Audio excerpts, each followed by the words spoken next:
Welcome to the North America International Championships. Trainers from across the globe are coming together, catching up, trading their favorite cards, leveling up Pokémon, and diving into exhilarating side events.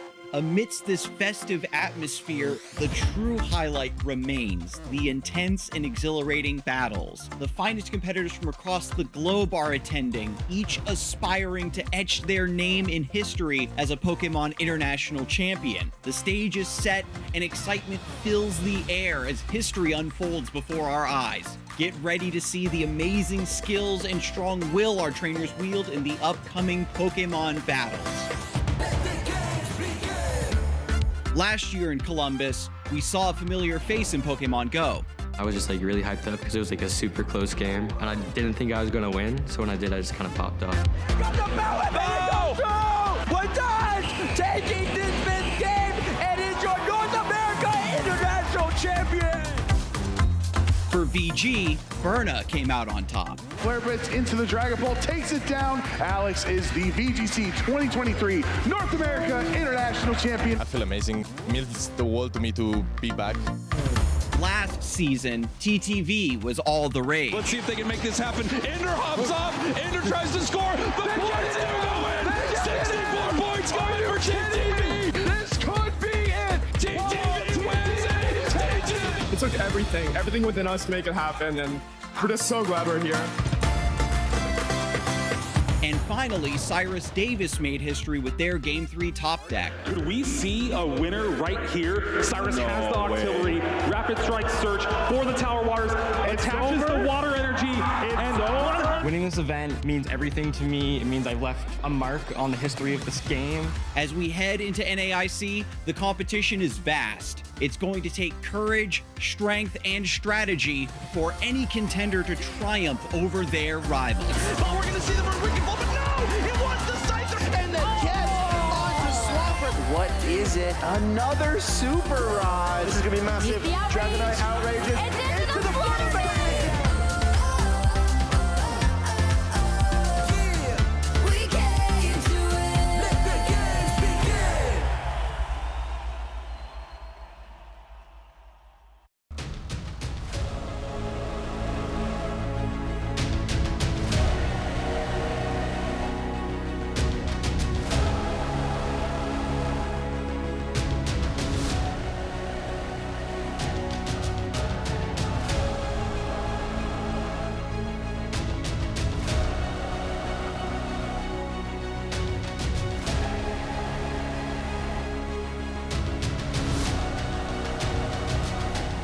Pokemon fans and trainers around the globe. This is Championship Sunday.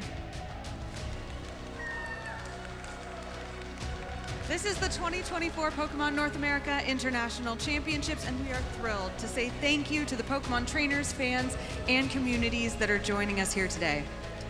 Today we will crown 7 different champions across the different Pokemon titles: Pokemon GO, the Pokemon trading card game, and the Pokemon video game. Last night we crowned the Final Stretch Open winner in Pokemon Unite. Team G battled through the Open and came out on top and will represent North America at Worlds. Congrats to Team G. Our first international champion of the day will come from Pokemon GO. Our winner's bracket final is next, followed by the loser's bracket final, and finally, the grand championship match.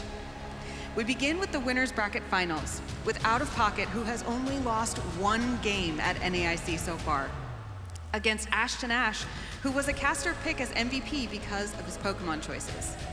What a perfect way to start off Championship Sunday. The stage is now set. Casters, let's get this started.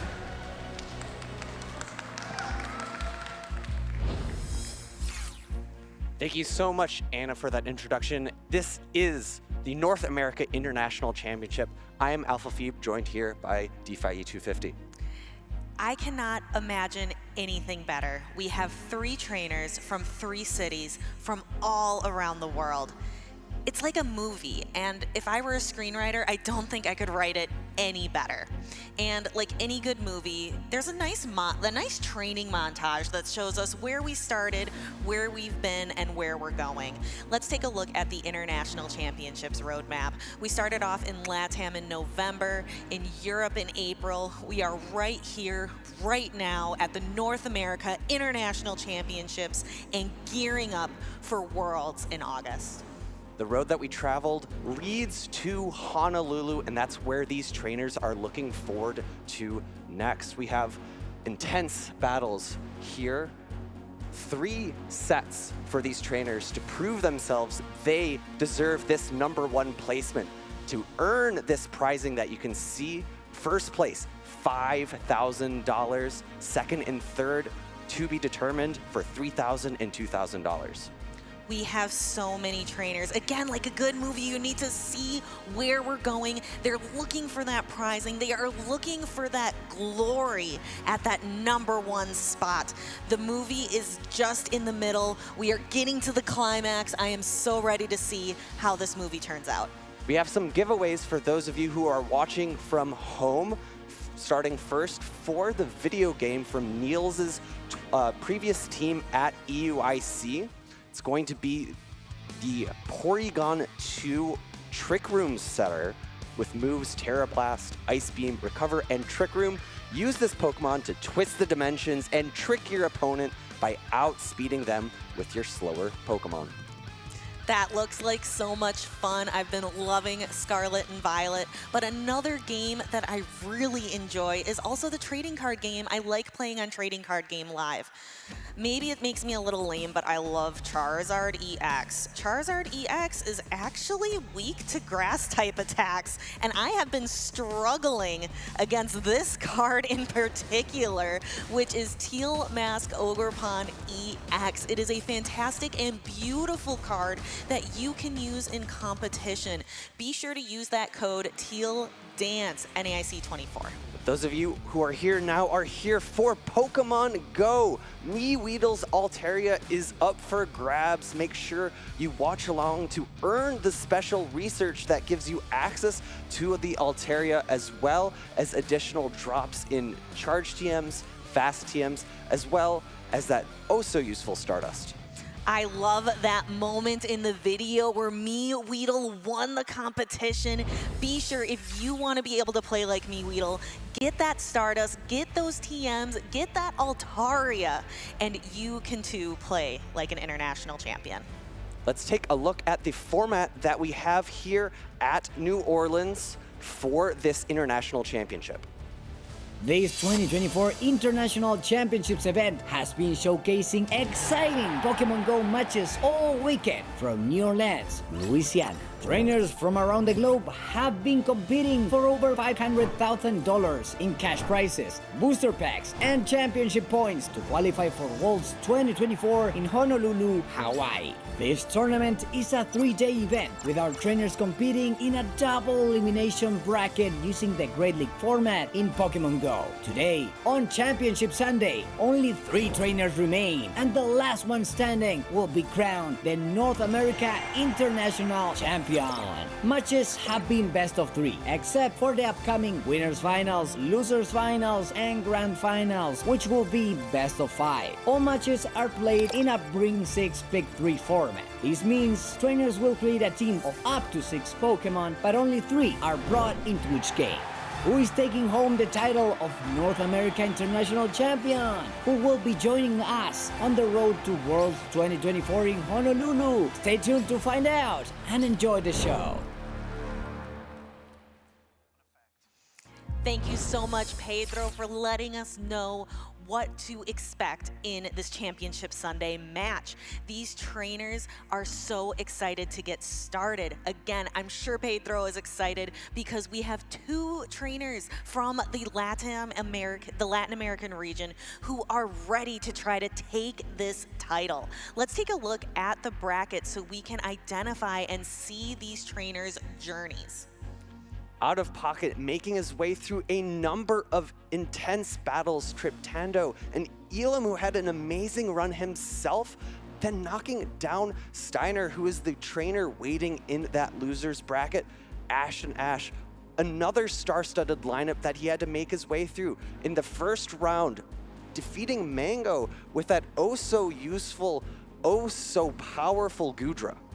Yes, LNDSTSteinar lost 0-2 to OutofPoket and is now sitting in that loser's side of the bracket.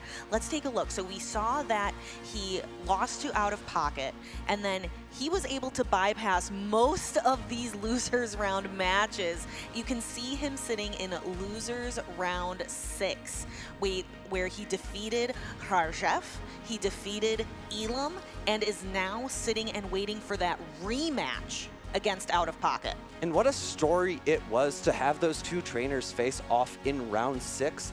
Steiner versus Harjev, two storied friends who have been in the competitive scene for so long, coming all the way up from Brazil together. The only reason that Steiner was able to make it here was Harjev. And taking him out of the tournament, those two friends hugging it out with tears in their eyes afterwards. An incredible moment for us all to see.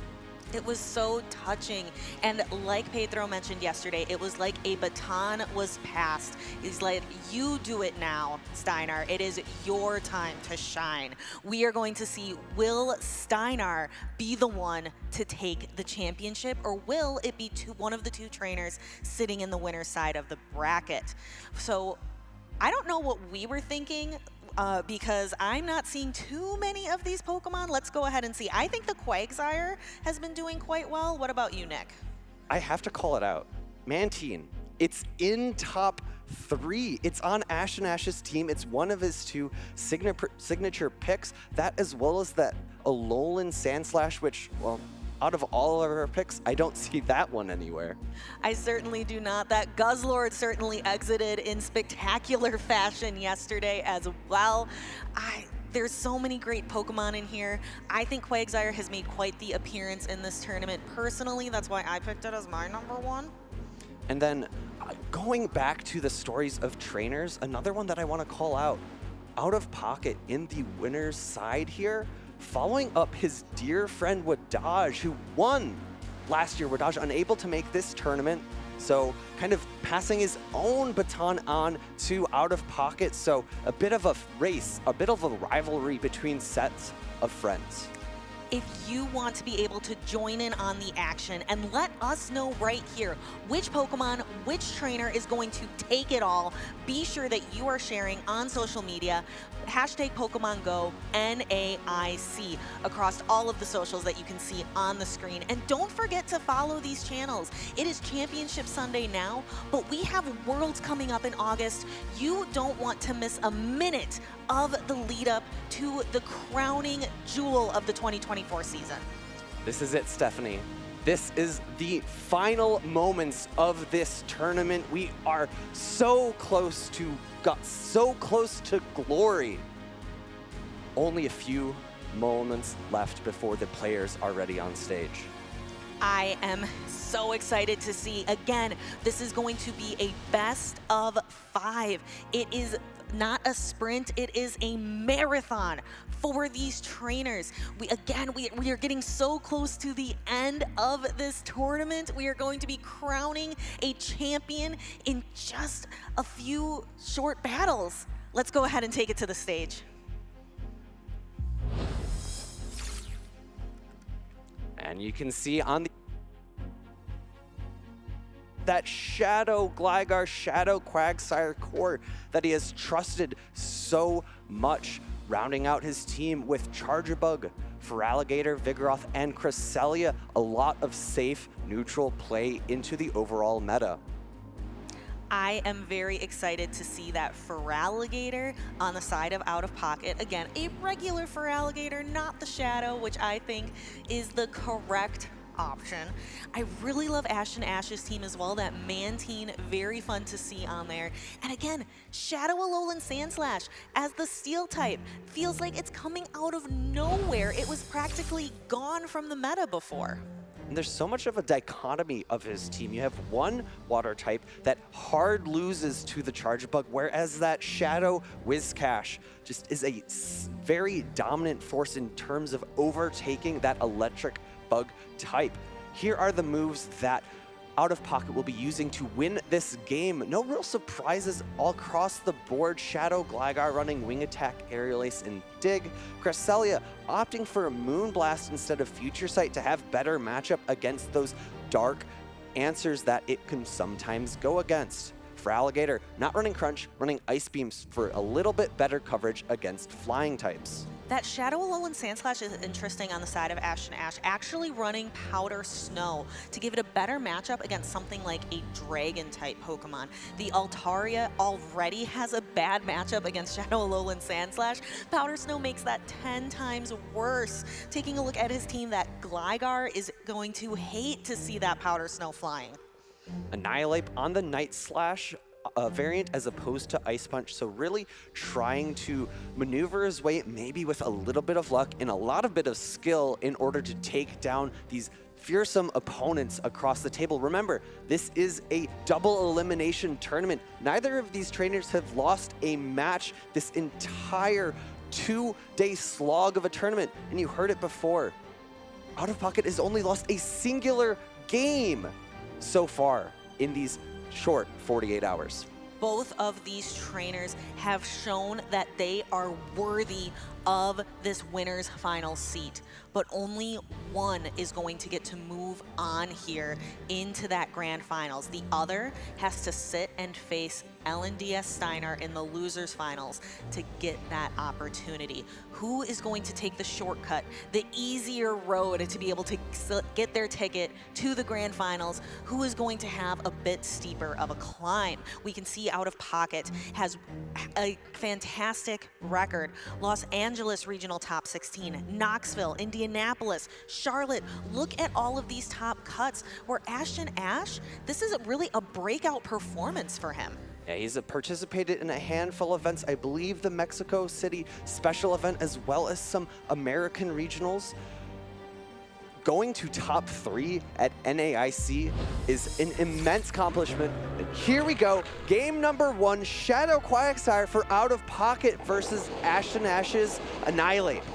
And we are going to see both trainers stick it out in this match. Are we going to see a catch? Are we going to see some charged attacks fire? We see the Quagsire first is going to try to soften up this Annihilate in the lead matchup.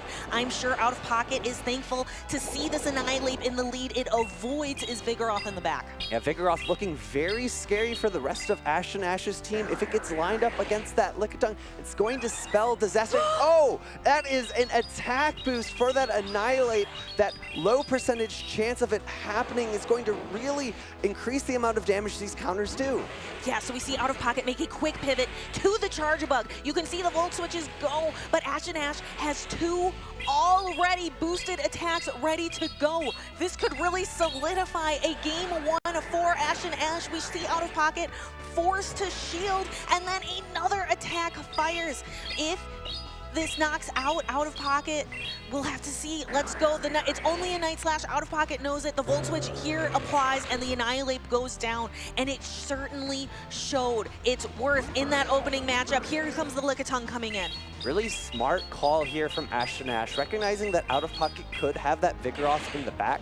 Lickitung really great at sponging up, soaking up this energy. It's going to be able to very comfortably survive 3 X-Scissors, so I'd be surprised to see AshtonAsh shield up any of these charged attacks. Yes, allowing Lickitung to soak up that energy from the Charge-a-Bug and allowing just really being a sponge, a big golden yellow sponge for all of that energy. We're gonna see then OutofPoket, after expending that energy, bring in the Vigoroth, and here is the Shadow Whiscash. Each trainer only having 1 Protect Shield left in the bank. Simultaneous swap there, neither trainer wanting their opponent to get ahead on energy. Body Slam going to be a little bit slower than Mod Bomb, but AshtonAsh instead going for that harder hitting Scald here. A 30% chance to land that attack debuff, and it does not come through. No, that is going to be so much more infrequent in this season of Shared Skies. We are going to see OutofPoket bring in that body slam. It will connect. The Whiscash is getting lower on health. The Vigoroth has a shield remaining, but that Whiscash has a lot of energy. Nearly 2 mud bombs loaded. First one going shielded. OutofPoket in dire straits here, needing to attempt to catch, but no! A charge attack tie. Vigoroth's attack stat going to allow it to win this charge attack tie. The Whiscash is going down, and there we can see the Lickitung coming in. It is very low on health.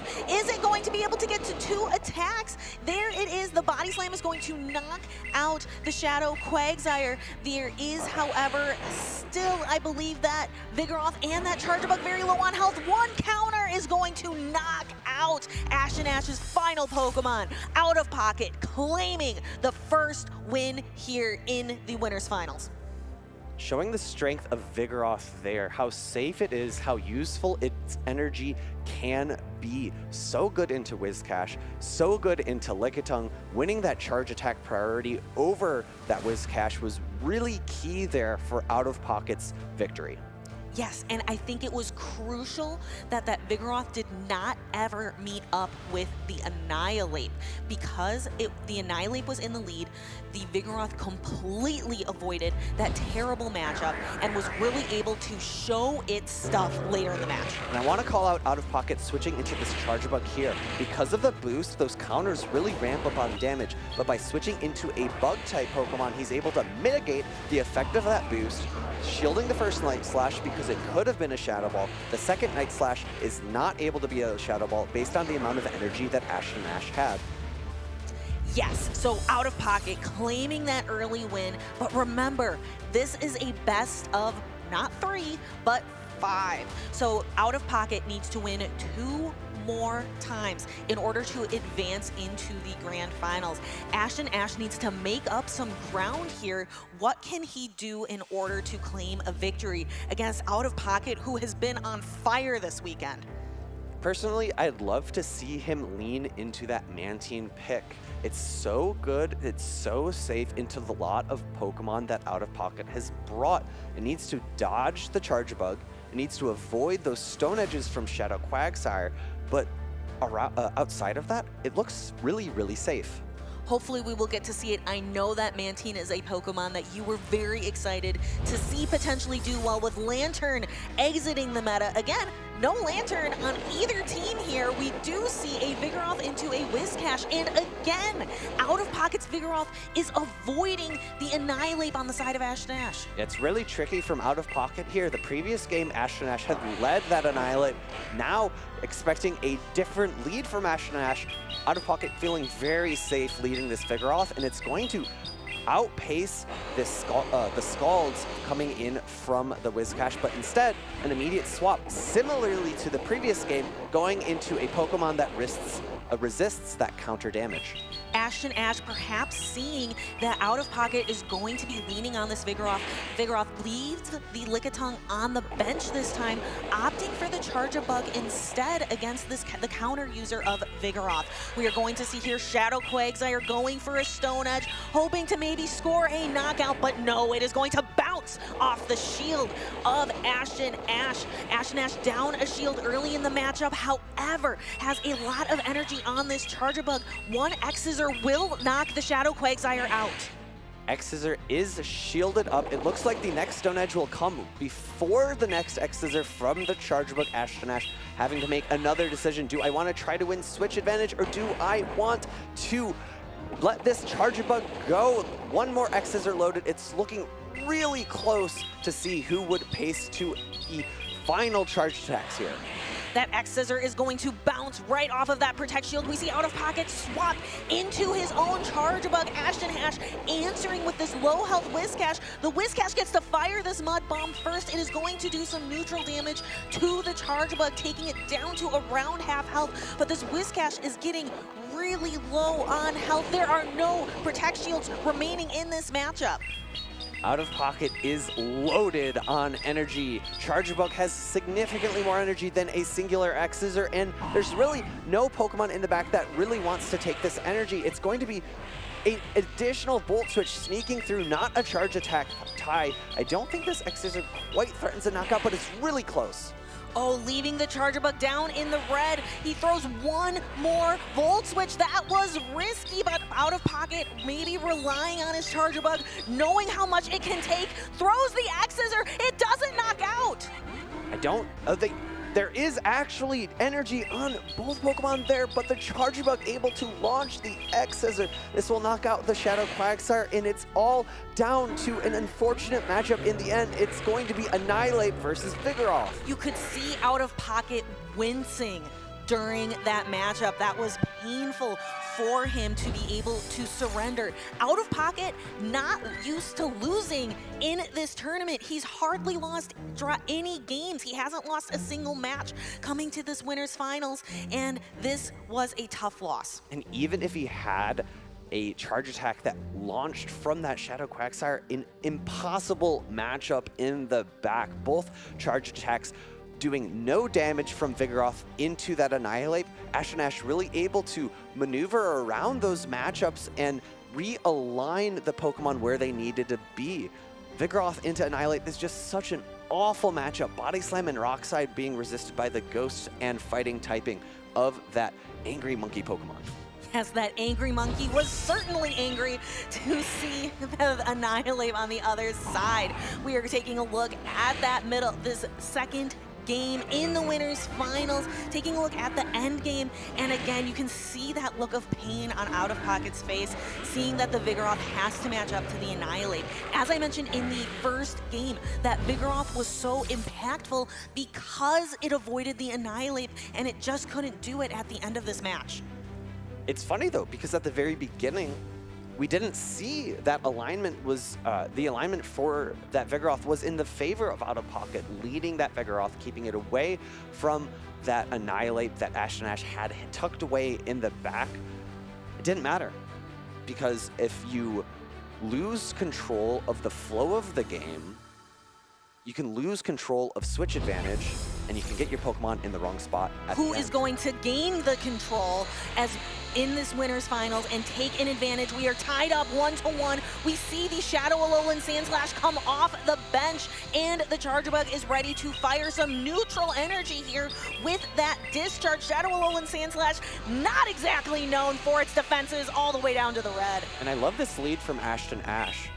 A game after that Vigoroth was shut out, leading the Pokemon that's going to be weakest to it, going to provide him a great opportunity to win this lead matchup and go into a potential further matchup and deal additional charge attack damage that might prove useful later.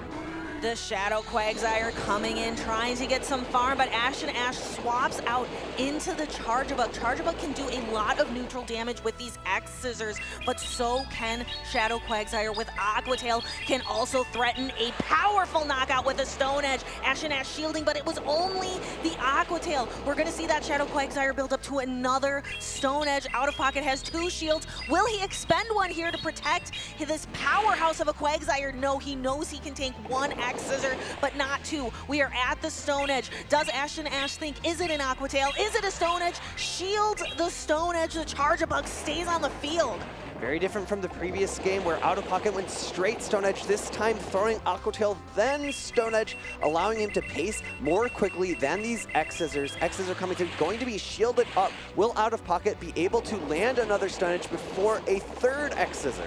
Yes, he will. This Stone Edge is powerful. The Quagsire is a Shadow. That's a 20% boost to an already super effective attack. The Charger Bug goes down. I imagine we are going to see the timer run out before the Whiscash comes in. However, OutofPoket is ready. He has the Cresselia in the back with that super effective Grass Knot. Without a Grass type Pokemon on his team, Grass Knot is the coverage that OutofPoket needs. It's going to be crucial here how AshtonAsh plays the rest of this matchup out.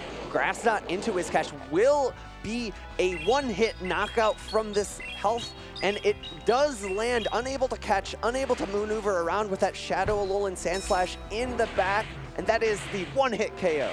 AshtonAsh conceding the match, saying, OutofPoket, you have outmaneuvered me, and has already gone to the drawing board. You can see the pen in hand, trying to think, what do I need to do? I am down one game. OutofPoket needs one more win to secure a seat in the grand finals.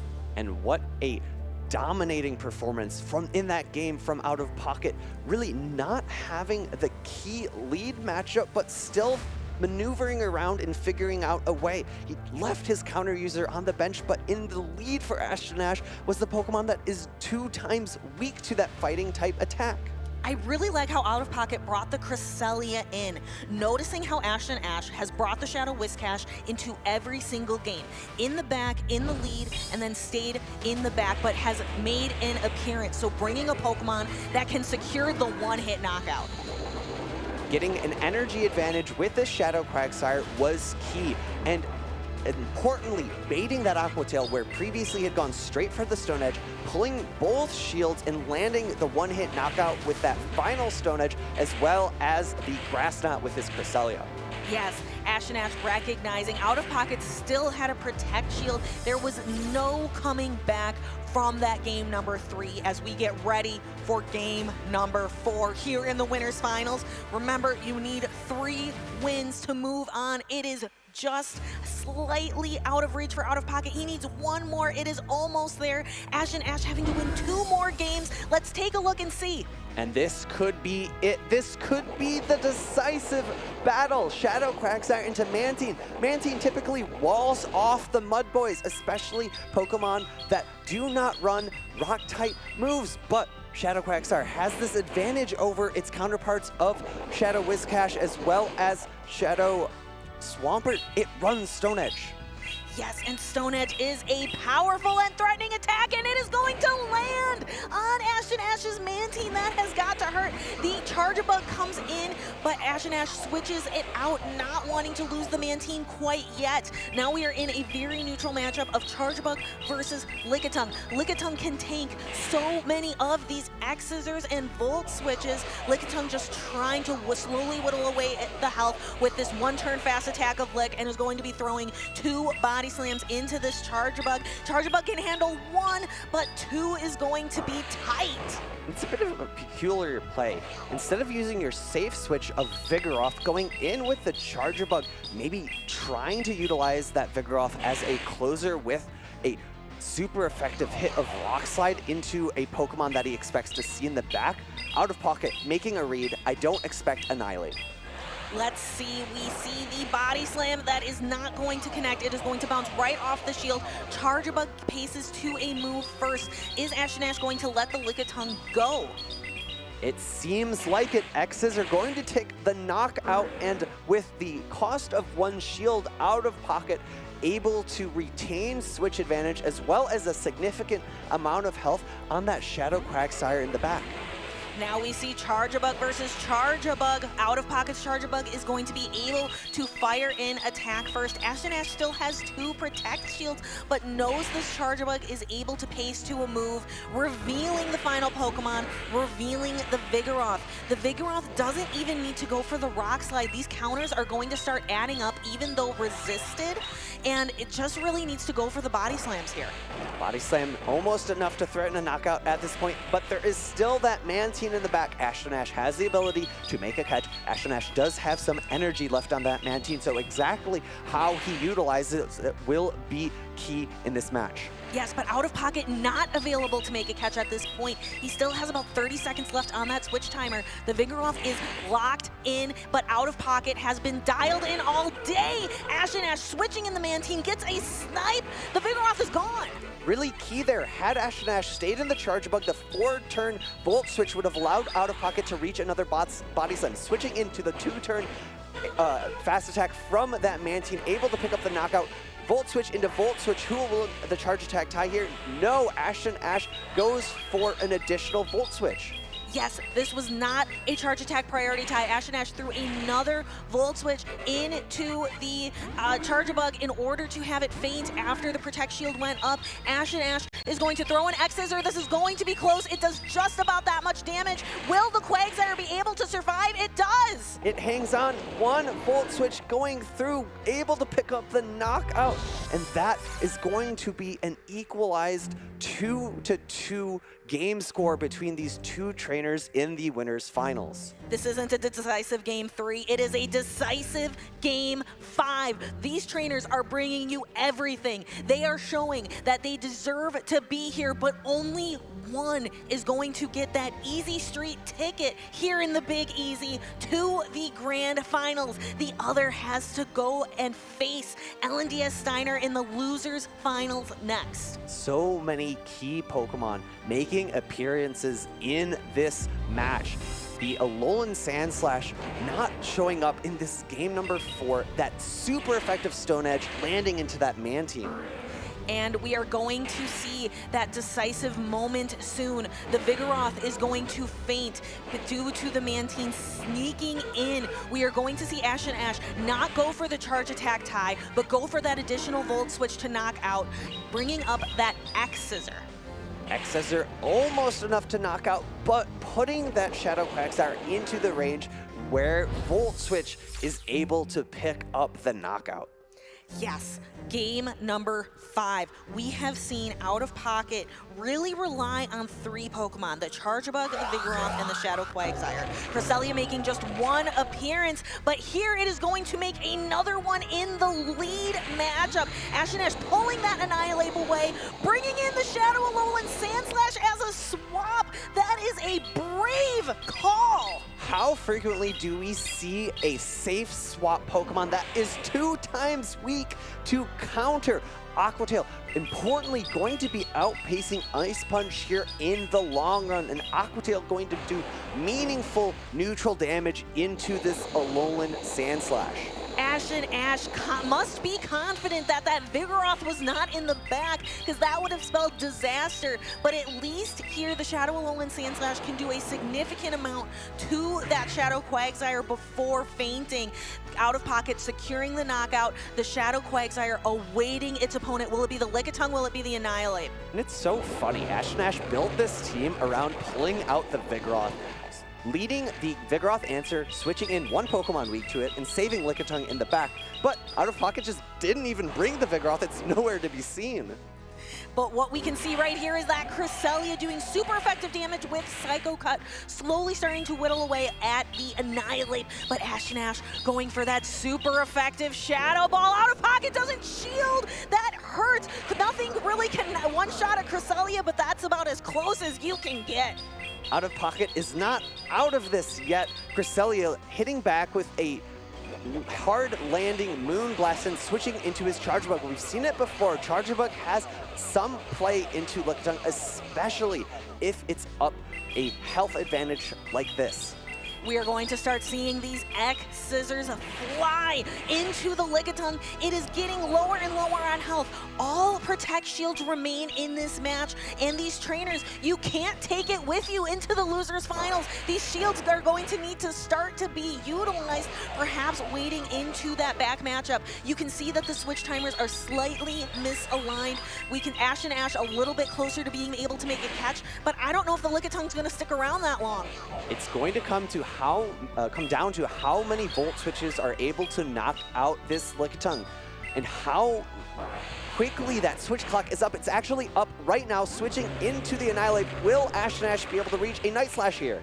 Going for it, going over. Which trainer is going to pounce first? It is AshtonAsh going for the Night Slash, pulling a shield from OutofPoket. AshtonAsh with a bit of the shake of the head. I don't think this is what he wants. Annihilate being a little bit less bulky than the Lickitung, not able to take the onslaught of Volt Switches, and it is looking like AshtonAsh is conceding. This is going to be game number 5, going to OutofPoket, going to the grand finals. OutofPoket! Look at that celebration on the stage. We know that Mama Pocket is out there cheering loudest for her son. I think I can hear her from the lounge. And what an incredibly hard-fought set of 5 battles. Punches going back and forth between Annihilate, Vigoroth, Alolan Sandslash, Mantine, and Cresselia.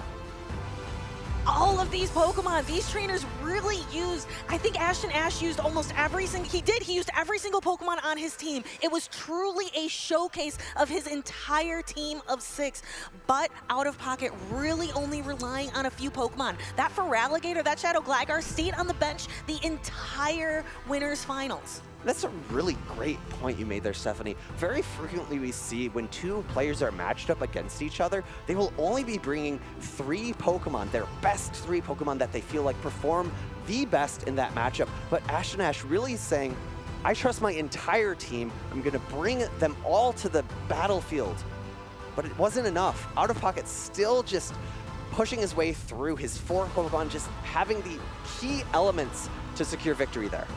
I talked about a movie before, but it's almost as if AshtonAsh, I'm going to show you the entire cast, but OutofPoket knows exactly who are the stars of the show here today in New Orleans. Let's take a look at the entire Winners Finals. We have quite the showcase for you. This is all the way back in game number 1. Vigoroth really proving key here for OutofPoket. Body Slam landing into that Shadow Quagsire, but Vigoroth coming in to get the 1 counter down to secure the victory. Then in game number 2, we are going to see some quick swaps. We're going to see Charjabug versus Charjabug, and then the Quagsire comes out. AshtonAsh is going to secure the victory here because that Annihilate finds its target in the Vigoroth, bringing us to a tie 1-1. And AshtonAsh in game number 3, bringing the Shadow Alolan Sandslash. However, bad alignment here. Stone Edge landing into the Charjabug and able to do so much super effective damage. And there is that 1-hit knockout. OutofPoket only bringing that Cresselia twice in the entire series, but using it most effectively here, where AshtonAsh concedes and goes back to the drawing board. And then in game number 4, the Stone Edge landing into the Mantine, but it was not enough, even retaining switch advantage for the cost of a shield. OutofPoket just did not have enough in his 3 Pokemon, and key, the Mantine snipe of that Vigoroth. That was critical for setting AshtonAsh up for a win, being able to knock out this Quagsire with 1 X-Scissor and 1 Volt Switch to take you to the 1 and final match of the Winners Finals, this decisive Game 5. Game 5, Shadow Quagsire able to defeat the Shadow Alolan Sandslash and retain switch advantage for OutofPoket. Key, no shielding. The Shadow Ball seemed dire for OutofPoket. That was so much super effective damage, knocking the Cresselia into the deep yellow. And here we have OutofPoket is going to set himself up for an advantage here against the Lickitung. AshtonAsh with the thumbs up saying, you have outplayed me, OutofPoket. You go on. I am going to have to face a slightly more difficult road. LNDSTSteinar awaits AshtonAsh in the losers finals. I think between days 1 and 2, we really called out OutofPoket's Shadow Quagsire as being his MVP. In those games, to me, it really felt like it was the Cresselia, able to take so many hits and launch so many back, able to take the Shadow Ball and allow that Charjabug to really shine in that end game. If the shield had been used on the Shadow Ball, just maybe AshtonAsh would have been able to maneuver about with shield advantage and secure a victory, but no. Taking it, trusting Cresselia's bulk, and putting everything on that Charjabug. Yeah, the Charjabug being a star of the show. The Charjabug and the Quagsire really tag teaming it and working together to secure this victory for OutofPoket. But as we mentioned, AshtonAsh not out of it yet, is going to go on and face LNDSTSteinar in the losers finals. We have these 2 trainers who are going to be ready to go. Let's go ahead and move to the stage where they are deciphering each other's teams. We just saw AshtonAsh. It's the same team. You can't change your team between battles. We have that Shadow Alolan Sandslash that really came in and out of the battles for him in that last set of 5. Lickitung, Annihilate, Charjabug, Shadow Whiscash, and of course, my favorite pick, that Mantine. Yes, but LNDSTSteinar on the other side also has a very traditional team and is ready to go. These two trainers are coming here representing the Latin American region. I know they have so many supporters out in the crowd. LATAM is some of my favorite crowd that comes to these tournaments. They bring the hype, they bring the excitement, and they are going to be cheering on these two trainers. One of them is going to go face OutofPoket in the grand finals. Only one can do it. Who is going to be strong enough to take on OutofPoket? Will it be AshtonAsh here with his Shadow Alolan Sandslash, his Mantine, a couple of these a little non-traditional choices, or will it be the LNDSTSteinar who has been an absolute fire this weekend? Taking that baton from Harjev into this losers finals. Lickitung, Mandibuzz, Azumarill, Vigoroth, Charjabug, and Shadow Gligar. Really key here, I think. Mantine running Ice Beam as opposed to Water Pulse gives it additional coverage against other flyers like this Mandibuzz. It's going to do so well into other flying types. I think Ice Beam even allows it to win a shield down against Altaria if you're able to successfully land a bait with that Aerial Ace. Aerial Ace into Ice Beam, you're able to take even a Moonblast and still secure victory. AshtonAsh again, with this being his breakout performance, top 3 actually here at NAIC, but LNDSTSteinar is a champion, a behemoth coming from Latin America. Will he be able to take the crown after being a finalist, a winner, an LAIC just Victor going through, just doing incredible work throughout the Latin American region? Which one is going to take the title here and move on to the grand finals? And importantly, he's been here before, top 4 in LAIC, but let's get into the action. Game number 1, Charjabug, Mirror, Volt Switch into Volt Switch, X-Scissor into X-Scissor, and Discharge. Hopefully not into Discharge since it's resisted. Yes, that is certainly not the attack that you are looking to use here. We are going to see these X-Scissors start to fly in this first match of the losers finals, best of 5. Let's take a look. We see the Charjabug, we see the Annihilate and the Whiscash in the back. We see AshtonAsh reaching for the Whiscash now that the Charjabug is a little softened up, but LNDSTSteinar is going to actually return some fire, throwing an X-Scissor into the Shadow Whiscash. It's a bit of an interesting switch looking at his team composition. It's not really a standard ABB style. Switching into Whiscash doesn't necessarily bring out any of the counters to Annihilate, but I think allowing himself to build up some energy advantage and some momentum into the next Pokemon. It does, however, pull out the Azumarill, but Azumarill into Annihilate is much more muddied than typical fighters into Fairies because Shadow Ball is just so hard hitting and Azumarill is so slow paced. It is, but it is thick with quite a few C's. It is a bulky Fairy-type Pokemon, which many Fairy-type Pokemon cannot boast. We are going to see the Shadow Whiscash go down. Here is a Charjabug. You said something was a little muddied. I don't think there's anything muddy about electric into water. Ice Beam coming through, going to pull a shield from AshtonAsh. The pacing to that charge attack, needing to do 2 Volt Switches allowed LNDSTSteinar to reach that Ice Beam, going for a full farm down, but not quite able to do it. He needed just 1 more Volt Switch in order to secure the KO. Wants to make sure to swipe just enough bubbles to guarantee a knockout of the Azumarill. Is going to have just shy of 2 X-Scissors here. The first will be shielded by Steinar.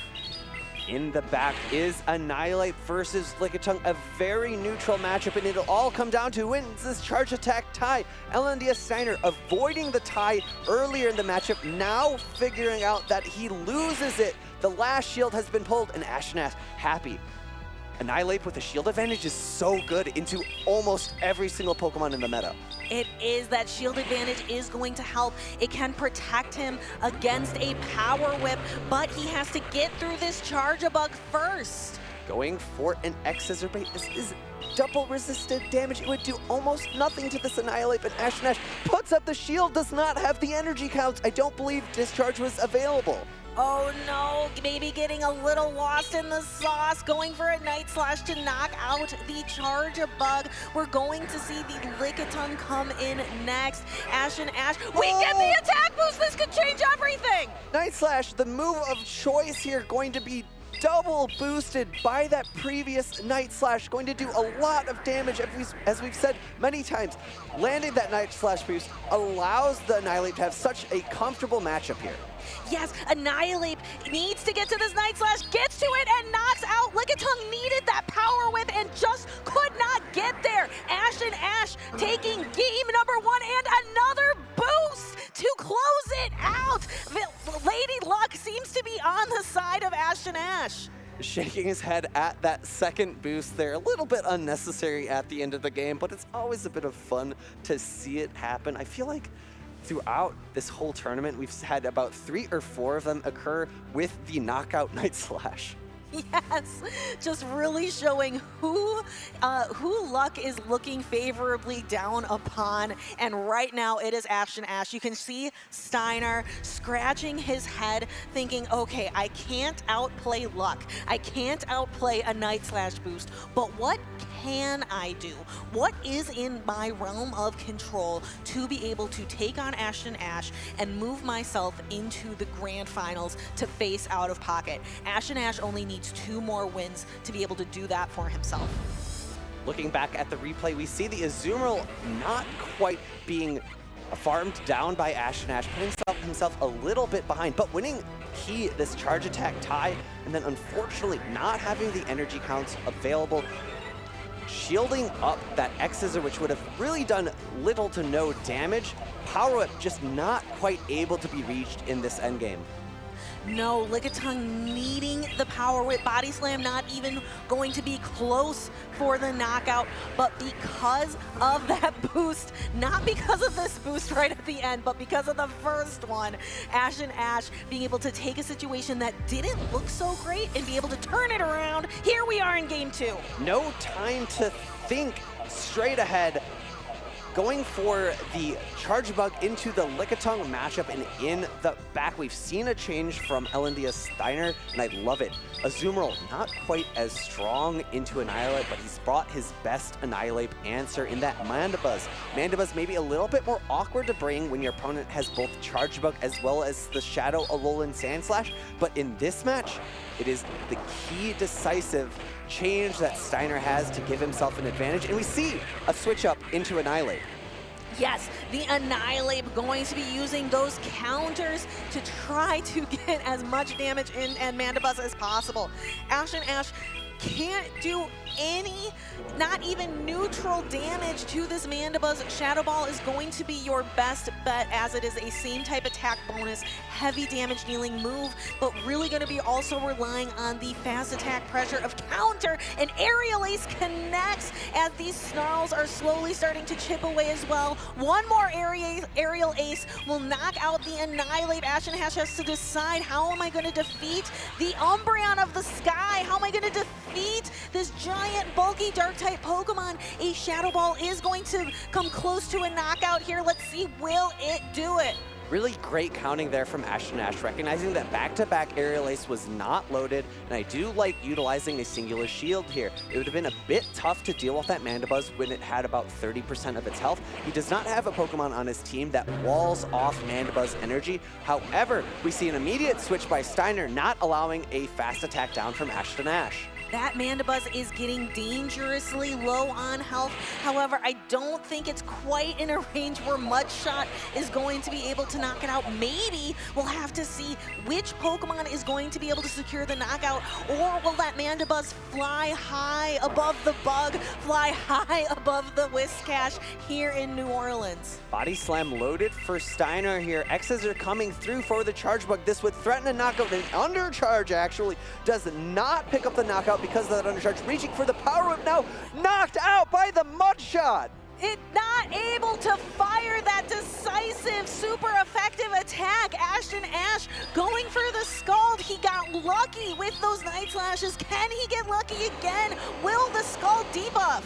Scald coming through does not pick up the debuff, and importantly, if he does land a debuff later on in this matchup, LNDSTSteinar does have that Mandibuzz in the back. Mandibuzz is not threatened whatsoever by the Mud Shots from the Whiscash, so it will need to expend energy to pick up that knockout. Possibly that Mandibuzz got really low. I'm not sure if a Volt Switch went through earlier. We will have to see. That is a very low health Mandibuzz. I think it can take a Mud Shot or two, though. X-Scissor is loaded for the Charge Bug, will pick up the knockout into the Whiscash. The question is how much energy does AshtonAsh have on his own Charge Bug? Will it be able to outpace? Will a catch be able to occur? 2 more Volt Switches necessary for both Pokemon, and as we saw before, it was actually Charge Attack Tide that was won by AshtonAsh, going for an additional Volt Switch. And AshtonAsh trusting the Charge Bug, predicting the swap from Steinar, is able to knock out the opposing Charge Bug and claim a second game. AshtonAsh wants to see Hot Pocket, the pocket that is on fire. He is hot today, and he wants to see him in that grand finals. What an incredible read there from AshtonAsh, recognizing that Steiner needs to catch. It's his only win condition. The Charge Attack tie is won by AshtonAsh's Charger Bug. We've seen it before, and it would happen again.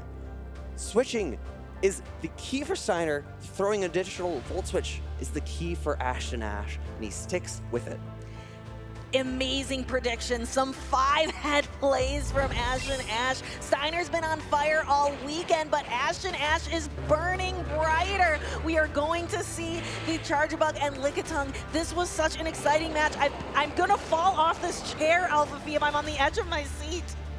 Important undercharge from AshtonAsh there, allowing him to get that fast attack down with that Whiscash. Importantly, dodging the Power Whip, which would have proved to be a one-hit knockout into that Whiscash. And we have ourselves a game point. If AshtonAsh can secure one more game victory, he will go on to face OutofPoket in the grand finals. Let's see, can he do it? Let's take a look at the lead. We see that Shadow Alolan Sandslash into a Charge Bug. We see AshtonAsh is shaking the head, doesn't want to be in this matchup, switches into the Whiscash, perhaps making a call about what Steiner has. Whiscash looks pretty safe, but that Lickitung with that super effective Power Whip is in the back. Switching into the Whiscash allows him to get the Mud Bomb off before a charge attack is ready by the Charge Bug. Charge Bug launching its first X-Scissor healer. Will AshtonAsh be able to send in a second Mud Bomb, or will Steiner switch out? He does into the Azumarill, freeing up the Annihilate for the end game. But remember, AshtonAsh is not running Shadow Claw on that Alolan Sandslash. It's Powder Snow, which will have a little bit better matchup into that Lickitung if those two Pokemon do face. Yes, perhaps that was the plan from AshtonAsh all along. Here is a Mud Bomb. Whiscash doesn't love this matchup. It is trying to throw Mud Bomb after Mud Bomb. It's no longer advantageous to throw Scald because you're not. That debuff chance is so low now. Ice Beam going to fire. AshtonAsh has 2 Protect Shields, but says, Whiscash, you've done your job. The Azumarill is out. I think my Annihilate is going to be key in the back. But now that this Shadow Alolan Sandslash is running Powder Snow, it can't do that neutral Shadow Claw damage to the Azumarill. Azumarill's charge attacks do not threaten this Alolan Sandslash. Play Rough going to be resisted by that Steel typing, and Ice Beam double resisted by the Ice and Steel typing.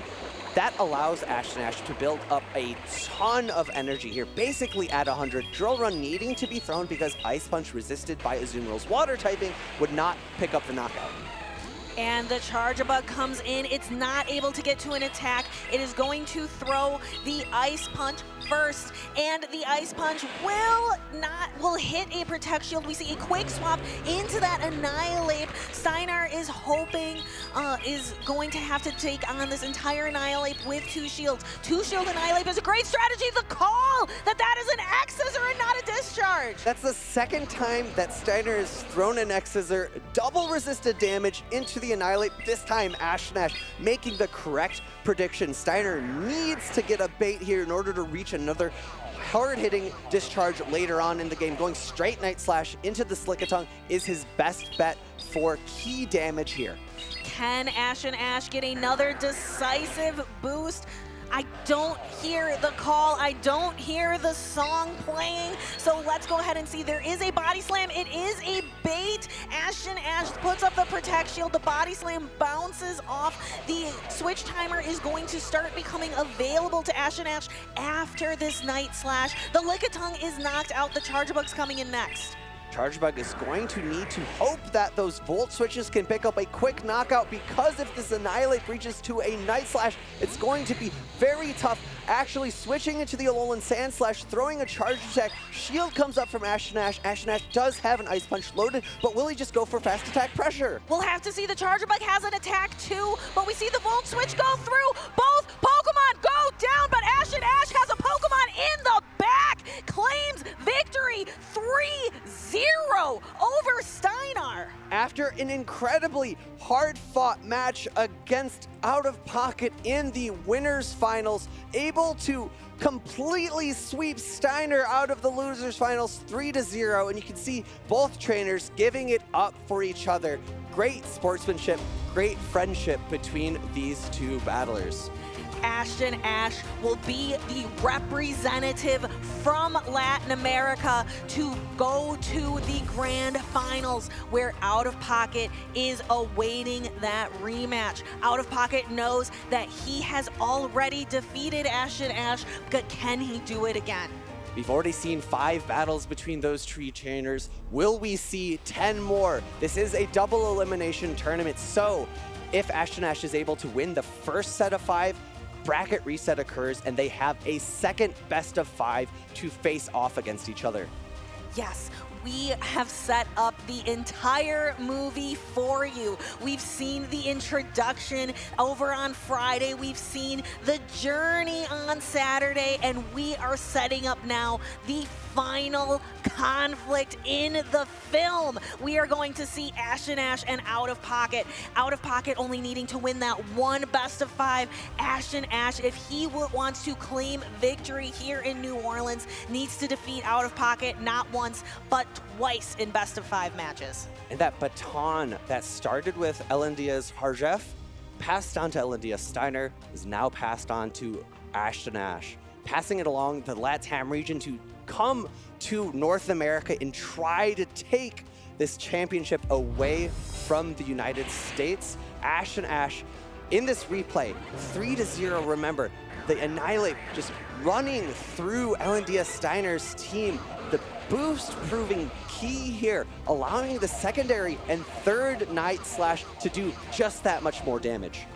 Yes, and this was an incredible match. AshtonAsh on a tear, taking the first game from Steinar, and there is that boost at the end. AshtonAsh shaking his head, thinking, I cannot believe my luck.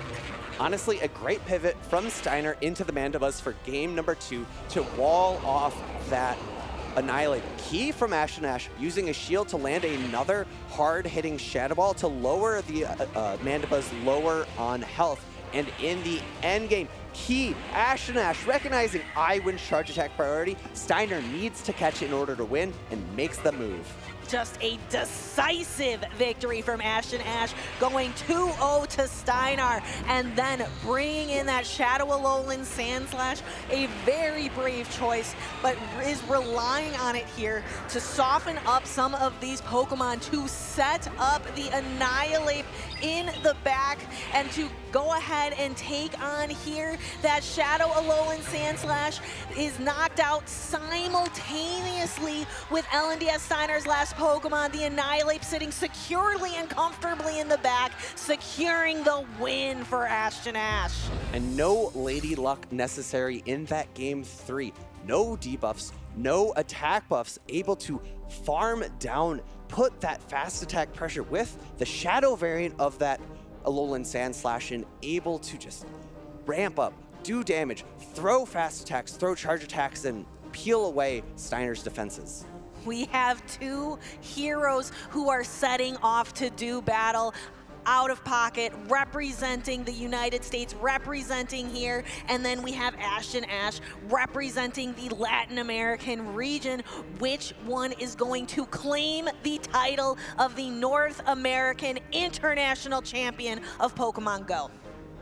It's been a story for both of these trainers coming in, representing their regions, representing their friends. OutofPoket getting past the baton from the previous NAIC champion, Wadaj. Close friends. I'm sure they helped each other build teams along the way at each and every regional leading up to NAIC here in New Orleans. Yes, we know those two are grand friends. We've heard it from interviews in the past. OutofPoket and Wadaj, very, very close friends. However, we have AshtonAsh as well, and the Latin American community here in the stadium for support.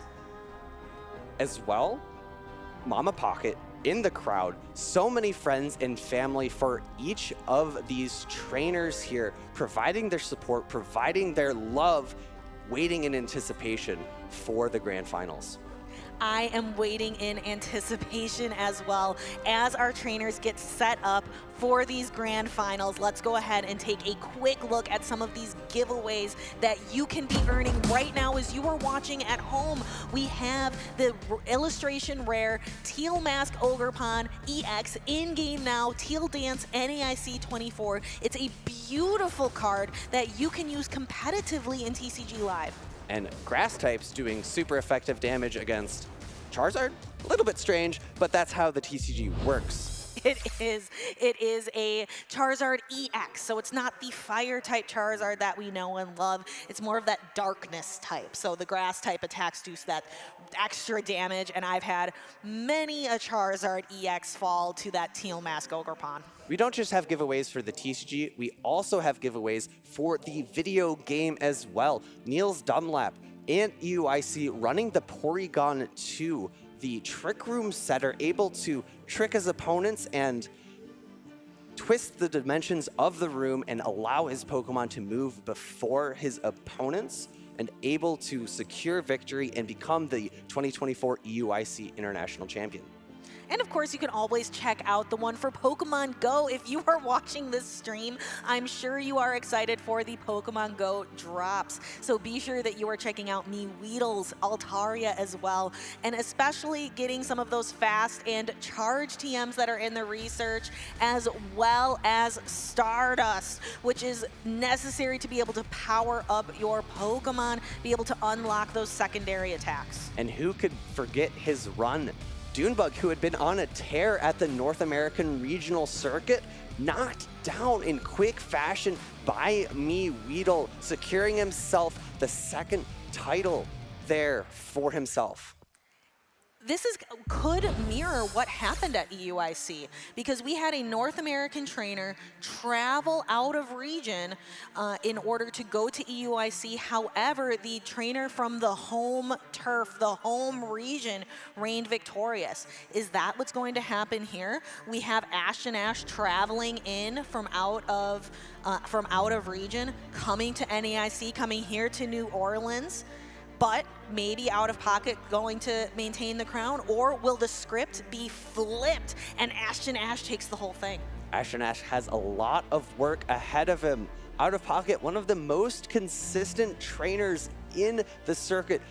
Many top cuts, many key performances. He's used so many different Pokemon across this season, across the championship circuit. He's got the skills, what it takes. And he's on the winner's side of this grand final, so he has to lose 2 sets of 5 in order to lose the entire tournament. I am ready to hear from our battlers, from our trainers, our 2 representatives in the grand finals. Anna, go ahead and take it away. Thank you so much, everyone here. Welcome to your grand final. I'm thrilled to introduce your players, so please give them a big round of applause. Welcome to the stage, OutofPoket and AshtonAsh.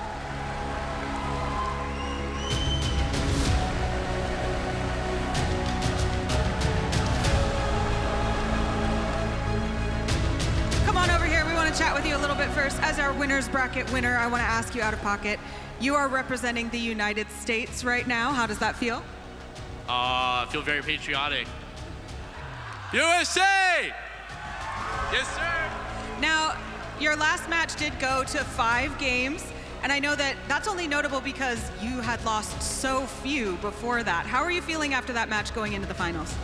Definitely played a little shaky in comparison to my day 2 games, but I'm still pretty confident. Good.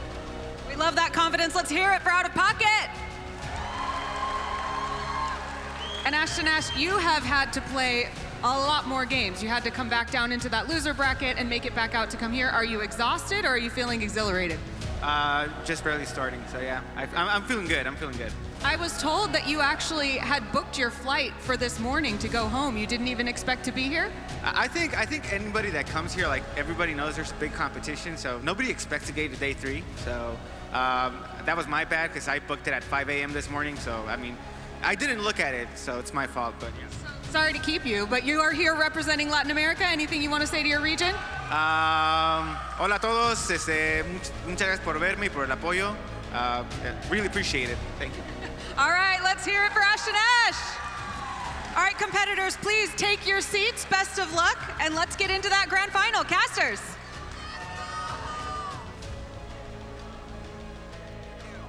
There is something in the water. There's something in the air. If you want the most hype Pokemon Go PvP battles, there is nowhere you would rather be than New Orleans this morning. Welcome in. We are going to take you through the grand finals of the most hype tournament this season. I'm Speedy's Chief 2 here with the Amanda Lundberg. Yeah, just like the humidity and heat is rising here in Louisiana, so are the intensity of these games.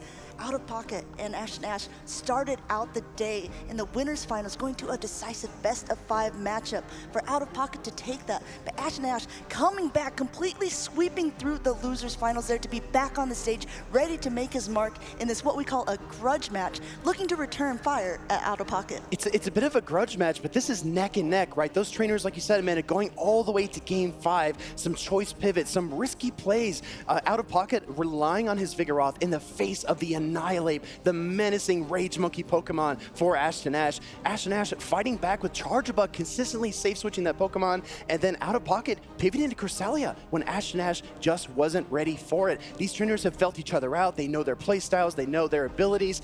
AshtonAsh has a long road ahead, as Alpha Phoebe said, has to win 2 best of 5s to take this tournament home, but if anyone can do it, it's him. Yeah, I mean, like you said, I'm just getting started. I love the confidence of that, but if anyone knows OutofPoket as well, he's infamous for saying, like, how confident are you that you're gonna win? 100%! So I think that he is ready. This is his moment. He's made it actually to the grand finals of the last tournament before the World Championship in Honolulu. He feels like he has something to prove, and this is his day to do so, but will AshtonAsh be the person who stops this momentum? There's so much hype, so much excitement here in the venue in New Orleans, but there's also so much heart. We're gonna flip this over to an exclusive interview. This is Pedro with AshtonAsh's family. Pedro, take it away. Thank you, Will. We're right here with with girlfriend of AshtonAsh and one of his friends because we want to know how they are feeling. AshtonAsh just made it to the grand finals. He's being like slaying, he's being like soaring through the competition. He's been doing so well, and I want to know, how are you feeling about it? How do you feel seeing him doing so well in this like huge stage? Well, I can just say that I'm really proud, and this is a very exciting moment.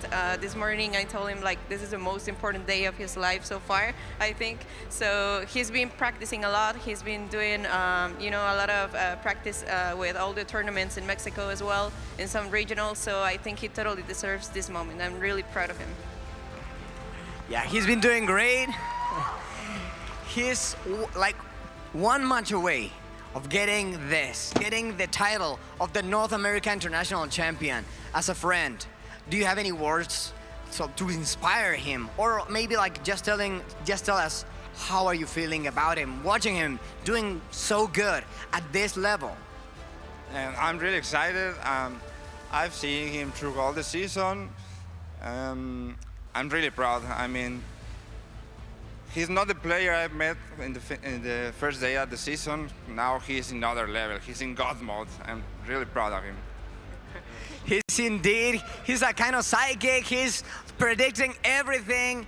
So any last words, just like to encourage him, to make him gain extra power, extra like energy to make the dream come true? I can just say that you're totally able to make it. You're one of the best players in Mexico, and you can totally do it. So best of lucks. Yeah, it's been amazing. You can feel like all the feelings and the tension and the love they have for him. So I wish you the best in the grand finals, and we're going back to the casters. AshtonAsh 2.0, I would say. If he's a bit of the underdog in this story, but if anyone is to do it, I think it's going to be him. OutofPoket in the meantime, he's sitting pretty secure in that winner's side of the bracket. OutofPoket just needs to win a 3-0 here to get 3 games to be able to become the North American International Champion. AshtonAsh needs to not only win this best of 5, but have won after that as well. These two trainers have already faced each other this morning, but I don't know. It could be a whole new set. If AshtonAsh has evolved, I feel like OutofPoket is reaching his full potential. He said time and time again, he considers himself amongst the best, but he needs to keep pace with his peers, the Wadages, the Onion Franks, the Lyle Jeffs of the world, and OutofPoket is on this stage for a reason. He's got to prove it to himself that he can be an international champion as well, and he is just a couple steps away. He's been able to get that Vigoroth out of the way of the Annihilate earlier, kind of doing some quick maneuvers, able to take those games, but will he be able to do so in a whole new set of 5 matches? There's some very divisive games there, the Lickitung on the Vigoroth as well. We're just gonna have to see the alignment of all these matches, how these trainers want to put their Pokemon in a Show 6 Pick 3 format. Half of the game is even in the mines. No, absolutely. I think we're going to spend a lot of time on the lock-in screen trying to get all the pieces together. If you recall back to their first series here to start the day off, OutofPoket used a lot of Shadow Quagsire, a lot of Vigoroth, and a lot of Charjabug. Meanwhile, it looks like his opponent, AshtonAsh, save switched that Charjabug very consistently and was not afraid to bring the Annihilate in the face of that Shadow Gligar and Cresselia because the Annihilate has such a polarizing matchup against the Vigoroth. In my mind, this is a question of how much risk each trainer wants to take. I don't know. I think that this is a Shadow Quagsire's world, and we're just living in it right now, as we've seen so many Aqua Tails go off. So that's such a spammy charge attack there.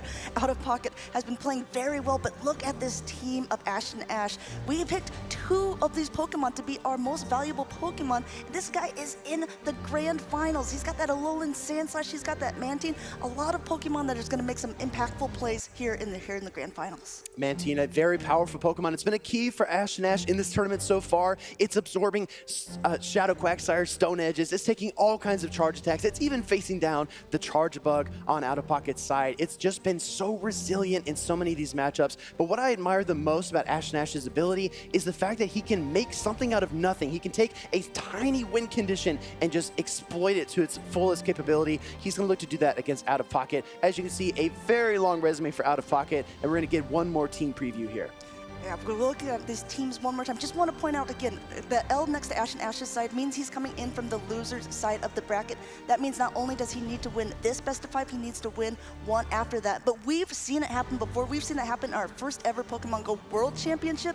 It is definitely not out of the realm of possibility. These players look like they are concentrating. They are ready to get into these battles. They want to see who will be this year's North American International Champion. It's a lot of pressure on the stage here. OutofPoket proving this more to himself than anyone else watching the stream right now. AshtonAsh with so much support behind him, trying to prove that he can reset the bracket and be among the best. This is going to be an incredible International Championships Grand Finals as our trainers make their final preparations. Yeah, you say OutofPoket, he has something to prove to himself, and also he was saying, I'm feeling patriotic. He wants to make sure that this title stays on his home turf as well. We're going to jump right into game number 1 of these Grand Finals here. We have the Quagsire against the Mantine, and we'll have to see how these two trainers will play it out as the games begin. Let's get some hype in the chat and in the crowd. Shadow Quagsire, the signature Pokemon for OutofPoket, facing down the Mantine from AshtonAsh. These are the 2 key Pokemon for these trainers in this tournament, and they are facing off in the opening segment. Aerial Ace coming through there at the Stone Edge, but going up a little past. OutofPoket doesn't want that Stone Edge to get caught on anything else. Going straight there for the heavier hitting attack. Will AshtonAsh choose to shield this up? It looks like a last-second shield there, protecting the Mantine, keeping it nice and healthy. Great call. Measured approach here by AshtonAsh, shielding up the super effective Stone Edge. Going to fire off the Aerial Ace here. OutofPoket needs to use a shield of his own if he's going to keep his Shadow Quagsire in this matchup, and he does. Looks like that is exactly what he's going to do. He has a lot of energy already there,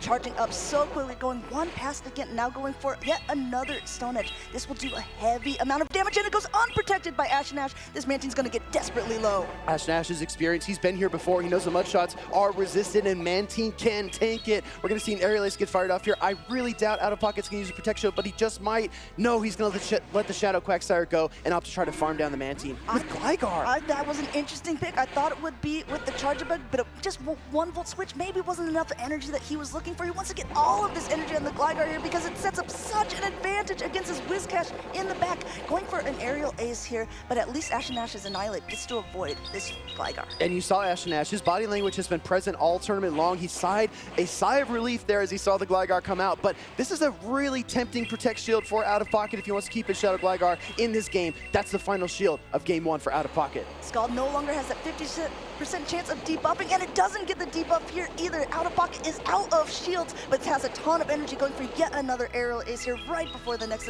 attack is loaded. Will AshtonAsh choose to shield this up, keep the Whiscash with all of this energy? Yes, he does. He's got to, but look at this. OutofPoket got 4 wing attacks to get to Mantine. He's got the Aerial Ace ready. He's going to throw a super effective Aerial Ace into the Annihilate. AshtonAsh is running out of options, and he's running out very, very fast. Yes, this was a catch, but was it the catch he needed to do? OutofPoket can now just stay in this matchup and completely farm down. AshtonAsh isn't going to be able to make it to a Shadow Ball. He's going to have to throw a Night Slash if he wants to do any damage. It goes down. Exactly right. The farm down was critical. Shadow Gligar is going to get another knockout. Shadow Gligar is going to sweep this team from AshtonAsh to take game number 1 of your NAIC Grand Finals. Charger Bug, meanwhile, just waiting on the bench, saying, okay, I guess I'll play next game. Yeah, Charger Bug, maybe low battery mode back there, just waiting for a chance. Isn't even needed. I just want to speak to OutofPoket's team composition, though. He's got the Shadow Gligar and the Charger Bug, 2 Pokemon that fare relatively well against that Annihilate. We've seen AshtonAsh not be afraid to bring the Pokemon, looking for those matchups like the Vigoroth, and this time OutofPoket was ready. He had all the answers. OutofPoket just needs 2 more wins to become our North American International Champion. He's sitting so close to this victory title. He didn't even have to show his 3rd Pokemon in that very first game. And as a Pokemon player, as a PvP competitor, that is very disheartening as the other side. You don't know how your opponent is going to play matches out. You don't even know what the 3rd Pokemon was to maybe see if you could have gotten a better alignment. Let's look at these matches here. Look how much energy that Gligar gets by just completely farming down the Mantine. Exactly. I mean, it's like a Feraligatr in a mossy swamp. If you can't see it, you don't know it's there. Shadow Gligar gets the full wing attack down, throws the Aerial Ace into the Shadow Whiscash. The 4 wing attack farm down of the Mantine was the most critical aspect of that entire first game because it allowed OutofPoket to just outpace every single thing that he saw on the field after that. That's also why we're sitting up here and we're not on this stage, right? Well, because we thought for sure Charger Bug is such a good advantage against that Mantine there. Getting 1-volt switch advantage could be absolutely crucial, but not even necessary in game number 1. These 2 trainers deciding what they need to do to game number 2. And it looks like we're going to hop right into it.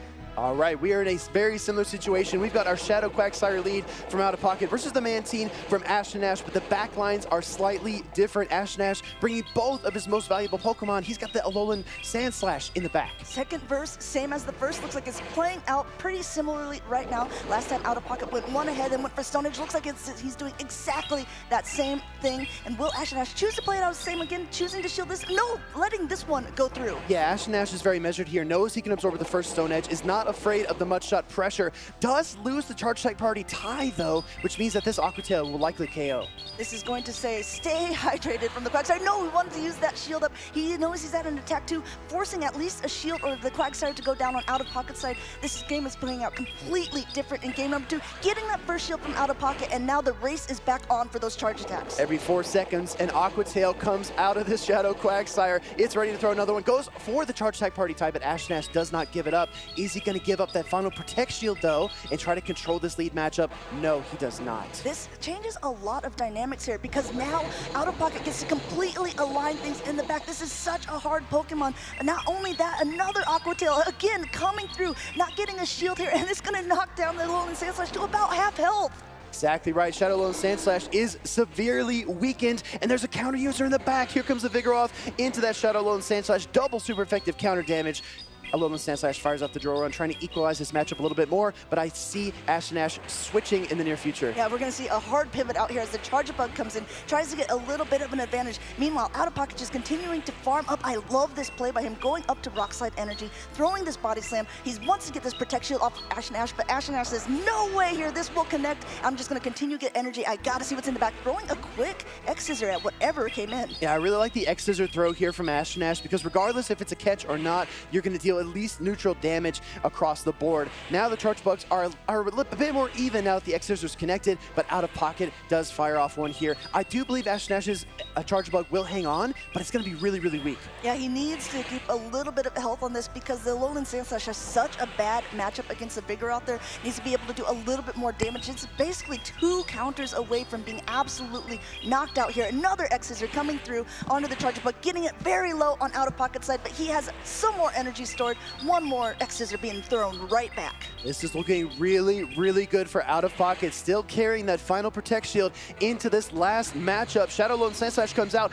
Volt Switches connect. That's 2 Volt Switches for the knockout. Simultaneous KO. And Vigoroth was the key. OutofPoket is up 2-0. 2-0 victory for OutofPoket in the Grand Finals at NAIC. He's just got one more game to go. We saw AshtonAsh have a complete sweep in the losers bracket against LNDSTSteinar. Will OutofPoket be able to do so to maintain this advantage, or are we going to see a huge 3-0 sweep on AshtonAsh's side to reset the bracket? I mean, OutofPoket has been doing so well in this tournament, but it's not out of the question for AshtonAsh to dial in, to find that next level, to evolve one more time and keep himself in this series. He needs a full 3-0 sweep, but if anyone can do it, it's the trainer that safe switched the Shadow Alolan Sandslash and KO'd a Skeledirge yesterday. It's the trainer whose Man Team was just absolutely resistant to every single thing that was thrown at it. It's AshtonAsh. He's the only one that can do it here in the arena in New Orleans. And we've seen friends and family from both sides in the crowd giving all their trainers their energy, wanting their player to take it home. Let us know in the chat who you're cheering for. Do you think OutofPoket is going to be able to keep this run going, or is AshtonAsh going to be able to completely sweep it around? It's still anyone's game. It's not over until it is over. There's such a history of Grand Finals bracket resets in competitive Pokemon Go, and a lot of the time when that reset occurs, that loser side trainer has the momentum to take it all the way. This might be the final game where Pocket looks to take it all the way. He's up 2-0 for Alligator in the lead versus Shadow Whiscash. For Alligator, eat him up as it's already at attack, going one over with the Shadow Claw here. He knows he can comfortably take this Mud Bomb, and you don't see any shield being used on OutofPoket's side. Meanwhile, just gathering a ton of energy, and looks like he's going to be able to throw. Looks like he's still continuing to just farm away. It's going to do so much damage to this Whiscash. This is the first appearance of Alligator for OutofPoket on Championship Sunday, and it is making an entrance here, landing the Hydro Cannon against the Shadow Whiscash, and Shadow Whiscash returns fire with the Mud Bomb, trying to get away a vital Protect Shield, and he does exactly that. He gets that Protect Shield, but there's still a lot of energy left on this for Alligator here. Meanwhile, just continuing to farm away, trying to get a quick pivot, only now to be met with the Quagsire, and the Quagsire is starting to gain energy as well. It's gonna go ahead and have to take an X-Scissor, but look at this play by OutofPoket. 2 Water-type Pokemon on the field here in Louisiana. Exactly. OutofPoket was almost taken by surprise, but reached for that Quagsire just in time. The only thing to mention here is that he's down a Protect Shield. He's been throwing Stone Edges all morning long. AshtonAsh has shielded 4 straight. He doesn't shield the Aqua Tail. He calls the bait. What a call for that going on there. Throwing yet another X-Scissor. Calm and collected by AshtonAsh there. Being able to just completely throw this. Getting that last Protect Shield from OutofPoket.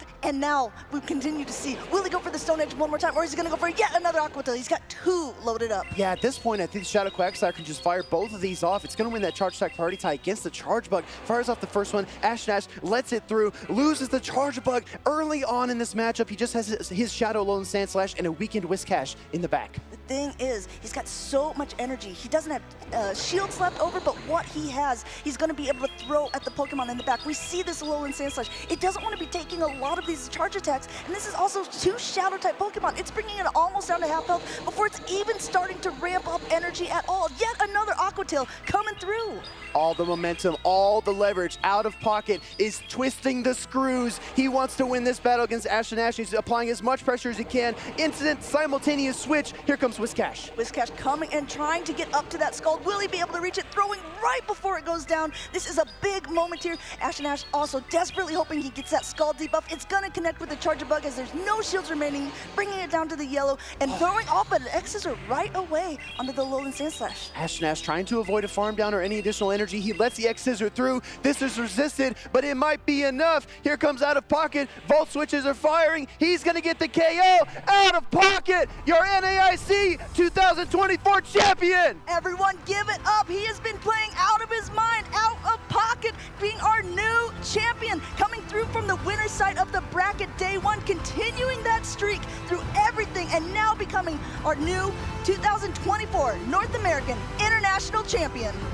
The crown rests easy on the king's head. OutofPoket becoming an international champion, keeping pace with his peers, setting goals for himself and exceeding them every single time. This has got to be one of the biggest moments of his entire professional career. You know, he said before, I thought my plays maybe in that first portion of the day were a little bit shaky. Looks like he woke himself up and was able to completely come through with a 3-0 sweep in the grand finals against one of the most formidable players that we have seen in this competition. We talk a lot about ups and downs. You and I have watched OutofPoket compete multiple times this season, pushing himself, trying to make day 2. We've seen him look deflated. We've seen him look energized. We've seen him look locked in.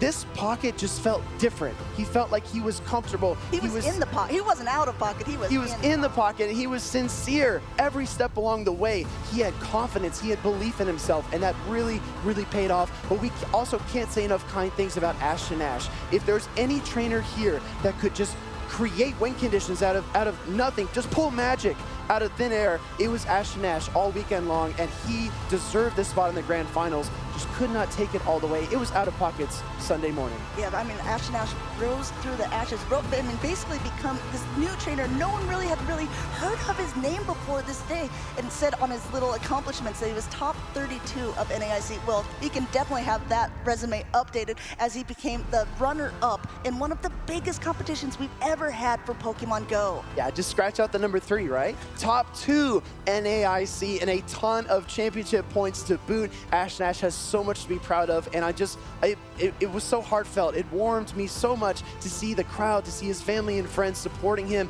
I'm sure there are tons of messages in the chat. I'm sure that AshtonAsh will watch back that VOD, see all of your kind words, and be so grateful to you, OutofPoket as well. As this tournament concludes, it's like the very last tournament before Worlds this season. And we, at the beginning, had a lot of different opinions of who was actually going to be the North American International Champion, because there were so many well-known names in this circuit that were competing in the format. However, a lot of those names were knocked out very early on. I'm so happy for AshtonAsh to be able to make a new name for himself. We have some new players to be looking out for. Exactly right. It's incredible to see these trainers that are rising through the ranks, that are hitting these new levels, evolving into the next form so they can take on the best competition in the world. But I'll tell you what, Amanda, it's been a great grand finals. We're going to hear from Anna on the stage, though. Anna, take it away. Thanks so much. You will hear from me, but mostly you'll hear from your champion, OutofPoket. You have numerous accomplishments as a player, but getting to add NAIC champion to that list, how does it feel? Good. Yeah, anything other than good? Relief or maybe a sense of like, I finally did it? Yeah, I mean, the whole season I hadn't like won a regional. So going into this, I was like, I mean, if I win, like, that'd be pretty cool, right? I'd be able to, I mean, I had a goal to like win a regional this season, but when I didn't get it, I was like, man, like, at least I had a good season. But I figured I'll give it my best shot here and do it. And, I mean, 9 rounds later, I got it. Yeah, I mean, winning this over a regional, that's okay. Yeah, I'd say so. Now tell us about the match. The casters were saying you seemed like you just totally had control. It kind of made it look easy. Was it easy? I mean, I did 3-0, but at the same time, AshtonAsh had a pretty rough team. I had to think a lot going into the match. I was immediately planning as soon as I saw that AshtonAsh was 2-0 against Steiner in the losers finals. So, for example, Gligar isn't the greatest into his team, but I figured because of that, he would disrespect it, and it worked out for me the first game. Awesome. You do have quite a crew of people cheering you on here. Do you want to say hello or thank you to anyone? Sorry? Do you want to say hello or thank you to anyone out there or on stream? Yeah. Shout outs to my mom. She's my MVP. She's my MVP, and everyone in the community really likes her. I like her too, of course. I like her too. Also, big thank you to my friends like Lyle Jeffs, Elite, Mountain Dugong, Mormon Matt, Wadaj, and Onion Frank for always supporting me and watching. And one last question. We're going to see you at Worlds in Hawaii, right? Yes, sir. And what will you plan to do there? First, I'm sorry, I always say yes, sir, but you can call me sir. I'll take it. Very respectful. Yeah, but what do you plan to do at Worlds? What are you going to accomplish there for us? Win. Cool. Good. Very simple. Thanks. Let's hear it for OutofPoket, everyone, and casters. Back to you.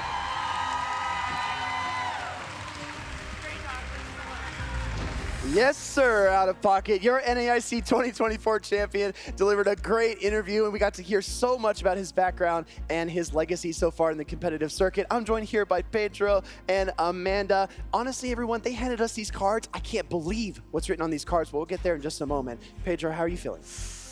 This is unforgettable. This is my first time with you guys at an IC. And you know, the emotion, the feeling that the crowd had, the battles, everything we watched, it's something I will never forget. And I think that any outcome that we could have would have been great. Like, and I'm so proud about of everyone who competed. And you know what? OutofPoket did amazing. He played out of his mind, like you were saying, so he deserved this. And I'm really, really wanting to see him play at Worlds. Amanda? Yeah, I mean, you couldn't have said it better, Pedro. This has been so much fun. I say it almost every time, but it was also my birthday yesterday, so I felt some extra special love as well. But the Pokemon Go community means so much to not only me, but everyone here. There's been so many people. There's gatherings. People are meeting up. They're coming from all over the world, talking with each other, sharing memories, trading Pokemon. OutofPoket wasn't kidding when he says everyone in the community loves his mom, because we all know her. We've all seen her at all of these different events, and I'm sure she's so proud of him to be able to call him this new champion. It's one of those moments that I think Pocket will remember the rest of his life, having his mom out there in the crowd. You can never take that away from a trainer like that. Just one of the most heartfelt moments you'll ever experience in your life. But it's been a long road. We kicked off the season in Pittsburgh last September. Let's take a look back at where we've come in the winner's side bracket as we recap OutofPoket's journey through this tournament. So many wins, so many quality opponents defeated. Amanda, recap this. I mean, this was just incredible to watch. I mean, over 300 competitors were here competing at this year's NAIC. A lot of big names. And if you look next to all of the names on the left-hand side there's a lot of different regions that were also represented there. We had people from the Latin America region. We had people from Europe in this top 32 overall. But OutofPoket just beating everyone, staying in that winner's side of the bracket, playing in the winner's final against AshtonAsh, and then beating him in the grand finals. Absolutely incredible run by this trainer. We used the word resilience quite a bit yesterday. Pedro, talk to me about AshtonAsh's run through this gauntlet that was the loser's side bracket. Yeah, I mean, AshtonAsh had one of the craziest runs I had ever seen, you know, because not only he defeated really great players, like I kind of Steiner on the end. Yeah, it's Steiner in the end, no, you know. But not only he defeated a lot of players that are really hard, like core players and really talented players, but also like I gotta admire the mind strength that he had going back against OutofPoket at the end, because if you lose, for example, at the winners finals, you know, you need to have a huge amount of mental strength in order to like overcome what happened and say like, let's do it all over again. This is not over, and I'm still here. I'll be the winner, and I think he did great, even in front of the best. No, exactly right. Held his own against the best in the world. This wasn't just a North America competition, right? We had 4, or I believe 5 LATAM trainers in the winner's side bracket to start off the day, and several EU trainers joined us in day 2 as well. Let's take a look here at our final standings. Now that the dust has settled, the swamp is quiet here in Louisiana. OutofPoket at the top of the list, AshtonAsh and LNDSTSteinar. I just want to give a shout out here to LNDSTSteinar. We saw his name all over that loser side bracket because he also was on fire this weekend, Amanda. Yeah, absolutely true. And the rest of these names as well. Elam with his best placement ever. And the last one I really want to point out is Shiny De Alga, because he just went on an absolute tear yesterday. He went through, I believe it was Inadequance, Rocha Babyface, House Stark, all of these well-known names within the Pokemon GO circuit to be in that top 8 standing and getting a lot of championship points and prizes. Only one trainer could take the gold, but there was also a silver and bronze amongst them. OutofPoket and the tools of the trade. Look at these incredible teams these trainers brought. Shadow Gligar, I would argue it's been the season of Shadow Gligar, but there were so many nice meta surprises this weekend too, right, Pedro? Yeah, we saw the man team that I really liked, this Alolan Sunslash, AshtonAsh, Alolan Sunslash, a tongue twister. But I gotta say, I'm really surprised about Feraligatr, but regular one, not Shadow. And we got to see it in Game 3 of the Grand Finals. And doing really well, because I talked to some of the players and they told me that the extra little bulk that the regular one has was needed in this format.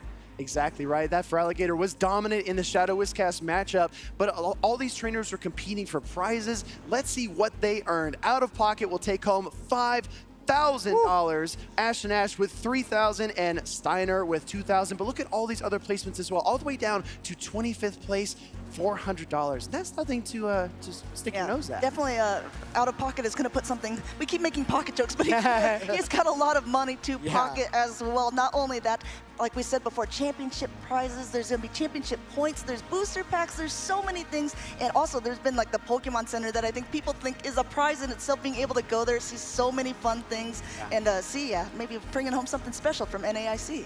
If you are still with us, we have a treat for you. This is the first look at some of the exclusive things at Worlds.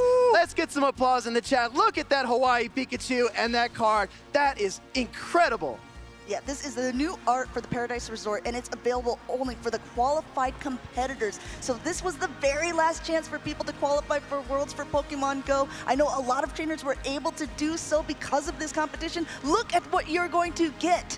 Exactly right, and make sure to stay in touch with Pokemon. Scan the QR code, get your smartphone out right now and do it, because you don't want to miss this chance. And remember that you can tailor your email preferences if you want to hear about the competitive circuit, about the Pokemon Center, whatever you would like to learn more about. You can always get more information regarding those topics. But it's been an incredible tournament. So many memories were made here that will last a lifetime. Like you said, Amanda, so many trainers getting together, maybe for the first time. I think there was like, I don't know, 1,000 lucky trades that happened this weekend? Minimum, I would say. And if you are someone who is thinking, Well, I didn't even know this stuff was going on. I wish I would have had more advance notice. I should have signed up for these emails earlier. Make sure that you're also following the socials, that you're participating along with this Pokemon GO circuit, because there's still so much more. Worlds is just in August. These trainers are going to be doing so much. You're not going to want to miss any of that action. I heard we were live on TikTok, on Instagram, but also YouTube and Twitch, right, Pedro? What's the hashtag people should use if they want to get their tweets highlighted later? Yeah, so the hashtag is hashtag Pokemon NAIC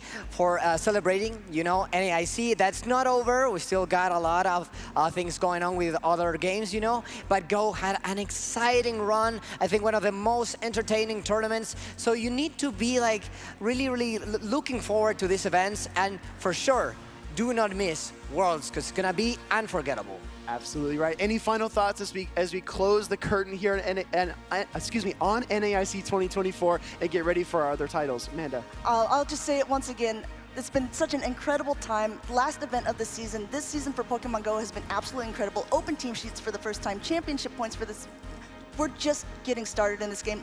Look how far we've come, and look how far we're gonna go. Yeah. Pedro, what would you say to trainers who have not attended a PvP event and they're coming to an event for the first time? Why should they be at NAIC, at these regional championships and worlds? Yeah, what makes, for me, Pokemon GO special is the community and the memories you create. And I really believe that these tournaments really do create the best memories, the best communities, the best friendships. Like, supporting your friend in the stage, in the final, maybe crying together because you accomplished your dreams. You're never gonna forget that. You're gonna look back 10 years from now and gonna like really appreciate these moments. Exactly right, Pedro. It's been a pleasure. Amanda, a pleasure as well. We're going to toss the baton to our host, Anna Prosser, on stage as she takes away the award show. Anna, it's all you. Thank you so much. I want to say thank you to all of the Pokemon trainers and fans who have joined us here at the 2024 Pokemon North America Championship. This one has been a wild one, and before we even give all of our awards away, I want to say congratulations to all of you competitors who have secured your invite to Worlds! With that, now it's time to recognize our NAIC finalists in Pokemon GO. Let's give a huge round of applause for Steiner!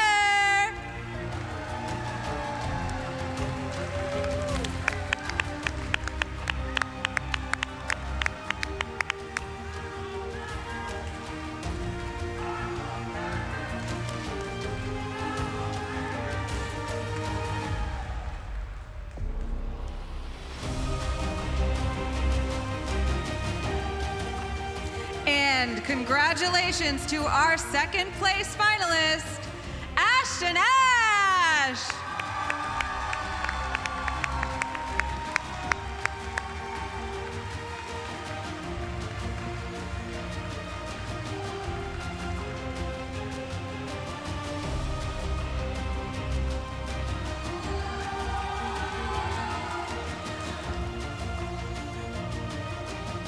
And finally, your 2024 Pokemon North America International Champion, OutofPoket!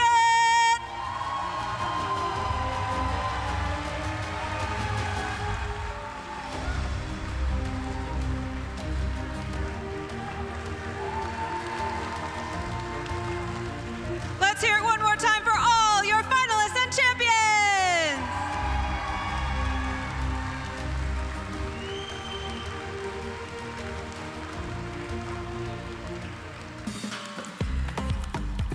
Now remember, we're not done yet. Be sure to stay tuned to all the Pokemon action on our YouTube and Twitch channels. Thank you so much for joining us. The Pokemon trading card game is up next with 3 different age divisions vying for their own trophy. Let's go ahead and kick it off with juniors. Let's go.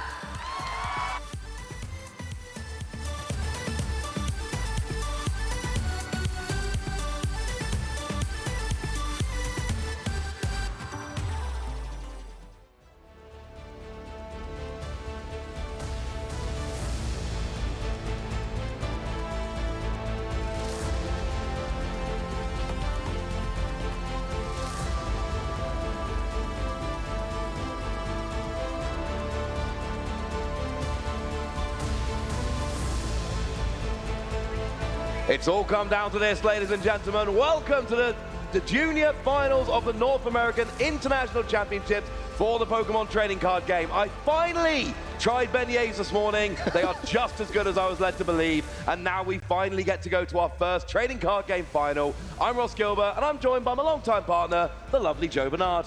Yeah, I'm doing great, Ross. Great to be here. Championship Sunday, that's what it's all about. We have some champions to crown. We have lots of different archetypes in all of our finals, and we're going to be going through each age division today. Yeah, and of course, if we're in the final, that means there are some phenomenal prizes on offer. So let's take a look at the prizes we are playing for. And of course, given that we're in the final, we're already locked in. The juniors winners, the second place, $5,000. That is locked in, yep. $5,000. If you win, it goes up to 7. Yeah, so there's a lot on the line. High stakes Pokemon is what it's all about here today in Championship Sunday. $2,000, that's a big pressure match that we have in store for these juniors and seniors. And let's not forget, you get a whole mess of booster packs when you do this well in an international championships. And let's face it, who doesn't want a whole mess of booster packs? I know I do. That was always my favorite thing. I do well at a tournament, and then I get to go home and open a bunch of boosters. That's what it's actually all about. That's really what it's all about. And then you check your bank balance, you're like, oh, it's gone up by $7,000. That's a nice bonus too, yeah. Yeah, that never happened to me, though, just to be clear. No, I was never that high either. Maybe some of the lower ones. That's about it. Still take it, though. Amazing international prizes for even those lower placements, and that's why these are such phenomenal occasions. Yeah, and we have been lucky enough to go and have a chat to the junior finalists this morning. We've had a chat to Jose Cruz and to Edison, and, you know, had a bit of a chat, got some stories, learned about them and their decks. And I know they don't have their headphones on, but I'm going to be honest with you, Joe, that they already know the matchup that they're playing. Yeah, they do indeed. But before we get into the matchup, we'll just go over the formats for this weekend at the NAIC. This 2024 International Championships event has been showcasing thrilling Pokemon TCG matches all weekend from New Orleans, Louisiana. Trainers from around the globe have been competing for over $500,000 in cash prizes, booster packs, and championship points to qualify for Worlds 2024 in Honolulu, Hawaii. This tournament is a 3-day event, starting our trainers off in Swiss rounds. All Swiss and Top Cut matches were best of 3. The trainers earning 19 or more match points or placing in the top 32 advanced forward to Day 2. Day 2 Swiss rounds continued until the top 8 was determined, where we shifted to a single elimination Top Cut bracket, and those remaining trainers battled until we only had our 2 finalists remaining. They compete today on Championship Sunday to secure their right to be called the very best. Who has taken home the title of North America International Champion? Who will be joining us on the road to Worlds 2024 in Honolulu? Stay tuned to find out and enjoy the show. Okay, so now you all know how the tournament is going to be running, but I know what you're thinking, right? Okay, these juniors, they're playing in the final, they've got great prizes. Where are our prizes? Don't worry. We have got you. And of course, the best prize of the bunch is the TCG giveaway that we are doing. We're giving away a Teal Mask Ogerpon, the special illustration rare version in PTCG Live. Just use that code TEALDANCE NAIC24 and you get not only Teal Mask Ogerpon, but the prettiest version of it. And if you want a good advert for Teal Mask Ogerpon, it might be foreshadowing our juniors match as well. We're going to see the full power of this Teal Dance ability in action in our finals match. Yeah, we've seen it on stream a couple times this weekend already, but it has made it all the way to the juniors final. So stay tuned, but just make sure you get that code in, right? Because otherwise you don't get the free card. And who doesn't want the free card? I know I do. I haven't had a chance to put that code in yet, but I assure you, when Joe and I are finished here, I'm going to claim that. But maybe you're thinking, Ross, I like that, but what about my Scarlet and Violet games? What about having a new Pokemon to play with in Scarlet and Violet while we've got you there as well? We are giving you Niles Dunlop's Porygon 2. All you need to do is use that code NAIC Trick Room. Just remember to put the 1s instead of I's and the 0s instead of O's. Yeah, the Porygon 2 is a fantastic Trick Room setter. It has inbuilt Recover as an option, and that Terra Blast attack, as you can see, can be devastating in the video game. It helped Nils out, and it might help you out as well. And Porygon is, I don't know if you guys have checked the official ranking, but Porygon was the official best Pokemon in Gen 1, at least last time I checked. So Porygon 2, Big Balloon Duckwart, more do you want, ladies and gentlemen. That is a fantastic Pokemon. We have some very good giveaways going along here. And of course, if you're thinking, all right, Ross, fine, I've got my card in TCG, I've got my new Pokemon for Scarlet and Violet, but I like playing on my phone. What about my Pokemon Go?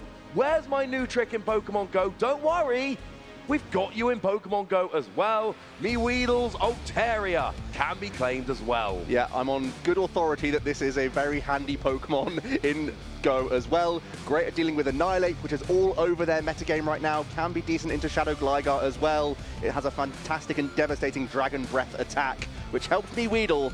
And again, this could now be a Pokemon that you can add to your roster. And let me know in the chat if Joe convinced you he knows what he's talking about with the Pokemon Go meta. Do stay attention and get your Twitch drops there as well for that one. So we got those goodies that are on available, but I do believe now it is time to start transitioning and talking about this finals match we got going. We got two juniors, we got Jose Cruz and Edison coming up here. We've got Raging Bolt and Golden Go. Yeah, these are archetypes that didn't do that great in the Masters division, but we do know they have great power behind them. Edison has actually been playing Golden Go for a while, is the LA regional winner just 2 weeks ago with Golden Go, so sticking with an archetype that's sort of tried and trusted with them. Not too many new cards coming into the deck, but as we know, if you are a great pilot of an archetype like this, you can go far, and we're seeing him in the finals now. Yeah, let's see how they got to the finals. Let's take a look at the bracket that our players had to fight through to get forward into the final. And we are going to see there lots of Jose actually 2-0 in both of the games. Wow. And Edison, neither of them dropped a game so far since they got into top 8. And right, so yeah, both of them just 2-0s across the board there. Yeah. And I have some of the matchups as well, Ross. Oh. Jose was able to defeat Miraidon and Clorf, 2-0 victories in both of those, and Edison was able to defeat Lost Zone Box and Gardevoir. That's actually going to be our finals later today in the Masters division, so certainly the Golden Go has what it takes to compete with the best in the format. Yeah, I believe it was Ezra who was playing Lost Zone Clorf with a 3-3 Bibarel line. I'm going to let you guys figure that one out. That is not a deck I was expecting to be mentioning on the stream this weekend, but apparently Lost Zone Clorf with a 3-3 Bibarel did make it into the juniors top 8, and I feel like everyone at home needs to know that that happened, because that was, I think it's fair to say, a surprising turn of events. We can actually have a look at the full junior top 8 decks here to give you a better picture of how the archetype shaped up and what were the best plays in that junior division. Quite a diverse range here, Ross. We see Raging Bolt EX, Miraidon EX, Chien-Pao EX, as well as just one-offs for all these other archetypes. And like you said there, Ezra with the very surprising Clorf. It was still with a Lost Zone engine, but also having the option of B-Barrel in there as well. So lots of draw power alongside the unhinged scissors. I know that's one of your favorites. Oh, I'm a big fan of Clorf. If any of you were watching the Stuttgart regional stream back in December, you would have seen us celebrating Santa Clorf all weekend long. And I'm quite happy. I'm happy I found it was Ezra. I had some notes written down. I'm like, right, let's see, I've got this. And 8 different decks. I'm not saying that wrong, am I? 8 different decks represented in the top 8 of juniors. A very wide metagame. And it means that if you are these junior players, you've got to be navigating lots of different awkward matchups. We did hear, I think it was Edison told us, didn't really want to be playing against Ancient Box. Yeah. Not a great matchup for Golden Go. And luckily managed, you know, we see Theo there, was an Ancient Box in top 8, but managed to dodge that matchup and make it all the way through to the final. I also found it hilarious that Edison was content with Goldengo, but had also brought different cards to the tournament and essentially had that premonition, that last night change of deck list. How often have we heard that story where we've jumped off an archetype trying something new and it's worked out for our players? But in this case, it's role reversal. Edison went back to the comfort zone with Goldengo, and as we can see, he's piloting it beautifully. Well, there's an important point to that story you missed out, Joe, because yes, he did pivot back to Goldengo. Yes. After not bringing Golden Go to the tournament, his dad did have to run up to the vendors that we've got in the tournament this weekend and buy the entire deck. And I mean, look, if I have to run and buy an entire deck and then my son makes it to the finals, I'm feeling like that was probably a good decision. I feel good about having to run to the vendors early on day 1. Well, there we go. We have our players ready, and Anna is on stage to introduce them to get into our junior finals match. Welcome to the Pokemon Trading Card Game Junior Finals! It is my pleasure to introduce you to your 2 players. Please give a warm round of applause and welcome Edison and Jose!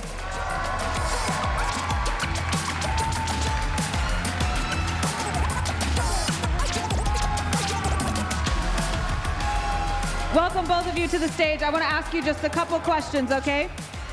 Jose, who's out here in the audience watching you? All my friends, my family, and everyone that's supporting me. The audience is looking forward to watching you play your deck. What is your favorite thing that you hope they get to watch? Hopefully me winning. That sounds like a good thing to watch. Edison, what about you? Who's here in the audience watching you or at home on stream? Over there, everyone over there. They're all my family and friends? Yeah. All right, what about you? What is the most exciting thing that you hope they get to see you do on stage? Hopefully win. Winning is across the board the goal. Good job, you guys. All right, we're looking forward to watching you play. Please take your seats, and casters, let's get into this match. Thank you very much, Anna. This is a matchup I am excited to watch. Jose Cruz, we're having a chat with him earlier, managed 7 top 8s in a row. 8 of the last 10 tournaments he's played, he's made at least top 8, which is frankly a fairly ridiculous, what I'm saying, achievement here. Yeah. But Edison, actually, when we shut down tournaments a couple of years ago, when those tournaments all went away, when they started getting top 8 finishes in Taiwan. Yeah, if you can't play elsewhere, head over to where you can play some Pokemon. That's a great thing to see. It's really interesting that Jose has essentially been this connoisseur of Rapid Strike. That was the archetype where they've had so many regional successes back to back to back, but finding this new archetype, a completely different strategy. The Raging Bolt deck, of course, much more known for being aggressive with those 2 prizes, rather than being a little bit tricky with that bench damage that you can manipulate with the Rapid Strike archetype. It shows that Jose can adapt on the fly to new format changes. Yeah, before this game started, we got to have a chat with the players and some of their family, but you know what? I'm feeling a little bit selfish. So why don't we head down to Wancho and we can all have a chat with some of their friends and family.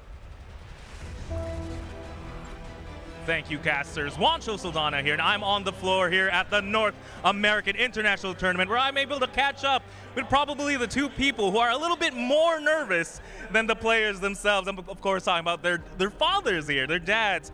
I'm joined by Ram and Jason Chen. And how are both of you feeling? Nervous. Nervous and excited. Yeah, same. All right, I have a couple of questions for both of you, but we're going to start with the Ram first. Ram, can you tell us a little bit about your the family? How has Pokemon affected your lives at home, his competitive journey and everything? Personally, for us, this is a lifestyle. My wife is super supportive. I have 3 other kids who are also interested in playing. So for us as a lifestyle, being able to travel the world, it's been a blessing. I bet. A lot of core memories, I think, have been made. And, I mean, getting to travel the world, play Pokemon. I wish I did that as a kid. With that, you just know, these players are going to be watching this back for years to come, right? Like, in fact, after this entire tournament, they're probably going to be watching it. Do you have any words for your son before he goes up on stage and competes? Jose, super proud of you. Keep working hard, keep doing what you do. Your life will turn out just fine, son. I love you. Amazing stuff. Jason, same questions. How has Pokemon affected your lives? His entire competitive journey and everything. Is the ability to make great friends. Yeah, the community is awesome. Seeing the world, traveling. Yeah, those are the great moments. I love to hear it. Again, they're gonna grow up as great people for sure. I can feel it. And any words you want to give to Edison before he goes up and competes? And he's gonna be watching this back, so pick good ones. All right, buddy. Proud of you. Good luck. 1 game at a time. Have fun. Amazing stuff here from the Poke Dads. With that, let's go ahead and throw it back to the casters to get on with some Pokemon action. Thank you very much, Juancho. Love to hear from both the dads there before their sons go and play on stream. And it looks like we are shuffling up and getting ready to go in what should be a pretty quick, hard-hitting game. We're not playing particularly fancy with either of these archetypes, both Raging Bolt and Golden Go. The goal is set up, hit hard, take giant KOs, and hopefully do that before your opponent's taken 6 prizes. Yeah, we're looking at big bellowing thunders and make it rains, and we're looking to take 2 prizes every single turn. This is going to be a very fast back and forth. and both players really need to keep on top of their resources and also be aware of the opponent's options to hand disrupt here, and that could end up being the difference maker as we see some great results for both of our junior players here. Over the last couple of years, they have both been such consistent performers. Edison doing one better than his NAIC top 4 in 2023 there, now has made it to the final and is trying to become the NAIC winner today. Yeah, there are a lot of very good achievements on there. We said, Jose, 8 out of 10 top cuts. Won San Antonio and Charlotte, but got second place. It was literally 4 in a row coming first or second, which I think is a run any player would be absolutely delighted with. And Edison, not even mentioning the top 8s in Taiwan when we had to take some time off from our tournaments over in places like the US and Europe. So we do see confirmation there of the decks. Raging Bolt for Jose and Golden Go for Edison. Big, powerful decks. Yeah, as we know, Raging Bolt EX, one of the brand new archetypes, mostly because the Ogerpon. Raging Bolt EX we'd already had. We had that the previous set in Temporal Forces, but it really gained so much more steam thanks to that teal mask Ogerpon that you can see on our screen there as the crowd has started to gather for our finalists here, and we're going to be getting into the game right away here. We're going to start seeing some prize cards come down, Ross. Yeah, it's always important seeing what is not available in your deck. We see a Gimme Ghoul for Edison. Let's hope it's just the one. Oh, Ooh, Prime the Ace-Spec Catcher. Prime Catcher, yeah. That's a really huge item card. 2 Earthen Vessel. I don't like seeing that going in there in multiples either. Yeah, that's one of the great ways that you can ramp your damage output. There is also a letter of encouragement within the deck list as well, but of course that will only be live once Jose begins to take some prize cards. So hopefully those Earthen Vessel aren't causing too much trouble in the prizes. No, you need to start getting that energy out because you need to get lots of energy in your hand so you can be discarding it, making it rain, doing lots of damage with that Golden Go. It's got a built-in draw engine as well. They kind of both do. You've got your Golden Go, which draws cards, but then on the other side, you've got your Teal Mask Ogerpon that draws cards. So we're expecting a decent amount of consistency here, and taking the first 2 prize KO is going to be really important. If you take the first 2 prize KO and keep it rolling, you're going to win the game. And both these archetypes are very good at reloading those attackers. Of course, the Professor Sada is going to reload multiple ancient Pokemon in one go, and the Golden Go only requires 1 energy attachment, but we are getting into this turn 1 here. It's going to be kicked off by Edison with Gimme Ghoul start and 1 already on the bench. Yeah, having 1 prize doesn't seem too bad when you start with 2 in your opening hand. And it seems like we've got a Greninja down. Do we have an energy to use to draw cards? No, it looks like we've just passed over to Jose Cruz here, who's starting off with an Earthen Vessel. Yeah, it's a fantastic option to have in this ancient archetype. We want to, of course, get basic energy in the discard pile to unlock our crucial supporter, the Professor Sada's Vitality, in this opening sequence. And, of course, we want to find some grass energy here to make use of our Teal Dance from the Ogerpon EX that's currently in the active position. Let's have a look at the rest of the hand here, Ross. There is at least a grass energy to use that Teal Dance, which is nice. Yeah. So you don't have to grab that with Earthen Vessel. You really want to try and get energy into discard here. Early doors, because you got that Professor Sada's Vitality. Is there a Sandy Shocks EX in the deck? No, just a regular option. single prizer. So that does seem to have made a little bit of way here with the Teal Mask Ogerpon coming in. But it is a fighting and a lightning energy. They are, of course, the 2 energy needed to attack with your Raging Bolt. I think we have that Bull Search. I think there's also a Pokegear in the hand. That might be the key way that we get towards a Professor Sada here.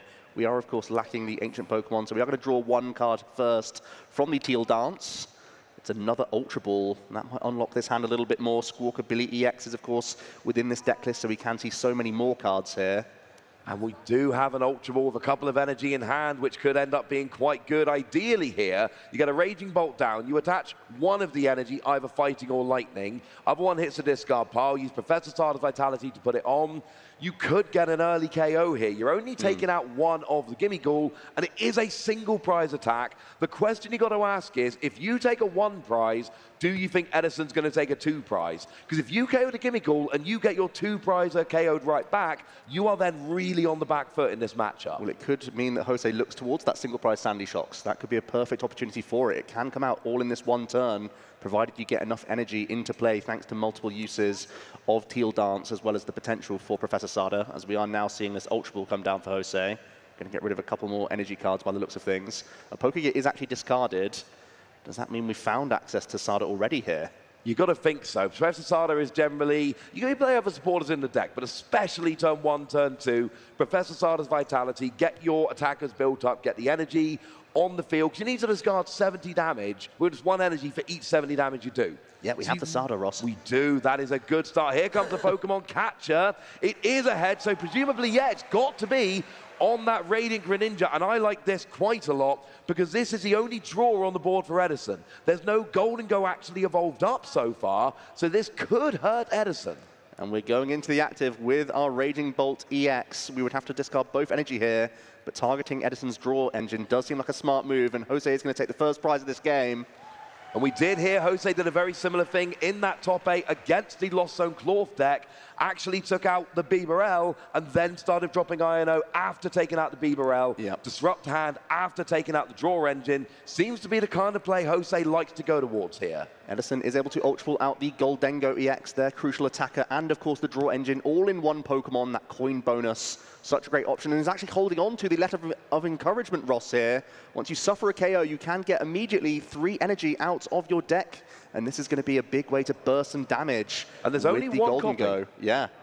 Players are 1 of in the deck, so having it in your hand just ready to use after the first KO is quite big.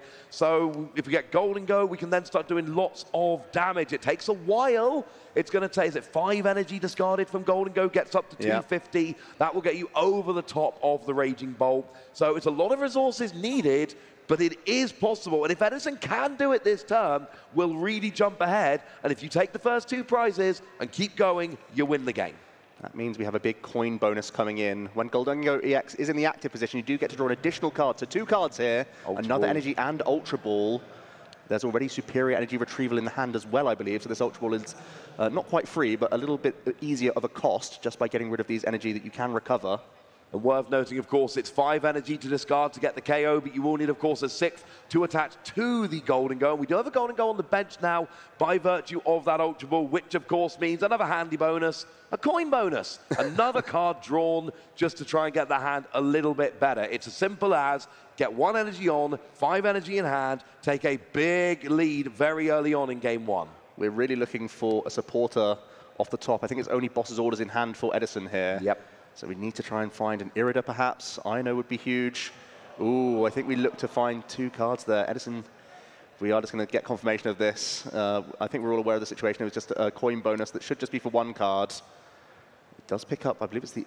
Was that an Earthen Vessel here? I think it's superior energy retrieval superior. came out of hand. Oh, it's just another regular energy retrieval? Yeah, just an energy retrieval there. I think we'll probably have to shuffle the deck here. We'll get confirmation when we have it. But it was caught early, fortunately, so things should be running smoothly. Can be hard to remember, of course. Golden Go gets 2 cards in the active, 1 when you're on the bench. It looks like we've shuffled up, and we are just continuing with the play here. And it does look like we're going to see an energy retrieval coming down, which will get 2 of those basic energy from your discard pile right back to your hand here. Of course, it needs to be a metal on the Golden Go, but the ones you discard from your hand could be anything. Are we going to use Boss's Orders here as a trapping play, or are we going to try and knock out the Radiant Greninja on the bench? That's the only Pokemon you have enough energy in hand to make it rain with.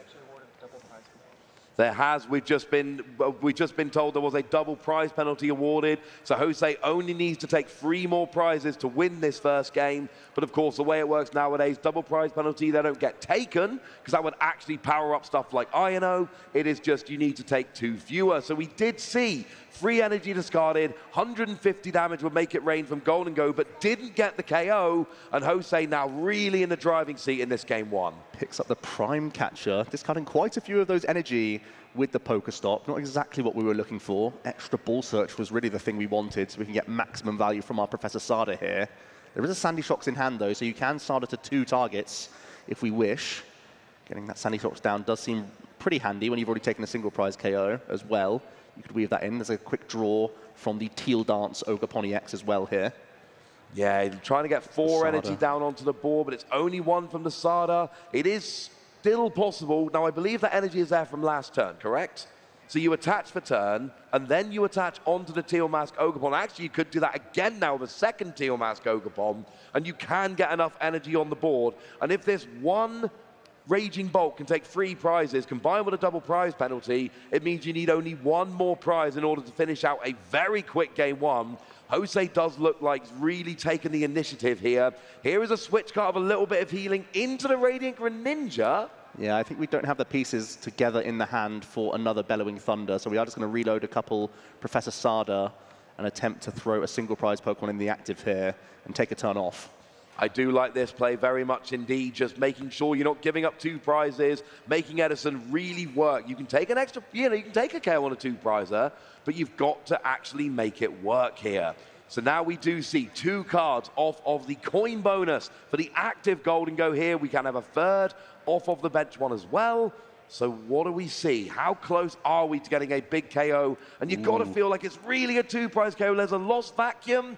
Oh, you did not want to see the Ino hit the discard pile. You want that in your hand. We were really looking just for more ball search as well from Edison's side of the field. The more Goldengo, the better. But we do have some fuel for superior energy retrieval at the very least. We spent boss's orders from hand last turn, so if we are taking a knockout, it would only be on the active right now. Oh no, there's another boss's orders in hand. There is a Can we boss's orders finish in off the hand. benched Raging Bolt EX here, Ross? That could be a huge play. I think we could. We've got some energy retrieval cards in hand, so that would absolutely allow that. Here comes the superior energy retrieval, gets 4 energy back. Is it 4? Just 3, but that is enough to take out the Raging Bolt on the bench. Boss's orders is going to bring up the damage Raging Bolt, and we're going to make it rain, and Edison takes their first 2 prizes. And importantly, the only Raging Bolt EX is being taken off the board. The only ancient Pokemon is being taken off the board right now by Edison with this 2-prize KO. And of course, we know that Jose's main draw engine are those Professor Sada from your supporter, which has just been drawn for turn actually, but we need to have ancient Pokemon in the mix to make the most of it. And at the moment, there's just the Sandy Shocks in hand, so we're Pokestopping.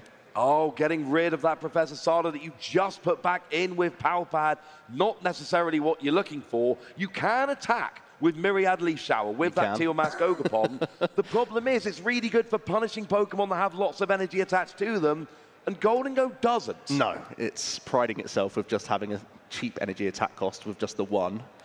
As we are going to get back some grass energy here for some Teal Dances. We're actually going to use Radiant Greninja first. You, of course, get an additional card this way. Yeah, now if you could... Raging Bolt. That's a big pickup. Okay, and there is a Sada in hand, it looks like. Did I see that correctly? Yeah, we have drawn into Sada as well. So we should be able to have a nice reload here. There are so many energy in the discard pile for Jose, though. And Edison just wants to have a look how many and what kind of energy are in there.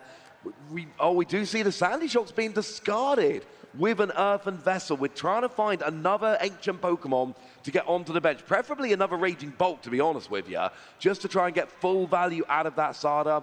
Firstly, you're powering up 2 attackers. That's a good thing. Secondly, that's 2 energy down. And of course, the more energy down, the more damage you can do with Bellowing Thunder. Yeah, love to see the Earthen Vessel thin the last 2 energy, by the looks of things, out of Jose's deck before we are using these Teal Dances, because we want to get more Raging Bolt EX, as you say, Ross. These are the big draws we're looking for here. Another Sada comes to the hand. That's handy for later. We are just going to use the Sada. Every Sada so far has just been to 1 target, but it can still reach here on the Goldengo, perhaps. Yeah, just need 1 more energy, and you've not used your attachment for the turn here. And we would have to be fighting onto Raging Bolt, because you need to actually pay for the attack. But I think you've also got at least 1 Teal Mask Ogapon that could be used as a 2nd Raging Bolt. It's a shame we didn't have that before the Sada, but of course, you draw when you play Sada, and then you get the Nest Ball, and you're like, well, brilliant. Why could I not have had that before I played the Sada? Yeah, fortunately, Jose does have the Prime Catcher, so it doesn't have to pay retreat here. Can simply manually attach the fighting energy to deal 280 this turn and get the KO, and is just going 1 prize away from winning this game 1. And you know things are going well when you can afford to use a Prime Catcher just as a switch.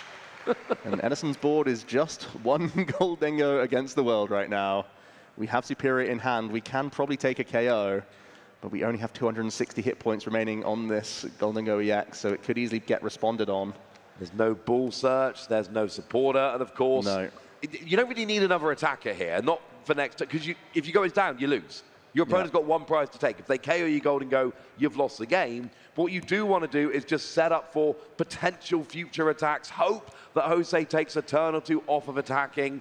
But Jose, I like his board. There's no energy down, but Sada is live for a double target. You've got 2 Teal Mask Ogapon you can attach extra energy to while drawing cards. If I'm Jose, I really like my position here. We pick up an Irida for a supporter to play. It's not really what we were hoping for. Really, a Roxanne would have been the best thing to give ourselves the best chance to tank a turn, but at least we finally have a draw supporter for Edison. Has drawn basically every card just via coin bonus so far and taking prizes. It's not what you're looking for. We go and get Palkia V-Star, of course. Palkia V-Star is a decent attacker. It's not a great attacker into these Raging Bolt. It struggles to get sometimes up to that amount of damage you need. So instead, we just grab the V-Star. Not because we're actually going to use it, just to fit our deck, hopefully making those coin bonuses slightly more impactful. A pretty nice Pokestop there. Got another superior energy retrieval to hand and a Nest Ball. Probably can't put any other Pokemon onto this bench, though, because Golden Go is the highest hit point Pokemon you have right now, and Jose just requires 1 prize card, thanks to that double prize penalty earlier in the game. So really, we're just going to have to take the knockout and hope that Jose can't rebound enough energy next turn. That's all it comes down to here. Yeah, well, you need Professor Sada, attachment for the turn, and then a second attachment with your grass energy on one of your Teal Mask Ogerpon, which sounds like a lot. It's really not a lot for these Raging Bolt decks. They're built for this. They are absolutely built for this. We keep telling people, like, turn 1, going second, 280. It's not some kind of weird, rare occurrence. It happens more often, it seems, than it doesn't. It is such a consistent deck. Edison will end up using the Nest Ball here. He's going to grab a Gimme Ghoul. I think Edison's scouting the fact that the Prime Catcher has already been played. It's likely Jose needs a Professor Sada regardless. So may as well get this Pokemon out. Just in case you have an additional turn, it gives you an extra coin bonus next turn. And you might still need additional pieces here if we're throwing so many energy into the discard pile for this KO. Or in fact, having to use a Superior right now just to make sure we can reach on this Raging Bolt EX, that 240 base hit points. 5 energy discarded from your hand to do 250. There we go. There's 2 prizes. And Edison saying, look, I know you've probably got this, but if you haven't, I've got a Gimme Go ready for next turn. I've got my Golden Go ready to go. Edison is actually only 1 turn away from winning here. But unfortunately, Jose is only 1 prize away from winning. Now, the Nest Ball for the Raging Bolt is big, because that is just an easier way to get the energy. We've got a Sada in hand. That is going to get halfway there. We got a Pokemon Catcher being played, and it is a head on the Gimme Ghoul. That's going to close out the game here. That's enough for Jose. We can use the Professor Sada. We have the fighting energy in hand. That is enough, Ross. And all we need to do now is attach the fighting energy from your hand, and then we can just use that Bellowing Thunder for 140 damage, KO the Gimme Ghoul, and Jose Cruz takes Game 1 of the Juniors Division Finals here at the North American International Championships 2024. Good old Pokemon Catcher. It goes so nicely in these aggressive archetypes to make sure you're picking off bench Pokemon as and when you need to. What a great start in that Game 1. Great display from Jose there, keeping his cool with the Raging Bolt. Didn't have it all go his way. He had to Sada for 1 in a number of those situations. Was lacking some ball search in that opening, but still demonstrated how powerful and devastating the Bellowing Thunder can be. He did indeed, but here's the thing. If Edison had 1 more turn, potentially could have finished it out. As we see the replay here, we see the big turn 1 KO onto that Greninja. We then see Jose coming straight back and reloading us. Oh, no, sorry. We see the attack from the Golden Go. Actually takes a couple of prizes. Then we see the reload KOing the Goldengo here for Jose. And Edison tried really hard, got that big KO on a second Raging Bolt, was 1 KO away from winning, but Jose hit heads on the Pokemon Catcher, and that was all we needed here to finish out this game. I think the good news for Edison as we look towards this game number 2 and how things could go differently is that we didn't really have the optimal setup. The Golden Go were coming in 1s and 2s. You really want to go much wider on the board. Sometimes even weaving in your Palkia V-Star can be relevant. You can even try and weave in attacks at different points with your Radiant Greninja to try and offset some prizes, perhaps. That is also something that we can consider going into this game number 2. Yeah, I mean, look, Edison's one turn away from winning, right? 1 KO away from winning, and did not have the best game. That game did not go flawlessly. 2 Ancient Vessel prized, again, not ideal. And the Squawk ability, that early game burst of draw from Jose there. Edison will be kicking off this game. We'll Nest Ball out the Radiant Greninja immediately. It was on board in game number 1, but we were lacking energy cards. Let's see if Edison can start cycling with concealed cards in this opening stage here. It's great to bank your energy in that discard pile because you play so many recovery effects for these via item cards. It's a great way to push your Goldengo. Yeah, we did see in game 1 that Palkia became a non-factor, but Jose did have a very full bench. And if Edison can get a decent amount of bench Pokemon, and Jose does as well, we need Buddy Poffin here, Ross. Are we going to hit it? No! We are lacking any form of search for Gimme Ghoul here. We only have draw power from Greninja. Fortunately, we have led the Palkia V, and that can V-star and still chip in with some damage. But it can be down to Jose now to sort of limit their own bench next turn. So that's going to be a factor going into Jose's turn 1, and it's really not what Edison wanted to see. Your Goldengo are your best attacker and your draw engine all in one. So it's twice as devastating when you whiff them on the opening turn. It really is. The maths on the Palkia works out. You need 9 bench Pokemon between the 2 players. That's 180 plus the 60 base is 240, which will then go and get the KO on the Raging Bolt. But the thing is, Jose can go, well, I'll just leave some bench spaces open. There we go. Now you literally can't KO. And if I'm Jose here, I'm going 3 bench spots maximum. We're poker stopping again. Nest Ball and Energy Retrieval. That's a big pickup for Jose. Even banking an energy card unlocks Sada for you. That little bit more here. We have Ball Search in the hand. With no Squawkabilly, we're going to have to use Radiant Greninja for additional draw by the looks of things. Yeah, this would be a great time to go and get that Squawkabilly, but Jose is about to learn that it is unfortunately prized. It isn't available, so Radiant Greninja gets some draw. Of course, Teal Mask Ogerpon does have that little mini draw engine, and it might be 1 card drawn per Teal Mask. It's not amazing. Better than no cards drawn, though. And let's be honest, there's the explosive potential to take a 2-prize KO this turn for Jose.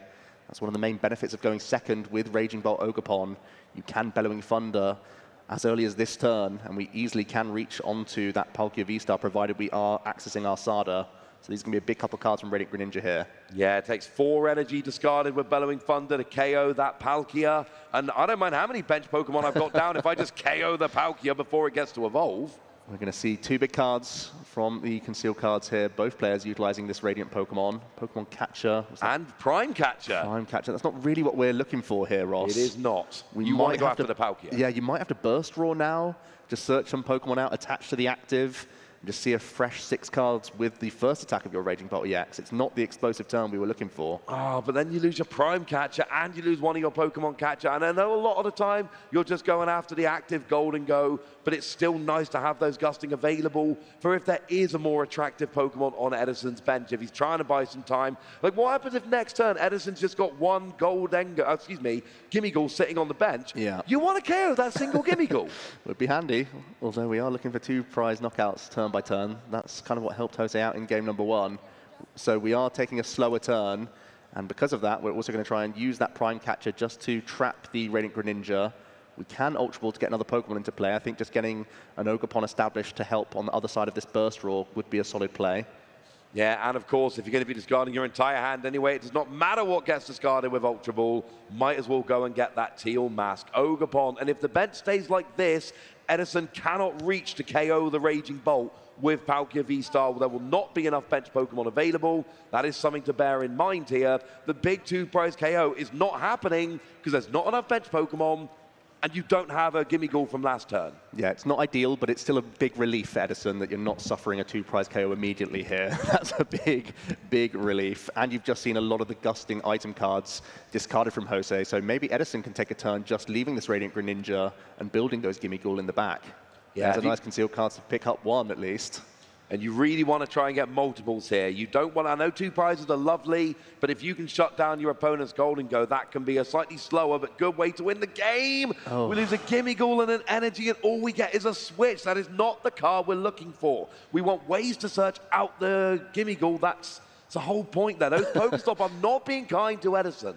We can evolve into the Palkia V-Star, but I don't feel like attacking with it makes too much sense. It can make the attack a little bit cheaper for Golden Go later down the line, but I feel like leaving this single prizer seems pretty handy, to be honest with you.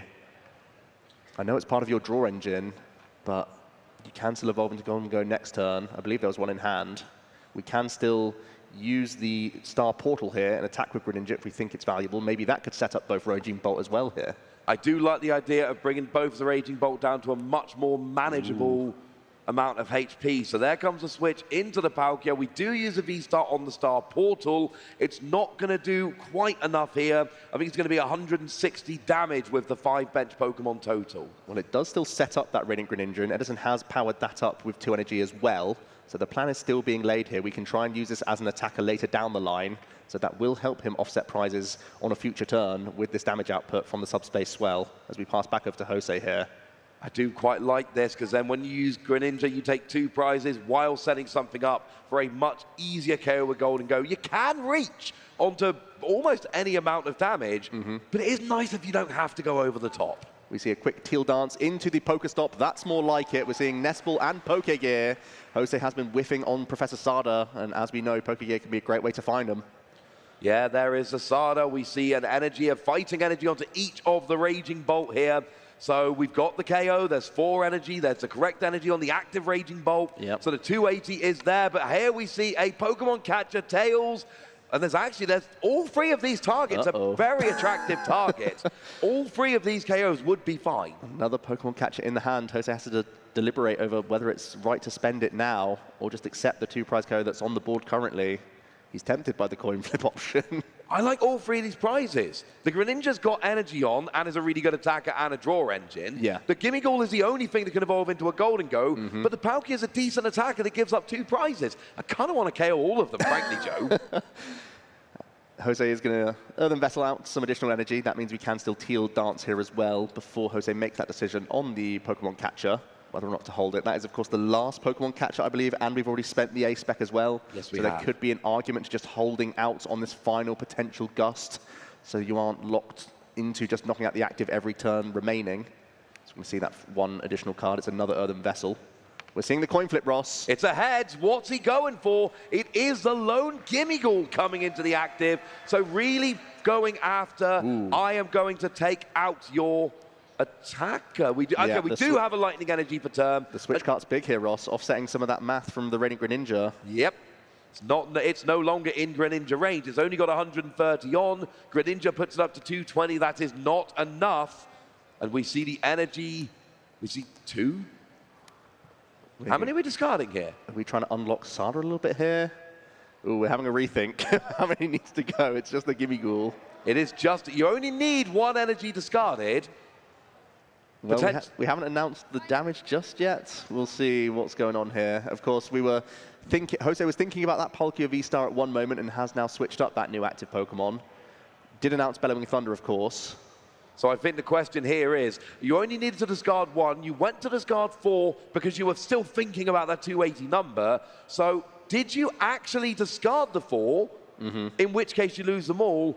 Or did you say Bellowing Thunder and you were thinking about the damage and changed your mind? That's what the judges are having to decide here. How many of those energy go into the discard pile? Because this could be pretty big, because discarding 3 extra energy you don't need to. Yes, it unlocks Professor Sada. Yeah. There are advantages to it, but maybe not enough to warrant doing it. As we can see, our judges are explaining the situation, and they are in complete control of this and being calm in this situation. That's what our players have to do. We've already had in game 1, Edison with a small slip-up, and now Jose will be discarding 4 energy by the looks of things to take this single prize knockout.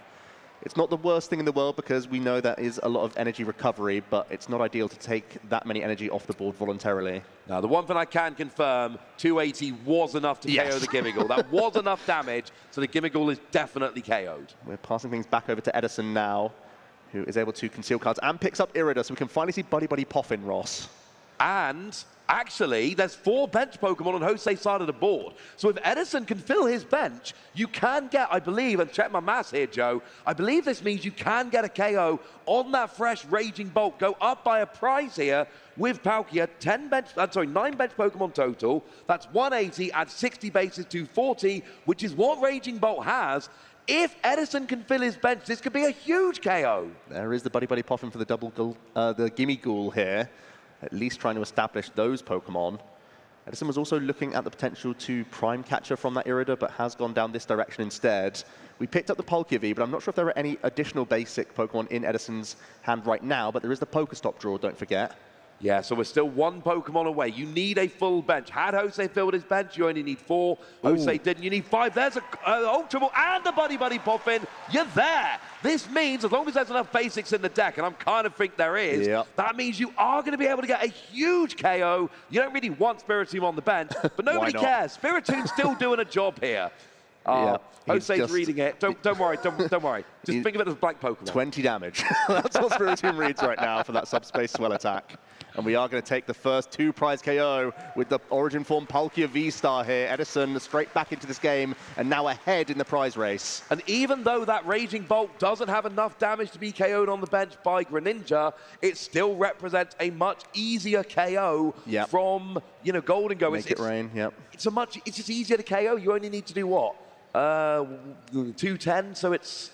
No, yeah, 3 energy. Yeah, just 3 energy now rather than 5. That is a much easier KO than it would have been. So that damage is still absolutely relevant.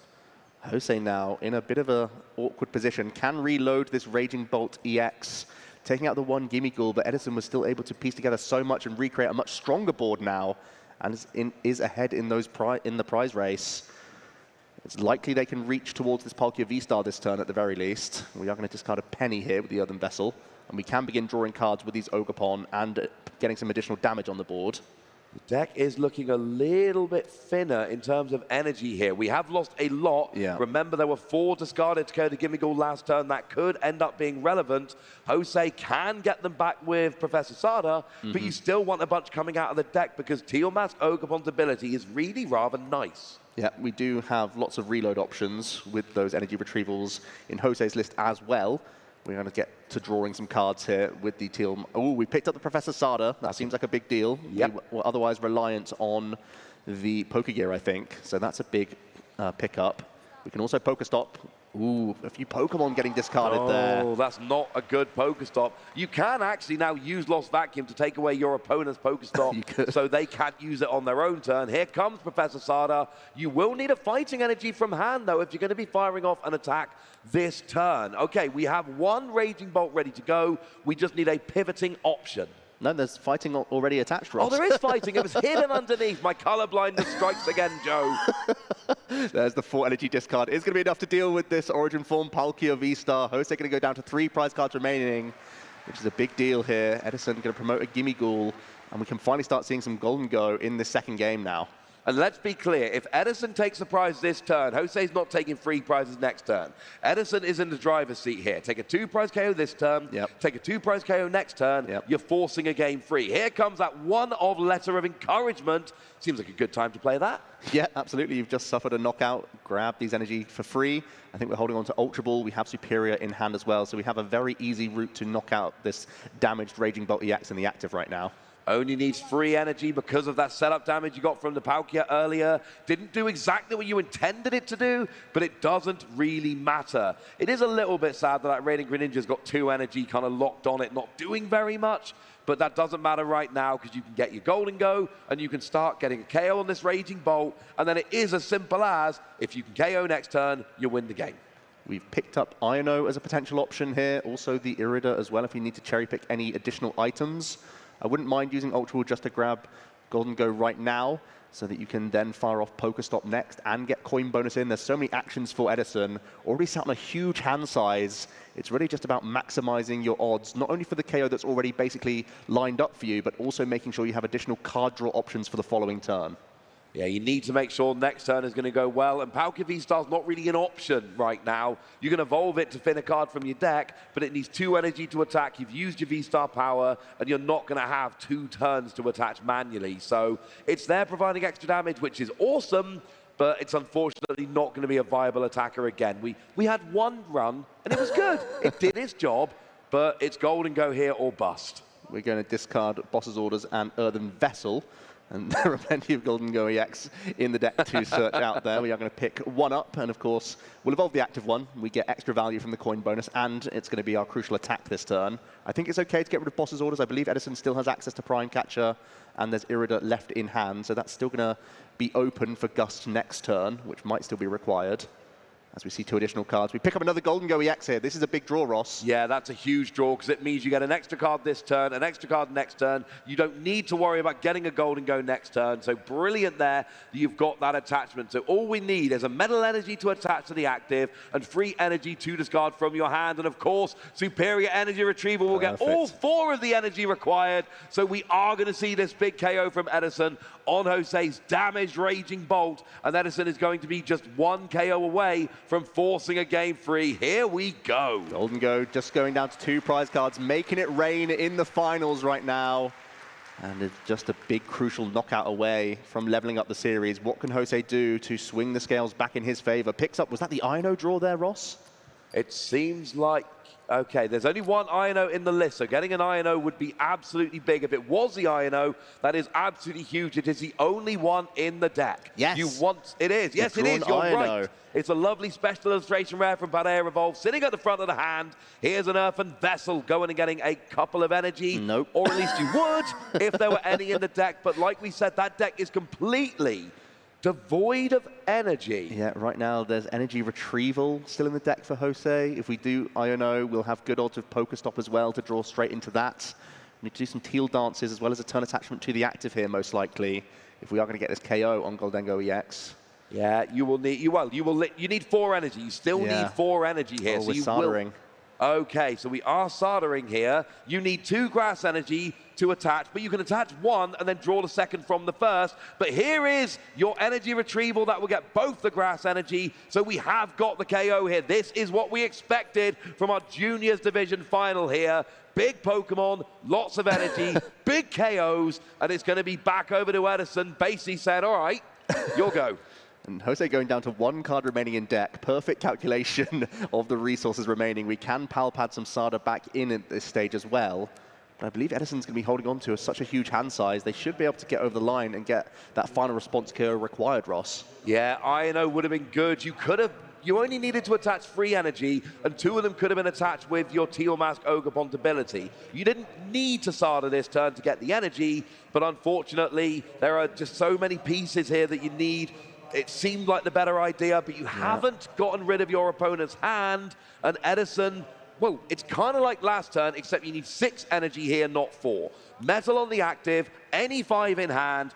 Oh, 2 grass energy is a lovely pickup if Jose gets another turn. Nope. But here is superior energy retrieval. Is there 1 more energy in the hand? There we go. More than enough, Ross. More than enough. Here we go. 5 down. Edison takes a big KO, and we are going to a game 3. Leveling up the set in style. Goldengo on stream, making it rain back to back to back. Edison with a great display there. Weaved in the Palkia at a great time. Also had the lined up play of that Radiant Greninja. You can see that Edison's planning not just for the turn, but also for future turns, which is such a big deal here. Kept his cool after that game 1 and showed us what he can really do. Yeah, there were multiple lines of play open there for Edison. It's a Goldengo deck where you just smash with Goldengo, but we saw a prize taken with Palkia. We saw lining up plays from Greninja, which never really ended up happening, but could have done. And as they're setting up, something cool we found out when we were chatting to them, they both started playing on their 7th birthday. Now, Jose Cruz turned 7 on his 7th birthday, went to his dad and said, I want to learn to play. Let's have a look at some of the play. In this replay, of course, we saw the KO on the Gimmighoul early, hit the heads off that Pokemon catcher, but here comes the Palkia. That was the real turning point. Slow start, but got the KO with Palkia. Yeah, Jose could at that point respond with KOs, but there were so many multi-prizes on the field, Edison could just pick those apart, as we did eventually draw into our Goldengo and could make it rain back to back. That setup damage on the Raging Bolt made life much easier for Edison, so could hold some crucial resources to make sure after Jose took down one of the Goldengo, the second one could come on, could come into the active and get revenge. Absolutely. So Edison, on his 7th birthday, has a birthday party at a local game store. Likes Pokemon cards, collects them, doesn't really play. So, you know, the dad puts 1 pack in everybody's goodie bag. And they find out later on that day, oh, there's a League Cup or League Challenge happening at this shop today. So bought all of the kids a theme deck, so all the kids could play in the League Challenge that day. Guess who won the League Challenge, Joe? Well, I can take a guess. Are they sat on stage right now? They are sat on stage right now. Edison, on his birthday, bought a theme deck by his dad, won the League Challenge with the theme deck, and went, you know what? I'm quite good at this game. We were genuinely gobsmacked by that story that we were hearing earlier. Such great competitors here, and we're going down to a game 3, the perfect way, where you wouldn't have it any other way, Ross. You want it to come down to these nail-biting moments to become the true champion here. Yeah, good players, good decks, seem fairly evenly matched. It feels like going to a game 3 is absolutely the right way to be ending up in this final. And I mean, really here, whoever takes the first 2 prize KO, that is what is going to end up being pretty big. Because we saw in game 2, Edison got the 2 prize KO with Palkia and then managed to get 2 in a row with a Make It Rain on the Golden Go. And that was it. That was the game. Didn't draw well at all in game 1. Didn't really have a good start game 2. There was no gimmick all turn 1. Yeah, that made it even more impressive to still come out on top. Another big question mark is who will choose to go first here? Will Jose want to go second and have the explosive Bellowing Thunder option, as we've seen him look towards in both of these games early on here? Or will Edison be forced second and just allow Jose to build a board instead a little bit more tactically and maybe pick off some Pokemon on the bench a little bit more? One of the issues is Edison does need to evolve to take these KOs. Jose doesn't. Jose can go 0 to 60 in a single turn. Edison does need a turn to evolve the Palkia or a turn to evolve the Golden Go. We see the prizes coming down. Few one-offs. Free water energy for Edison. There's only 7 in the deck. There's 11 totals. That only needs 8 energy in the deck. Given that you need 6 for a KO, that could end up being very relevant. I do not like seeing free energy in the prizes. Here we are then, Ross, in game 3 of our junior finals. Edison has led a 2-prize Pokemon, the Palkia V, again. Just plays 2 copies of Palkia V. You much prefer leading out a single prizer when you know Jose can be so aggressive on that first turn. Already something we have to keep track of in this game number 1. Do we have any additional ball search here, Ross? No, it's an attached pass. We're going over to Jose here. If he can construct a KO with Raging Bolt, the game could be over. Yeah, you need 4 energy because its free energy is 210, so you will need the 4th to get up to 220. Pokestop down is a good start. What cards do we see from the Pokestop? Iono, Energy, Raging Bolt, not a good Pokestop, but it does at least get an energy in the discard, which will make your Sada a bit better. Here comes a Nest Ball. Presumably, we're going to get our first Raging Bolt here. Nah, we're squawking it away, Ross. We're squawking, Joe. I think we need a fresh 6 here. I think we need to use the Squawk and Seize. I didn't see what else was helpful to Jose. I didn't see the hands. No, I think we flicked through it pretty quickly. That's why we slammed the Pokestop straight away. Big relief for Edison here. The Pokestop wasn't that helpful.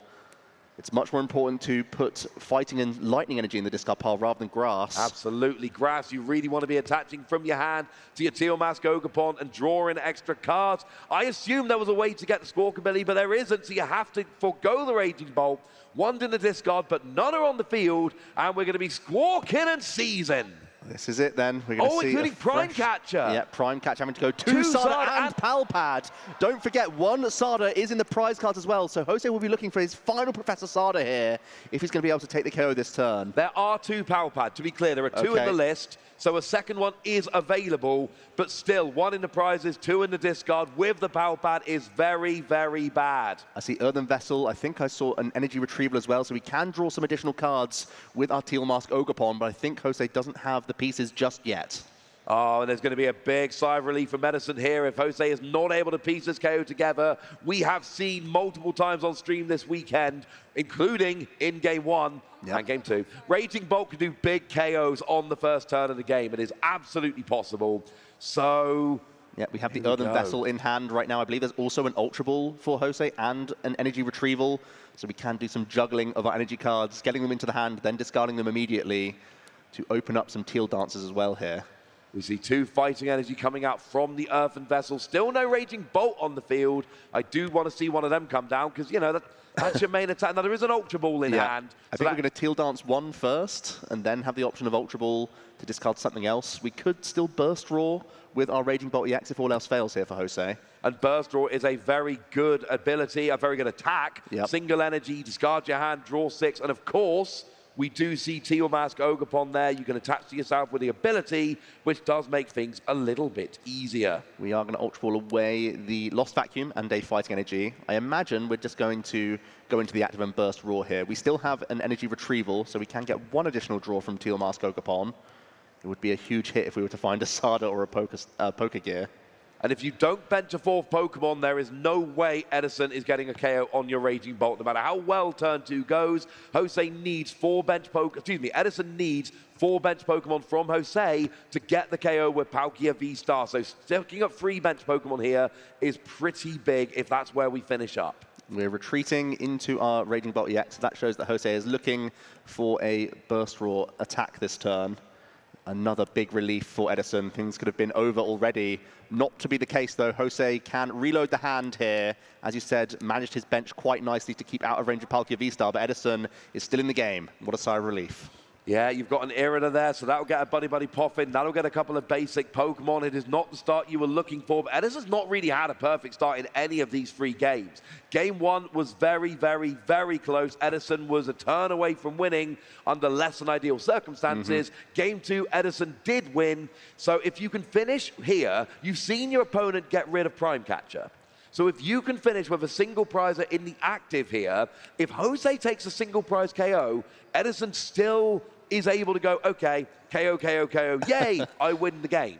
We can still try and make the same play we did in game 2, where if we have the option to subspace Swell, we can hit the active for a decent chunk and then maybe look to finish it off with Radiant Greninja later, provided we can discard enough water energy from this hand. Don't think there are many ways to do so, though. We do still have Pokestop. Maybe that could unlock some item cards to change the fortunes here from Edison. Ultra Ball could be a huge card. Oh, but we discarded the Radiant Greninja. That turns off one of the cool plays he made in that game too, using the Star Portal to power up Greninja and the Palkia all in one go. Well, there is a Super Rod in hand, and you don't need to Star Portal because you attached last turn. So we can manually attach here and leave Star Portal open on our second Palkia V-Star later on in the game. True. If we Super Rod Greninja. It's awkward, but the play is still available with a few more hoops to jump through. Looks like we're going to hold the Ultra Ball for a Golden Go for next turn and just be content with this damage from Subspace Swell and pass things back over to Jose. Picks up another Raging Bolt EX, is going to weave that in. I think the big story now is how many Sada we can access. We need to start working towards this Pal Pad, Ross. Yeah, there's 1 Pal Pad left because, of course, I believe that's all the... Wait, no, we didn't Sada last turn, did we? Nope. So there's 1 Sada, 1 Pal Pad. That's what's available. Sure, at some point in the future, you're going to start getting your Sada and your Pal Pad out of your... Sada out your prizes, but that's still less than ideal. Losing 2 Sada and a Pal Pad was absolutely huge. So here we go. There's another energy onto the Teal Mask. Ogerpon can attack if you have to, but you'd rather not, frankly. Well, you'll be taking a 2-prize knockout. We don't need Sada to take 2 prizes this turn with so many energy scattered via our abilities. So we are lined up to take the first 2-prize KO here for Jose. Just need a lightning energy on the active and you will absolutely be there. Yeah, we have that in hand. We have energy retrieval as well, so no issues. Jose will still be going up the first 2 prizes in this match. I don't believe the Sada was in the top 2 of those prizes, though. We're going to see 1 more Teal Dance weaved in as well. There's the turn attachment. So we're there. We got the KO on the Palkia. First KO is big, but now you're going to have to start getting Sada because you cannot attach both energy to the Raging Bolt. You need to Sada and attach the turn. So the other Pal Pad's prized. So that means there's literally just 1 Sada in the deck for Jose to find for that rebound next turn. Edison can evolve into that first Golden Go and has that Letter of Encouragement. That's putting in work. For a 1 copy in the deck, Joe, that's putting in work. It's always there for Edison at the right time. Bursting effectively 150 damage into the hand is phenomenal, whilst also thinning the deck nicely for Pokestop, which also has great synergy within this deck list with so many important item cards.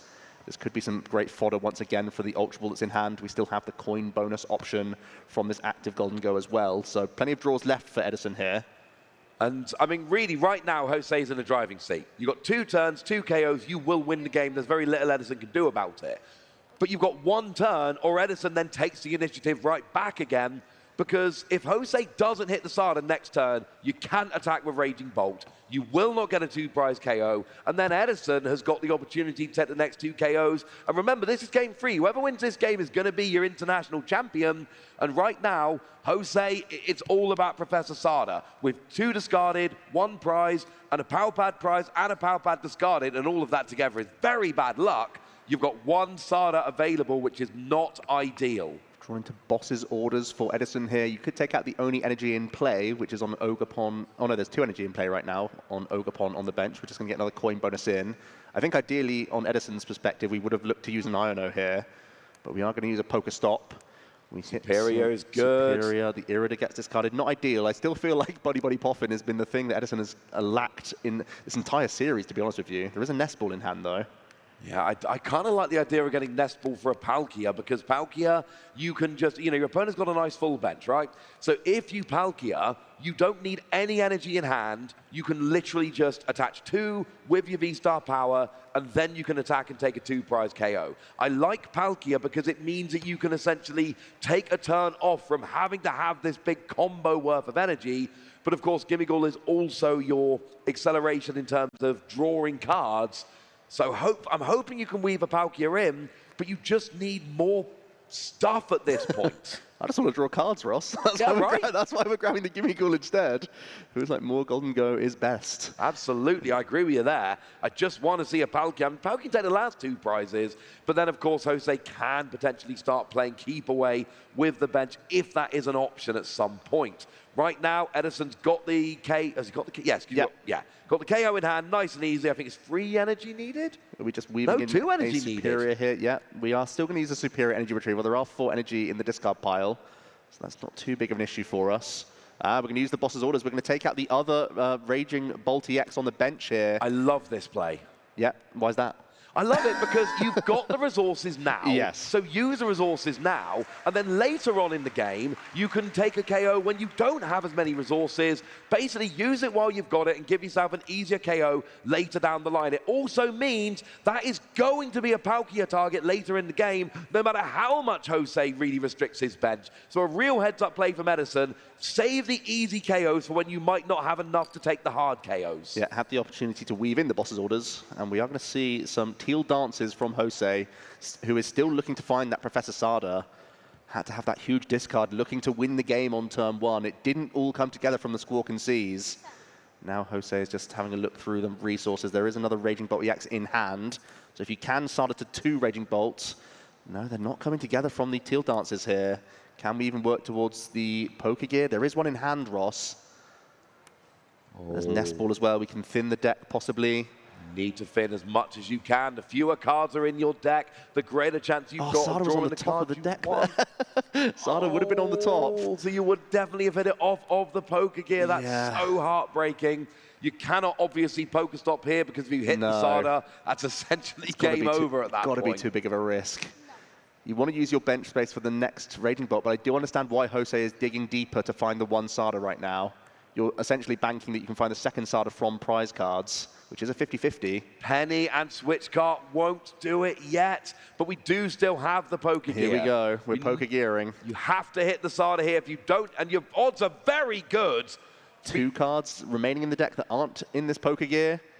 We do find the Sada, I believe. Okay. There it is. Great sequence in there from Jose, thinning out your deck, making sure you give yourself the maximum number of chances to hit that Sada, really upping your odds, because if you didn't hit the Sada this turn, it would have been essentially all over. That pretty much would have been the game. You need a Lightning Energy from hand, but you have a Lightning Energy from hand. And even if you pay the retreat here, the Switch Cart's even better. So you save the energy and you've got plenty to get the KO. Jose is 1 turn away from winning the North American International Championships. And I believe we think there's going to be a Sada hit off the prizes. So it should be slightly easier next turn. Here we go. Let's see that Sada pick up and the Pal Pad. This is huge for Jose.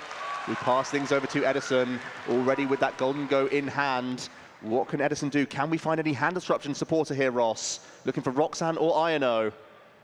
Not there. We got a Gimmighoul and finally we've got enough cards to go and start getting Gimmighoul, but it's at the wrong time. You didn't need that. We get energy retrieval. We got enhanced hammer, which is pointless. Palkia V gets discarded, but there are, that's actually both Palkia now, isn't it? Yeah, that's also down.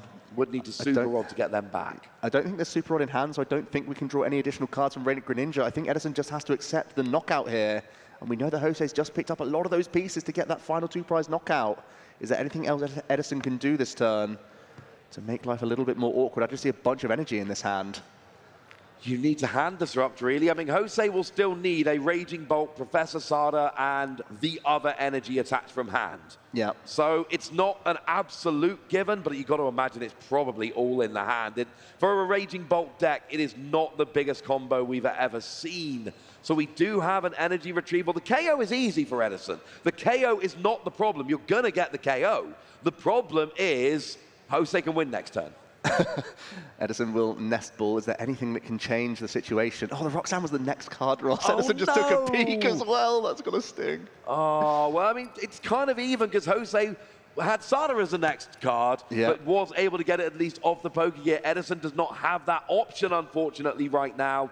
So we do have a couple of energy Make it rain from Edison. We're going over to Jose. I believe there is a Raging Bolt in hand, and we picked up the Professor Sada from those prizes. I think we have the pieces here. Jose should be able to get the knockout on this Goldengo EX. Okay, there goes the Raging Bolt. That's a start. Oh, we have to super rod some energy. We need a manual attachment as well. That's what we're lacking here. We're getting a couple fighting energy and a lightning energy back into the deck here. Yeah. Because Jose has to use this Sada to draw back into the other energy to still launch the correct attack with a Raging Bolt here. Sada attaches to different Pokemon. Jose knows he's so close to the victory. You can see the haste that he has with this shuffle. It will come down to these cards from the Professor Sada. If he draws the other energy, he still can use draw from Teal Mask Ogerpon and from Radiant Greninja as well, don't forget. Yeah, we're not there yet, but we aren't a million miles away. There's the lightning energy. There's the draw free. Fighting energy to the hand. So he attaches, he retreats. We are going to see a bellowing thunder here for 280 damage. And Jose Cruz is your North American International Champion in the Juniors division. That was a fun back and forth game, just like we expected, Joe. Wasn't it just, Ross? I am emotional after that one. Look at Jose. Look what it means to be an international champion with Raging Bolt Ogerpon. A thrilling back and forth set. We had coin flips from catchers. There was the chance to win on the very first turn with the Squawk and Seas. Had to have that huge discard with so many resources. It didn't come together, but Jose still took some tactical lines of play to access that final Professor Sada from prizes and is now an international champion. Yeah, I believe was the #1 ranked player in the US coming into this tournament. We had 7 top 8s in a row at one point. We've had 8 top 8s from the last 10 tournaments, and now an international champion. Look out, ladies and gentlemen. I think we might have found the player to watch in the juniors division of the Pokemon trading card game. So if you're #1 in the US coming in, and then you win an international championships, you're going to go up in the ranking. Let's have a look at the replay, Joe. Yeah, commiserations to Edison. In this game, they did have that awkward double prize loss that you can see, which allowed Jose to have a much easier route to victory with a chain of bellowing thunders. There was a single prize knockout taken, and that was enough for a Pokemon Catcher Heads for this Gimme Ghoul to land the 1-0 for Jose there. And there was in game 2 that big bellowing thunder on a Gimme Ghoul, and Edison kept on the straight and narrow, knocking out multiple 2 prizes back to back with that subspace swell, even trying to set up that Radiant Greninja. That was excellent play in game number 2 for Edison there. Yeah, got the big KO with Palkia and then followed it up with a couple KOs from the Golden Go here, and then after, we've got this final KO here onto the Raging Bolt, and then we went to game 3. Game 3 was almost incredibly short, but it wasn't. Jose managed to come back into the game after missing that early KO, but managed to just get enough. The Sadas all game were a huge problem. This was the KO, Ross. This was the KO. It was a 50-50 from the prize cards. The Professor Sada and the Pal Pad taken into hand. Edison could only response KO, meaning that Jose, with some patient play and a Super Rod, was able to Sada into those pieces once again and close out the final knockout. Took the first 2 prize KO and then was able to piece them together. It was not an easy thing to do. There we see the fist bump between the players that crown Jose as the Internationals champion. And just, I mean, winning, frankly, from Jose over and over again. When they started telling us about their accomplishments when we met them before the game, the list just kept going. And you can see why. There were some great plays executed from both players there. And Raging Bolt, did we expect that to be an international champion this weekend? Well, we did. Coming into the tournament, it was Lugia and Raging Bolt. They were the 2 big trendy decks. They were the top picks for this tournament, and we haven't seen them representing too well in the Masters division, but over in the Juniors division, Raging Bolt has gone and won. It is a very big, powerful deck, and we saw things, you know, the play from Jose there was really fantastic because it was little things. We saw in that one turn, you have to get Sada here, or you're falling behind, and there's a very good chance you don't win. So it was do everything and then play that Poker Gear Fasada at the last possible opportunity. By the time that Poker Gear got played, there were 8 cards in deck, and you were seeing 7 of them. You had a 12.5% chance of missing at that point. Nice. You love to see it. Well, we have a junior international champion on the stage. Let's hear from him. That's right, I'm standing here with your North America International Champion. There are a lot of people here cheering you on. Do you want to say anything to them right away? Like shout outs? Yeah, sure. Thank you everyone. Thank you all my friends. Thank you everyone that helped me. Corey, Josh, Noah, Michael, and everyone else that helped me here to test. And thank you. You did fantastic in that game. I want to think back over the match. I'm sure that it's kind of a little bit of a blur, but when did you know, oh my goodness, I'm going to be the winner of North America Internationals? I knew when I saw it and I got the fighting. Yeah. And tell us a little bit about your deck, that Raging Bolt EX deck. If someone's watching you and they're like, I'm going to play that deck now, I think that's really good. What do you have to do to be the right kind of player to play that deck? You just have to be consistent with it. Make a consistent list. Ask for help, and do the best that you can do. That's great advice. Thank you, Jose.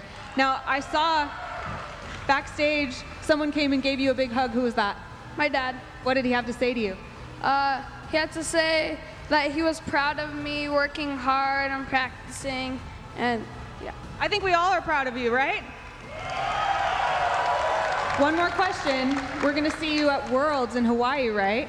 So what can we expect from you at Worlds? Hopefully win. That's my plan. Winning the plan. That sounds very good. Thank you, Jose. Let's hear it one more time for your North America International Champion. And now we're heading right into the seniors division. So casters, take us away.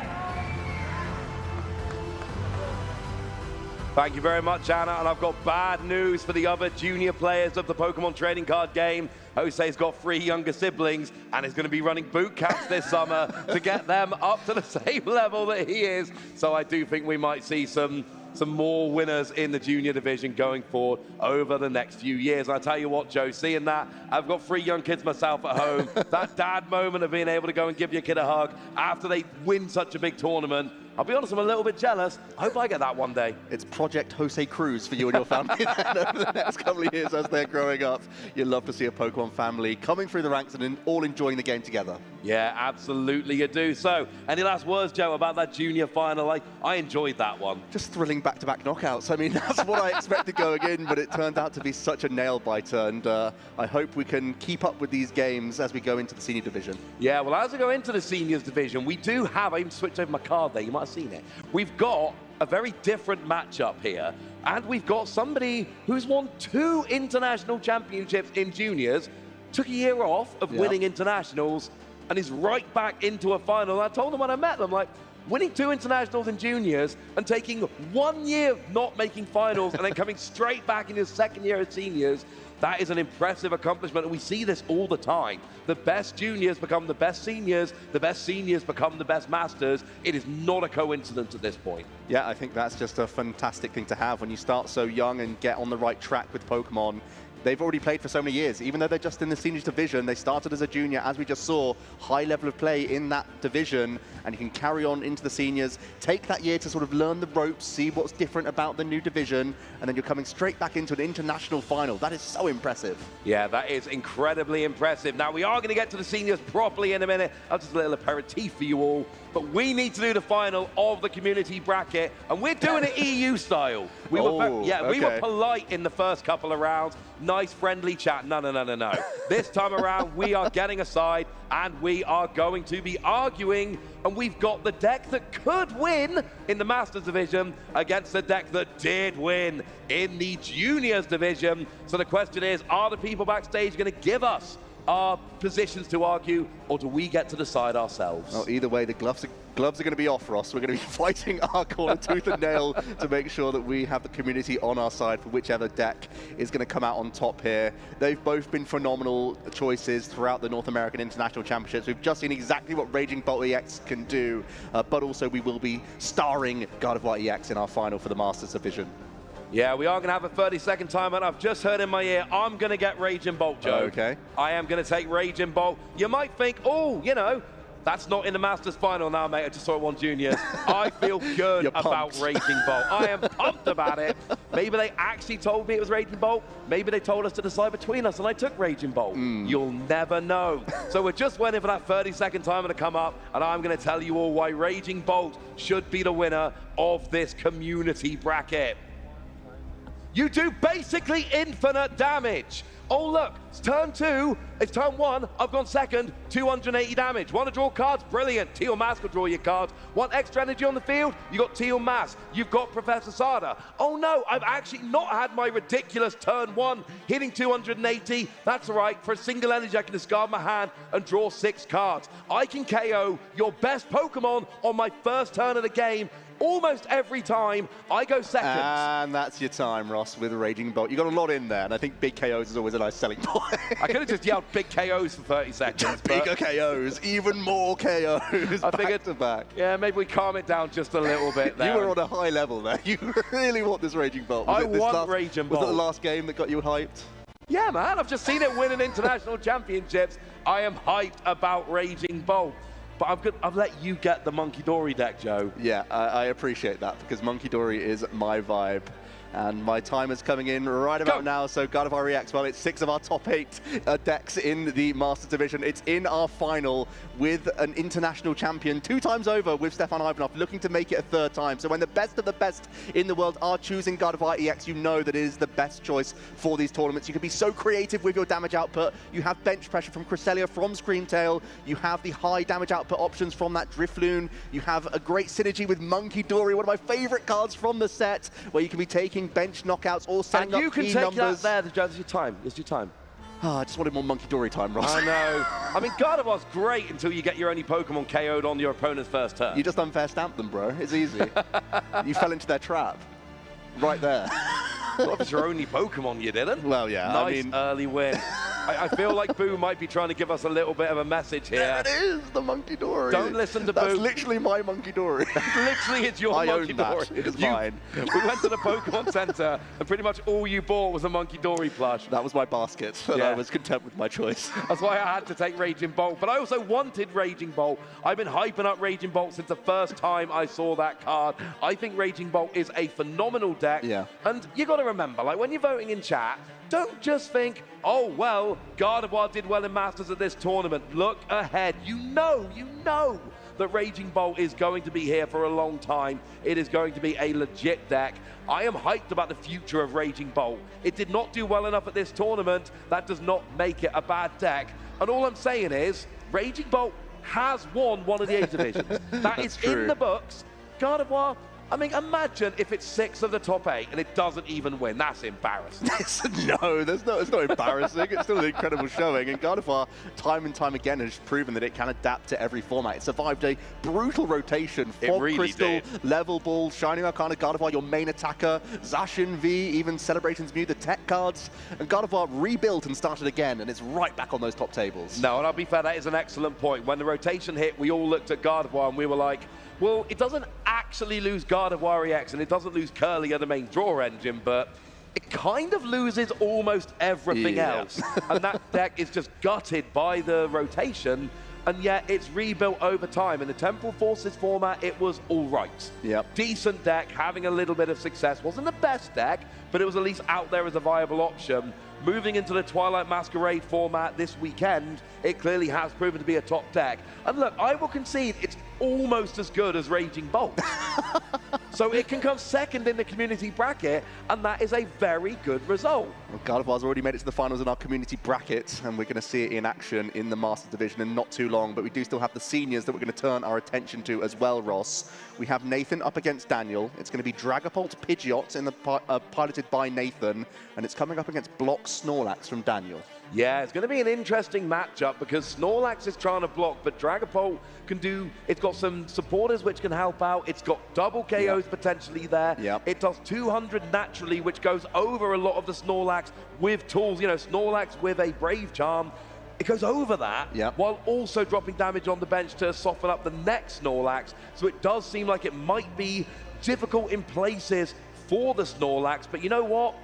We've seen, you know, Daniel's had success with the Snorlax before, so, you know. Just last week in Bologna, winning the tournament with Block Snorlax, taking it to a new format with Twilight Masquerade cards, so clearly they know the Block Snorlax deck inside and out. Yeah, literally won the tournament. I mean, we were there in Bologna last week. And apparently so was Daniel. Daniel won, we cast it, everyone got on a plane, and now we're back casting Daniel here. Cool. Yeah, works out pretty nicely. Full circle for everyone. Yeah, circle of life. Speaking of which, circle of community choice bracket. We need to see what's won. Give me the good news, chat. Tell me that Raging Bolt was the winner. No shot. Yeah. You had no shot, dude. No, I wasn't going to win that. You tried your best. I tried my best. You took it to 11, but chat knows what's best, and it's I knew I wasn't winning that, and I'll just, you know, peek behind the curtain. They did tell us to choose between ourselves. I could have taken Gardevoir, but that's disingenuous, Ross. You know that you prefer the Raging Bolt deck. Oh, I prefer the Raging Bolt deck, but I'm just saying, if I wanted the victory, I could have gone for the Gardevoir. But Joe, I can't take your Monkey Dory away from you. Yeah, and I appreciate that. And it really has been such a great tale throughout the Master Division. We've seen so many great close games with that Gardevoir EX archetype, not just in the top 8 and top 4, but throughout the weekend. We've seen Gardevoir over and over again creep back into games that it had no business winning. It was often thanks to that Monkey Dory combination with some of those great single prize options. Yeah, Monkey Dory has been an absolute star. So let's go and have a look at these senior players, see how they made their way to the final. I believe we do have the completed senior bracket, well, up to finals at least. And both players had to go through a 2-1 victory. In fact, Nathan's had to go 2-1, and Daniel did have a 2-0 in the first game, but not the smoothest route here for either player. They have had to battle through the top 8 bracket, through some really tough games. Yeah, and I think it was actually a story of lost zone box for the senior top 8 division. It seemed like a lot of these players were choosing to play the very turbo engine that we'll also be seeing in the final in the hands of Andrew Hedrick a little bit later on. So it seems like lost zone box was the call by many of our top seniors. It absolutely was. Let's go and have a look at the top 8 decks there from the seniors division, see what all of the players were playing, get confirmation of a finalist. We did have a future box in top 8, which you know made me happy, but 2 Snorlax in there and 4 Lost Box. Not as much variety as we saw in the juniors division. And we can see a sneak peek there of Nathan's deck, the Dragapult alongside Pidgeot EX, as well as Bibarel in the list and Neo Upper Energy as that A-spec choice, just really leaning into the Phantom Dive as often as possible, Ross. Yeah, absolutely. It's one of those new decks. It's a good one. If anyone's wondering, it's Nathan we were talking about, who won both North American Internationals and EU Internationals back in 2022, a 2-time international champion as a junior division player, has now aged up into the seniors division and looking to add a 3rd title. There aren't that many people, Joe, against any A division that have won 3 international championships. No, it shows some great pedigree in multiple divisions, which is fantastic. And we're going to be following Daniel, of course, the Snorlax player in our finals. And he is an innovator of the list as well. He's also playing the secret box in his deck as the A-spec of choice, usurping the Hero's Cape.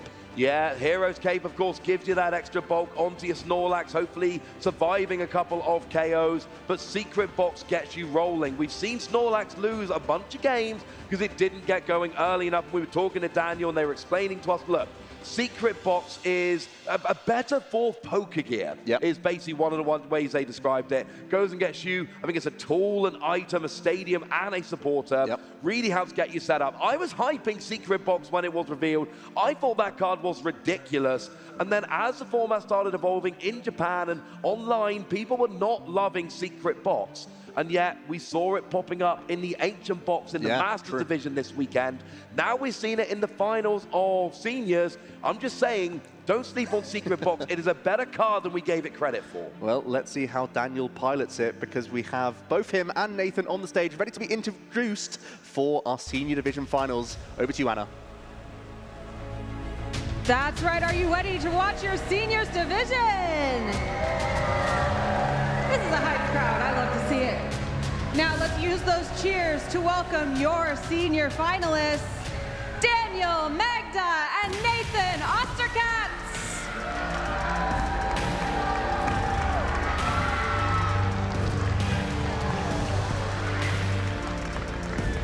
All right, Daniel, coming into this, you're bringing us that Snorlax control deck. What can you tell us about that deck? It's pretty good. What are you going to use it to do? Are you going to come out easily on top? Is it going to be a challenge? What do you think? It's going to be a very tough match, and I'm excited how will it go. You're also going to be representing the EU region. Is there anything you want to say to your region? I love you. Great. Good job. Let's hear it for Daniel. Nathan, you're bringing us that Dragapult EX. What can you tell us about your deck? It's also pretty good. Yes, I think so. If you got yourself here, do you feel confident against your opponent? I think it's a close matchup. We'll see. Yeah. You're also going to be representing the U.S. Anything you want to say to your region? Bringing it home. All right, let's hear it for both of your finalists, and let's get right into this match. Casters, back to you. Go ahead and take your seats. Go ahead.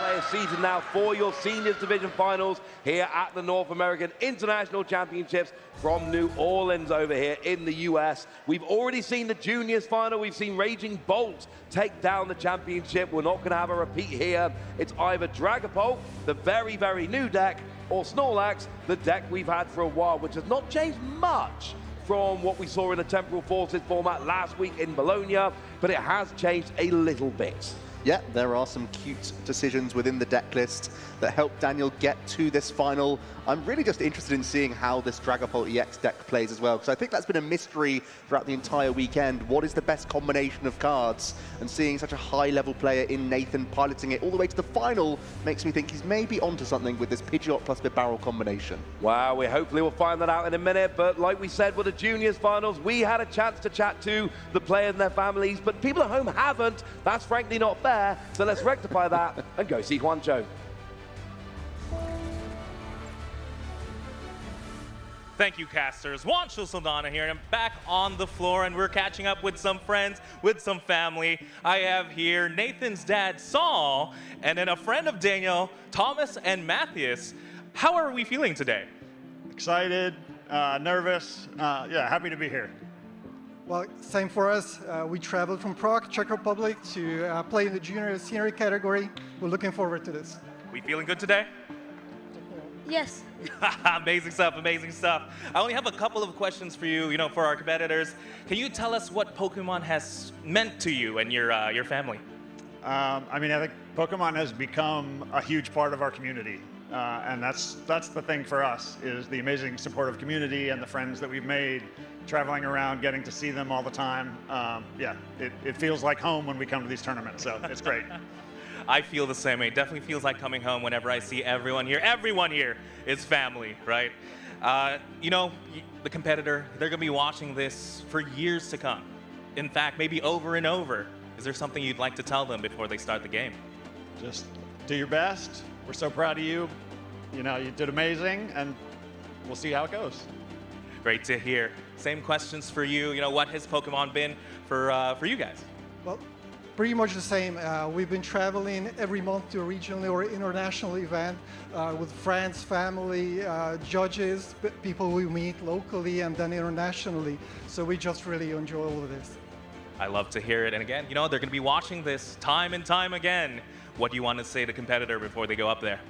Well, I guess remember all the people that you've been and spent time with. It's just something that's maybe a one-in-a-lifetime opportunity to do.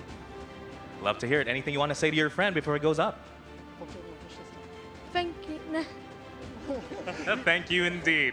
With that, we're going to throw it back to the casters because there's a lot of Pokemon to be played. Don't go anywhere. Yeah, we've had one final, but we've got 2 finals left to go. We've crowned our junior champion. We've not crowned our senior or our masters champion. And frankly, if we stop now, that would be a little bit rude to all you lovely people watching at home. So we are going to get to our seniors division final between Nathan and Daniel here, between Dragapult and Snorlax. And if we have a look at some of the achievements there, Nathan, we got Indianapolis regional champion, San Antonio regional champion. I was there, that was a fun tournament. And of course, those 2 international championship victories back in 2022, 2 seasons ago. Both of these players seen so much success in the junior and senior divisions already. You can see Daniel there with plenty of accomplishments on their side, showing off that Garchomp plush as well. His favorite Pokemon, I think back home, they all say that he is closely related to that Garchomp, giving it a pat for good luck. Not going to be featuring in this matchup, but it is a nice little prop to have there to be by your side and keep you calm during this final. And maybe if we get time between the 2 games, I'll tell you the story of why that Garchomp is so important to Daniel. Don't worry, we got the scoop. We heard the whole story, but we do not have time right now. Prizes are coming down in advance of the beginning of this game. We see the Chi-Yu turning up in the prizes. Yeah, I think that's not too shabby for either player. Nathan is playing quite a low energy count. They play 2 copies of Psychic Energy, 3 copies of Fire, and that 1 copy of Neo Up Energy. So 1 Psychic Energy in those prize cards might be a little bit tricky with, as we know, Daniel looking to make lots of trapping plays with that block ability from Snorlax. And there is actually 1 new card that we do see that is very relevant in the deck, other than that secret box, and that is Accompanying Flute. That new item card lets you look at the top cards of your opponent's deck and bench their own basic Pokemon. And then, of course, Snorlax loves to block. And that's what we're going to be looking at here from Daniel. It is literally a case of bring Pokemon in the active, put Snorlax there. They can't do anything. You're not even really looking to take prizes. You are looking to run your opponent out of cards. It's what we call an alternate win condition. If your opponent cannot draw a card at the beginning of the turn, they will not win the game. But there is the fist bump, and we are off with a Rotom on to Nathan's side and a Snorlax on Daniel's. And I might be wearing a Snorlax pin, Joe. It's just a nice pin. I'm not rooting for either player. We are both completely unbiased here.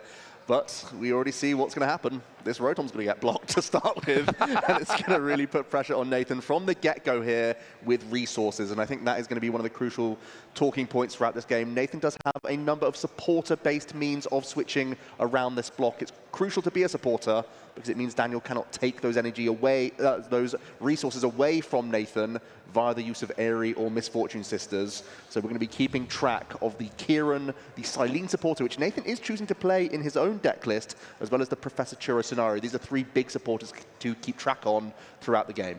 Yeah, it's all a case of trying to make sure, because the Dragapult can do very big KOs. You can KO the Snorlax while dropping damage. You can get to 6 prizes with Dragapult against Snorlax more easy than a lot of decks can, but you still need to actually fire off those attacks. Snorlax's block ability says that you cannot retreat, which means you've got to use item cards, supporter cards, any other means of getting your Pokemon out of the active. But having that Pidgeot to search out those, well, all your different options, like quick search ability, getting any 1 card during your turn is absolutely huge. So that's what we're going to be looking at for Nathan. That's why that Pidgey goes down. Attack with Dragapult, and hopefully Pidgeot gets you what you need at the right turn. And immediately we will be threatening Daniel with pressure because we've Earthen Vesseled out both a Fire and Psychic. We can attach to a Dreepy here.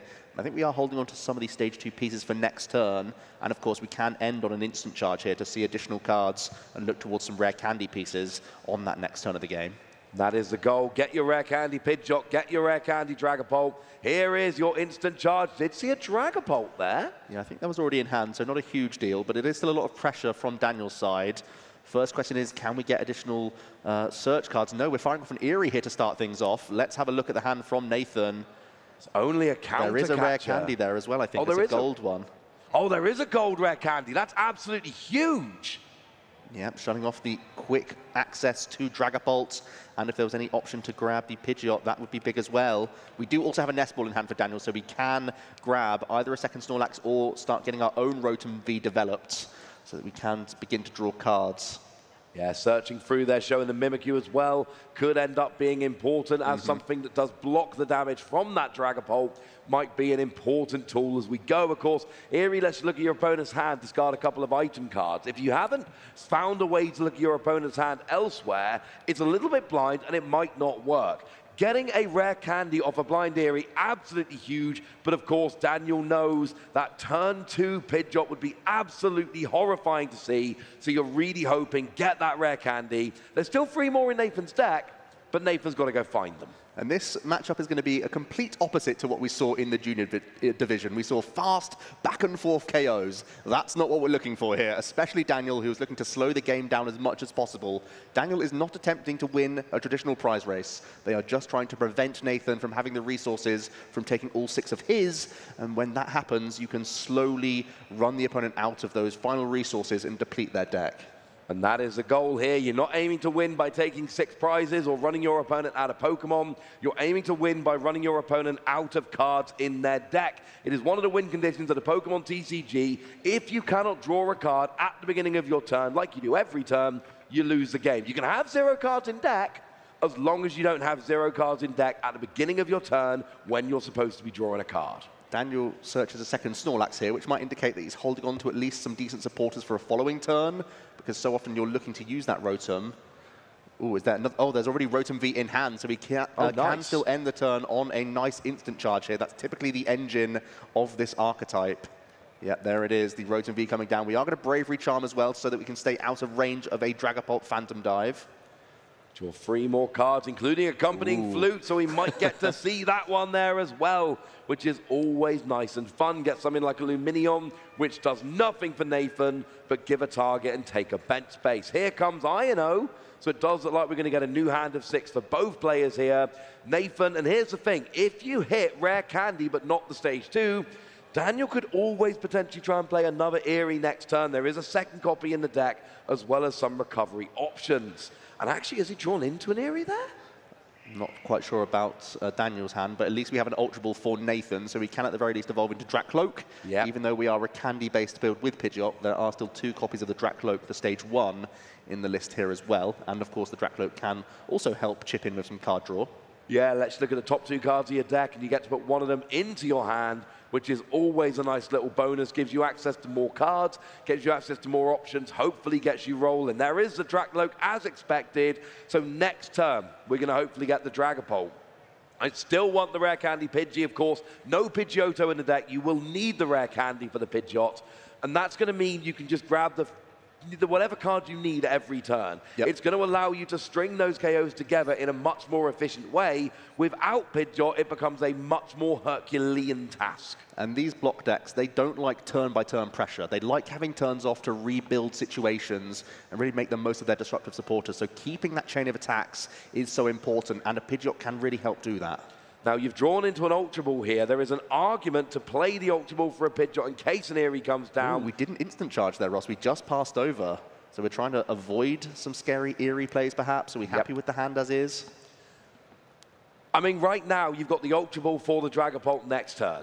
And then, as long as you can get out of the active, which is always the big if against Snorlax, of course, you will be in a much better position.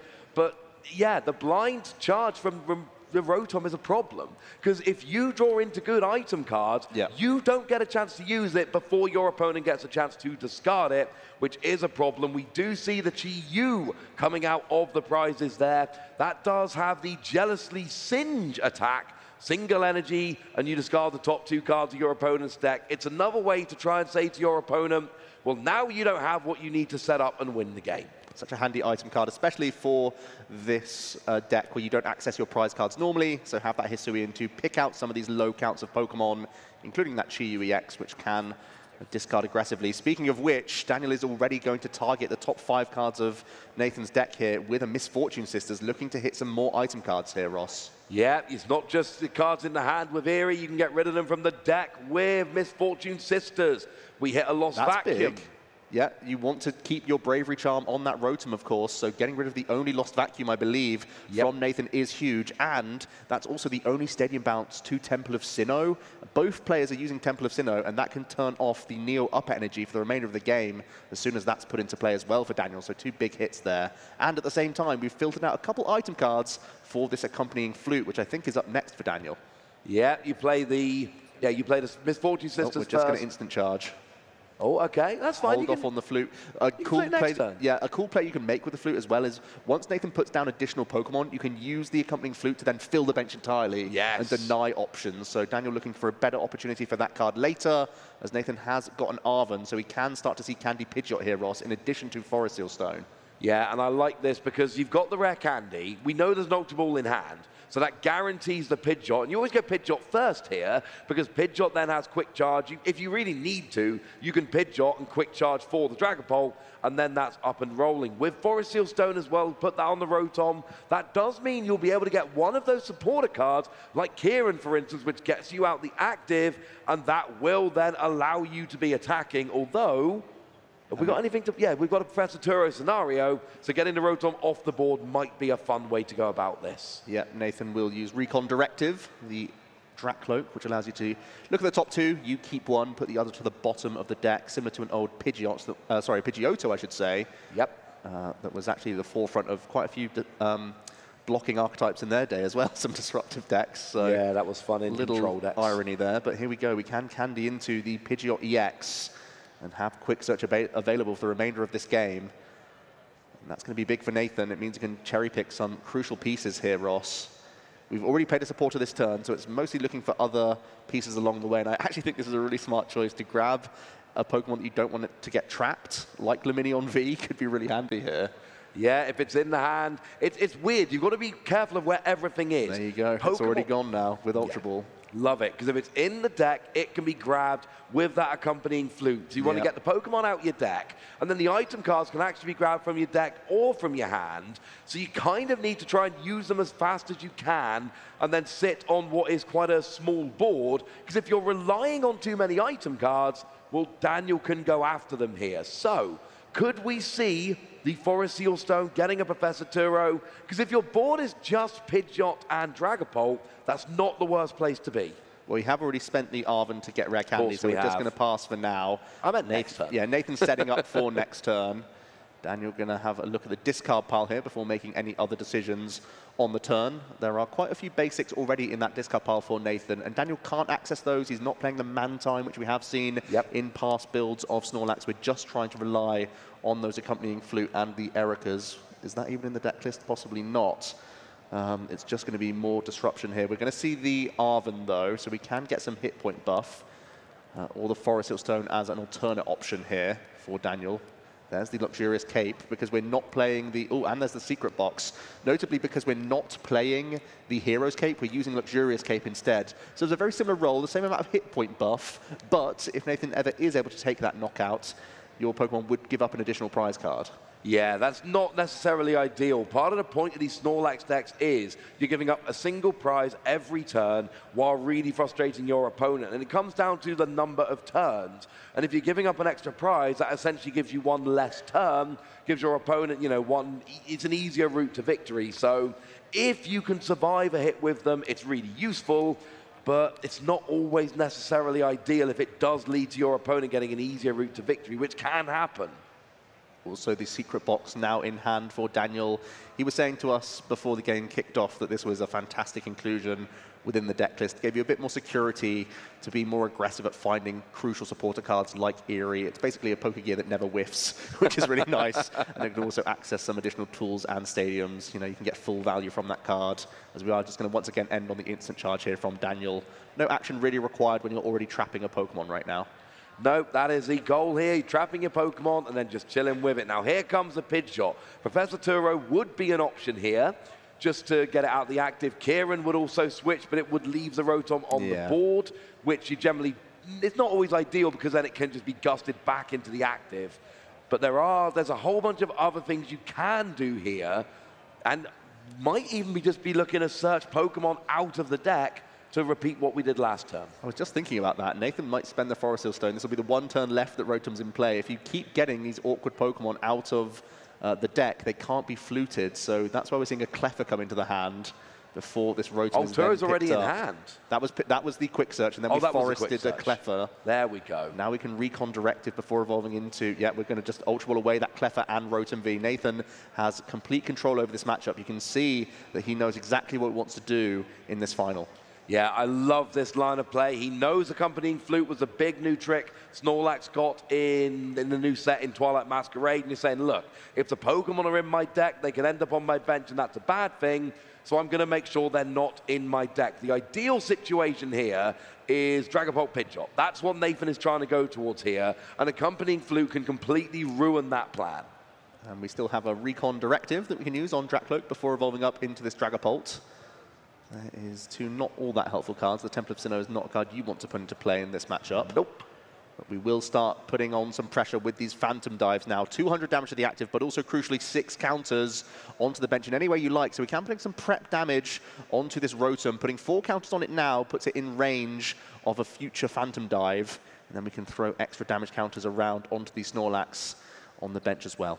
Yeah, I'm really impressed with Nathan's play here. The damage is coming down to put Pokemon down, the right Pokemon down to the right numbers. You've got the Pokemon, and you can't hold them in hand, remember, because Erica's Invitation is still a card we see in Snorlax decks. So the Pokemon cannot be in your hand or their deck. They have to be in the discard pile. Here we see Penny being used to pick up the Rotom, healing that prep damage off, and then it's just, I mean, it could just come straight back down again if you wanted. And crucially, now that Nathan's taken a prize card, your counter catcher are live for Daniel, and this is a really big item card that the Block Snorlax deck uses in very high counts. As soon as you're behind on prizes, you can bring up other Pokemon from the bench from an item card. This is such a fantastic option, seeing as though you're never looking to take prize cards yourself. And I believe there was a Temple of Sinnoh in hand as well. If you do that, you can trap this Pidgeot for at least a turn without the use of Neo Upper Energy as an option. And a lot of the time here, you're not playing many 4-ofs, right? If you look at Daniel's deck, 4-ofs, you've got Snorlax, Accompanying Flute, I think you've got Nestball, you've got Arven, and you've got Counter Catcher. That shows how important it is. There are very few 4-ofs in the deck, and Counter Catcher makes it. You want to be using that as fast and as often as possible to trap these Pokemon into the active. It is not a coincidence. So now Pidgeot can search that Neo Upper Energy if you want. That will, I believe, allow an attack here from the Pidgeot. The Temple of Sinnoh has not yet hit the board, but there are other options which might be more important. It looks like Iono's being I think eyed that's up. so tempting. When Daniel picks up Rotom and doesn't have it in play, let's just try and give him a much lower hand size and keep pressuring as we can. We are fairly content to just Blustery Wind this turn. If we draw into the Neo Upper, that would be amazing, but we can slowly try and attach this Pidgeot as well over a couple turns. Yeah, and we're not seeing, there's not really much energy denial in Daniel's deck, is there? No, it's really just the Temple of Sinnoh and the Giacomo that you're using for the Lugia matchup. So if you can get basic energy on both your Pokemon, you can have attacking coming out every turn. It's like you said, they want turns off the Snorlax players too. They want some turns where you're not attacking. The consistent pressure can make a difference. There's the Neo Upper Energy drawn off of the Iono. That's a very big pickup with Temple of Sinnoh not yet in play. Yeah, it can maybe set you up for a Boss's Orders line later down the line. You could Phantom Dive, take out multiple Snorlax in one go, so the pressure does seem reasonable. It counts as 2 energy. So it does allow you to Blustery Wind for 120 damage here. Very handy option. And Daniel's hand is a lot worse than it was before the Iono. You've lost a lot of those options you had. What have we still got? An Arven. So that's going to be any item card and any tool card searched out of the deck.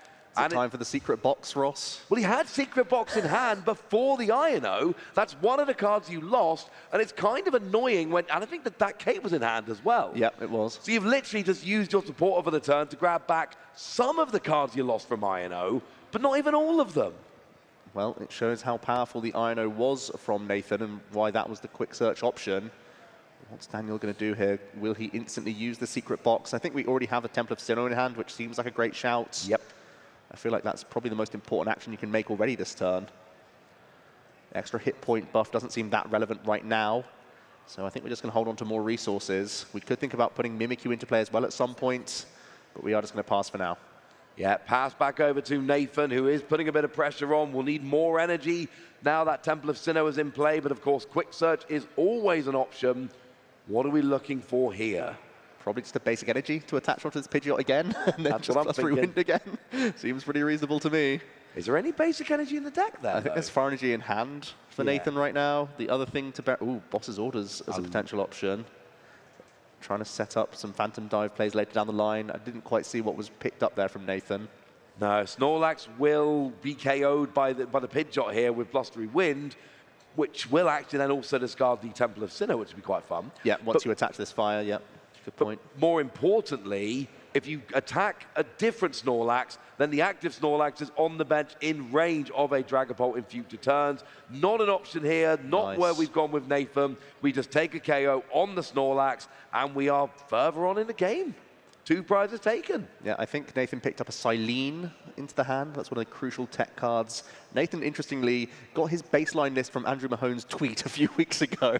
Mentioned that that was one of the reasons why he sort of came onto this build, and Silene was a big card that Andrew chose to put into the deck list for this matchup.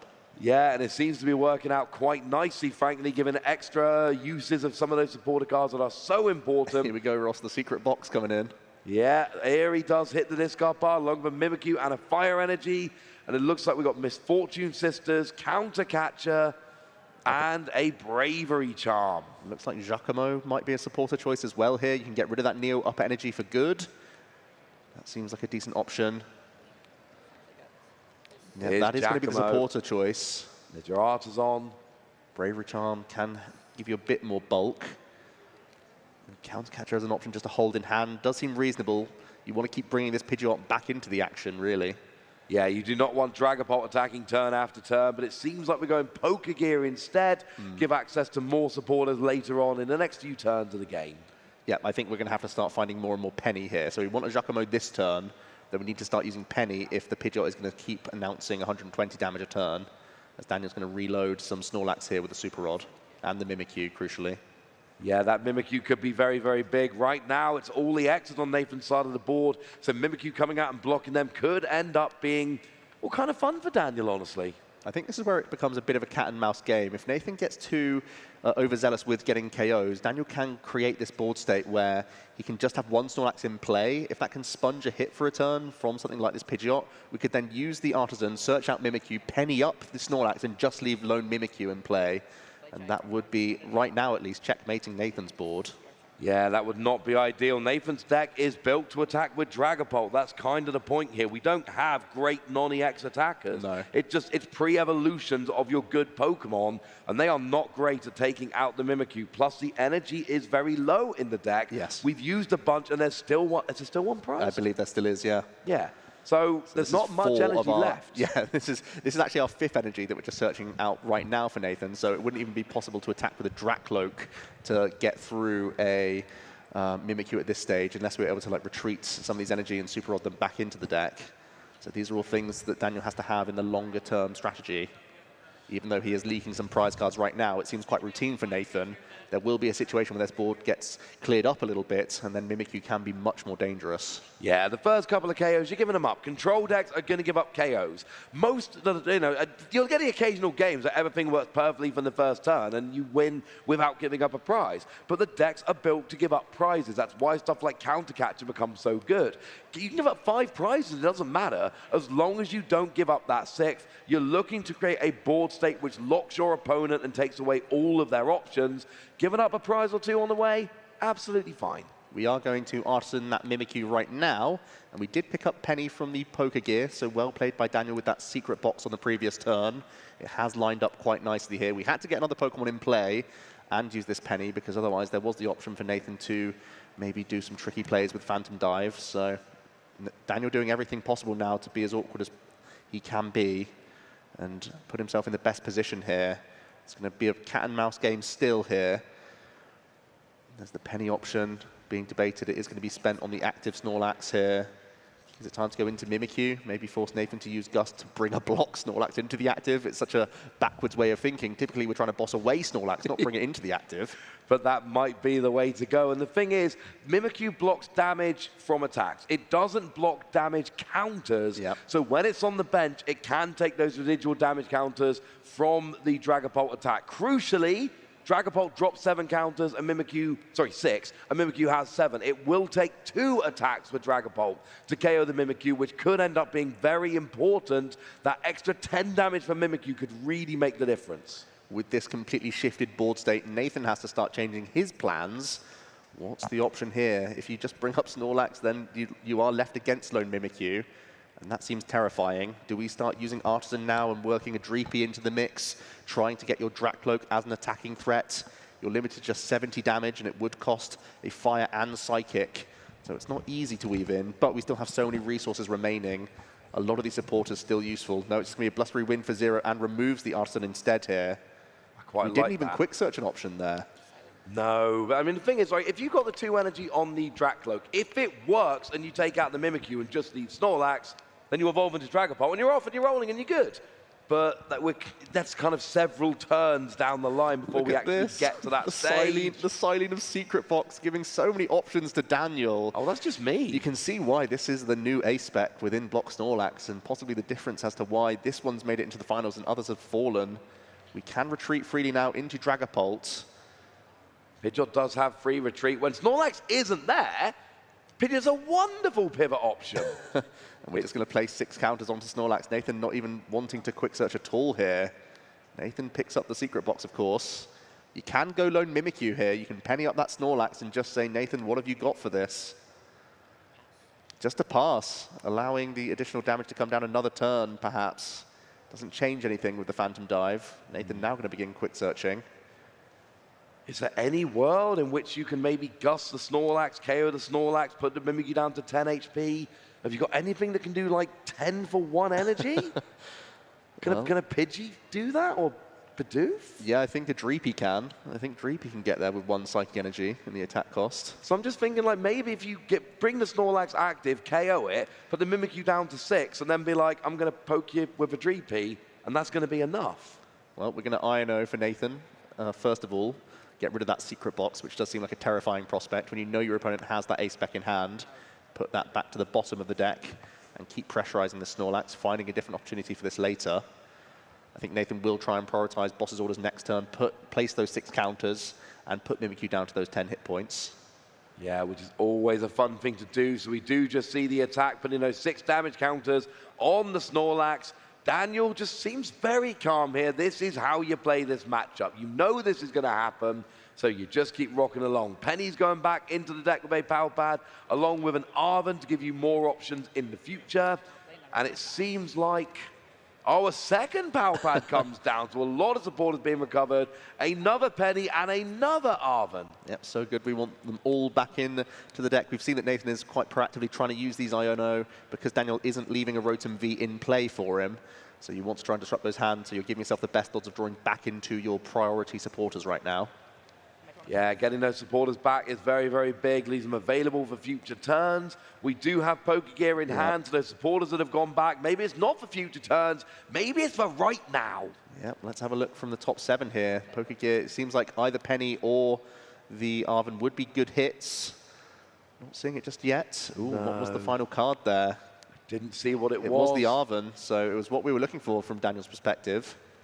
And Secret Box comes out again. Not many decks can reuse their A-spec, but it kind of feels a little bit awesome when you can reuse your A-spec. That is one option we've got here because of the because of the Silene. It means that Secret Box can keep coming back. And with the Bravery Charm, you can just swing this onto Snorlax if you wish, and then you can just have another turn, another top deck, another bit of help along the way. So you have survived yet another Iono here.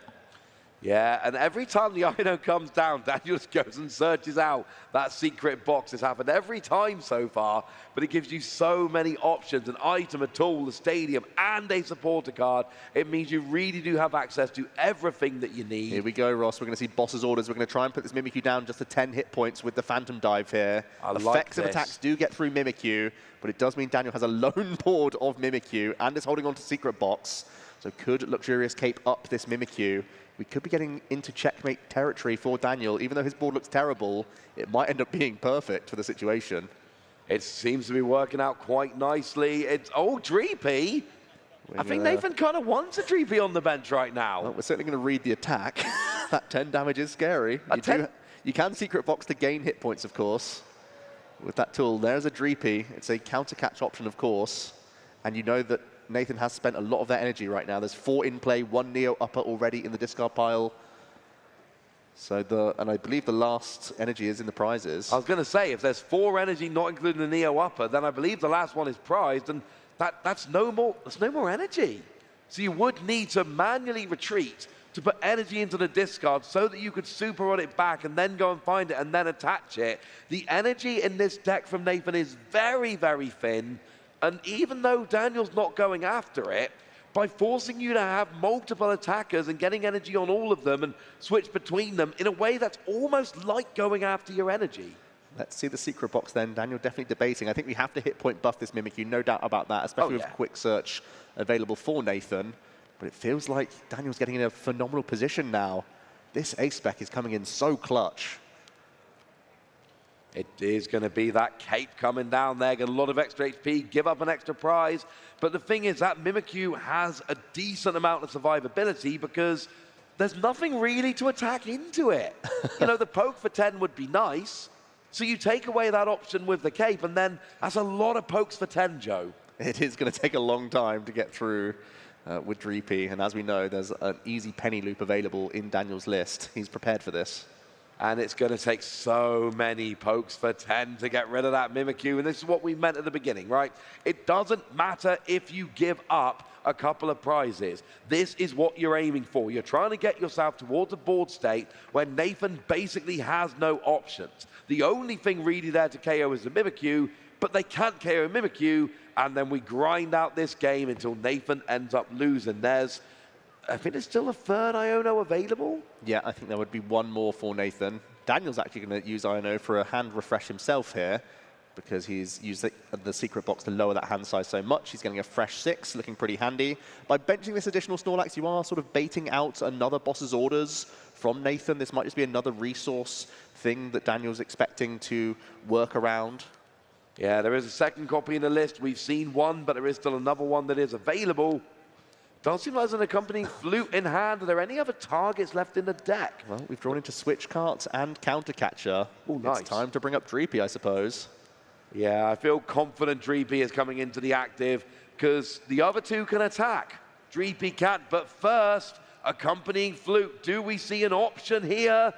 We do not. I think Nathan has literally taken every other basic out. I think there's only Dreepy available, so it is going to be a counter catcher regardless from Daniel here. And this is going to be trouble for Nathan. He still has a lot of resources left. We still have a Kieran, we still have a boss's orders, we still have that Silene. So we can get around this Dreepy trap for a little bit, but we still have to deal with that pesky Mimikyu. Yeah, you can drop damage counters. You can actually put it over 7.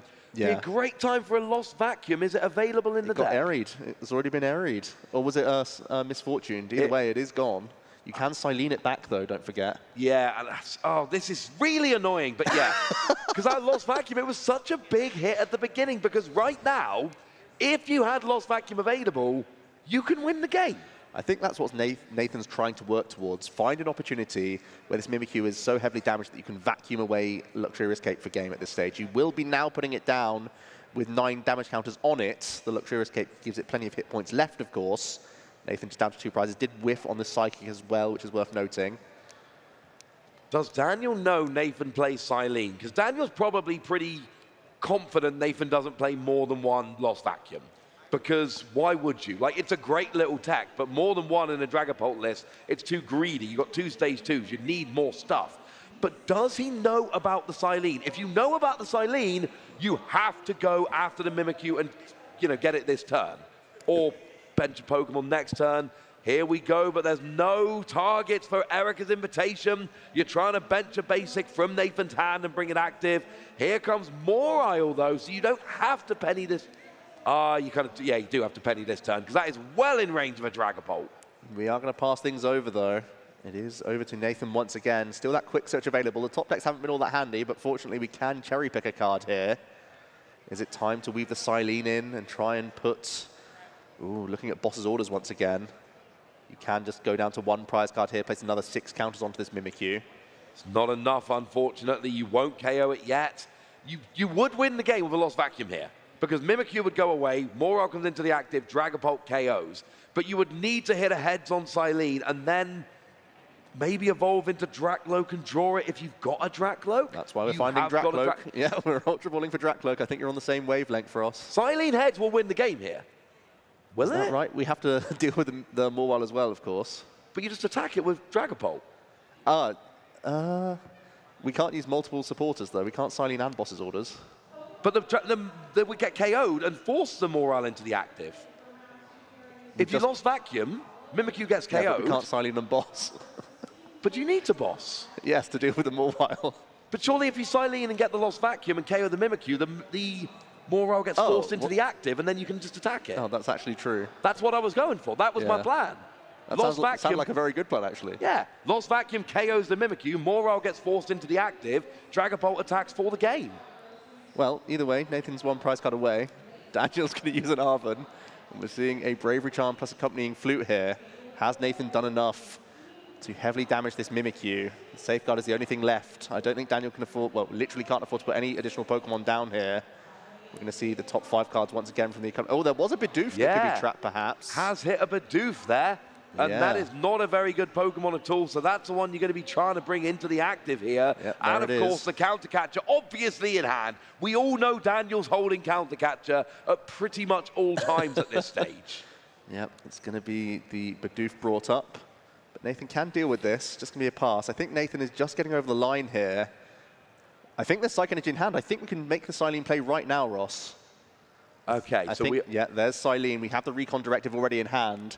I think we can, if we flip one heads, we get that Lost Vacuum, it will be game number 1 here.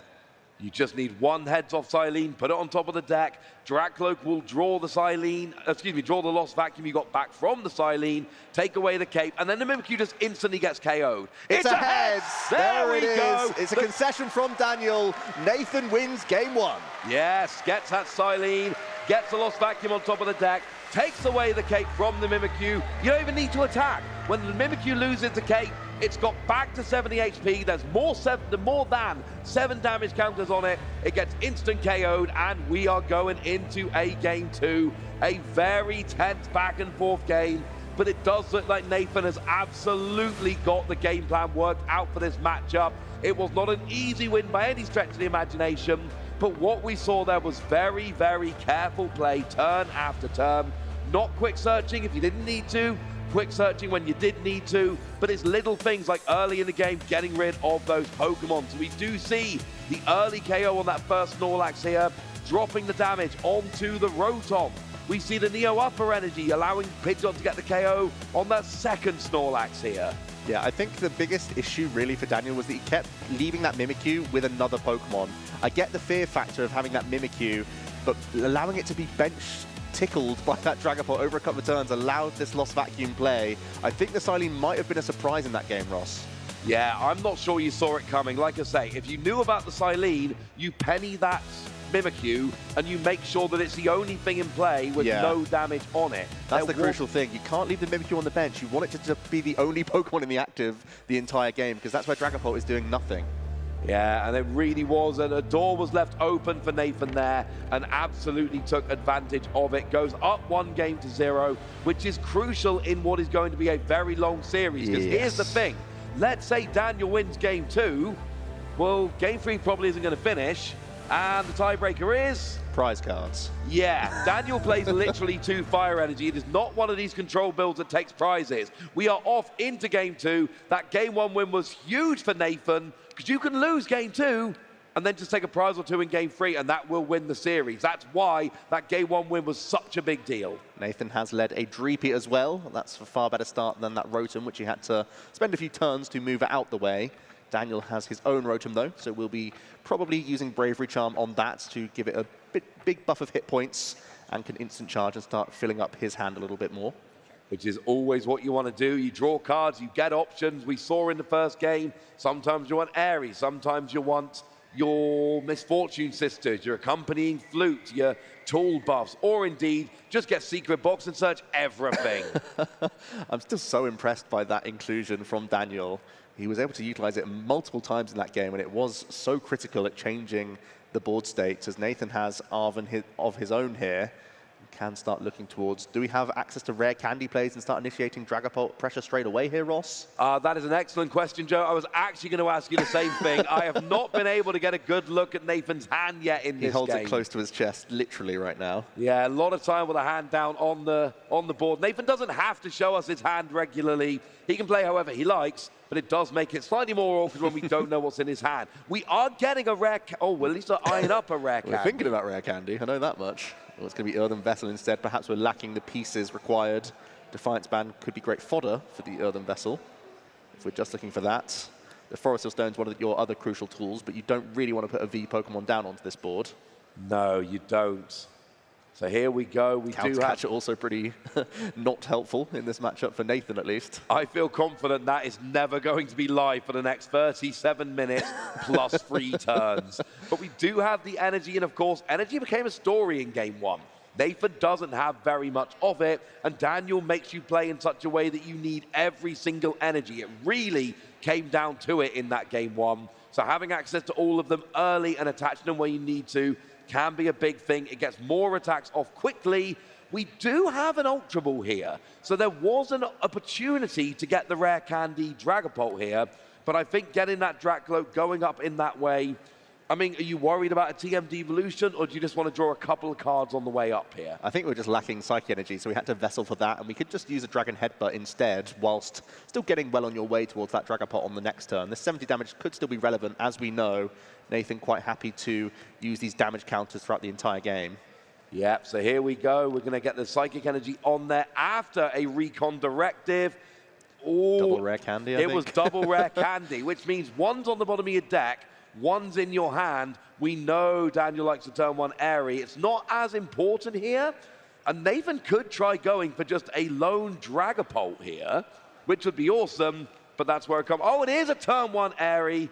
And it's a super rod and a rare candy. That's a good hit from Daniel. Yep, seems pretty useful. We're going to see an energy attachment to that Rotom, allowing it to retreat later down the line if required. And we're just going to charge up again. Yeah, there we go. So we are getting back here. We've got a Temple of Sinnoh, which is absolutely pointless. So here comes a Recon Directive, an Iono and an Energy. You go straight for the Iono here, because actually, I don't think there's Dragapult in the hand right now. Correct. And you want Dragapult. You want to be putting on pressure now. There is a chance, especially after an Iono, Daniel doesn't have very much. And if you can run through the only few Pokemon, then you can win game 2 quickly. And then, you know, just wait to be given your trophy. Yeah, why wait that 35 minutes and the clock counting when you could put even more pressure on here? It's not a great 6 cards. I didn't see any Ultra Ball. Don't think I saw any Dragapult there. So we are just going to have to hit for 70 again with our Dracloak. Ironically, it's still decent pressure right now. It's decent pressure, doesn't KO the Snorlax, unfortunately. There is a potential to win next turn with Boss Dragapult if the board stays as it is right now. What's the hand for Daniel? Is he passing over? Well, I mean, obviously Rotom, but... There is Penny as an option. You could pay retreat this Rotom back into Snorlax if you wish, so you are at least undoing this damage. Daniel recognizes this quite well. Yeah, it's not ideal, but it does at least stop the win next turn. Leaving Rotom inactive.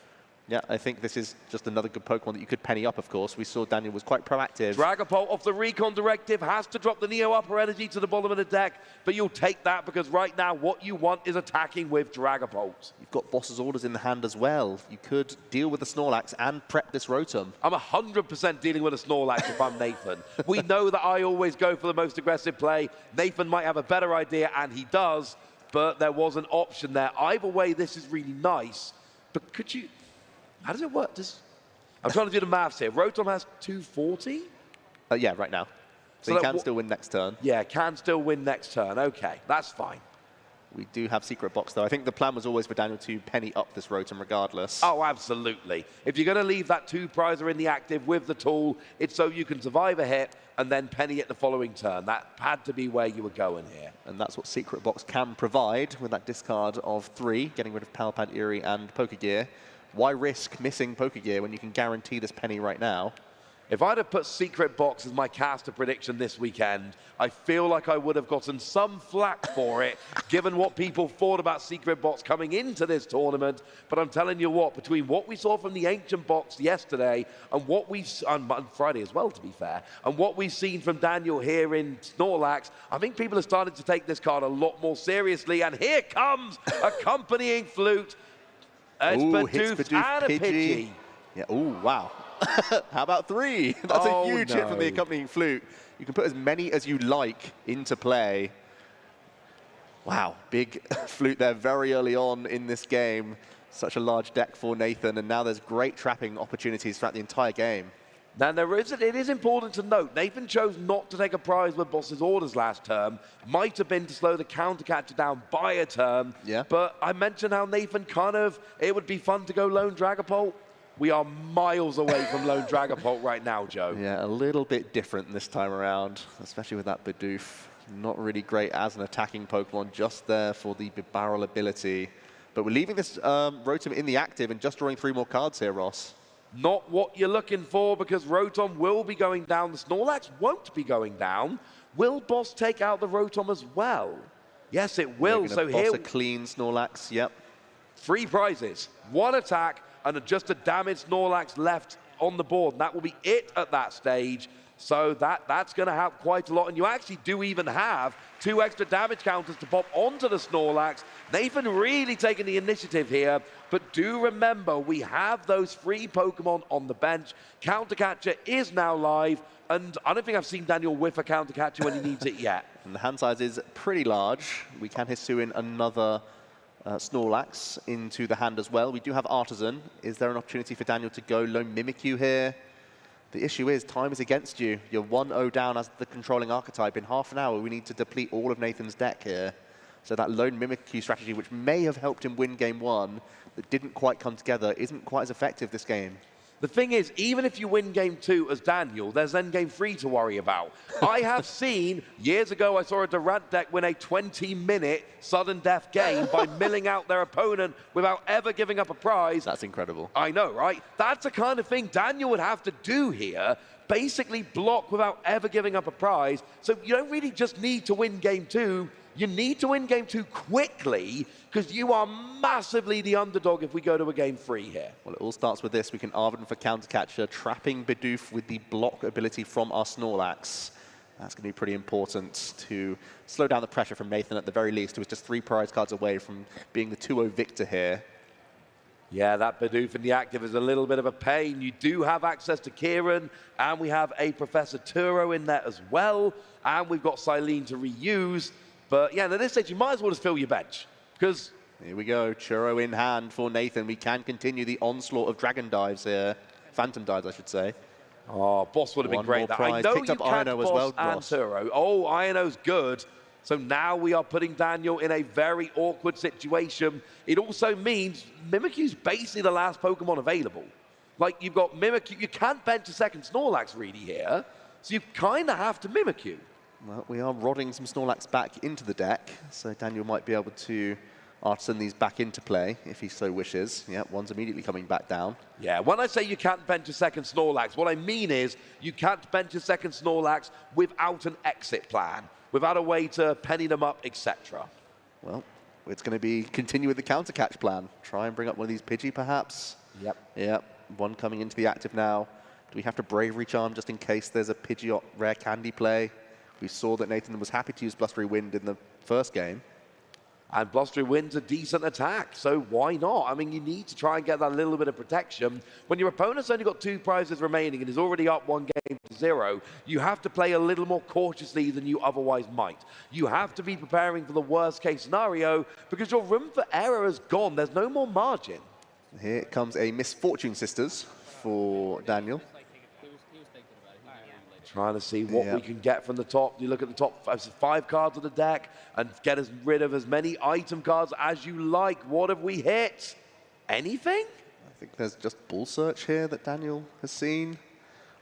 Yeah, So just Ultra an Ball. Ultra Ball. That was all. Not the ideal discards. We saw that he was able to get rid of Lost Vacuum quite nicely in game number 1. Lost Vacuum is clearly what you're going for here because Lost Vacuum hasn't been used. It hasn't been discarded turn 1 by Airy, and Lost Vacuum was the win condition in game number 1. So trying to get rid of Silene, which you obviously can't get rid of, but trying to get rid of Lost Vacuum and play around the Silene, that is where we're going here. It's an awkward situation, frankly, especially Nathan's had a fast start here and is really putting Daniel on the clock. Yeah, it feels like he's just leaking so many prize cards. Nathan is so far ahead right now. And it looks like that ball position is still looking so healthy. Are we just having a look at, was there already a Arvin played this turn for that counter catcher? Not too sure. We're going to get word from the judges in a moment. The turns do kind of blend together when you pass so much of Snorlax. And Nathan's having pretty quick turns because you can't really play most of the cards you want. You have to kind of play as fast as you can and just draw a couple, you know, just basically draw, attack, not do very much. You don't want to waste cards when your opponent's win condition is, well, running you out of cards. So we have got a minute. I'm going to tell you the story about Daniel, right? Oh, go on. He starts off, and there's a couple of kids at his school who are trading Pokemon cards, ends up trading for a damaged Cynthia card, a damaged full art Cynthia, ends up trading that Cynthia to somebody that really wants it for a Garchomp deck. An actual Garchomp deck, a slightly upgraded version of the theme deck, if anyone remembers that one. And that was the deck that Daniel started using to actually play the game, enter tournament, start winning. And to a lot of Daniel's friends, he is just known as Garchomp. His nickname is just Garchomp. So when you see the V-star marker is a Garchomp and is that Garchomp that was the basis of the deck he used to start playing. When you see the Garchomp plush on the board there, that is all from his origin story, so to speak. And as someone who has played Garchomp decks successfully in the past, for me it was... Hey, I bubbled top 32 with Breakpoint Garchomp at a decent-sized regional. And look, Breakpoint Garchomp was not good. Yeah, you did very well to get anything out of that tournament with That's what I'm saying. I didn't do great, but given that I was playing Breakpoint Garchomp, I think I did all right. I've got a lot of love, and, you know, I love me some Pokken Tournament. Garchomp, not good in Pokken Tournament either, but a very fun Pokemon to play as. So we see Daniel really repping with Garchomp here, and it's really nice to kind of hear that story of, look, this is the deck that got me into the game. This is how I started playing the game. So now the plush comes out, the V-star marker comes out, showing that love for the Pokemon. Yeah, I think many players have those origin stories. They latch on to certain archetypes, and they will get so excited when they hear any mention of that throughout the years. And I know we all have some of our favorites as well, Ross. If Mamoswine is ever popular or viable in the Pokemon TCG, you guys think I look excited on stream now? You just wait for when someone plays a Mamoswine deck successfully. You've not seen that next level of excitement I can go to. I'm so fortunate to have had Empoleon be such a strong card for a number of sets, and that's one of my favorite Pokemon. So I've already been there, done that with Empoleon, one of my favorites. Yeah, I have a little fact about Empoleon. Are we getting back into the game yet? 'Cause I've got a cool little Empoleon fact. We probably have time. So, there is only one Pokemon that has ever been printed as a Worlds deck 2 years in a row with different cards, and it was Empoleon. We had the Diamond and Pearl Empoleon printed in a Worlds deck, and then just 1 year later, the Majestic Dawn Empoleon was printed in a Worlds deck. It's one of my favorite quiz questions for Pokemon, but trying to phrase that as a question is a nightmare. So it looks like we are getting back into the action. I think the judges were just confirming whether or not there was that Arvin played on the correct turn. It looked like there may have been 2 supporters, but it looks like we have the all clear, and there was no Arvin played that turn. So we were good to use the Misfortune Sisters. So we are back into the action. The Pidgey has been brought into the active with the counter catcher once again. Bravery Charm back onto our Snorlax. So it feels like we can keep progressing. We are going to bounce the Artisan Stadium with that Temple of Sinnoh. As we mentioned, Daniel trying to play around that Neo up energy just in case. And that's pretty handy because Daniel had just top decked into the Pidgeot EX. And the thing is, in game 1, you had the 1 turn of Neo upper energy, then Temple of Sinnoh came down, and then you could attach a second energy and keep attacking. Because we haven't had that one turn of Neo upper energy, that means Pidgeot is not attacking this turn. Had that Temple of Sinnoh not come down, you could quick search for Neo upper, attack this turn, and even if Temple of Sinnoh comes down, you quick search for a basic energy. You never give up your attack.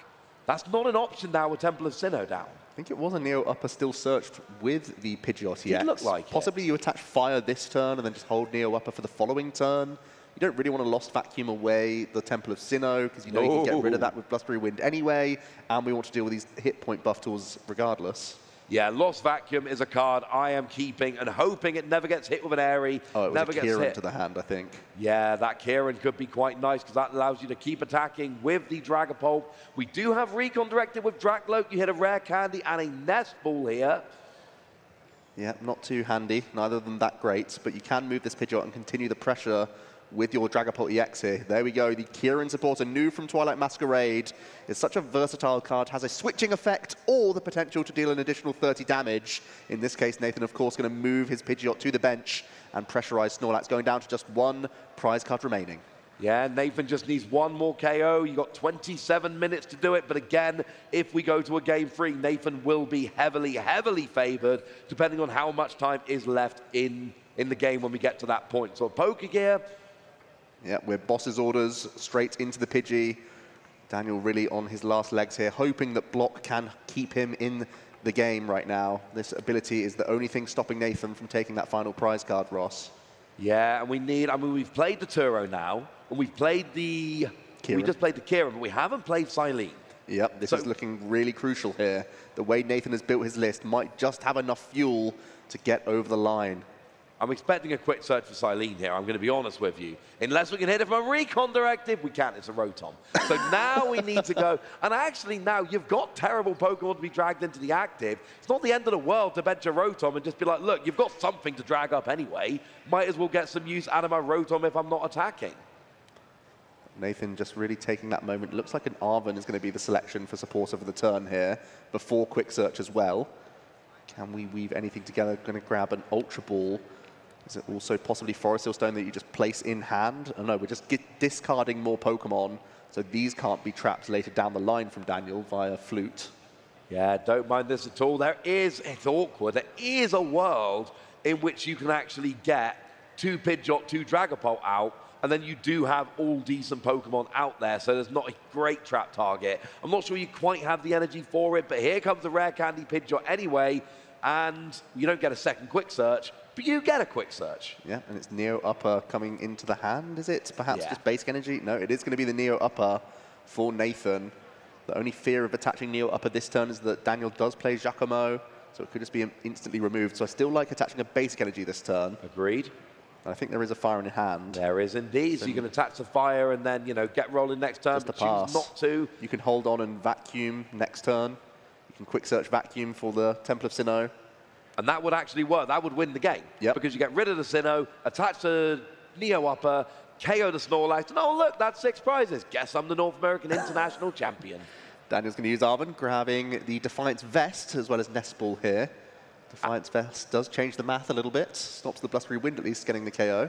Does also, it's worth bearing in mind, because Quick Search is any card, you don't have it's to passed show. over, Ross. Oh, it's passed Quick over, Search. so that's going to be, it's got to be Quick Search for the Lost Vacuum. Show me the Lost Vacuum. Well, you know, Daniel knows. The Lost way Vacuum Nathan on the is Temple of playing. Sinnoh. Here we go, Lost Vacuum on the Temple of Sinnoh. Neo Upper Energy on the Pidgeot. KO with Blustery Wind. And Nathan Osterkatz is your North American International Champion in the Seniors Division, taking that 2-0 victory with a brand new Dragapult deck. What a tactical set there. A fantastic 2-0 victory for Nathan, representing the brand new Dragapult EX archetype, combining it with Pidgeot and Bibarel, similar to how we've seen Charizard EX's success for many months, and now we're seeing it in a brand new form.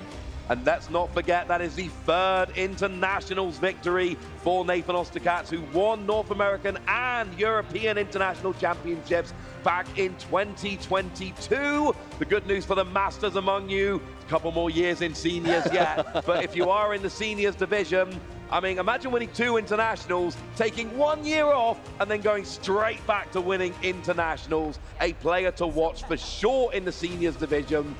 And commiserations there to Daniel. Played that Snorlax with that secret box phenomenally all the way to the finals. Yeah, such great innovation with the deck list that just shows his experience with it. He knows that despite Hero's Cape looking like such an obvious choice, I didn't think anyone expected that change up, but the secret box was so important in that series. So a great deck builder, great in-game play as well as we go through this replay, Ross. Yeah, we see Nathan here. It's always a plan against Snorlax. You're picking prizes where you can. You're trying to keep your bench low, taking a KO with that Pidgeot with Neo Upper Energy. Then you've got your Dragapult, and you're taking a KO and dropping damage onto that Mimikyu. We get another Dragapult, taking another prize on the Snorlax, dropping more damage on the Mimikyu, but it's saved because the cape is there. But then we see the heads on Silene, which will then go and get the Lost Vacuum, remove the cape, and end the game right there and then. But of course, one game's not enough, Joe. We need a game 2. Yep, still plenty of time on the clock. There was a big accompanying flute from Daniel, opening up those options for the counter catchers, but it did not slow Nathan down. The use of boss's orders quite effectively, the use of the Kieran and the Professor Churro meant that he could continue to use that Dragapult EX to great effect and whittle down those prize cards, and just left Daniel with one lone Snorlax remaining. Yeah, we just kept attacking, using all of those cards to get all the attacks off you can. And then we get to that final turn of the game. The Neo Upper Energy had been searched the previous turn, so you search for the Lost Vacuum, remove the Temple of Sinnoh, and then you can attach the Neo Upper Energy, remove that final Pokemon, and smile as you are crowned the North American International Champion. Oh boy, Ross, we have had 2 incredible finals here so far. I cannot wait for the Masters division as well, which is right around the corner. But what a great display. Some great ingenuitive deck building as well as in-game play here. That's what the Championship Sunday is all about. Yeah, we might have had a new deck and an old deck, but make no mistake about it, Twilight Masquerade had its fingerprints all over that final. Even in the Snorlax deck, you've got your secret box, your accompanying flute, which we had a big hit on in that game number 2. And then, of course, the Dragapult deck, which is that brand new archetype because of the release of Twilight Masquerade. We are in a 1-tournament format here. By the time we get to World, Shrouded Fable is going to be legal, and we are going to be in a different format. But just for today, Twilight Masquerade has really come in, and we even saw in the Juniors final, we saw that Raging Bolt. Now, admittedly, Golden goes like, what new cards? I'm good, mate. I was good enough in Temporal Forces. I am perfect just the way I am. But we did see, we're seeing 2 new archetypes. We saw Raging Bolt win in Juniors, we saw Dragapult win in Seniors. Frankly, this is what we expected coming into the tournament. Yep, Twilight Masquerade is here with a bang. It's doing fantastic. 2 victors now with piloting new archetypes. That is fantastic to see. Great creativity. That quick turnaround from the previous format meant that you had to really nail your deck list choice very quickly, and it shows how much playtesting goes into these tournaments. Yeah, you need to be on it if you're going to be using a new archetype, and apparently both of our players knew exactly what they were doing, so it's always quite nice. It's awkward, it's a bit nervy, but when it works, you're international champion. Yeah, and it means that our players will have to react to this tournament, of course, with that Shrouded Fable and World Championships right around the corner. This was the last chance for our players to get those championship points in, and I'm sure many people secured their invite this weekend. And of course, both our finalists here in the internationals did so as well. Yeah, Nathan is going to be a player to watch when we get to the World Championships, but that's a couple of months' time. Right now, we have a new international champion. It'd be rude if we didn't get an interview with them. Yeah, and we wouldn't want to be rude. We got to get that interview. Thank you. Let's hear it for Nathan. Nathan, you're no stranger to winning international championships. This is your 3rd one. Is it getting boring now? Nope. Good. How do you feel? What does this mean to you? It means a lot. It's my first one in Seniors. Also, there was like not too much hype around Dragapult. I kind of made like my own list, and I felt like there weren't too many other people playing it. So it feels good to win with that. Tell us more about Dragapult, because I'm sure now that you've won with it, a lot of people are going to want to know how to play it. So what do you think is special about that deck? What advice do you give people if they want to play it? I think anybody who likes Charizard last format will probably like Dragapult this format. It's basically the same thing, but you just take out the Charizards for the Dragapults. It's not too hard to play, but just like the being able to hit for a lot of damage and then also have spread on the bench can set up some really cool plays and make it so you can play around Iono a lot easier. Like instead of, with Charizard like taking 2 in one turn, you can take 4 in one, so that the turn where they could Iono you to 4 sort of doesn't happen. And now we're going to see you moving on to Worlds. Are you excited? Do you feel good about your chances at Worlds? I'm going to start testing when I get home. That sounds great. Now, the casters also mentioned that they thought maybe the Masters division should be worried and be glad that they have a couple years till you join them. Do you think they should be worried? We'll see. All right, who's out here cheering for you? Do you want to say hi to anyone or thanks for back at home? I want to say thanks to my parents and my group for, helping me prepare. Specifically, Sebastian for getting top 8 at Masters. And you. And also shout out Andrew Mahone for posting his list on Twitter, because that's where I got some of my ideas. Fantastic. Thank you so much. Let's hear it one more time for Nathan. And now it's time to enter our Masters division. Casters, take us there.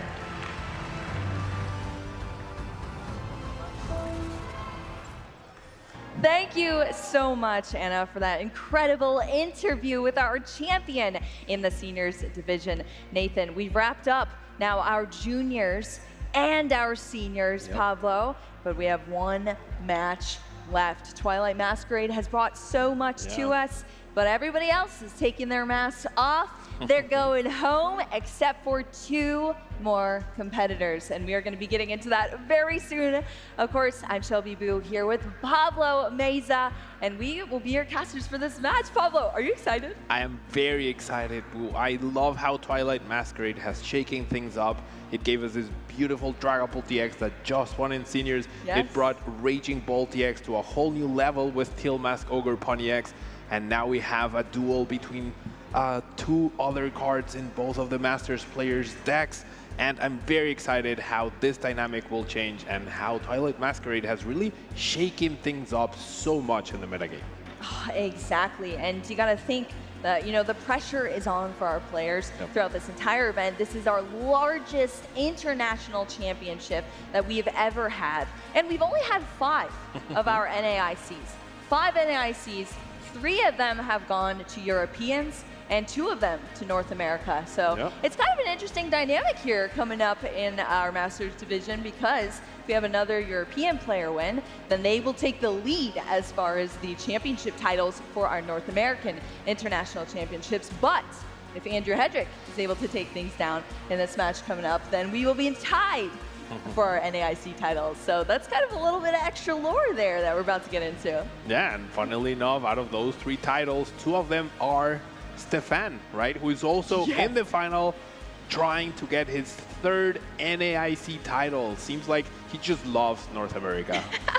Yeah, obviously loves taking away our golds from our players here in North America. But yeah, there is a lot on the line for these players. I mean, you got to think as well. First place is going to take home $25,000, as well as a nice little gold Pikachu, and second place is going to have $15,000. So this match is the difference between $10,000 for our players as well. Yeah, let's take a look at the prizes right now. The full breakdown: $25,000 for first place, $15,000 for second place, a $10,000 money match waiting to happen right now. Yeah, that is a lot at stake here for these players, but we're going to get into the decks and everything that's coming up, but I got to say, both of the decks that our players are playing arguably have the highest skill ceiling that we see in our game here, and they have played through a ton of Swiss rounds, a grueling 2 days of competition, all leading up to this moment. You have to think that they were probably, back in their hotel rooms prepping for this match coming up, because everything is on the line here. Every single card played counts for so much here, but at the end of the day, we can only have one champion, and we're gonna determine that after these couple of matches coming up. Yeah, and not only this, Boo, but we also have the Tier 1 invites, the leaderboards shaking up. Currently, you're gonna see that we have Andrew Hedrick in 12th place, but because he's now guaranteed at least 400 championship points if he loses, or 500 championship points if he wins, he's going to be the #1 ranked player in North America. That's quite a feat, if you ask me.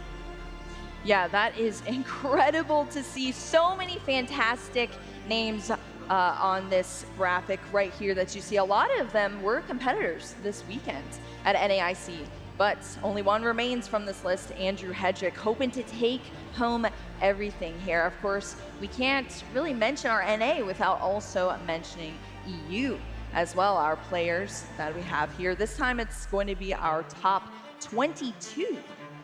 Yeah, top 22 for EU, a few more Tier 1 invites, and we have Juho Kalamas, #1, LAIC winner, Tord Reklev, #2, EUIC winner.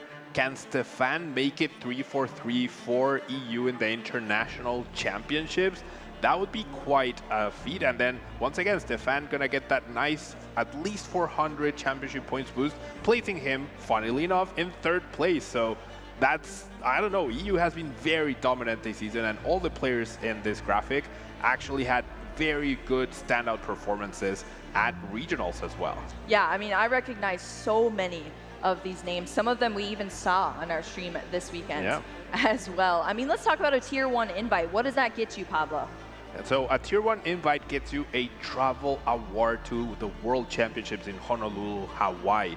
And it also gets you a round 1 bye. That is one of the changes in this season. You used to have a day 2 direct invite, but now you get a round 1 bye, which is also really, really good. The bye helps sort of your resistance, and you get to skip the first round of competition. You need to win 1 less round to make it to day 2. It's really cool to see the Tier 1 invite and the Tier 2 invite breakdown this season.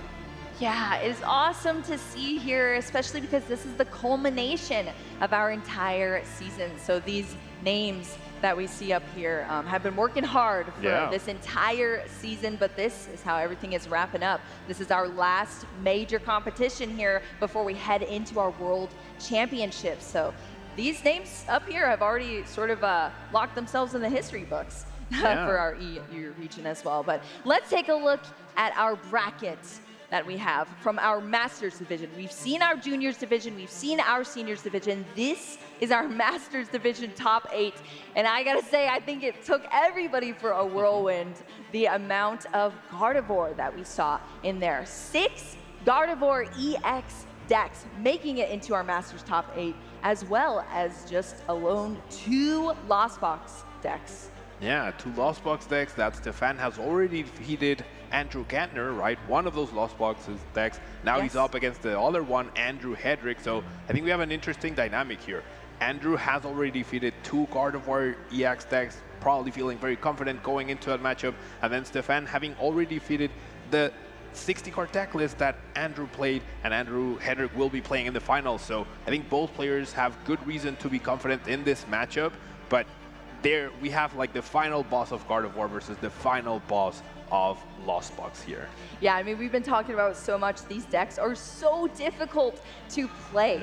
And to play them throughout this entire tournament, this entire time, I mean, the skill level is bananas here, Pablo, that we're about to see on this stage. And I mean, if anything goes to show from the couple of matches that we saw in our top 4 as well, it's gonna be a long game here. So make sure you settle in, get a seat. I mean, we have a huge crowd behind us as well. Hello, crowd over there.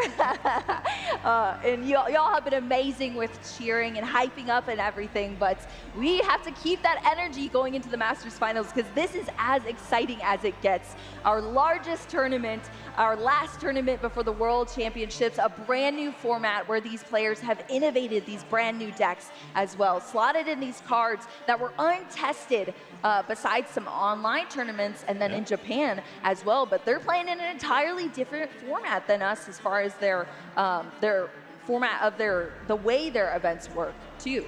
So over 2,600 players in our Masters division. Now we're at the last 2 here. It's going to be Europe versus NA as well. And I don't think you could have chalked it up any more hype than this, Pablo. I wholeheartedly agree, and I do believe our players are getting ready. We have the stage. We want to hear from them before the finals match, so let's head with Anna, hear from our players. Welcome to the Pokemon Trading Card Game Masters Division Final.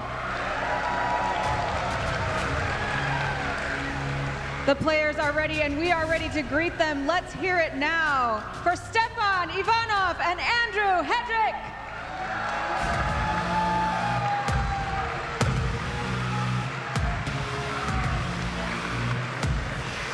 Welcome to the stage, 2 very prominent competitors. Now, tell us a little bit, what can we expect from your deck in this match? Yeah, my deck's supposed to go fast and put on a lot of pressure. I know his deck has some answers to that will be tough to overcome, but I think it will be a close game, and I'm excited to get into it. A close game, but you're feeling confident? Yeah, I don't feel pressure. I'm feeling pretty good, to be honest. That's a great place to be. Who's out here cheering for you? Yeah, I have lots of friends out here who played the deck with me.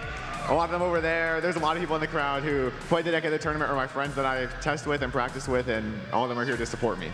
Anything you want to say to your region, the U.S.? I'll try to make you proud and bring home a win. All right, let's hear it. All right, same question for you, Stefan. What should we look for in your deck? Sorry, can you repeat? Yeah, what should we watch for in your game? What are we going to be excited to see? I think it's gonna, like the beginning of the game is gonna be very important. I can come back from a deficit, of course, but I think if I can, establish a lock in the early game, it can put me in a good position. Well, who's here watching and cheering for you, or who's at home watching the stream? I have some friends here who came with me. I think they were here. Hi, guys. And of course, a lot of people watching from home. I know that a lot of the French community is up watching, so thanks to them. Anything you want to say to France or to your region, the EU region? Just thanks to all the people who cheer for me from everywhere, and I will try to make the three-peats. This is going to be a great match. Thank you both. Let's hear it for both of your competitors. We'll have them take their seats, and let's get right into this match. Thank you both. Go ahead and take a seat.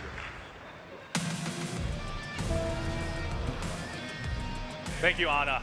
Speaking of friends, we were able to catch up here with a couple. I have Michael supporting Andrew Hedrick and Fabian supporting Stefan Ivanov. How are we feeling today? Good. Really good, really confident. Very confident, very confident. I have a couple of questions for you guys before, of course, we start that match. I wanted to ask, what has Pokemon meant to you and, your friend's competitive career? How has it impacted your lives? Yeah, I mean, Pokemon in general has given me like a lot of friends that I'm really close with, and I think I'll be close with for a while. And Andrew, he is really like a good deck builder. He's innovative. He made our deck for Indy, this event, multiple events, so it just means a lot. Amazing stuff, amazing stuff. And again, if your friend, if Andrew could hear you right now, what would you like to tell him? I would say it's no pressure. No pressure, just, the biggest tournament of all time. But yes, no pressure at all. With that same question, what has Pokemon meant to you, and how has your friend impacted your life? Pokemon is basically everything for me. Like, I started 16 years ago, and I remember I met Stefan when I was in junior, like 10 years ago, so I know him well now. And like, the game for both of us is everything basically for us, for our life. And if I have to say something to Stefan, just take this game as like a final of a League Cup with some people watching it, but it's no more like that. It's nothing but a League Cup. I love it. I love it. I'm sure they're going to be watching this over and over again, so I'm sure they're going to hear your words.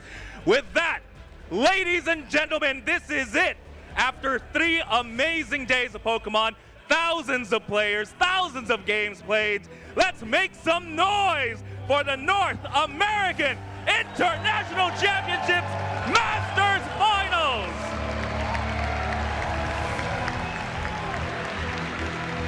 I do not think you could have had any more of a hype outro there from Wancho, and some wise words from the friends supporting our 2 competitors here, sitting on the stage, getting ready to set up this game that we're about to get into. It's interesting too, Pablo.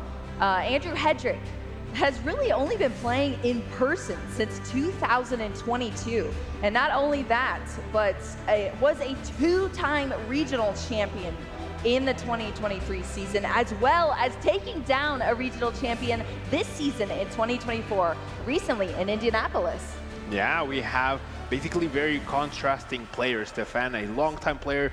We heard Fabian say he's been friends with him since he was 10 years old, and 2-time NAIC champion, looking for that repeat. OCIC finalist as well, and Lille regional champion. So Stefan having a plethora of records, a huge career in Pokemon, and Andrew taking the game by storm when we came back in 2022. So it's really a clash of the titans here, Boo. Oh yeah, that's the perfect way to put this, the clash of the titans. Will Stefan Ivanov be able to take down this championship title, get a three-peat, as he said up on stage, a 3-time NAIC champion to add to that nice little list of accomplishments there? Or, you know, this explosive player here, not only in deck, but explosive on the scene.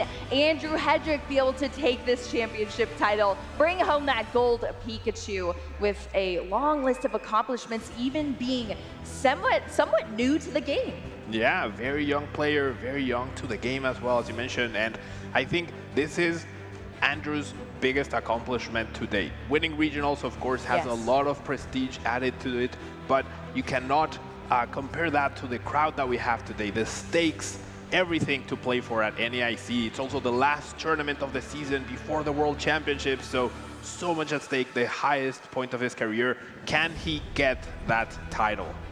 Yeah, this is going to be huge for both of our players. You know, they look like they're in some comfy clothes, they're drinking some water, they're prepping for this game. But like I said, it's going to be a long one. There's a lot of intricate things that happen here in this matchup for both of our players. But like Stefan even mentioned on stage in that interview, the first couple of turns are going to be so important for both of these players, and that truly is going to map out how these games go for them. And it's going to be a little bit of scary. I'm already on the edge of my seat heading into this first matchup between these players, because it's going to be a huge determination to see what happens in the rest of these matchups. But you can guarantee both of these players have definitely assessed the list, assessed all of their outs here.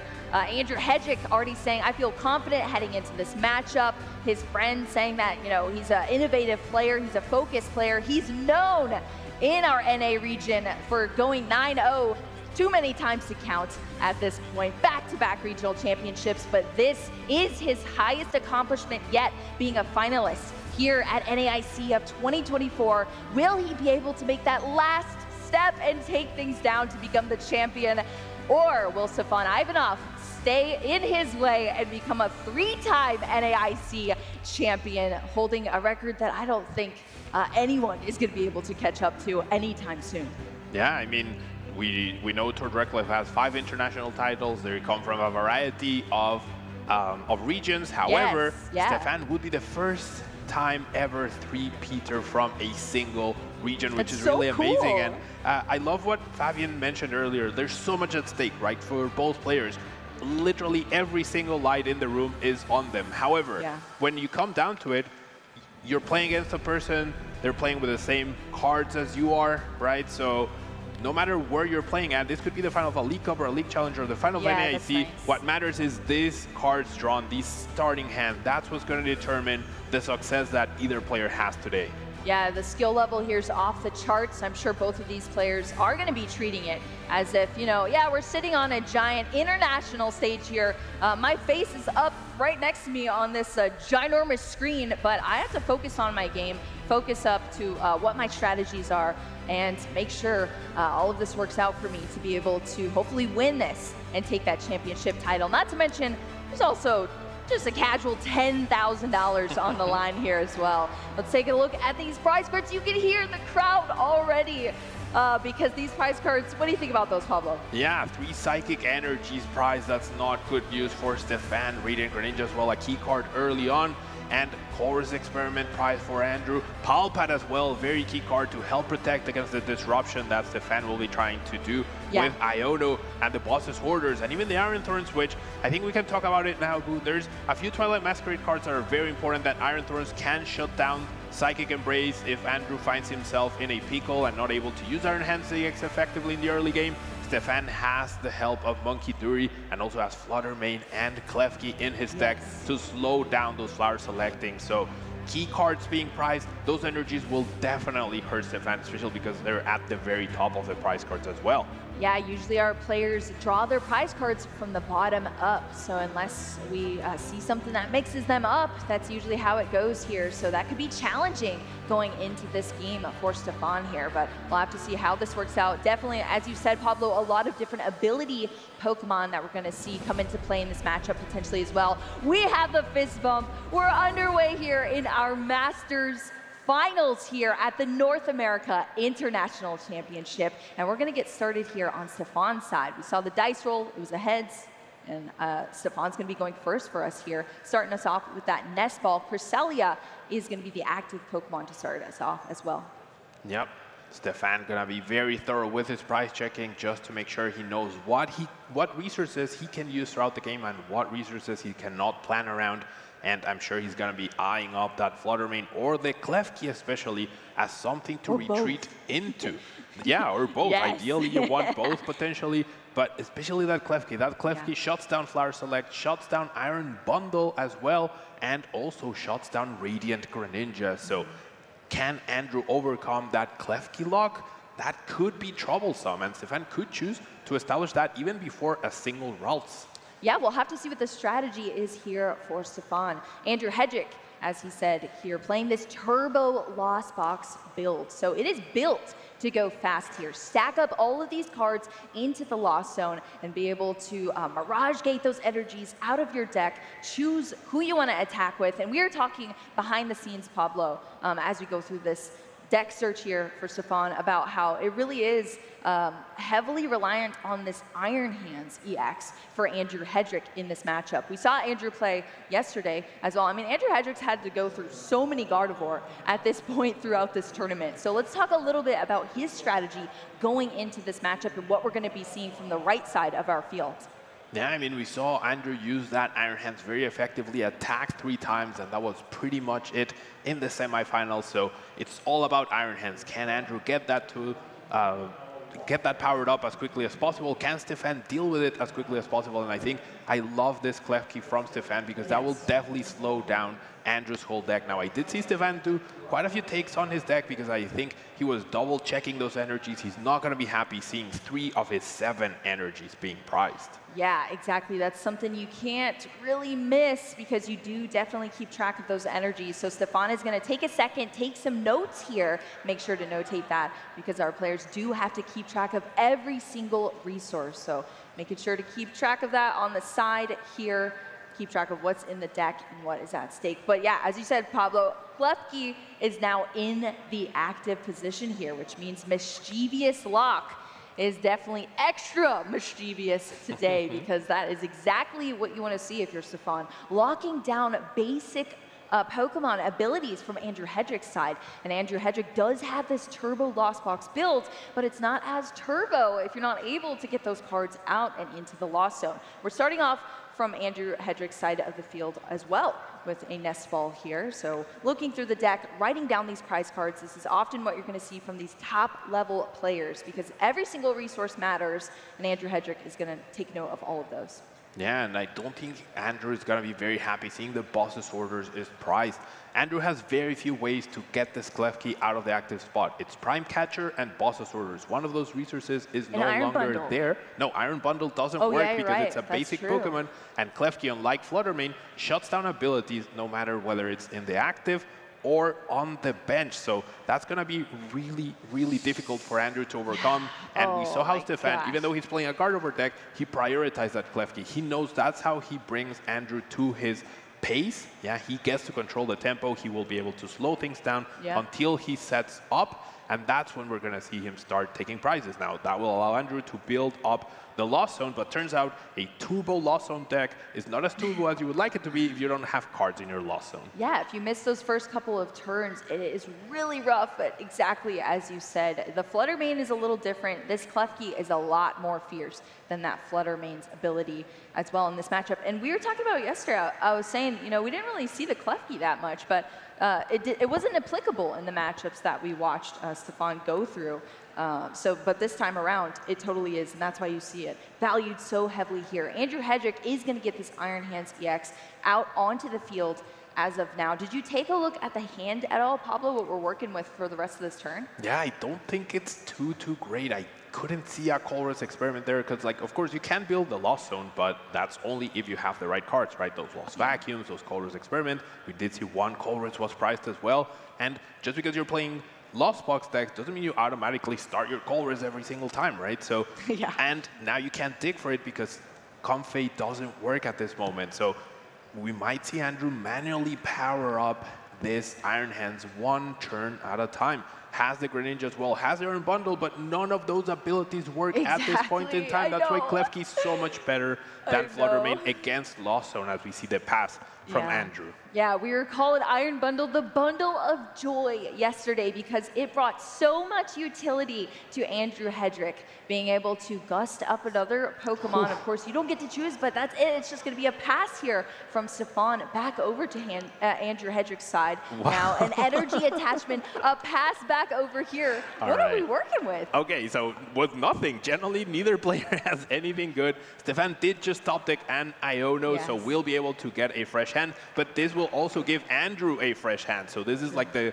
friendship Iono, if you will. Both players get a reset. Stefan looking for some Ralts, Hedrick looking for some Call Resist to build up the Lost Zone, but at this point, if you're manually powering up Iron Hands, that's good enough, especially when your opponent has a Klefki but isn't doing anything else. Yeah, you need to be able to get somewhere, and in that hand now, off of that Iono, we do see a bright pink card. Do we want to talk about that a little bit, Pablo, as far as the A-spec choice for Stefan? Yeah, Hyper Aroma is a very key card for Stefan, will help him setting up, but there's no point in getting 3 stage 1s when you only have one basic Pokemon that can evolve, right? So not as effective right now, and doesn't have the unfair stamp that the other Gardevoir players had, so gonna not be able to disrupt Andrew as much as he would like. But you see another pass for Andrew. Getting those attachments though, that Iron Hands slowly becoming the big threat that it is. Oh yeah, it's a huge threat, a beefy Pokemon as far as retreat cost goes, and I'm sure pretty heavy as well, as well as the requirement for each of his moves as well. But Andrew Hedrick is slowly getting through these attachments here. That's what we need to see. And Stefan not really able to build up as much as we would like to see, especially from a Gardevoir deck here, but at least we have some more to work with in this Buddy Poffin that is being brought out of the deck now off of this Arven. We're also going to get a chance to snag a tool card as well, thanks to that Arven.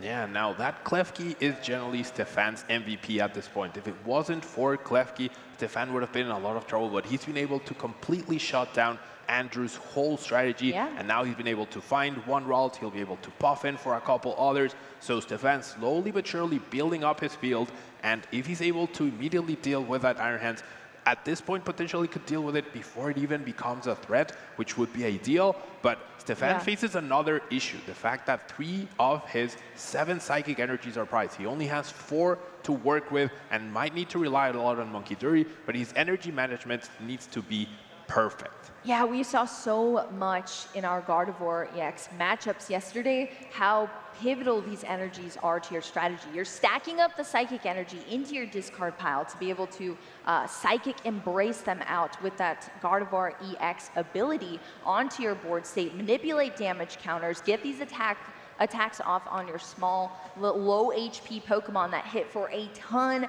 of damage here. But we also saw Gardevoir matchups as well where the energy ended up getting stuck on the board state if you're not able to get it into that discard pile and it's stuck around your board. We're going to see this first refinement Kirlia here for Stefan. Now, first and only refinement for now. We do have all 2 other Ralts, 3 Kirlias in hand. That Hyper Aroma is always a good card to get you set up, but those Ralts just got played this turn, so they cannot evolve quite yet. But Stefan slowly but surely setting up. Andrew Hedrick slowly but surely powering up. Andrew only plays 8 energy in his deck. He's already found 3 of them, but still no call rest, still nothing. He's basically in top deck mode at this point, and Stefan about to pop off with triple Kirlia. Exactly, Andrew Hedrick being mischievously locked down here by that Klefki. We're back over to Stefan now. We're gonna see the second evolution into a Kirlia to get another couple of cards into the hand off of these refinements. Discard a card, draw 2. It's well known what this this Gardevoir does here for our players. Yeah, now Stefan, even though he prized 3 energies, already found 3 of the 4 available to him, so that's really good news. I generally think Stefan could be the one to get the first prize card, which is generally sometimes unheard of. And even though Stefan could break the Klefki lock this turn, Andrew has no other Comfey, so he won't be able to build the Lost Zone as his hand is still a little mediocre at this point in time. Yeah, I mean, we have not seen a single card in the Lost Zone, and this is a Lost Box deck. That is what it is built around, getting those cards into the Lost Zone to unlock other potential cards that come out of your deck. Mirage Gate, Cramorant, Sableye, all of those cards that filter into Andrew Hedrick's strategy but are unavailable as long as that Lost Zone stays empty here. Whereas Stefan slowly setting things up here. We talked so much about how Stefan was going to have this disruption here, not only from 4 Iono being in the deck to disrupt Andrew Hedrick's giant hands that build up over time, selecting a ton of cards usually, but also from that Klefki as well. Arven is a fantastic card to continue to pick and choose what you grab, what resources you need for particular turns here, and that bravery charm as well as an Ultra Ball is going to come out for Stefan. Yeah, Ultra Ball gonna be able to give Stefan the coveted Gardevoir EX. That's one way he can start applying pressure, getting ahead in the prize cards, and also not be vulnerable to that amp you very much from the Iron Hand. Now, Andrew could utilize the Iron Bundle to send the Gardevoir to the bench, but Stefan, if he places that Bravery Charm onto the Cresselia, that would allow him to prevent the Ampu very much, which I think is what Stefan needs. As long as Stefan doesn't allow Andrew to take multiple prizes for that Ampu very much, he's gonna run away with this one. Yeah, Ampu very much a fantastic move there, allowing you to take an additional prize card off of a knockout, but it's only 120 base damage. Stefan, just a pass here back to Andrew Hedrick. We're going to see the Pokestop come down and be rolled here. Mirage Gate going into the hand, as well as that Buddy Poffin.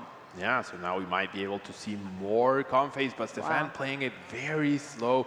Andrew playing it very slow, not on purpose though. Exactly. Stefan taking his time, making sure he has the perfect setup, the perfect response, maybe digging for the Boss's Orders plus the Drifloon into knocking out the Iron Hands that Andrew has dedicated so many resources to. We might see some action finally here happen, Boo.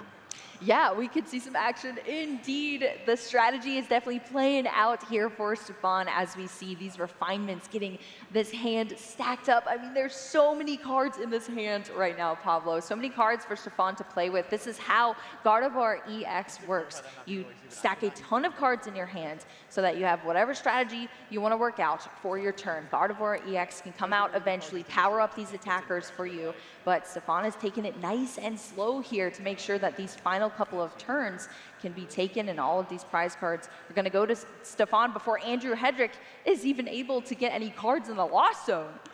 Stefan has everything, yet nothing. Like, he has so much to work with. He can finally start going on the offensive, but he's missing that Monkey Dory, he's missing that Darkness Energy, he's missing that crucial 4th energy, doesn't have the ball, so even though he has like a million cards in his hand, he still can't do what he would like to do, which is take down this Iron Hands preemptively. He's the one that gets the first 2 prizes, with Andrew still at 0 cards in the Lost Zone. That almost is an insurmountable advantage for him, but I think still limited. He has the boss, but doesn't have that last energy he needs. Yeah, Iron Hands EX 230 HP, so we're going to have to be doing enough damage here from Stefan's side to make sure to get that out. Ooh, we do see the Flutter Mane come out onto the field. Now, Pablo. Yeah, Flutter Mane gonna be a good Pokemon to attack with. It's a lot more offensive than that Klefki, will maintain some sort of luck, but will unlock Iron Bundle and also Radiant Greninja as options for Andrew. Now, Flutter Mane does do enough damage with Hex Hurl, but will also have 6 damage counters on it as there's no Monkey Dory, and even with the Bravery Charm would still be in range for the Ampu very much, so very interesting decision here by Stefan. Yeah, it's going to be this Flutter Mane being charged up here, 90 HP base. It's going to take 60, of course, for that Psychic Embrace, accelerating those energies down onto the Flutter Mane in the active position. Is going to take the knockout there with that Hex Hurl, dealing 90 damage, and then 2 damage counters to Andrew Hedrick's field as well. They're going to go onto the Iron Hands EX, and now it's up to Andrew Hedrick to promote. It's going to be that Iron Bundle of Joy joining us in the active position. Now, Andrew still no playable cards, energy gone, finds 2 good resources, but no Colress still in his hand, can't find that energy. Andrew in a little bit of trouble. If he uses Iron Bundle to activate his Flower Selectings, Stefan can very safely promote the Gardevoir EX and be completely safe, especially with the Professor Tour he has in his hand. So very well done by Stefan, covering all the bases and making sure he continues to slow down Andrew's Lost Zone deck. Not so turbo after all. Yeah, I mean, with those two Pokemon shutting it down, that is for sure, Pablo. We talked about this strategy being such a bold one and a smart one here from Stefan, because that Iron Bundle, you don't get to choose who your opponent promotes. They get to choose. So if you have two Pokemon that are shutting down those abilities on Andrew Hedrick's side, one from just shutting down the active Pokemon and the other shutting down the whole field of basic Pokemon abilities in that Klefki, that is tough, and you're not able to switch around and be able to activate your flower selectings on those Comfey to start getting those cards over. Boss's Orders in the Colress's Experiment at the bottom of the prize cards now for Andrew Hedrick. A quick shuffle around there from that Hisuian Heavy Ball that allows you to get basic Pokemon out of your prize cards and be replaced into your prize cards after.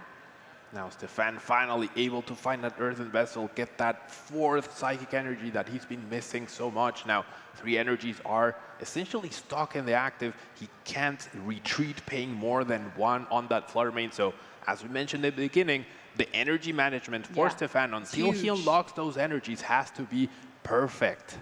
Yeah, it is huge there. All of those energy kept in the prize cards for Stefan. Hurting just a little bit here, but we're still making it work over on this side of the field. Refinement drawing into an Earthen Vessel here for Stefan. Now I would love to see Stefan play that Professor Turo, pick up the Cresselia, get the Monkey Dory going, transferring damage, making sure he is able to keep up the pressure. Stefan in a really fantastic position. He's so well set up that he's even using Refinement on Ionos. Yeah, a disruption card there, hitting the discard pile for that Refinement, drawing into 2 more. We do see that Professor Turo in hand, and Stefan is actually going to use it here. Yep, gonna pick up the Cresselia, gonna bench the Monkey Dory, gonna attach that Darkness Energy, get the K on the active, continue to pile up damage on Iron Hands, put it at exactly enough range to be knocked out by Gardevoir EX. So much happening here. Stefan playing perfectly. That Klefki putting in all the work. It's not going to take any prizes, but it shut down Andrew completely. Yeah, we've been going slow here from Stefan's side, but it is not unfortunate going slow. This is control here from Stefan as far as the board state completely. I mean, we're set up here. The Flutter Mane is ready to go to put damage counters on the field. The Monkey Dory now has the Adrenabrain ability unlocked here to move 3 damage counters over to Andrew Hedrick's side of the field as well, thanks to that Darkness Energy attached to it, which is very easy to do when that Gardevoir EX is able to accelerate all of your Psychic Energy there from the deck. We're seeing the Pokestop here now for Andrew Hedrick, Colress's Experiment, as well as an additional Pokestop going into the discard pile, but a switch card to the hand. Yeah, Colress not where it needs to be for Andrew. Andrew has so many cards in his hand. Stefan not bothering to Iono, but Andrew generally cannot do anything at this point. No energy to at least amp you very much to do something. He's missing that crucial energy, and it's gonna pass once again. Yep, just counting all of these cards that are in the hand. But this is tragic to see here. Just a lone Radiant Greninja in the active position here for Andrew Hedrick. And Iron Hands EX on the bench with 40 damage on it. And we see Stefan starting off the turn. Yeah, Hisuian Heavy Ball gonna confirm that 3 of those energies are prized. Will grab the Greninja, probably an inconsequential card as we see it hit the discard pile immediately. Stefan really hoping he can find a Psychic Energy soon here. And unfortunately, because they are trapped, he can't, well, maybe he can attack with Gardevoir EX's turn to knock out. Yeah, he can. He can attach the Darkness Energy, retreat. He'll have exactly 2 energy available to then go boss, knock out the Iron Hands, and pretty much seal the deal. Yeah, exactly. 4 damage counters on to that Iron Hands EX. But Gardevoir EX, the Miracle Force move here, hitting 190 damage. All of that energy being placed down. Of course, 1 Darkness attachment for the turn. Orders. 2 Psychic Energy from the discard pile onto the Gardevoir EX, fully charging it up. Boss's Orders on that Iron Hands EX. This is brutal here, Pablo. Even healing the damage from the Flutter Mane in case he needs to continue with a log and continue the pressure. Stefan Ivanov, 4 prizes up in this game 1 of the final as Andrew finally top decks a Colress's Experiment, but is it too late? Yeah, I mean, it's pretty late in the game here. Stefan Ivanov, only 2 prize cards left to take. Andrew Hedrick playing a Turbo Lost Box deck, and not a single card in the Lost Zone as of now. Setting up, I mean, how many turns in are we? It is a long time that we've been in this game, Pablo, and nothing is happening here for Andrew Hedrick. The giant threat of that Iron Hands EX wiped off the field with Gardevoir EX. I mean, Gardevoir fans out there cheering, Turbo Lost Box fans in shambles at the moment. Now, this is something we saw Andrew do yesterday. He's going to make sure that Stefan needs to take all 6 prizes to win this game. Then he's going to try to win a game 2 as well, as he knows he has an advantage in case we run out of time, because his deck is a lot more to run, a lot more aggressive than Stefan's. But if that Klefki has anything to say, Andrew will not be able to do that. So we'll have to see if there's any adaptation to how he dealt with Gardevoir in the previous 2 instances in top 8. Yeah, definitely. There was very intricate games that happened yesterday here, but where do you think Andrew Hedrick goes from here? I mean, tons of cards in the hand here. We now have 2 Comfey on the bench here. Pokestop is being rolled to get even more cards into the hand. I mean, I generally don't think Andrew has any chance of comeback. 0 cards in the Lost Zone, Sableye very far away from being able to be utilized. Even the Colress just getting played. That's going to get us 2. That's going to get us maybe a Cramorant attack. Maybe with so many cards in hand, we could get to 7 and power up Blood Mooners, or utilize Blood Mooners Luna, which also doesn't KO the Gardevoir. Stefan has the Professor 2 ready. So I think what we are seeing now is we're going through the motions as Andrew tries to gain an advantage with his Turbo Lost Box deck. Hopefully there's no Klefki lock, or he's able to deal with it better in the next few games. Yeah, exactly. That's what we're seeing here indeed, Pablo. Going through the motions here, advancing the board for sure from Andrew Hedrick, but to what extent at this point when we are so far into our game 1 between these players? We have 2 cards now in the Lost Zone, thanks to that Colress's experiment. 3 of those cards going to the hand, of course, as well. Counting up the energy cards in the discard pile here from Andrew Hedrick, and then that switch card going to come into play, and that Comfey is now finally in the active. Yeah, now it is in Stefan's best interest, if he knows that time is of the essence, to basically just draw, attack, and immediately go quick, to make sure that if things come down to game 3, if he feels he has a big advantage thanks to a Klefki, make sure he has more than enough time to win or concede a quick game 2 and win a long game 3. But time is of the essence here for Stefan. It's generally in both players' best interest to make sure that they are very aware of that. Yep, we saw the switch there into that Comfey. Of course, they're the same. So they're both rotated now to enact those flower selectings here. Now we're stacking up the Lost Zone finally here for Andrew, bringing us up to 4, a Buddy Buddy Poffin, a switch card, and a Nest Ball going into the Lost Zone. Gone forever. Yeah, I do believe there's actually 5 cards in the Lost Zone, 2 from Colress, 3 from Comfey. So 1 Lost Vacuum could activate that Mirage Gate and could actually allow Andrew to attack with Radiant Greninja and knock out the 2 Kirlias that are on the bench. Could also choose to knock out the 2 Ability Denial Pokemon. So plenty of options here for Andrew as we see that Lost Vacuum get played and bring us up to 7, from 0 to 7. Yeah. I mean, that is the turbo aspect of this deck indeed, Pablo. That Lost Vacuum, discarding that Stadium there, Colress's experiment, joining the Lost Vacuum in the Lost Zone here. Now we are up, unlocking this Mirage Gate with 7 cards in the Lost Zone. 2 different types of energy being drawn out of the deck, placed onto this Radiant Greninja to start powering up that Moonlight Shuriken move. We just need an additional water energy.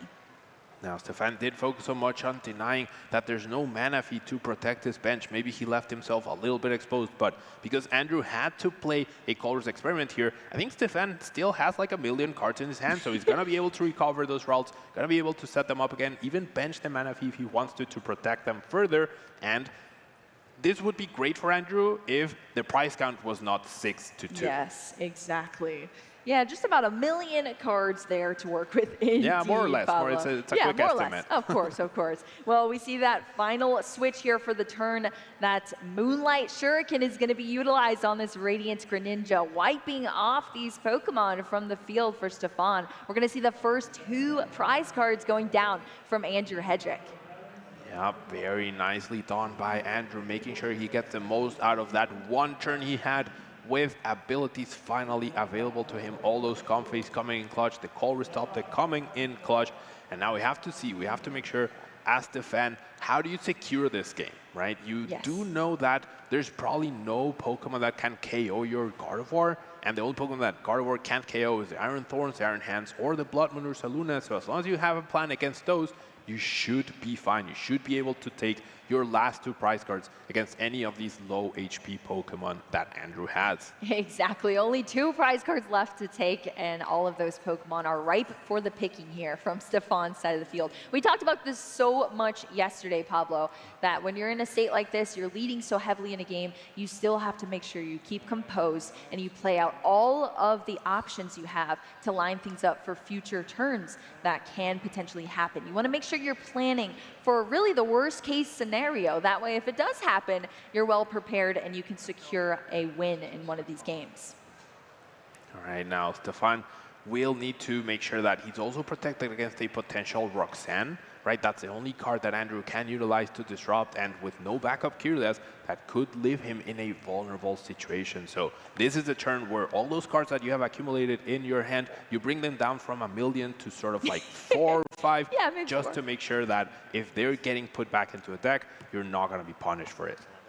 Yeah, exactly. Those are all of the things that are being thought about here from Stefan's side of the field. That Manaphy is in the hands here. Hisuian Heavy Ball being played to just shuffle around really again. I think you have to shuffle the prize cards when you play it, right? Yeah, I do believe so. It's probably an inconsequential action at this point. Oh yeah, but isn't it both psychic and like left? Yeah, there's 2 psychic energy left in the prize cards. Shuffle up those 2 psychics there, putting them back on top. But still have to go through all of these actions on this card here, or any of the cards here in Pokemon.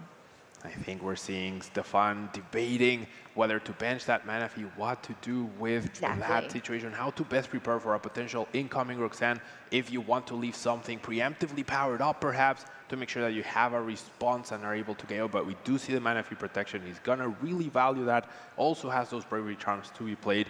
However, if Andrew somehow was able to knock out the Gardevoir, that could put him in a little bit of trouble, as he doesn't have all the energies to work with in the discard pile. If he gets Roxanne into 2, finding Drifloon, finding Bravery Charm will not be as easy, so closing out the game could be a little difficult for Stefan from this point onwards. Yeah, exactly. I mean, even when you have such a lead, you cannot doubt your opponent at all here, especially with one of these decks like Turbo Lost Box. I mean, you can have these attackers coming down here and taking a game off of you real quick if you even have any sort of slowdown on your side of the field. Now we're going to see that Adrena Brain power ability. The Monkey Dory. Yeah, the Monkey Dory going to transfer those energies, heal up the Klefki potentially, not going to heal up the Gardevoir EX, which is perfectly fine because Stefan knows that there's nothing threatening it, at least for now. So 2 damage counters onto that Sableye. That's how Stefan could get his last 2 prize cards, just using Adrena Brain twice during the next few turns. And I don't know if Andrew will be able to do anything about that. Yeah, you can't stop it, unfortunately. I guess unless you have a card to stop that, but not in this case here. Yeah, that Adrena Brain, I mean, we saw it from Stefan yesterday. Came out of nowhere. We saw the double monkey turn as well so many times around, but this Iono is going to be the play here from Stefan for the end of this turn here. Yeah, Iono gonna give him 2 cards, trading his 60 cards basically he had in his hand for only 2 really good cards. I believe he found a Kirlia, so that's going to be really impactful. But most importantly, denying cards and resources for Hedrick. Stefan just needs to attack once more with Miracle Force, and he will win this game. So is there any way Hedrick can prevent this? He got some pretty good cards, has that A-Spec already. The Prime Catcher has double Mirage Gates as well. Just got triple hit from Pokestop, but does he have an attacker? He can get to 10 cards in the Lost Zone, I do believe, to use Sableye. Can try to trap perhaps the Manaphy in the active with the Prime Catcher and start distributing damage. I think that's his best play as he finds Blood Moon Ursaluna and Boss's Orders in the Flower selecting.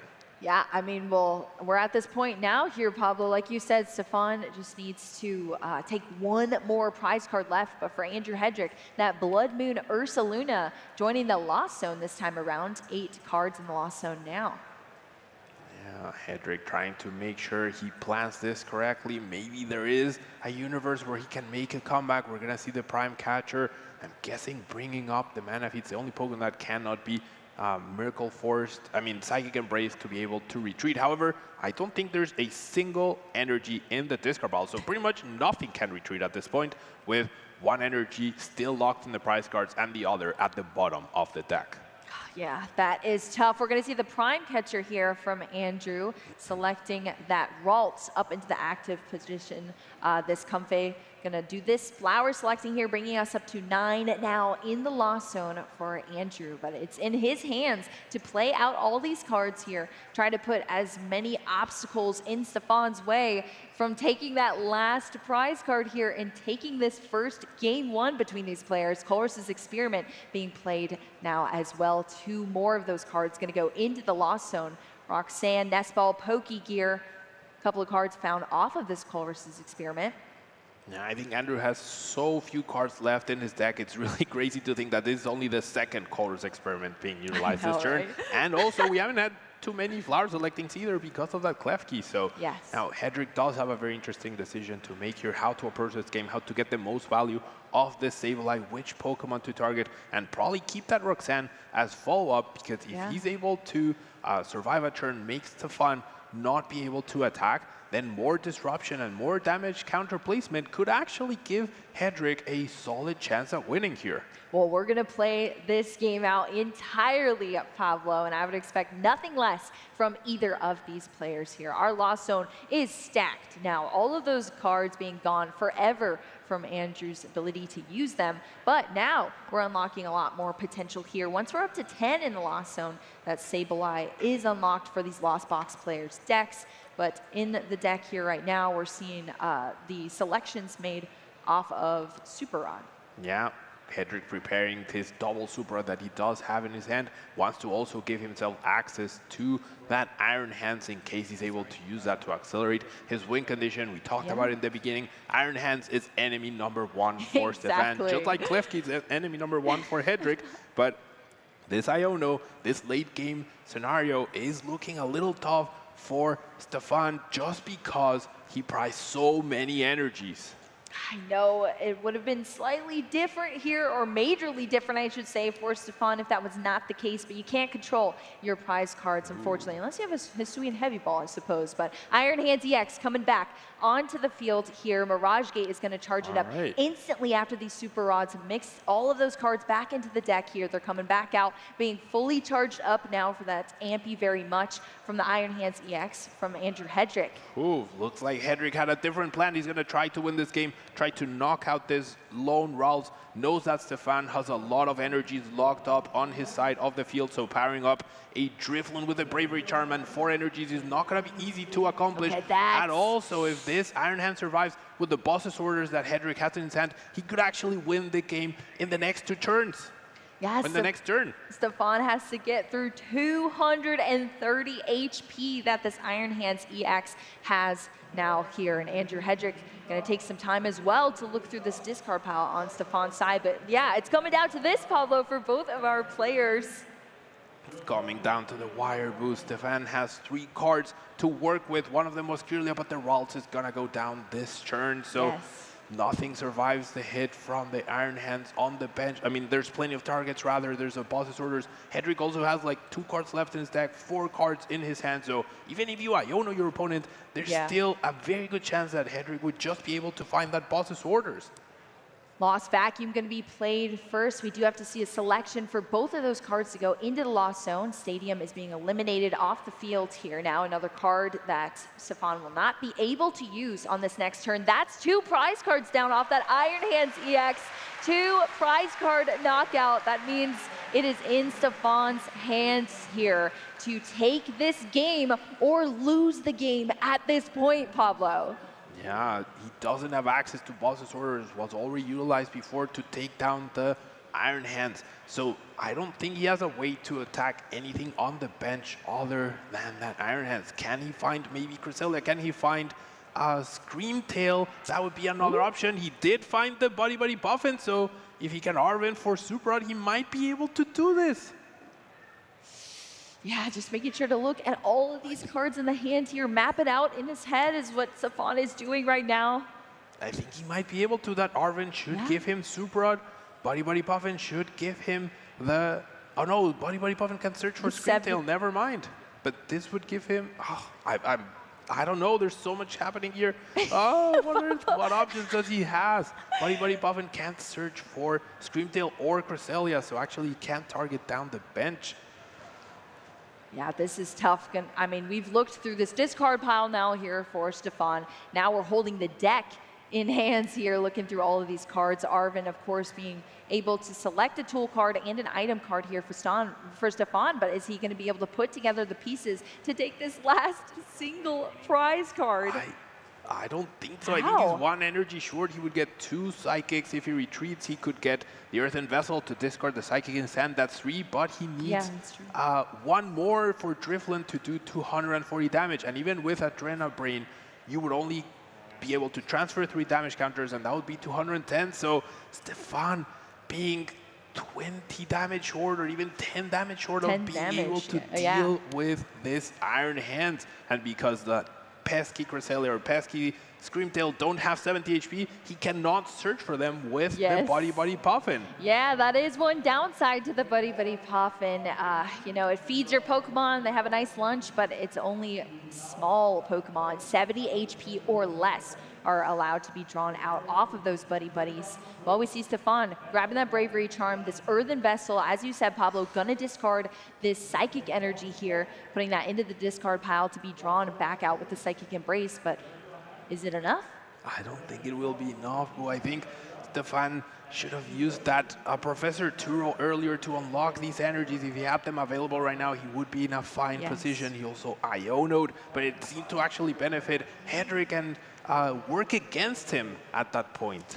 Yeah, that's true. The Turo picking up any of your Pokemon and allowing you to reuse those energy for Stefan's side, but not going to be used there. Of course, we've already played our supporter for turn in that Arven. You only get 1 supporter per each turn for each player. So that Psychic Energy is now in the discard pile. Stefan's going to take a look at Andrew Hedrick's discard pile here now, but I mean, it's in the hands of Stefan, but if he cannot make it happen, Andrew Hedrick then has the chance to win this first game between our players after it was looking so bright for so long here for Stefan. Yeah, that left he was putting in so much work, but Hedrick has the boss's orders. No, Stefan already played that Arven, so there's no way to stop him from using that boss's orders. Now Stefan does promote the Monkey Dury, and this game might come down to a confusion flip from the Mind Bend. It's getting exciting here, Mind Bend. We have been seeing this frequently throughout the weekend here. Mind Bend, 60 damage here, but it also confuses your opponent's Pokemon as well. A mechanic that we don't see too often as far as confusion goes, but if Andrew Hedrick is able to get out of it, it's going to be intense, Pablo, the ending of this game here. Of course, Adrenabrain also able to be used to continue to count up these damage counters on the benched Sableye. Bravery Charm coming down onto the Monkey Dory here, and we see the flip of this Iron Hands EX, confused in the active position now for Andrew. Oh my gosh, this game is so close. It will actually come down to a confusion flip. I do believe there's a boss's orders.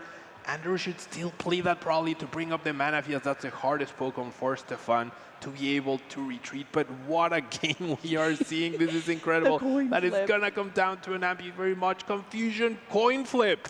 Yeah, that is brutal, Pablo.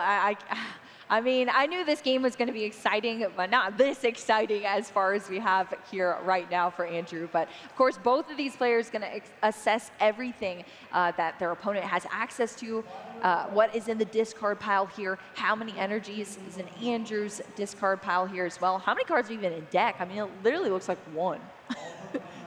Yeah, it's generally 1. There's the boss's orders potentially being played. It will be played or not, or yes, or no. I don't know. Yes, Andrew, put the card down. Manaphy is going to come up. As you said, Pablo, the most difficult Pokemon to get out of there, but Yeah, that Iron Hands EX still in a state of Here we confusion. go. Here's the coin flip Here we here. go. Boom. Is it going to be heads or tails? Oh, no. It's off Where the is screen. It's heads. Wow, what an ending. Thank you very much. Confusion head flip to finish this. Allows Hedrick to make an unlikely comeback. What did we just watch, Boo? I just watched something I'm already very familiar with, Pablo, which is Andrew Hedrick just continue to beat the odds. I mean, I cannot believe what I just witnessed here. Everything was stacked against him. How many turns did we see where not a single card even hit the lost zone here? That is not at all how this deck functions. Everything was mounted against him with the mischievous lock. The Flutter Mane was ready to go on the bench there, but all of those energy being locked up for Stefan, plus those last 2 prize cards being energy there, and then a confusion coin flip at the end for Andrew got him the win in this first game. That was insane, that Flutter Mane. The Klefki, they were completely denying Hedrick's strategy, but he very patiently attached to his Iron Hands. Even that still got KO'd, but he got 1 turn, Boo. One turn of abilities, 1 turn to call risk, and all of a sudden he was back into it despite having a 4 prize deficit. I know. Yeah, Stefan Ivanov going all the way down to just 2 prize cards left. It was looking so good here. Andrew Hedrick still 4 left to take. This was at the point in time where the lost zone was at 7. Now you see this very end here.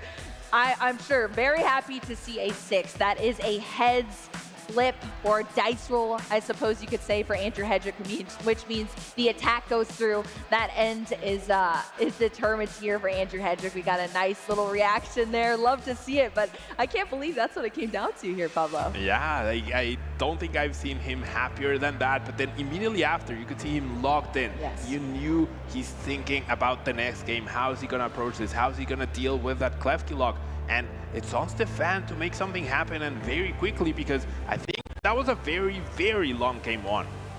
Very long game 1, but definitely sticking it out, going through here for our players. I believe Andrew Hedrick just mulliganed a single time so far here. Of course, in the Pokemon trading card game, you do have to have a basic Pokemon to start in the active position here. So if you don't have one, you have to reshuffle up, draw a fresh 7 cards, try to get that Pokemon out. But for each mulligan you take, your opponent is also going to take an additional card to the hand here. So Stefan up to, oh, actually is it 2 mulligans? Yeah, wow. It's been already 2 mulligans.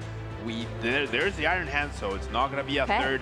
I do think Hedrick's hand is a little bad right now. Yeah, very lackluster, and Stefan will have a lot to work with. The Drifloon being prized for Stefan along with the Radiant, but only 1 energy, and he's going to be very relieved at that. Now, Hedrick's side, no call risk prize, no Comfey prize, 1 energy prize. The Blood Moon Saluna, he hasn't used at all in the games that we've seen him, so he might be okay with that. Well, we're kicking off this game 2 between our players, Andrew Hedrick, with a dice roll coming out the winner in our game 1, but there is still just under 32 minutes left on the clock for these players in this game 2. Iron Hands EX, the active Pokemon here for Andrew Hedrick, after 2 mulligans. So that was 2 additional cards that Stefan Ivanov was able to put into the hand. We'll see if these cards do have any initial utility here for Stefan in this setup. And Buddy Buddy Poffin is definitely a great card to see in the beginning turns. Stefan had that in our last game as well to get out these Pokemon. This time around, it's going to be a Ralts as well as that Klefki that we saw work so well in the strategy for Stefan in the last game. Now, Stefan has to be very aware that time is of the essence. We saw him check his Pokemon, but he wasn't as thorough as he tends to be. He's going to retreat to the Klefki, lock down Hedrick's whole deck once again, but Stefan really needs to speed it up to make sure that he's able to win this game and have enough time to potentially win a game 3, as he has the disadvantage potentially against a turbo lost zone deck. Look at that here, the crowd cheering now. We see that Colress's Experiment off of that Pokegear 3.0. You love when it hits here, especially if it's for that Colress's Experiment, which is going to start to help Andrew Hedrick out here, especially, like you said, Pablo, if the hand was lackluster, we needed some sort of bailout. This is that bailout here for Andrew Hedrick. After the shuffle up, we're going to be able to see some more cards be drawn into this Lost Zone, start stacking up from this Colress's experiment. Let's see what we get off this first draw. Yeah, very thorough shuffling there. Very underwhelming cards, though. Only one Nest Ball and a lot of, well, there are a lot of really good cards, but you don't want to see them now, and you definitely don't want to Lost Zone a bunch of them. Super Rod, a very valuable resource. Mirage Gate, a very key card. Energy also at a premium in this deck that only runs 8, so tough decisions ahead for Hedrick.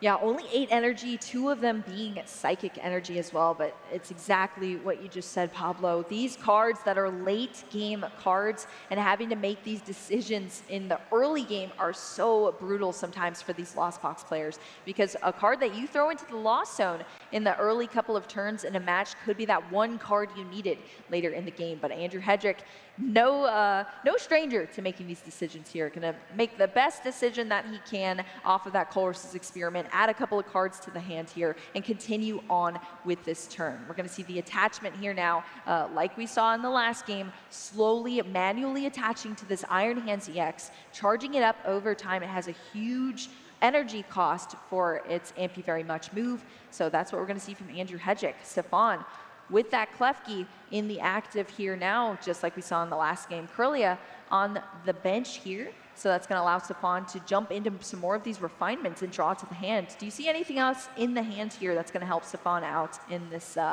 this first couple of turns? Yeah, I mean, he has Arven, he has plenty of options to choose from. He also has an Iono, I believe. He just drew that Flutter main, which is fantastic. He's going to be able to either find energies to attach and start building up his discard pile. He might body puffin, prioritize his setup. Now Stefan needs to approach this game differently. He needs to be more careful with his bench and get that mana fee going to make sure that Greninja isn't a threat. He needs to deal with that Iron Hands before it gets powered up. So Stefan needs to adapt in this game now. Something I want to highlight is Hedrick had a Nest Ball to search for a Comfey and a Prime Catcher, so he could have potentially unlocked himself out of the lock for a turn, but he valued the resources so much more as we see that Technical Machine evolution get 2 more clearly in play.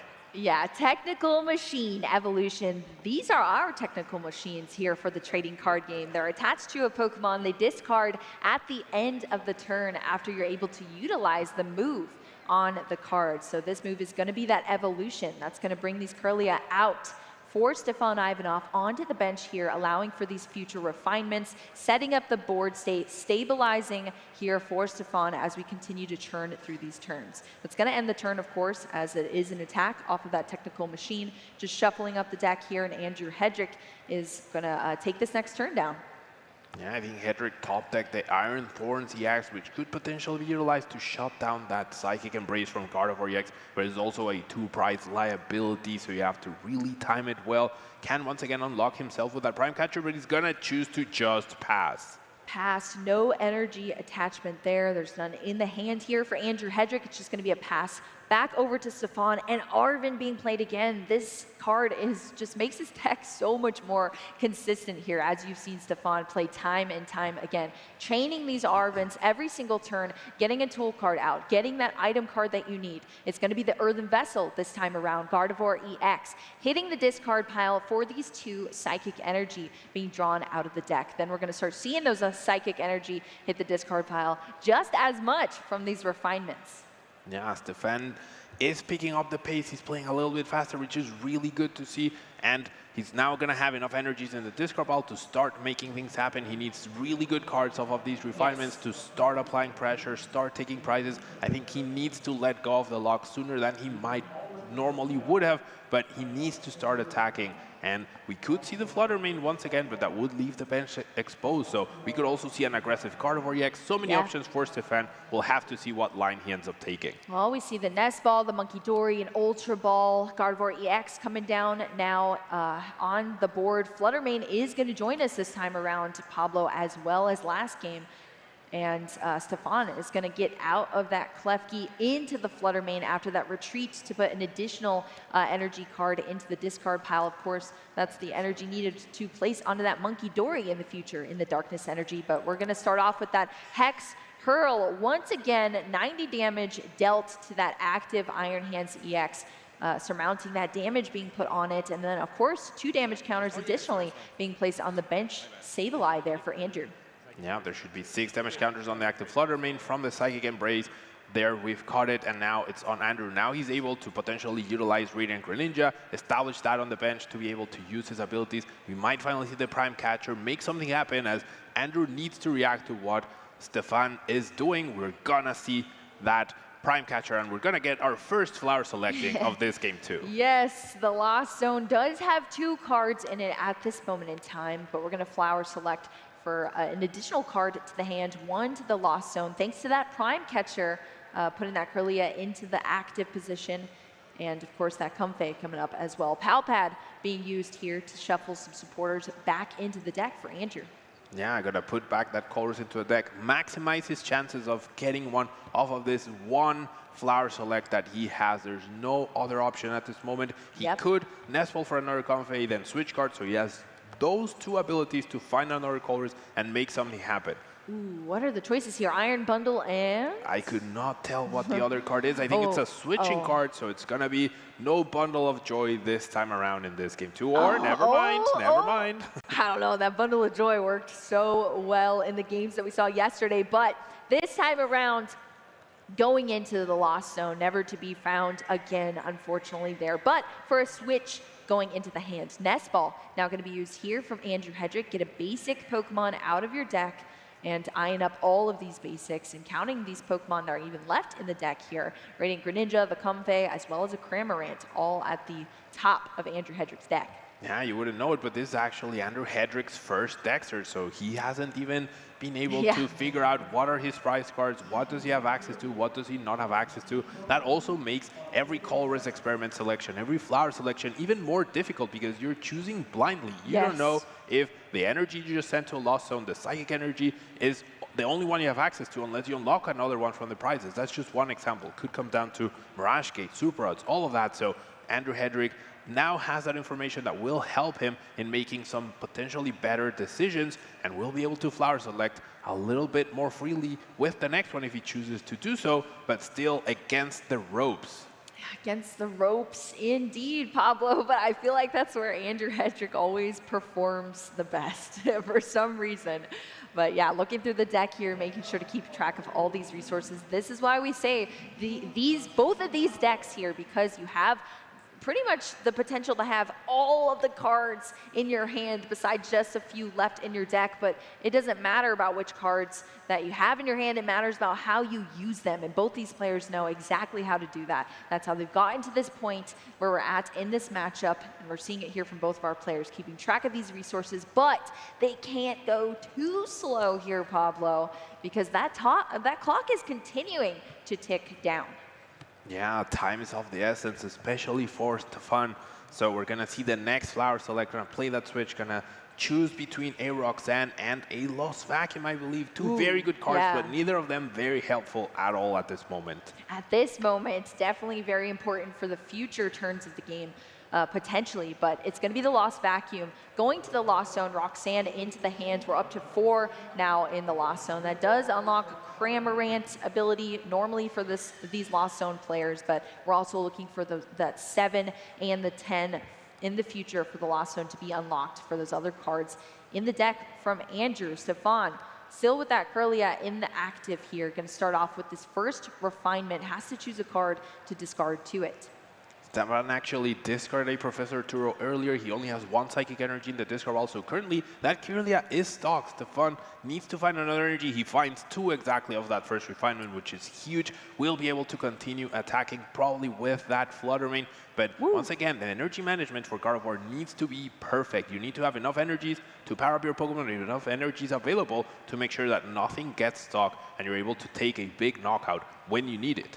Yeah, and you see that here right now from Stefan, keeping track of these energies, putting them at the bottom of the discard pile there. Now they're being accelerated onto the field here from that Psychic Embrace. You have to take those 2 damage counters for each energy that you apply to the board. That Kirlia having that hefty retreat cost of 2, so those energies are going straight back to the discard pile now. That Flutter Mane being reactivated here with that ability in the active position. Now 6 damage counters on it so far, but I mean, those energy remain for the Hex Hurl. Yeah, and Midnight Fluttering shutting down this upcoming Comfey. No more abilities. The Prime Catcher having been exhausted already. Stefan gonna take the first prize card. It's an energy, which is really good news for him. And what can Andrew do here? His hand doesn't allow for him to do anything really. The Comfey will not be able to be utilized. The Iron Bundle is in the loss zone, so we can't even use that. And even if we could, the Klefki would probably come up. So no abilities for Hedrick. He's in a much worse position than he was before. Yeah, it's unfortunate you're having to see your Pokemon go down slowly here. Stefan continue to build up, and that lock is in place with that Fluttermane in the active position here. Would have locked out that Comfey. Buddy Poffin can be played here from Andrew to search out some more Pokemon from the deck. Thin the deck, more importantly, as well. Get these Pokemon out and out of the deck so that you start drawing into some more cards that are more valuable to you here. Sableye in the active position now with those 4 damage counters. Iron Hands EX still very unhealthy on the bench there with those damage counters as well. Lost Zone is currently just at 4 here for Andrew Hedrick.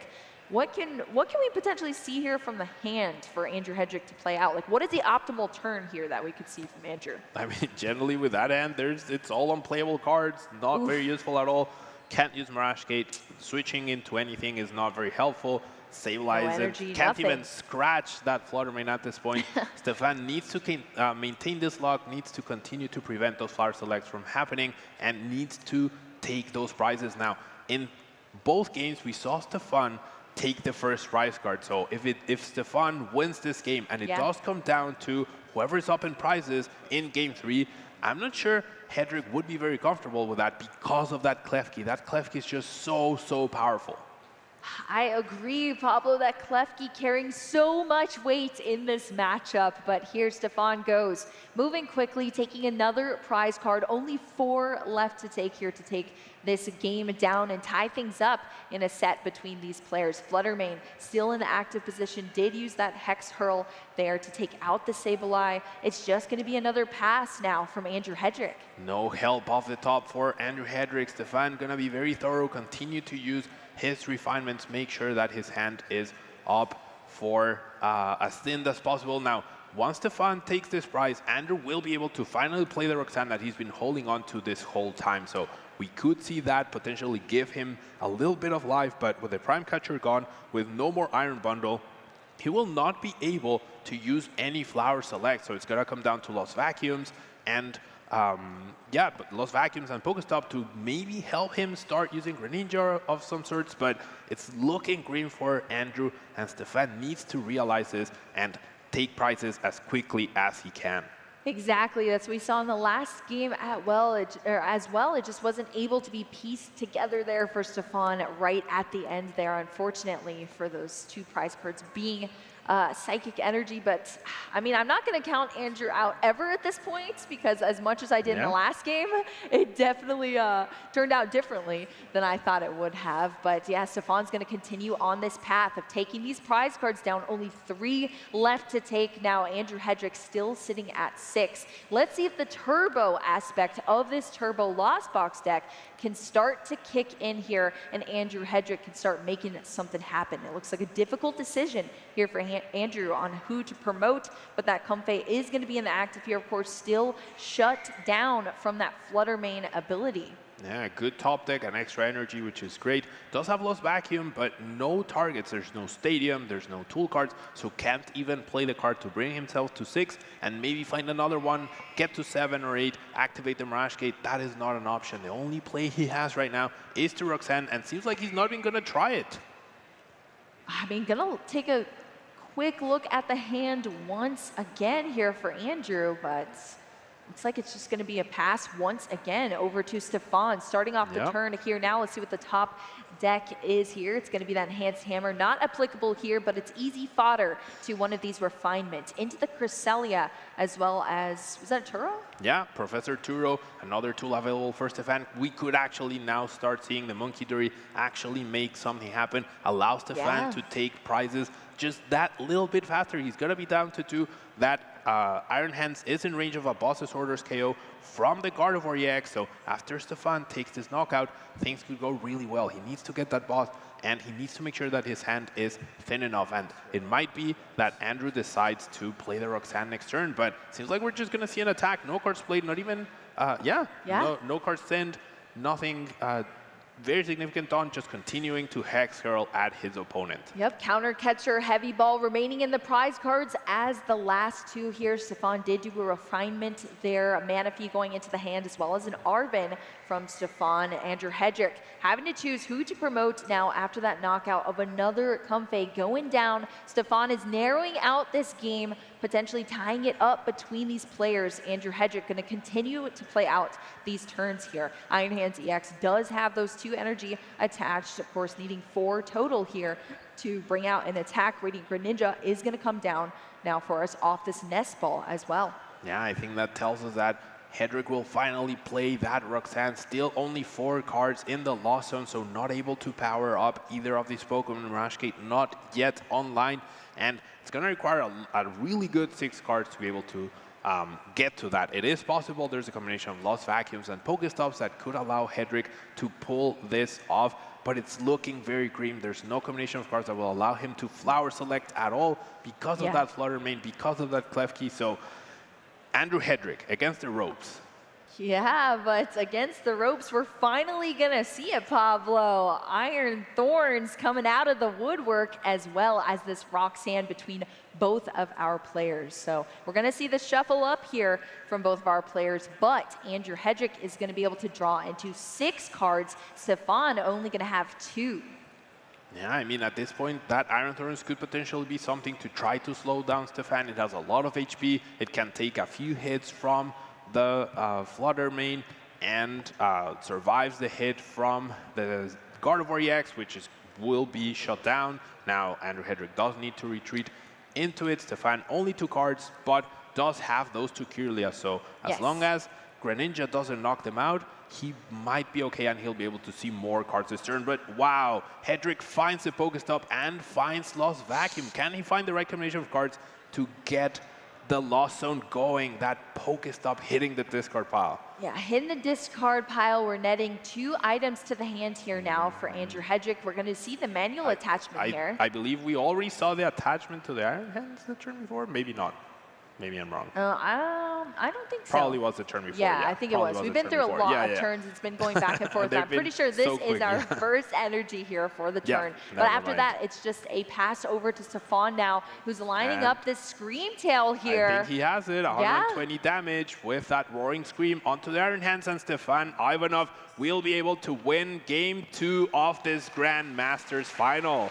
The Scream Tail coming in with a nice loud roaring scream, as well as our crowd cheering here now. Stefan Ivanov going to take down this Game 2. That means, Pablo, we're going into a Game 3 between these players. Once again, everything on the line here. And now we're at the last game. So look at all those Pikachus over there. Is it going to be the 3-peat here? Stefan Ivanov being able to take down 3 North America International Championships, or will our new player on the scene just start playing in person in 2022, already a 3-time regional champion, so skilled at this game, and seems to have the luck on his side in so many of these matchups as well. We'll have to see if that comes into play for him once again, if he's able to get to that champion title. But if anything is learned from these games, it's going to be tough. Yeah, it's all about the ability denial. We saw in this game too how Flutter Mane just Hex Herald every single turn pretty much until the final knockout by Scream Tail. That Midnight Fluttering ability, so key. But I gotta give props to Klefki. I think Klefki holds the key to this matchup. And yes, that was completely on purpose. got him. Klefki with the keys. Exactly, Pablo. As soon as that was identified there in the deck for Stefan, we knew it was going to be a huge game changer in this matchup, and so we have seen it. It has locked down Andrew Hedrick through so many of these turns, was able to get one out in the first game, but now we're into a game 3 between these players, and these initial turns between both of them is going to be so important. But this Gardevoir EX deck is built for consistency here. We'll have to see what the starting Pokemon is here. Unfortunately, now, once again for Andrew Hedrick, already has a single mulligan. Let's see if we can get a basic Pokemon in this hand now. It is nothing going into this game 3 with 2 mulligans. That means Stefan is going to have 2 additional cards to the hand to build up that consistency we were talking about already in Gardevoir EX. Yeah, Stefan must be very pleased at this point, getting 2 extra cards at least to start with the final match, game 3, and with such dominant performances with Klefki. Obviously, he lost game 1, but every single time he was the one that was ahead in the prize cards, both game 1 and game 2, and game 1 was only lost at the very end. So with time running out, we're going to see a 3rd mulligan for Stefan. He's able to slow down things and get ahead in the prizes. He doesn't need to win this game. He just needs to make sure that with time and the turns run out, he's ahead in the prize cards and claim his 3rd international title. It's coming down to this here, Pablo. Less than 10 minutes on the clock. We're still shuffling up here because Andrew has had 3 mulligans. Let's see if we can finally get a basic Pokemon out onto the field for Andrew.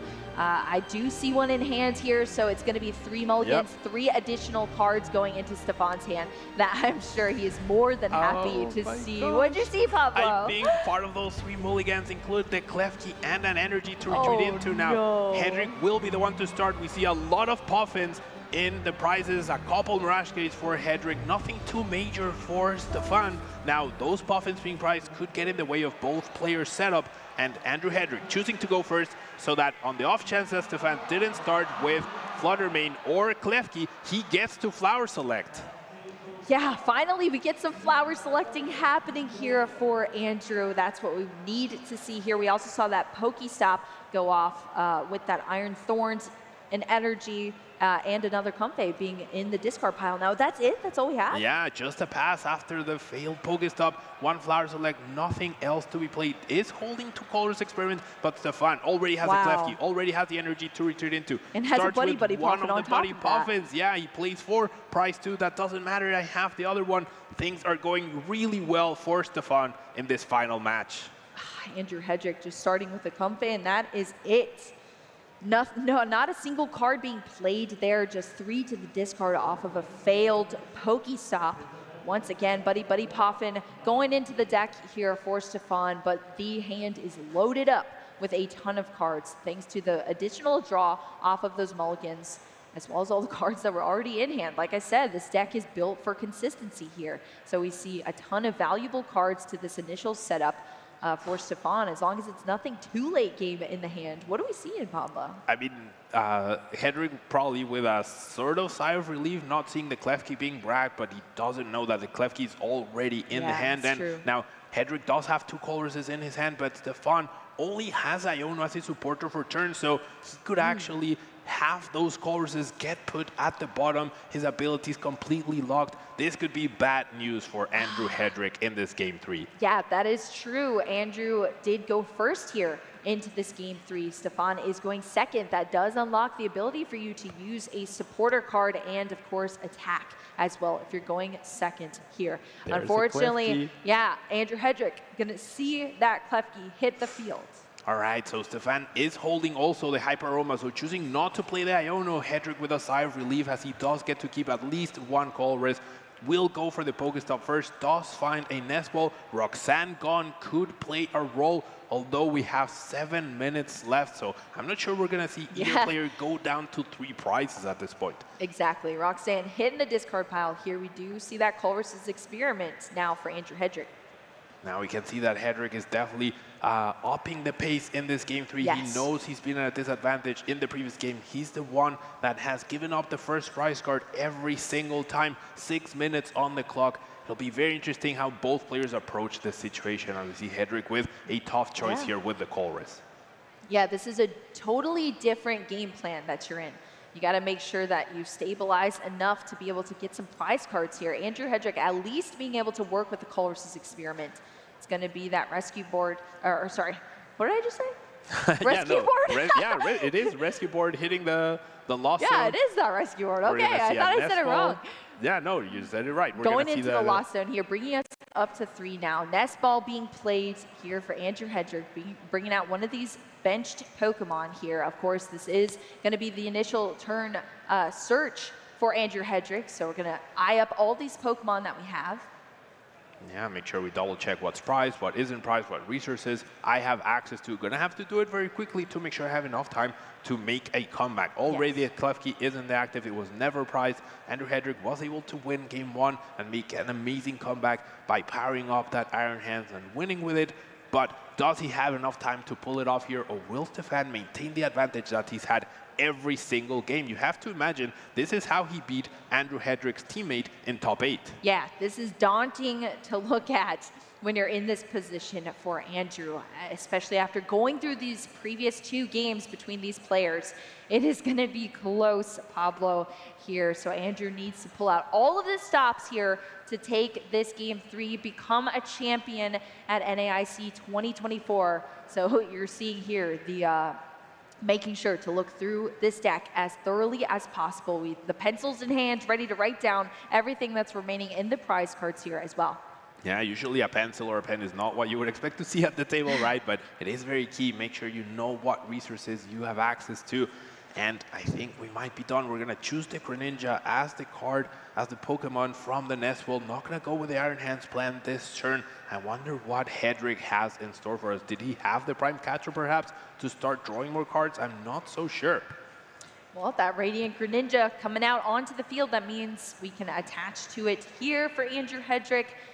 Pal Pad's going to be used as well to get, like just as we saw in the last game, that Colress's experiment back out into the deck. Add to that consistency so we can get into more of those Colress's experiment. Give yourself the best chance possible to draw into it. And knows that the game probably not going to come down to Roxanne. Doesn't think Stefan will end up taking 3 prizes before he can use it, so doesn't even bother putting it back. And now it's on Stefan, but he sees the Greninja in play. Wow, Play that Hyper Aroma for triple Kirlia. I think this is the first time we're going to see this. This is the perfect setup. Triple Ralts into triple Kirlia, into triple Refinement. Cannot go better for Stefan in this final game 3. Yes, there's been so much argument about the ace spec of choice. Of course, Hyper Aroma allowing you to add so much consistency there, as we see here. Those 3 stage 1 Pokemon coming out of the deck onto the field, allowing Stefan to get all of those Kirlia refinements out. We're going to stack up the hand in a huge way here. Such a valuable card.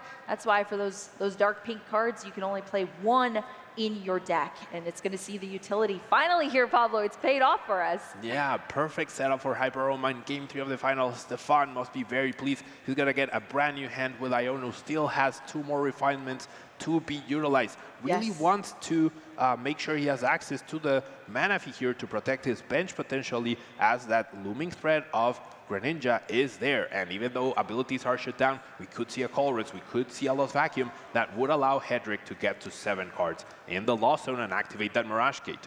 Psychic Energy, multiple Psychic Energy being put into the discard pile here to draw into these cards. Another Ralts going into the hand here for Stefan. 3 Psychic in total now in the discard pile here for Stefan. 2 minutes and a half left on the clock, Boo. I think it's going to come down to who is ahead in the prizes and might just be by a single prize. We see the Artisan. I would be very surprised to see anything come down that's not the Manaphy to help protect Stefan's bench. But no, it's not the Manaphy. It's actually the Fluttermane. Was the Manaphy prize? Did I miss it? Whoa. Is Manaphy even in the deck? It is. Yeah, no, it definitely is in there. It's been drawn into a couple of times, but the Fluttermane is going to be the choice here for Stefan. It's not prized. That was the decision here to be made off of this Artisan.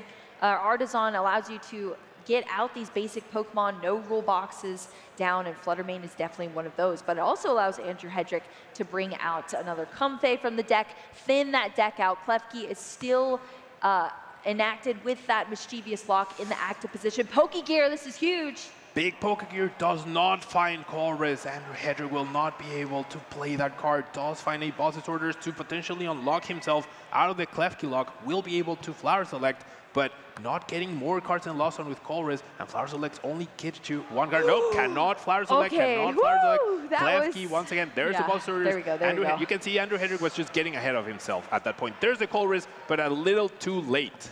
A little too late, but at least we're stacking this Lost Zone up with cards now. That's going to be 4 in the Lost Zone here. We're going to see this switch that was in the hand to get another Flower Selecting out. We're starting to get a little bit of this turbo here, even though we didn't get to see that Colress's Experiment. At least that Boss's Orders was able to get out of that lock. Switch card going into the Lost Zone here. Cramorant is going to come down now onto the field, as well as that manual attachment from the hand onto this Radiant Greninja. And it looks like Hedrick will be able to take a prize card here. That Spit Innocently is available. Lost Provisions activated with 5 cards in Lost Zone at this point in time. Andrew Hedrick will be the first one to take a prize card.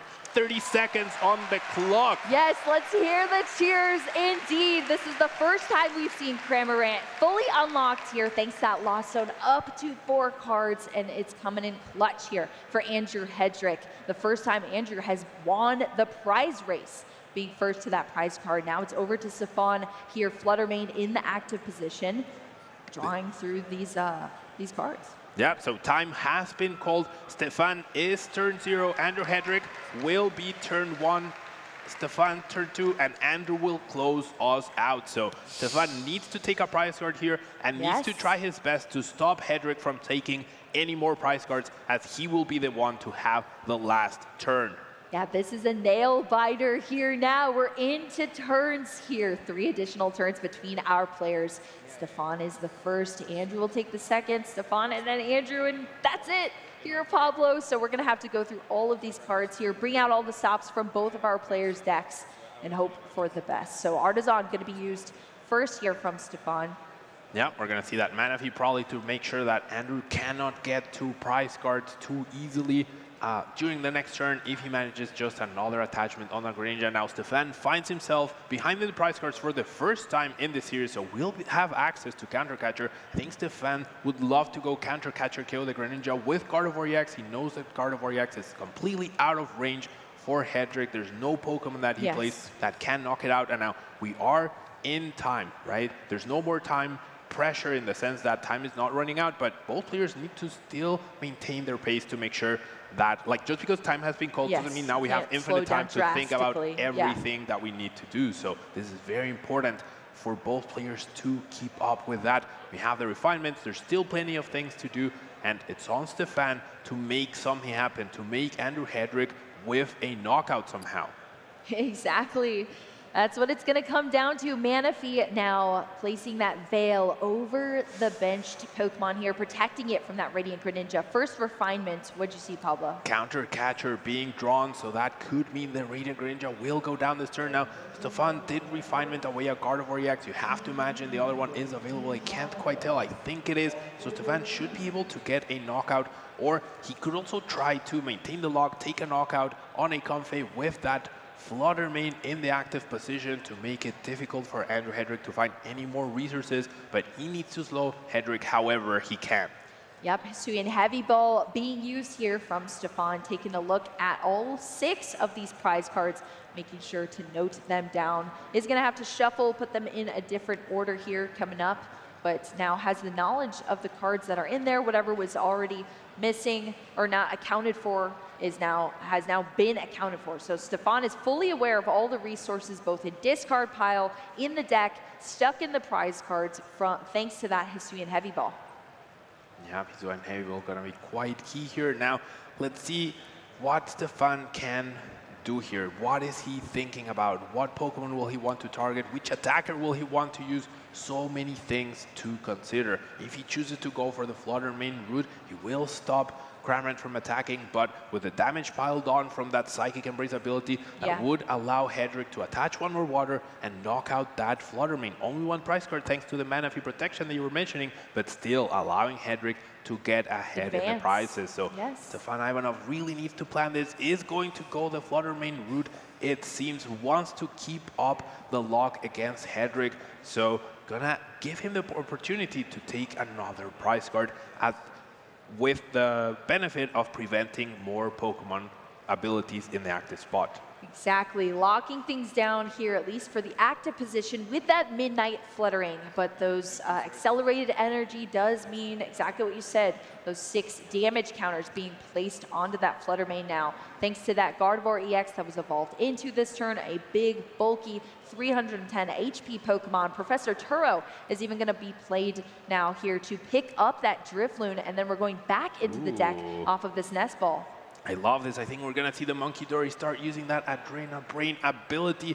Does that put Fluttermane out of range of the Greninja? It might. I don't remember Fluttermane's HP. It's not. It's 130, 90? 100? It's No, 90? it's 90. 90. Okay, so there's no way. Stefan is just trying to make sure that he has the possibility to take multiple prize cards at once by manipulating the damage and possibly taking 2 prizes in one turn, despite Hedrick only having single prize Pokemon in play. Exactly, you're taking your own damage counters here from the Psychic Embrace, but you are able to manipulate them at least a little bit here from a couple of different moves. The Monkey Dory being used here now from Stefan.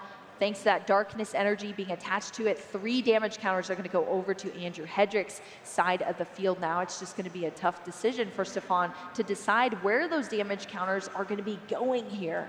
Yeah, could place them on the active Cramorant so that he can Hex Curl for a knockout with a 90. Could start piling up the damage on the Comfey, it seems, to try and open up the possibility for another Adrena Brain usage, plus the damage counters, and get an extra prize card somewhere down the line. This is coming down to the wire, Boo.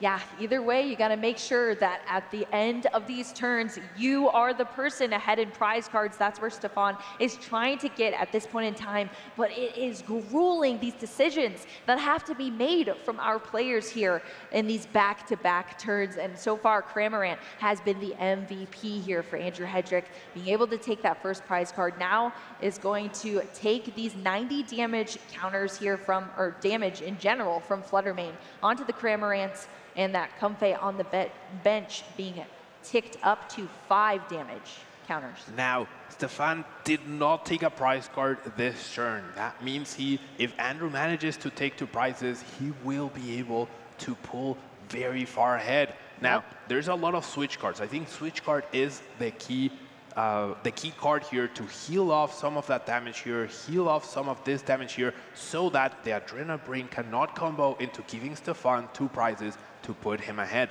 There's also the threat of the Sableye. Yeah. Fluttermane is preventing abilities in the active, but there is a Colress in hand. We still have Pokestops, we still have Lost Vacuum.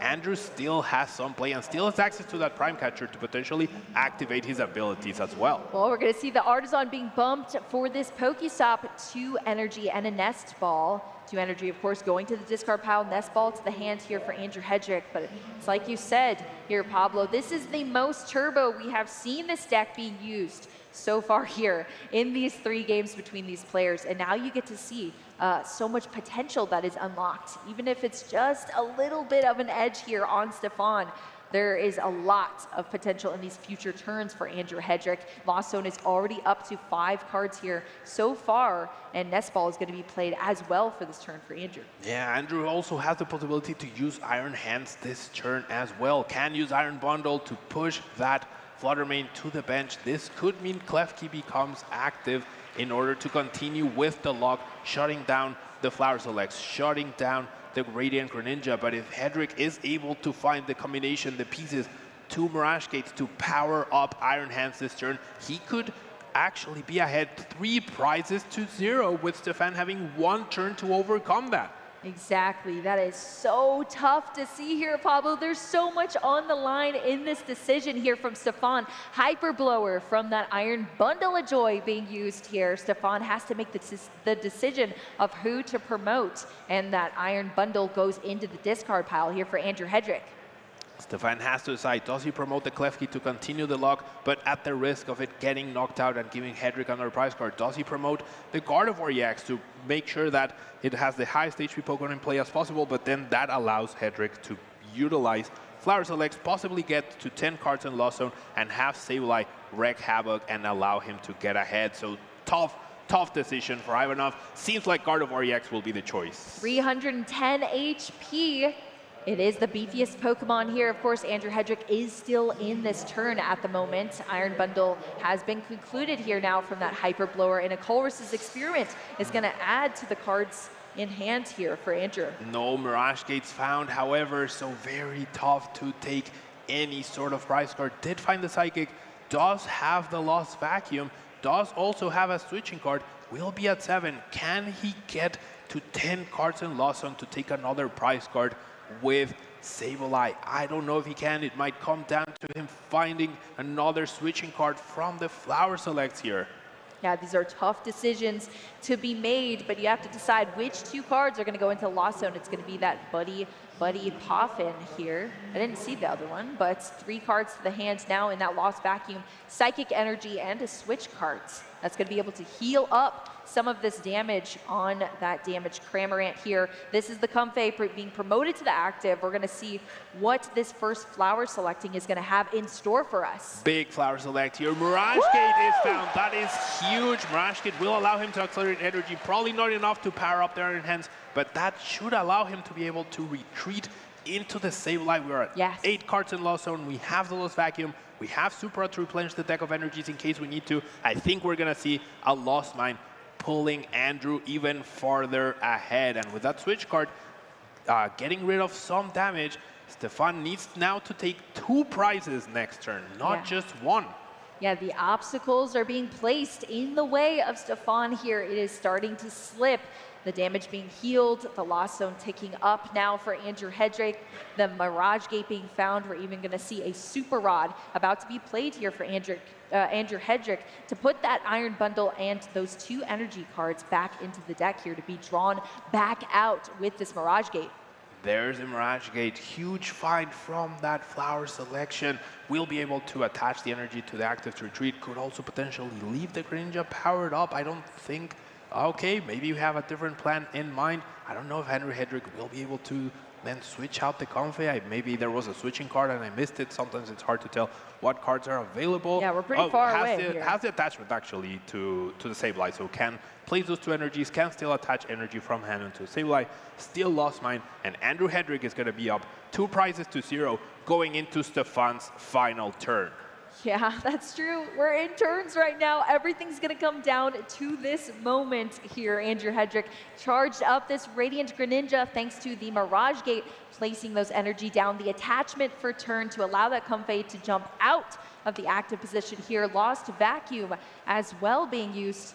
That Lost Zone is up to 10 now here, and Sableye is going to be the attacker here, Pablo, this time around with also a fully loaded up Radiant Greninja, but we're going to see the Lost Mine. I think Hedrick is creating this perfect situation where he's going to take down the Manaphy and force Stefan to recover it. Otherwise, the Greninja is ready to go, and Stefan can only take 1 prize card, either against Sableye or Greninja. He cannot KO both, so no matter which one survives, the other one could potentially win Hedrick this final match by getting the last prize card. It's going to come down to the wire, and Stefan needs to prioritize getting that Manaphy back into play. Exactly, just confirming that the Lost Zone is now up to 10. That's what allows Sableye to do this Lost Mine move. 12 damage counters now for Andrew Hedrick to be able to manipulate on Stefan's board.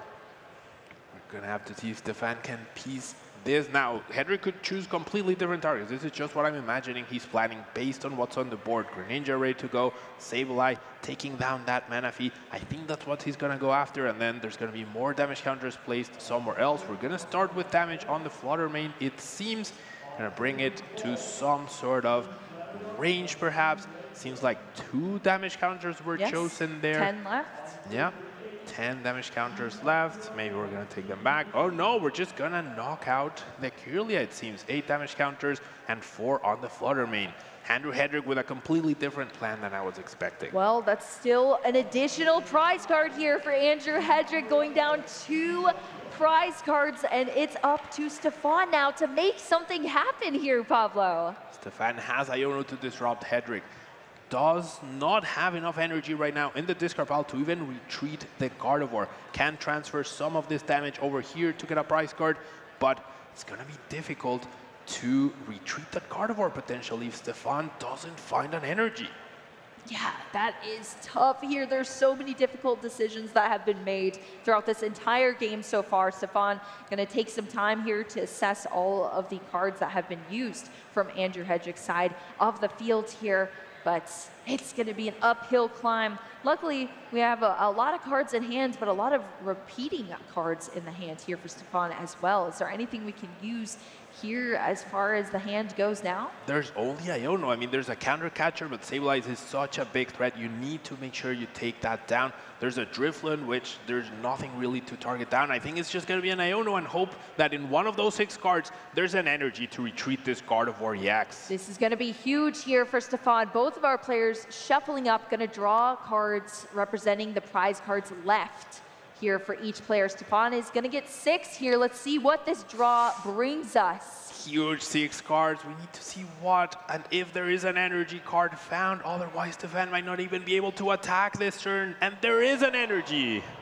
Oh, I didn't even see it there for a second. It's a dark one. It's not the one you're used to for sure. Yes. There is one in the discard pile, so we'll be able to Psychic Embrace to active, attach to retreat, and with Adrenaline Brain, we'll be able to transfer 3 damage counters, take a prize card, and then retreat presumably into the Flutter Mane. Take a prize card here as well. However, there is enough damage for Flutter Mane to be taken down by Greninja, so seems like Stefan not taking a prize card the previous turn could work against him. Yeah, that is so difficult here. Just one single turn missed, unfortunately, for Stefan. And that is brutal to see. But we're going to have to stay focused here. I mean, you see all of the math that is going on in this matchup, these difficult decisions that are going to have to be made here, deciding the winner of this game. I think it's going to come down to that counter catcher not being played. Stefan chose not to take a prize card last turn, even though he could have knocked out a Comfey. Promoting the Gardevoir was also something that might work against him. He could have kept up the lock, maybe even prevented the Lost Mine from happening. But he wanted to make sure that Hedrick couldn't take a prize card on the active Pokemon. That opened up the possibility for Sableye to wreak havoc. I think the clock is ticking on Stefan, and I don't see a way. Maybe he does. We'll have to see what he has planned. Exactly. We've already seen here Stefan looks like choosing where to put this damage from. Yeah. Damage counters on the Cramorants. That still opens up the possibility to knock out. But I think that slow build-up, that Radiant Greninja, even though it can't attack the bench, is Flutter Mane in range? It is 2 damage, right? It has 90 HP left, I believe. Exactly. Does it not? It has 90 HP minus 40. That's 50. No, it has 100 HP. There's going to be 10 HP left on that Flutter Mane. So it could come down to a lost vacuum found here. Yeah, this is it here, Stefan. I've gone off down to 4 prize cards here. Andrew Hedrick now promoting this Comfey into the active position here, Pablo.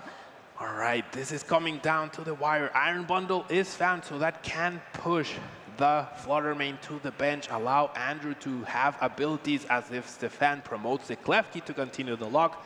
Andrew could just have a way to retreat and take another prize card. We are in a situation where if Hedrick takes a prize card, since he's turn 3, he will be the North America International Champion. Can he do it? That is all that stands in the way here for Andrew Hedrick. Turn 3, after a 75-minute clock on both of these players, this is the last turn of the game here. Stefan checking this discard pile here before choosing who to promote into the active position, but then it's on Andrew Hedrick. After this Iron Bundle, Hyper Blower, to see if we can see this final prize card be taken to determine the champion of this game.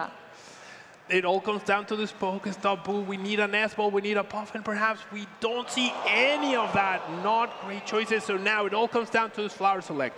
This Flower Select will determine Andrew's fate. Can he find an S-Ball? Can he find another Colress perhaps? Losing to Colress there was so huge. Yeah, there's nothing more on brand than this for Lost Box decks here. It's gonna come down to a flower selecting, and what can we see here for Andrew Hedrick? We need a nest ball. Nest ball, I think, is the only option that Andrew has at this point. Or, no, not even. A Lost Vacuum doesn't work anymore because that Flutter Mane is protected on the bench thanks to that mana fee. Yes. Gosh, that flower select. The flower select. We're gonna have to wait for it All right. here. Seems like Hedrick is gonna play the Super at first because that does open up the possibility for him to find Sableye. However, if Fate decides that at the very top there's a Sableye and a Psychic Energy, then Andrew would be out of options. So trying to maximize, this is coming down to the wire. This is crazy move. Yeah, I cannot believe this is how it's going here, Pablo, for us, but I guess we couldn't have asked for a better ending here. I'm on the edge of my seats. I'm sure the crowd behind me is on the edge of their seats as well, looking to see who will be the winner here of our North America International Championship in our Masters division. It's all going to come down to this for Andrew Hedrick, trying to maintain composure here, but we're going to have to see what happens. Oh, we are asking for a judge shuffle. Stefan making sure that the judge is the one that will determine the fate. The North American Championship. And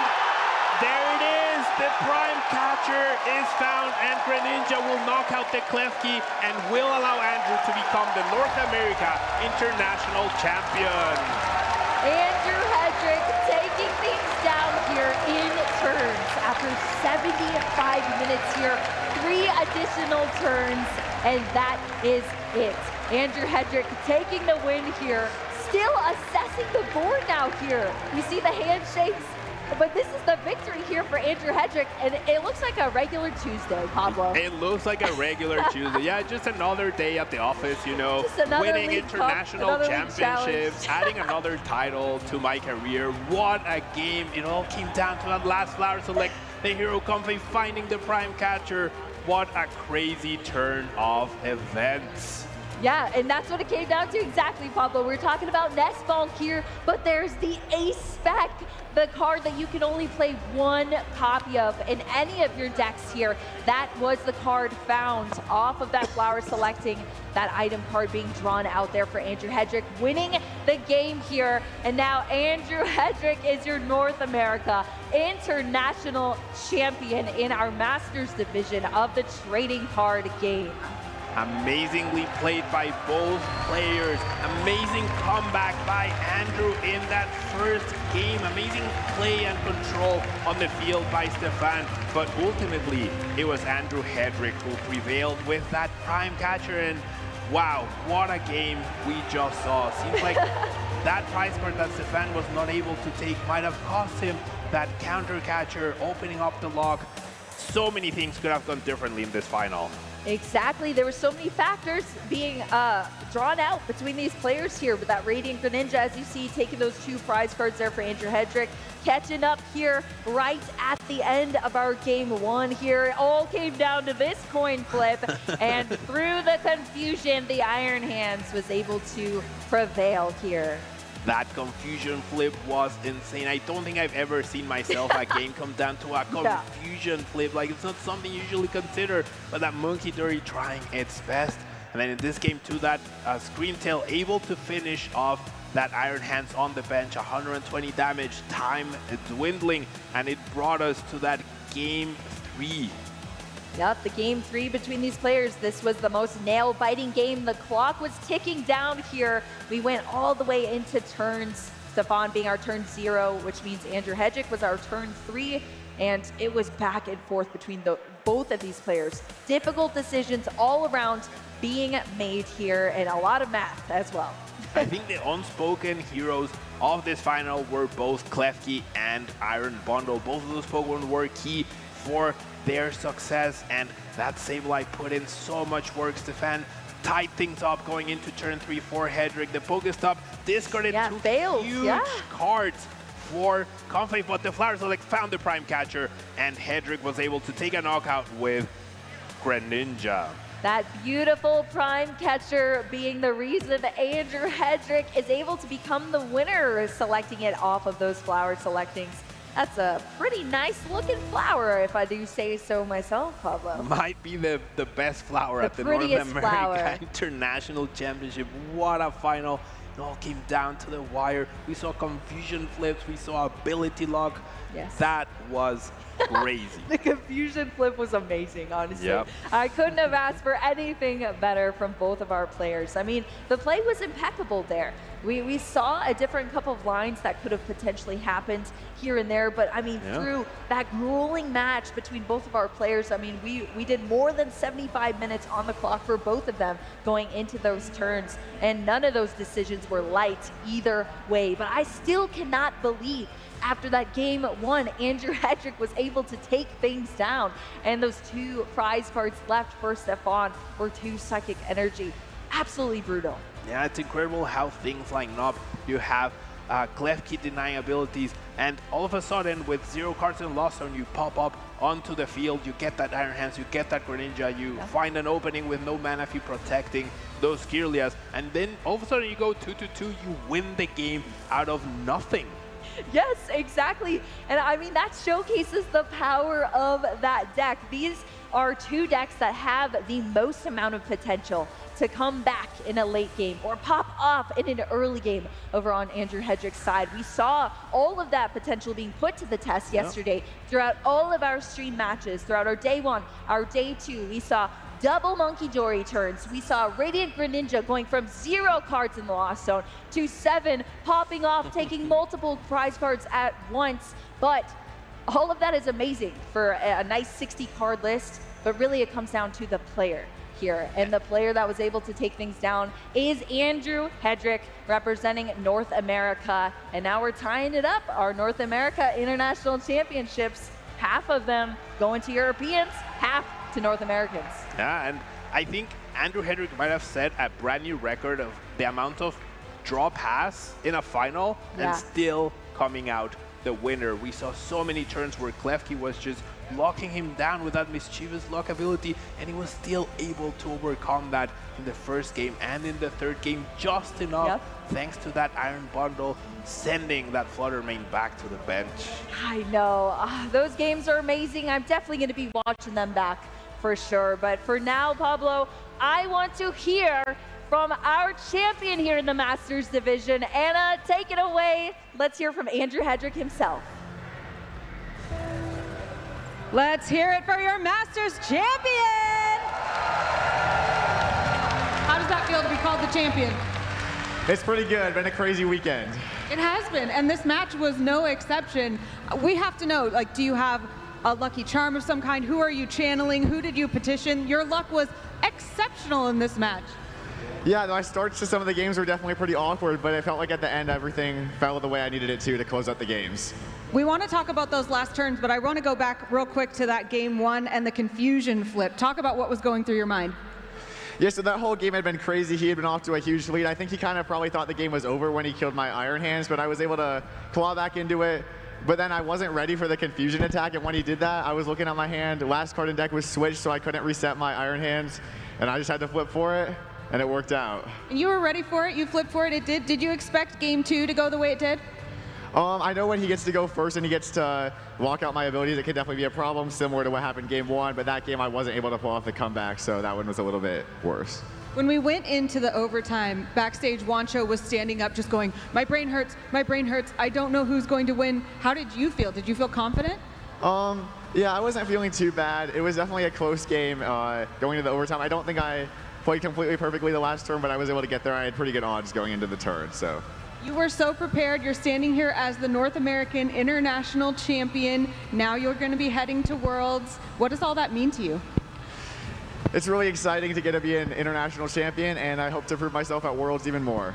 Wow, that's a really nice response. There's lots of people out here cheering for you. They're very excited. They're standing in the aisles. Is there anyone you want to say hello to or thanks to? Yeah, thanks to everyone who played the deck with me, who's tested. Thanks to all my friends who came and supported me this weekend, and thanks to my parents. I want to ask you one more question, because as the Masters champion, there are so many players, young and old, looking up to you now and saying, someday I want to be on that stage in that position. What advice would you have for them? I would say just play as much as you can with your deck, and let's see where that takes you. That's great advice. Thank you so much. Let's hear it one more time for your Masters champion! to you. Congratulations.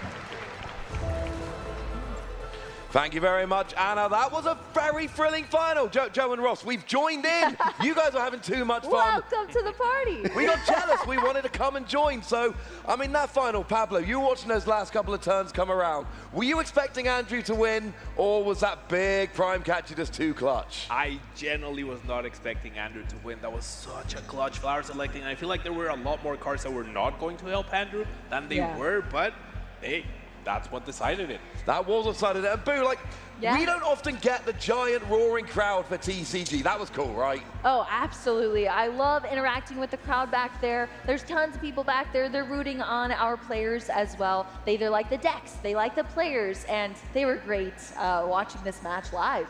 Yeah, it was a real fun atmosphere. I mean, Joe, we were standing out in the crowd watching it as well. You keep saying that was a great final. What made it so great? That was just one of the best finals of all time, honestly.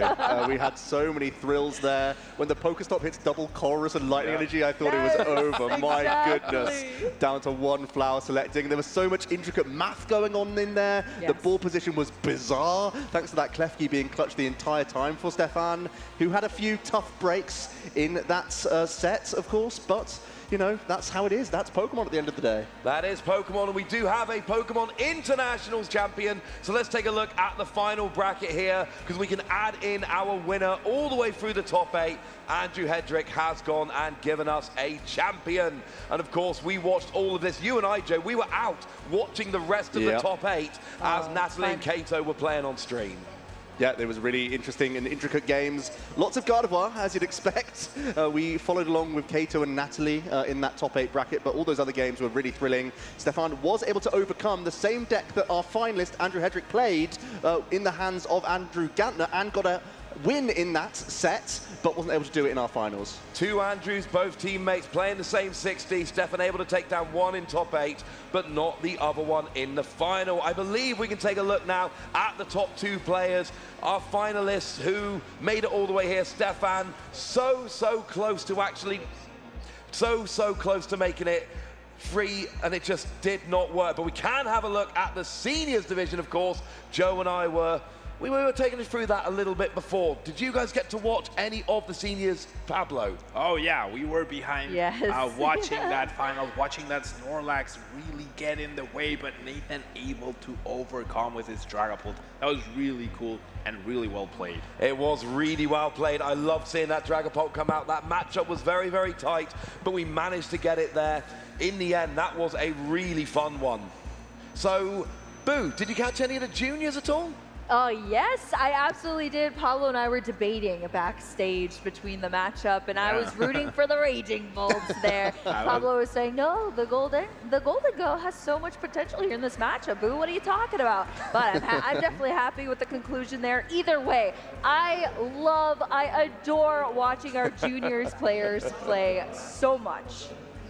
Yeah, I think it's kind of telling. Both those players got through to the final with 2-0 victories, but we did not get a 2-0 in the juniors finals. I think we've had 3 good finals here this weekend. Yes. We had the big smashy decks in juniors, and then we had that really tense kind of can you overcome the Snorlax in seniors, and then we got that Masters final, which was absolutely phenomenal. So I think it's time we take a look at the final standings for the Masters division, see exactly how it came out. I mean, Joe, did this tournament go like you were expecting? It was everything and more, Ross. Even though our top 8 was littered with Gardevoir EX, there was more to the story. Andrew Hedrick and his testing group came up with a fantastic Lost Zone box archetype, very aggressive list that can get that Mirage Gate unlocked so early on in the game that you can pressurize all sorts of matchups with Iron Hands, with that Radiant Greninja. We saw so many quick turnarounds from Andrew, and it got him all the way to that victory. Yeah, I wasn't impressed. We saw some good games in the top 8 here. We managed to see pretty much everything, but we did stream 1 of the top 8, both top 4s and the finals. But of course, you do well in this event, you get yourself some rather nice prizes. Andrew Hedrick going away with $25,000. I mean, Pablo, that's got to be good, right? That is actually fantastic. That's a very good amount of money. Makes me jealous of how much the prizes have increased I need to get myself a bit of that pie, honestly. Yeah, I feel like we all need to go and test a little bit more, you know. We're not taking home $25,000 at the end of this event, but I sure would like to. And of course, seniors and juniors, very nice prize money there as well. Our finalists, our champions, taking home $5,000 to $7,000. Not too bad at all, but I think if my card's correct here, I think we've got something extremely cool that we can show off as we are finishing up here. Our first look at the World Promo card. They made us wait until we were in Yokohama last year to see it, but we can show you at North American Internationals the promo and plushie for Honolulu. Boo, give me your first reaction. Oh, baby, retreat cost to beach Psyduck. Oh, yeah. That's my favorite Pokemon, so I'm ecstatic about this. No, carry on. I'm guessing we're going to get a very powerful Psyduck Golduck combination at the World Championships, perhaps. Pablo, but really, look at this plushie right here. Look at the flippers, Boo. The flippers. The flippers. I had not seen the flippers. It's all about the flippers. I didn't know I needed this until just now. I want that shirt. I want to go to the Pokemon Center in Honolulu, pick up that shirt, that snorkel, those flippers, and then go for a little bit of a swim. I am frankly excited. We are, however, not done this weekend. We still have VG to go, so make sure you are following all of our channels in all the usual places right down there. YouTube/Pokemon, and of course on Twitch/Pokemon. Make sure you're following or you will miss some action and then you'll be sad. Joe, any last statements before we give out some trophies? Well, if you couldn't enjoy that final, you will never enjoy the Pokemon trading card game, because that was the absolute most incredible advert for the game I have seen in many years. The game is phenomenal to play right now, extremely complex, and it can come down to amazing play from amazing players, and that's what we're here for every time. We saw some good stuff. Pablo, final statement, sir. I mean, incredible final. These two players were playing out of their mind. I was very impressed. I was trying to analyze as best as I could, but they were on a whole other level. Wow, there were some good final statements. I'm afraid Boo and I will have to wait because there is an award ceremony to happen, and frankly, that is more important than anything we might have to say. So let's go give out some prizes. Thank you, New Orleans. This has been an incredible weekend of competition, and all of you who played should be very proud. Let's give a hand to everyone who competed this weekend.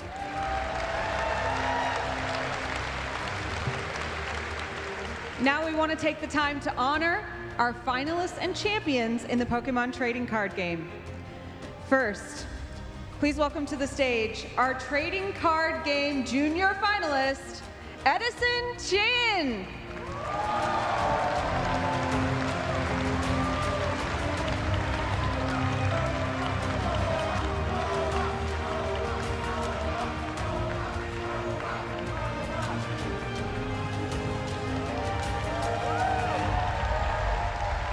Next, a big round of applause to our trading card game junior champion, Jose Cruz Galindo Resendiz.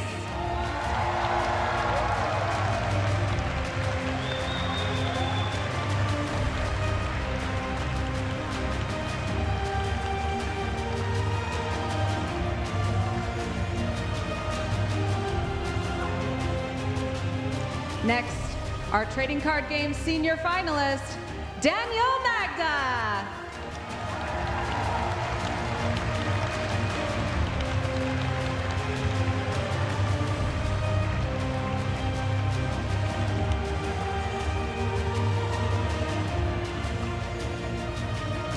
Now a big round of applause and congratulations to our trading card game senior champion, Nathan Osterkatz.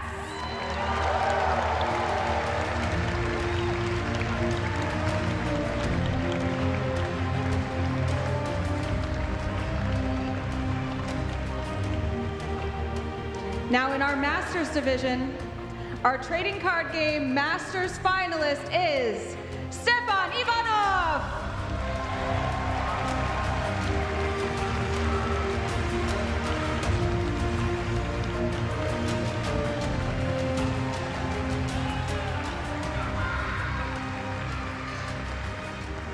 And now please welcome to the stage your trading card game Masters champion, Andrew Hedrick.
2024 North America International Championships. My name is Rosemary Kelly, and I'm joined by Jake Muller to kick off our festivities for Championship Sunday for the video game. So excited, Rosemary. We've had some amazing trading card and Go action for you thus far on Championship Sunday. We are here to bring you the video game, our personal favorite game, of course, but it's so much fun to share the stage with the other disciplines of the competitive Pokemon scene. It's amazing to have already crowned 7 international champions so far this weekend with Pokemon Unite, our Pokemon Go and Pokemon trading card game, and we have 3 more trophies to give out. How exciting. We're going to be kicking things off today with the Junior Division, then we'll have the Senior Division Finals, and of course, finishing the day off with our Masters Division Finals. Alongside those trophies, we have some very cool prizes we have for all of our competitors this weekend. The Junior and Senior champions will take home a prize of $5,000, and of course, the Masters Division, a huge payday of $15,000.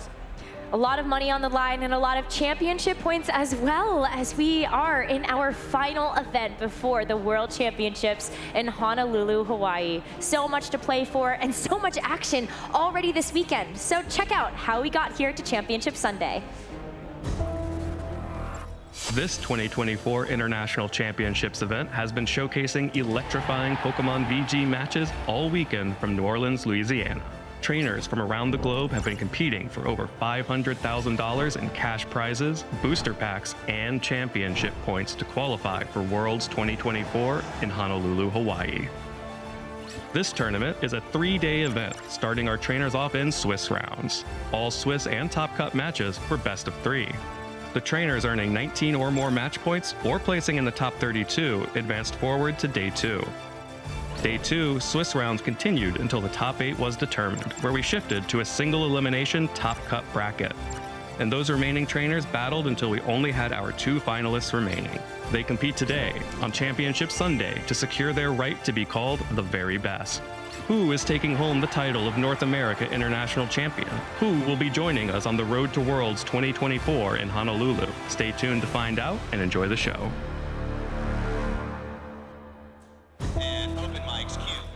Our Junior Division trainers kicked off their North America International Championship run on Saturday and played through 6 rounds of Swiss before we determined our final 8 trainers to play through the single elimination bracket.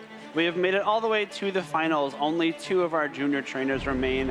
Damon Zhu and Kevin Han are ready to duke it out for the title of North America International Champion. And both of them had to get through such tough roads. We have international champions in this mix. Kiara Nguyen is one of those, as well as Leland Smith being able to take so many titles before. It's really impressive, Rosemary, to see how much success the juniors have had in just their short time playing this game so far. We have some amazing champions, and they're just getting started. They are, which makes me so excited about the future for all of these trainers, and they're also so cute, too. That's the best part, too, right? Really. They're so good at Pokemon. It's kind of unbelievable to think about that they're that young and they're that good. It's really not fair. Like, I wish I was that good when I was that young. I'm not even that good now. I'm not either, to be honest with you. But that's why we're here, and they are getting ready to take the stage in just a couple of moments.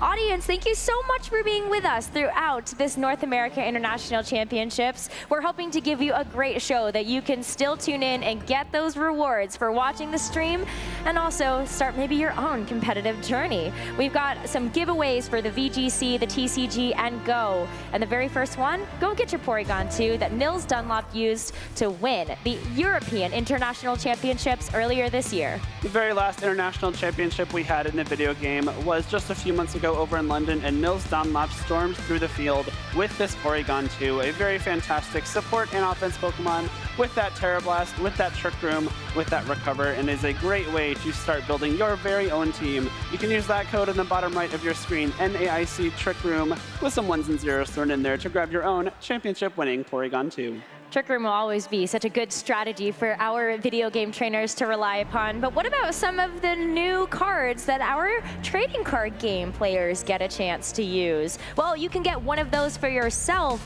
if you use the code TealDance NAIC24 in PTCG Live to get your hands on this brand new Teal Mask Ogerpon EX. We just had a great showcase of the Twilight Masquerade set in that Masters Grand Finals just a few moments ago. here in New Orleans. And of course, you can start your own deck with this Teal Mask Okrapani X, a very powerful card in this new metagame. And a very powerful Pokemon that we've had in the video game as well. Maybe a Pokemon, though, that we don't always get a chance to see is Altaria. And that's why if you want to check out the Pokemon GO PvP, go ahead and get this Altaria in-game that M.E. Weedle used to win EUIC. Altaria, a very powerful Pokemon in the Pokemon GO metagame. It's been a very strong Pokemon for a very long time, and I don't think we have any indication that will be changing anytime soon. You're able to start building your own team using the Twitch drops for the Pokemon GO stream. You can get yourself an Altaria, some TMs, and some Stardust to get you started on your journey.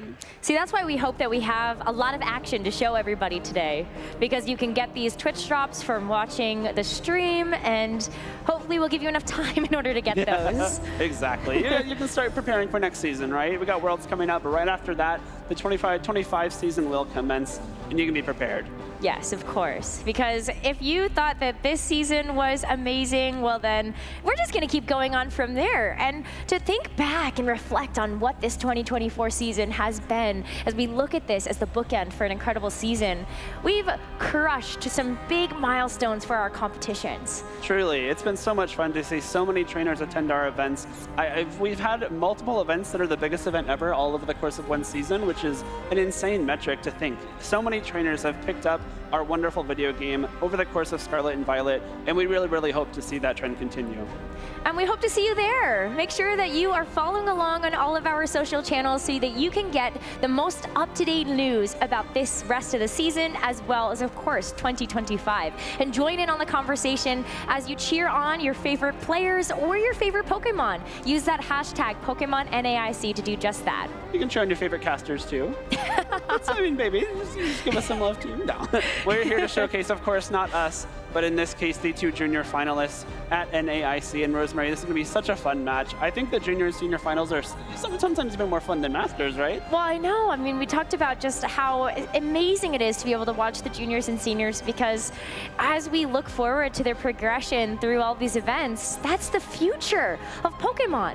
We have so many trainers that have recently aged up. Aurelian Sula, one of our Masters finalists, only a second year in the Masters division, and they've had such a great season so far. So these trainers are seeing in our next two matches, the junior and senior finals, could very well find themselves on the Masters streams in the very near future. The future really is bright. Yes. And the competition has been so fierce the entirety of 2024, and I feel like it's only going to get more impressive from here. It can't, right? Like, it has to. It's been so much fun, and there's no reason to think that it would ever stop. We've had so many trainers with creative teams and creative playstyles once they get into those battles that I think people just have to keep pushing the envelope, and I know that everyone that's playing VGC, and of course everyone that's watching at home, is really excited to do the same thing. Pokemon Scarlet and Violet have been such a great vehicle for that. Now that we have the mechanic of terrestrialization, we've seen so many different possibilities of strategies open up, either using that Terra offensively to help boost up some damage, or defensively to make sure that a Pokemon is sticking around a lot longer. It's so dynamic too. You can just choose which one to terrestrialize on a given moment. It's so easy to, get yourself those Terra shards when you're running around in game. Make sure your Pokemons are at the correct Terra type for your battles, and just use that to either, maybe block some important damage, maybe do some extra damage yourself, and it's really cool to see how trainers use that cool mechanic. Even more amazing to see how these junior division trainers are going to do just that as we get ready for the junior division finals. Let's welcome them to the stage. Are you ready for some Pokemon video game action? You look ready. And for that reason, I will now welcome to the stage your junior division finalists. Please welcome Kevin Hahn and Damon Zhu.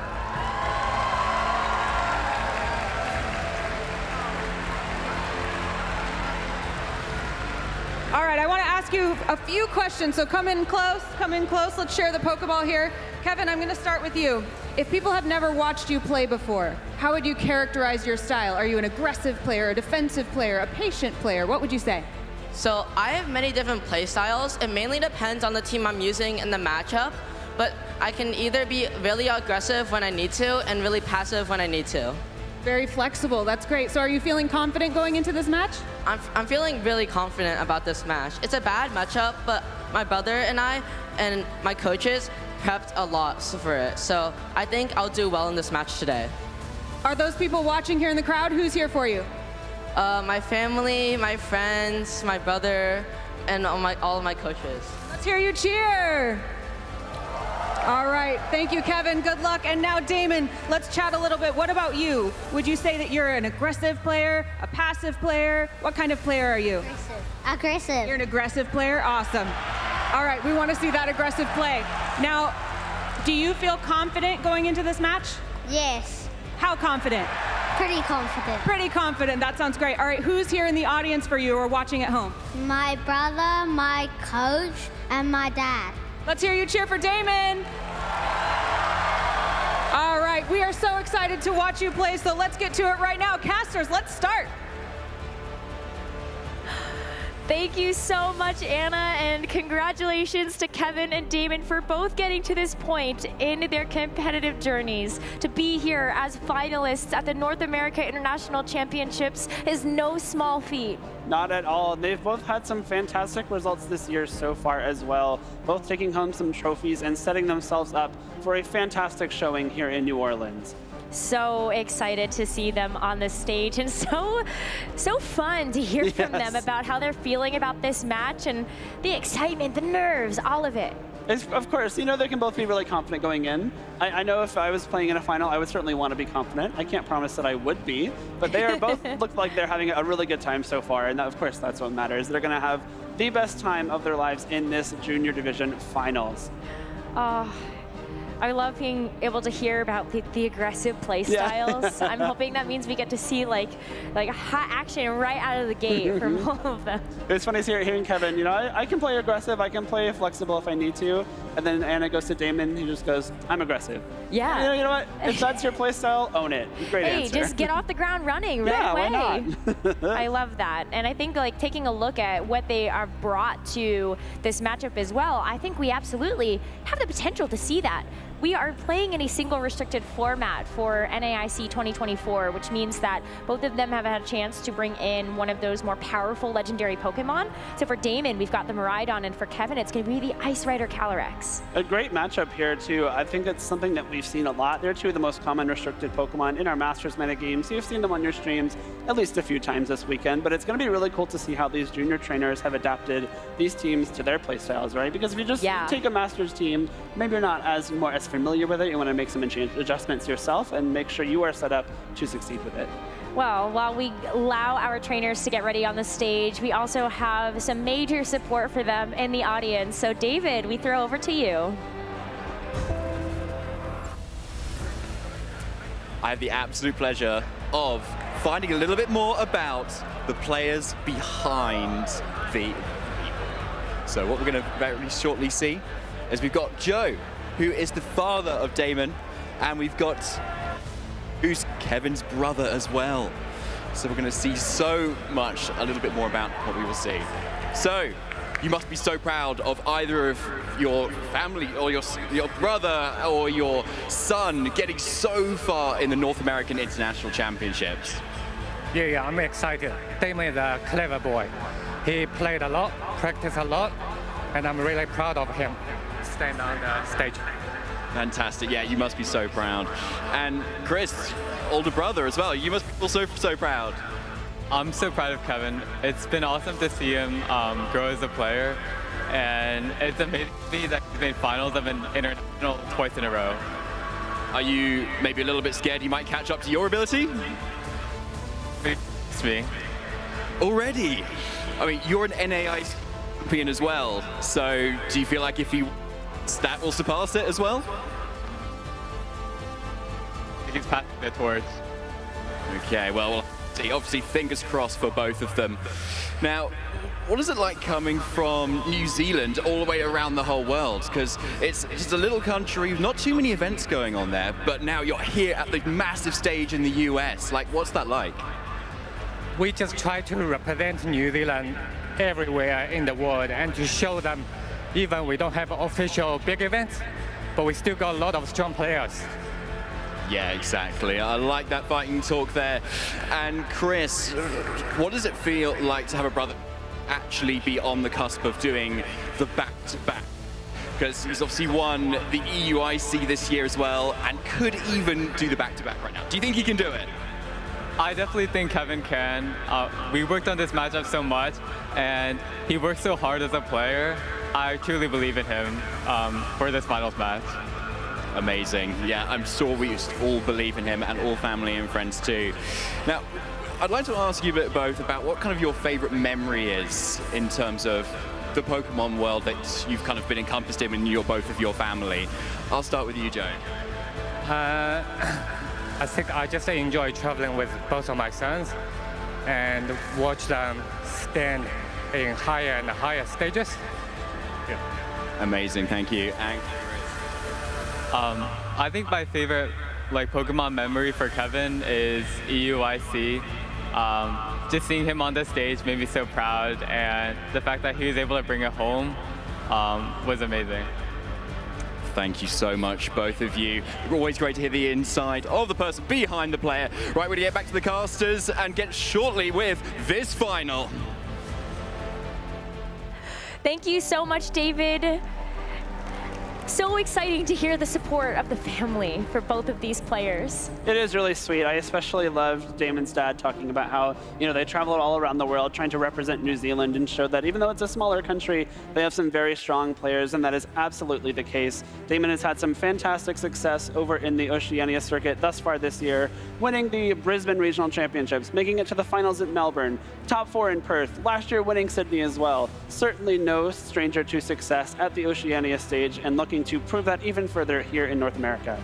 And we have Kevin, who is coming off the back of winning the European International Championships just a couple of months ago, and also has 7 regional champion titles to his name, 4 of which happened this year, by the way. Not even to mention top 4 here at NAIC last year as well. And this is Kevin's final year in the junior division, so he is looking to go 2 further rather than last year, equal the success he had over in London, and take home the NAIC trophy at his last chance in the juniors division. For Damon, the hope for the International Championship title is on Miraidon, a Pokemon that has been able to take the Regulation G meta by storm.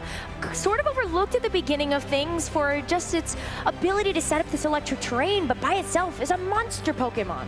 Very, very strong Pokemon with that Hadron engine, with the choice specs. It will be accompanied by Whimsicott, Incineroar, Landorus Incarnate, Farigiraf, and Ditto. Landorus, a really important Pokemon. It is the only Pokemon on Damon's team that is immune to Discharge.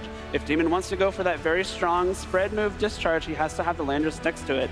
Else something will be taking a good chunk of damage. But this Farigiraf can be such an important piece alongside that Ditto, because Farigiraf has the ability Armor Tail, so you're blocking all of those priority attacks, but you also have the opportunity to potentially reverse a Trick Room. Right. So that could be so important, knowing that you're staring down an Ice Rider Calyrex that loves to thrive in that environment. It does. The Ice Rider Calyrex over on Kevin's side of the field could be an important piece of the puzzle if Kevin wants to take home this trophy. And like you said, Rose, the Trick Room that Kevin might want to set up, given the speed advantage against Damon's much faster team, could be reversed by that Farigiraf. Of course, the Ice Rider Calyrex joined by Amoonguss, Incineroar, Urshifu, Rapid Strike, Pelipper, and Raging Bolt. This is, as Kevin said, a tough matchup for him, though. Because on the one hand, you have this Miraidon that has this tailwind support, and there's not a lot of Pokemon on this team that are going to resist that. You look at the Amoonguss as a grass type that has the potential to body a couple of those attacks, but otherwise, everything else is going to be taking a lot of damage. Amoonguss could be very important, but at the same time, the electric terrain that will be set up by that Miraidon will prevent Kevin from going for any spores. That is one of Amoonguss's strongest tools, is that spore with the ability to put other Pokemon to sleep. But electric terrain does not allow anything to be put to sleep. Only possibly the Landorus on Damon's side, which is a flying type, will be floating off that terrain, could be immune. But I think you still kind of have to bring that Amoonguss, right? It's your best answer into that Miraidon. It's one of the few things that can resist those electric type attacks. But if there is anybody that could figure out this matchup, it might just have to be that powerhouse duo of Kevin and his brother Christopher, both international champions in their own right.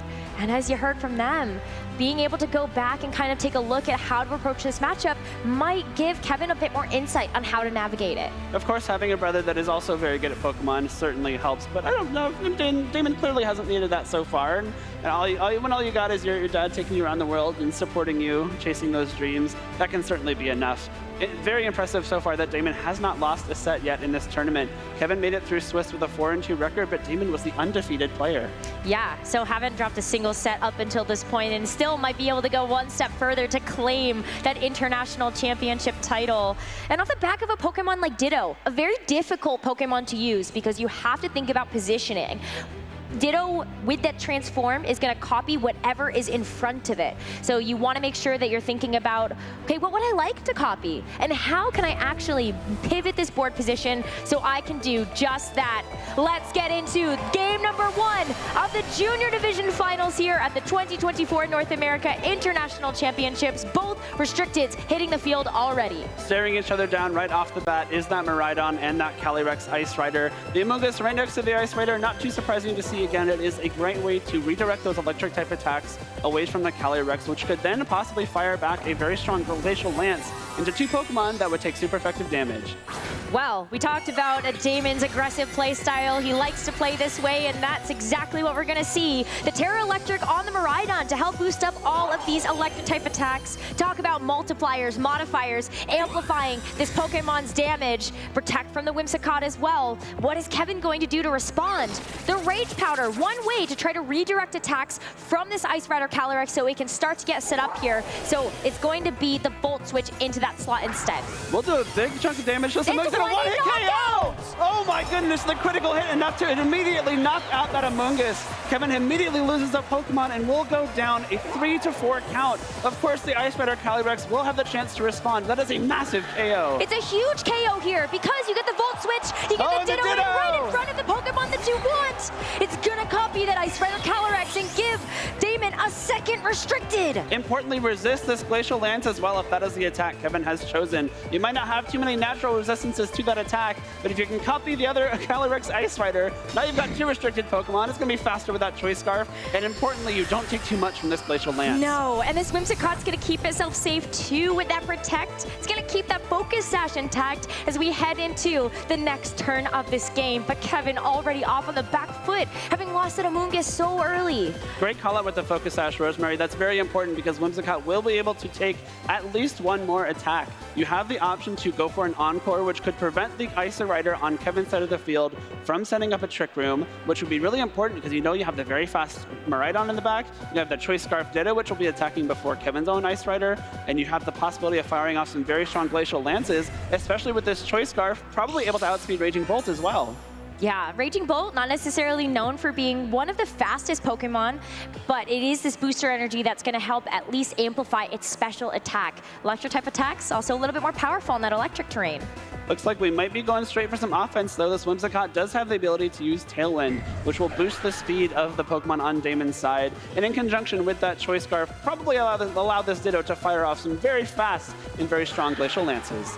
But I don't hate this play either. Damon's thinking ahead because with this Whimsicott leaving the field, you get a chance to bring in this 4th and final Pokemon in this game 1, the Farigiraf. Now Armor Tail is going to be active to protect this Ice Rider Calyrex from a potential priority attack. And of course, the Electric Seed will activate, which boosts the defense of the Farigiraf, allow it to take that Ice-type damage from the Glacial Lance even better. Well, a Terra on Kevin's side is going to give the Electric Terra type over to this Raging Bolt, removing its Dragon typing for now and making sure it's not going to have to take any super effective Ice type attacks. Really strong Terra there, especially with the electric terrain that was set up, but Glacial Lance does come through first. Raging Bolt takes that very well and will be able to fire back a very strong Thunderbolt. Yeah, so on the electric terrain as well as with that booster energy, it's going to be a one-hit knockout into the Ditto. So now Damon down a Pokemon to tie up the Pokemon count for both of these trainers. Trick Room does go up though, so the speed order will be reversed. Damon has the option to possibly bring in that Whimsicott, which could Encore the Ice Rider into a Trick Room, or even reverse Trick Room of his own with this Farigiraf. No shortage of options here for Damon as we do see the Whimsicott hit the field. It's not over yet. A little bit of breaks now being pushed here on Damon's side, but still trying to figure out how to keep up the pressure. this pressure is really important too. Now that Trick Room has gone up, if you're Kevin, you really want to make the best possible use of these turns. You might try to call like a no encore coming through here, but if you're getting caught with an encore into this Ice Rider, that could be disastrous. This Trick Room is reversed. Not going to happen this turn though. No, Kevin is going to remove this Ice Rider Calyrex from the field for the Pelipper to now take its place. So both trainers revealing all 4 of the Pokemon that they've brought. Encore will fail because the Ice Rider swapped out. Psychic Noise into the Raging Bolt does a decent chunk of damage there. Will bring it down under half HP and prevent any possible healing. But Thunderbolt comes through, still boosted by the Electric Terrain and that Electric Terastallization.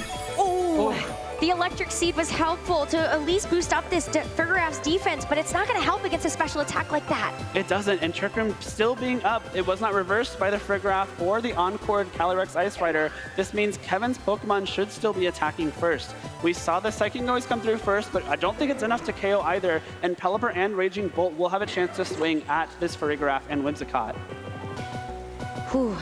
It's getting tense right now, as Kevin has been able to get so many KOs already and so much damage with his Terra Electric Raging Bolt.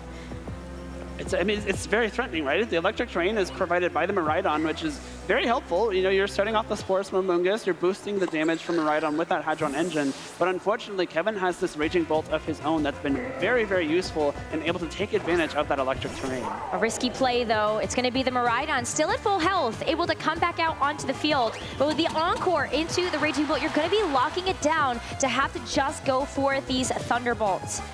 It's going to be another one, but where is this going to target? It's going to go into the Whimsicott and now break its Focus Sash. Oh, wow. Not only break its Focus Sash, almost knock it out outright. Hurricane with the double up, though, of course, will be able to clear this Whimsicott off the field. There is no more threat of Encore, but I really love that Encore play Damon made on this turn. Swapping in Miraidon guarantees that there's no possibility for, a very strong Draco Meteor coming out from that booster energy Raging Bolt on Kevin's side. And now you only can use Thunderbolt for the rest of the time this Raging Bolt is on the field. Damon, though, down to his final 2 Pokemon. Trick Room is still up.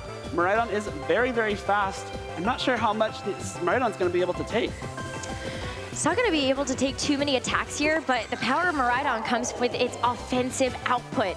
So it's going to be the Psychic Noise first into the Raging Bolt. Not quite enough to be able to remove it from the field just yet, but it's going to help to whittle it away. Thunderbolt in response from this Raging Bolt will be enough to knock out this Farigiraf, but it's down to this Pelipper that still has yet a chance to move. Thankfully for this Pelipper, though, it is holding the Focus Sash item as well. It will fire a very strong Weather Ball into this Miraidon and do a huge chunk of damage thanks to that rain that's set up with its Drizzle ability. An Electro Drift will come through here from the Miraidon, bring this Pelipper down to 1 HP remaining. But the 1 HP is still enough. Kevin has 3 Pokemon to Damon's 1, and locking into Electro Drift means that you do not have spread damage for the rest of this game. Yeah, that's going to be tough, because when you take a look at that Pokemon advantage, you'd love to be able to hit everything on the field. Trick Room is still active as well. So with this Raging Bolt and the Pelipper on the field, they're both going to be faster than this Miraidon. Thunderbolt is still the only move that this Raging Bolt can use thanks to that Encore, and the Electric Terrain did just end, so it will not be boosted anymore, but the Electric Terra, the Weather Ball from this Pelipper, should still be enough damage for Kevin to take this first game.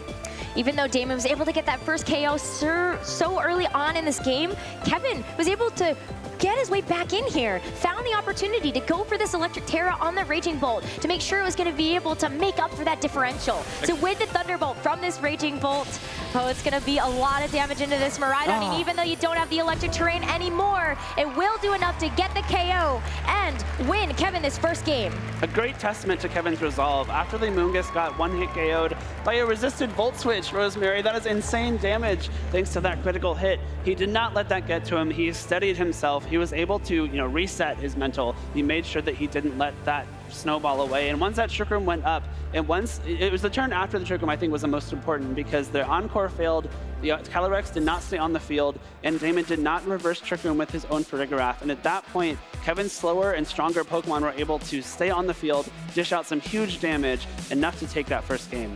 Wow, yeah, the critical hit to kick things off. Yeah. We were already off to such an explosive start, and the Glacial Lance, I mean, it did help to at least get some damage down onto this Ice Rider Calyrex so that there was that follow-up from the Raging Bolt just to take out that Ditto. It's the Terra Electric coming through from both trainers, making great use of that electric terrain. You have to give a huge props to Kevin, though, recognizing that the Miraidon is almost definitely coming to this matchup, thinking, I'm going to bring this Raging Bolt. I have the electric Terra. I can use that electric terrain to my own advantage. And we saw these Thunderbolts do so much damage. That is a neutral hit, almost one killing a very bulky Frigarath. Thunderbolt after Thunderbolt. The storms are coming here for Kevin as we head into the second game. How do you think Damon responds? I'd love to see if Damon considers the Landorus Incarnate. Yeah. It would be great to just have that natural synergy as a ground-type Pokemon immune to something like a Discharge. And you also have the potential to fire back those super effective attacks with something like the Earth Power or Sandsear Storm. I think it's a great way to answer that Raging Bolt as well. You're going to be immune to Thunderbolt and to Thunderclap. Even if Trick Room goes up, the Raging Bolt has to rely on Draco Meteor to damage that Landorus. And if it does that, it's going to be lowering its special attack at the same time. Landorus immediately on the field next to that Miraidon, possible Discharge right off the bat. Absolutely. This is the second game now in this best of 3 between Kevin and Damon.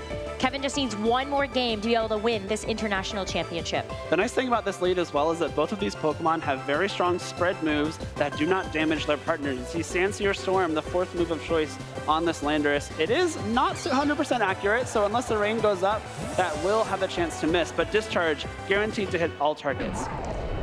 This is going to be a very big turn here for Damon, I think, as the Pelipper comes in to take that Amungus's place. And with this Terra on top, there is a lot of damage that's about to hit the field, because it's going to be the Miraidon that takes the electric Terra. The Miraidon does, again, terrestrialize into that electric type, boosting the power of all of its electric type moves and dropping the weakness to the Glacial Lance, thanks to losing that Dragon typing. But both of these Pokemon are going to be the fastest on the field. And this Ice Rider Calyrex can sense the danger. Going to go for the Protect as his Discharge comes through. And that is going to be 4 times super effective into this Pelipper that just switched in. Thank goodness it has that Focus Sash, though, so it can stick around on the field. The Focus Sash will prevent Pelipper from being knocked out. Does not do anything for a possible paralysis from this Discharge. Luckily does not come through, though, as Sandsear Storm will be not doing any damage. The Flying type switching in and Protect coming through. Okay, so a pivot here and no knockout quite yet, but Damon is still on the offensive with these 2 Pokemon.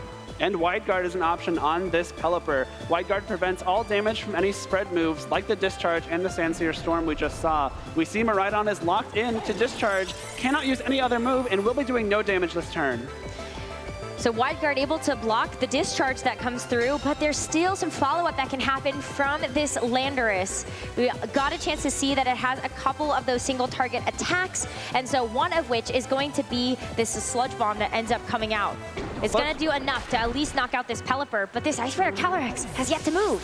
That's a smart Sludge Bomb target there. You immediately get rid of the possibility of a Wide Guard later on, but Trick Room going up here and the Terrestrialization already being used by this Miraidon means that Landorus is very, very, very scared of a possible Glacial Lance coming out. Kevin is able to bring out that ace from that game number 1, the Raging Bolt. This special attack boost from this Booster Energy, so important. Special attack boost from Booster Energy. Again, the electric terrain is up. You can take great advantage of that, and especially in conjunction with a possible electric Terra of your own. And Damon's team is going to have to deal with the possibility of a Glacial Lance, a Thunderbolt, a Draco Meteor coming out from these 2 very strong Pokemon on Kevin's end. And even though the start of the game wasn't super great for Kevin, using the Focus Sash on Pelipper to swap in, enable the Wide Guard, and protect the Calyrex Ice Rider on that second turn has set him up very well. Damon knows, though, that this Miraidon is going to be influential for the latter part of this game. So it's going to be the Whimsicott that comes in to take its place. You talk about that Focus Sash, able to help out Kevin and the resistance of this Pelipper, but the same can be said for the Whimsicott and its own Focus Sash. The Focus Sash will come through here, but you have to imagine Glacial Lance easily able to one-hit KO that Landorus. Kevin most likely targeting that Whimsicott slot with another attack from this Raging Bolt. Great protect, though, onto this Landorus. It's also going to help stall out some of these turns of Trick Room so that the speed advantage isn't in Kevin's favor.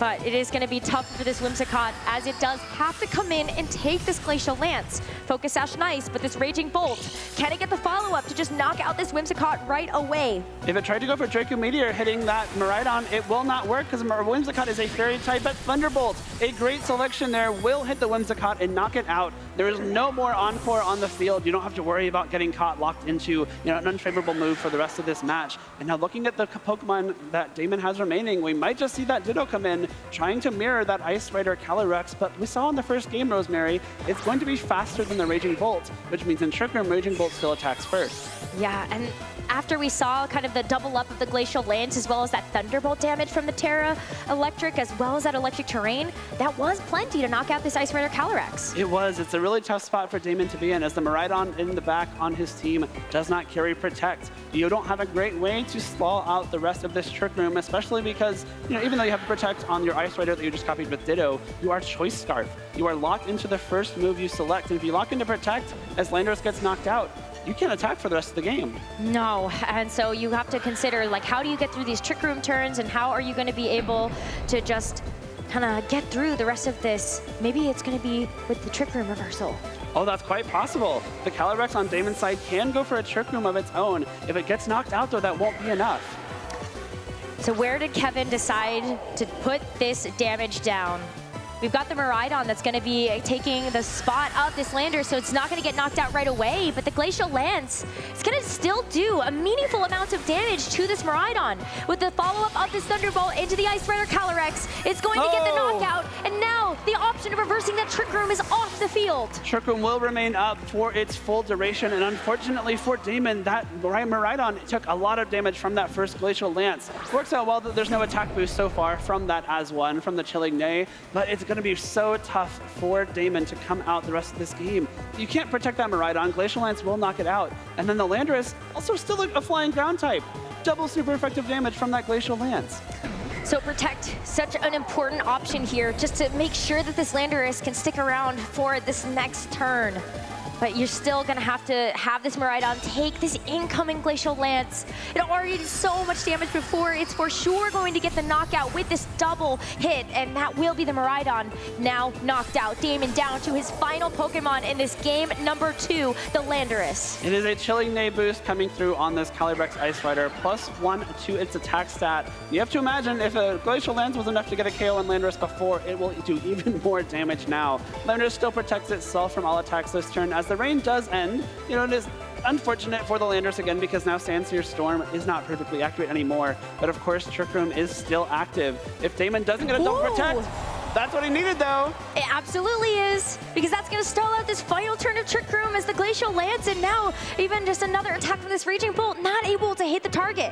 That's exactly what Damon needed. This should be the final turn of Trick Room. The Landorus should be able to be the fastest thing on the field for the remainder of this game. You do have the option of that spread damage from Sandsear Storm, but Calyrex, very bulky. Even a critical hit might not be enough. And Sandsear Storm's not 100% accurate. Correct. It has the potential to miss. Kevin, though, playing it safe, is going to remove this Raging Bolt so that the Amoonguss is going to take this hit instead. But Sandsear Storm going to be enough into this Ice Rider Calyrex? It's not. It's just 50%. So Kevin has the potential to strike back. And with this Glacial Lance, it continues the avalanche of success for Kevin Hahn this season. 6 titles in 2024 with the win in the Junior Division for the 2024 North America International Championships. A back-to-back international champion in Europe and now here in North America. An incredibly well-played match from Kevin Hahn, who is your new Junior Division champion of NAIC. What a fantastic match, Rosemary. That Calyrex Ice Rider showing exactly why it's such a scary Pokemon. It is! And we haven't had a chance to really see this Ice Rider Calyrex take to the main stage in quite this fashion. Phenomenal performance, though, from both of our Junior Division finalists.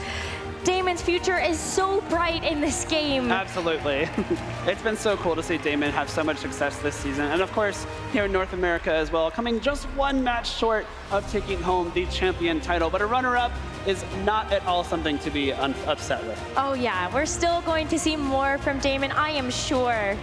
And I'm so excited to see what Damon is going to be able to do as we get a chance to look forward into the World Championships and the 2025 season. Absolutely a big threat at the World Championships in Honolulu just a couple months from now. Would not at all be surprised to see Damon or Kevin make a huge run there as well. But Kevin, wow. Yeah. 2 international championship titles this season, 4 regional championship titles. That is an incredible amount of success to think about. That's many more titles than I think a lot of us have ever had or will ever have in our career. So Kevin off to a great start with Pokemon. And it's going to be so cool to see how we can translate that to the World Championships and, of course, to his upcoming Seniors Division runs next season as well. Oh, yeah. What an electrifying set, though. 2-0 for Kevin, and off the back of so many great plays from this Raging Bolt. Even after Damon was off to such an aggressive start, the Landers and the Miraidon in that second game. It's interesting to see that Kevin thought that wasn't the greatest of matchups, but it was just kind of dominated by that Raging Bolt and Calyrex Ice Rider combination. I really, really loved the way that Kevin committed to taking the advantage of that electric terrain in both games, terastallizing that Raging Bolt, using the electric terrain, the boost from the terastallization, the boost from the booster energy and photosynthesis to deal huge amounts of damage. Thunderbolt into Whimsicott was doing almost enough for a 1-hit KO. That's a really, really great way to use that Raging Bolt. Yeah, but Damon found so many opportunities, though, to still try to put the pressure there onto Kevin, was able to pressure out that Trick Room reversal, being able to copy that Ice Rider Calyrex. Ditto's just not an easy Pokemon to use. It was so fun to see Damon use it. It really was. Damon made great use of it. You know, one of the things you can do with Ditto is give yourself 2 of those super strong restricted Pokemon, and that's exactly what happened in both of those games. Just unfortunately not enough to stand up to the Terra Electric Thunderbolt and the Glacial Lance. Yeah, Glacial Lance is the final move of choice here for Kevin to seal the deal. And an international championship title, again, under his belt. Just so impressive, Rosemary. Having the wherewithal to know exactly what to do in that matchup, use your experience from prior events this season and the season prior to come out on top here at NAIC. And not an easy road either for Kevin or Damon to make it to the finals of NAIC. And what a great show we were able to see from both of them. And an end cap to an incredible season for both of them.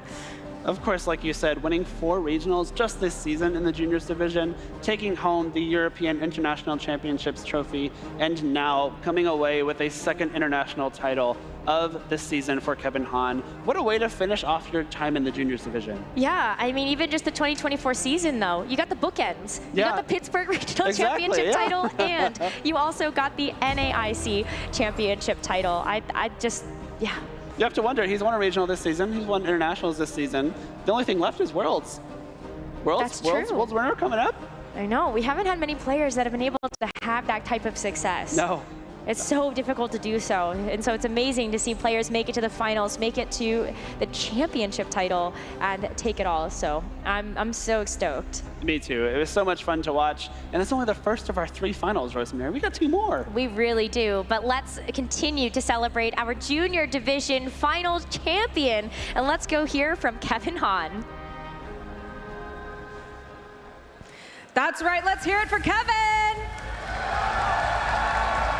That's a big crowd cheering for you, but you're no stranger to that. That means this year you've had 4 regional championship titles and 2 international championship titles. Do you think you might be one of the best players of all time? I would say maybe, but because like I'm not old enough and I can still see myself making I made a lot of mistakes during my Swiss rounds. I do like a couple of my games, but overall, I think I'm like a really good, solid player. Absolutely, and you're just getting started. You're in the junior division. You still have seniors and masters ahead of you, but you have a very impressive title already, and you made some really, really smart choices in that last game. Can you tell us about, you mentioned you're a really flexible player. Sometimes you're aggressive, sometimes you're defensive. What were some of the most important choices you think you made in this match? So turn 1 of game 2, I decided to switch out my Amoonguss into Pelipper. Now normally, this is like a super weird play. Why would you switch a Pokemon that's quadruple weak to a Miraidon, which is already super strong? So like without the Focus Sash, and like the 100%, I've probably done like 1,000%, but I have the Focus Sash, so I will live. And since Miraidon has the Choice Specs item, it will be locked into Discharge, which is a spread move. And once Pelipper switches in, you can use the move Wide Guard, which blocks all spread moves it blocks your team from taking damage from spread moves. So once I clicked Wide Guard for turn 2, Miraidon could do no damage to my Calyrex nor Pelipper. Now, of course, my Pelipper got knocked out the turn after, but I got Trick Room up, and that's actually like a really good trade for me. That does sound like a really good trade, and you speak like someone who has practiced and seen these scenarios happen over and over, and that's what it takes. I know you have some really special people that you train with. Do you want to tell us about that? So, of course, my brother helps me like so much for all of these tournaments, and all of my coaches. So yeah, I want to give a huge shout out to them. Anyone else you want to say hi to or thank, either here or on the stream? Of course, my family and my Pokemon friends and my school friends. Congratulations, we cannot wait to see you compete at Worlds. Let's hear it one more time for Kevin. And we have lots more coming your way, so casters, let's get on to the next match. That's right, Anna. We still have so much more Pokemon action ahead of us because we still have 2 more championship titles to determine who is going to be winning the Seniors Division and who will be taking home that Masters Division title. How can we follow that up, too? That was such a great match. An incredible interview from Kevin as well. You know, so smart. Very articulately describing that Game 2 game plan. That is like a Masters level, thought process. So a huge congrats to Kevin. I can't wait to see what he does in the Seniors and in Masters, hopefully if he continues to play down the line. But it is time for our Seniors Division Finals here at NAIC Rosemary. Very excited for this one as well. We have another Ice Rider matchup, but this time it's not going to be a Miraidon, it's going to be a battle of the horses. It is, and I think this is a matchup that a lot of people have been looking forward to, thinking about what this meta has looked like, but it is Joshua Robertson and Adam Coulson who have made their way through this Seniors Division Top 8 to the finals. And this was after they had 6 rounds of Swiss they played through on Saturday. It was another 6-round Swiss set for these players in the Senior Division, just like the Juniors. And we do know that Adam lost his first round of that Swiss match and has not lost since. Great way to rebound and hopefully continuing that momentum into this final match. I know, that's so hard to do as well. Yeah. When you've already started with a loss, you have to have so much mental resilience in order to make it through the rest of the day and through Top Cut, no less. It's so tough to make it all the way through the tournament if you're winning every round, much less, playing from the back foot right off the bat. If you want to make it out of the Swiss rounds in these divisions, you have to at least get 1 loss. 2 sometimes can make it through. We actually saw Kevin, our Junior Division champion, with those 2 losses, but 1 loss is guaranteed to make it into that top cut. So you start off with that 1 loss, you got to win out, and then your fate is still in your own hands. But when you get that extra life, sometimes you got to take an inch and go a mile with it, right? Yeah, I mean, Kevin clearly can, and we get to see if Adam does as well. It's going to be so great, though, because we know, while we have Adam Coulson, who I believe is in his first year of playing VGC, we have Joshua Robertson, who's not going to be an easy opponent. This is a player that has been able to make the finals of an IC before. In fact, earlier this year at the Latin America International Championships. Of course, it's going to be a very tough battle for both of these trainers, but making the finals of an international in your very first season is awesome. It's so cool. What a great accomplishment. And obviously you want to go 1 more, of course, but even if you don't take that trophy home, you got to be so happy with that, right? Of course. I mean, it's been a major accomplishment. We know that everybody here is also still vying for that win. It's going to be amazing to see how we can follow up that Juniors finals. Yeah, I mean, it's going to be so cool. We don't get to have any discharge wide guard plays anymore, but we do get to see, if Astral Barrage or Glacial Lance is going to be the stronger of those 2 very, very strong spread moves from the Calyrex forms. I mean, a lot of eyes have been on both the Calyrex forms. True. Just starting at the beginning of our single restricted meta. They're so powerful because of those 100% accurate spread type attacks, and they're able to do a lot of damage. We got a great example of that in the Junior finals. Back in Sword and Shield, they were 2 of the premier Pokemon to use in those restricted enabled formats. And of course, once we got the Regulation G rule set, in Scarlet and Violet, those were 2 of the very first Pokemon people looked to. Miraidon, also on that list, of course, a very strong Pokemon, but we're not going to focus on that one anymore today. No, we are going to focus at the Senior Division finals that we have ahead of us and see which horse can come out on top and which player. Let's welcome them to the stage. All right, let's get ready for your video game Senior Finals. Your players are ready, so let's give them a big, warm welcome. Please welcome to the stage, Adam Coulson and Joshua Robinson.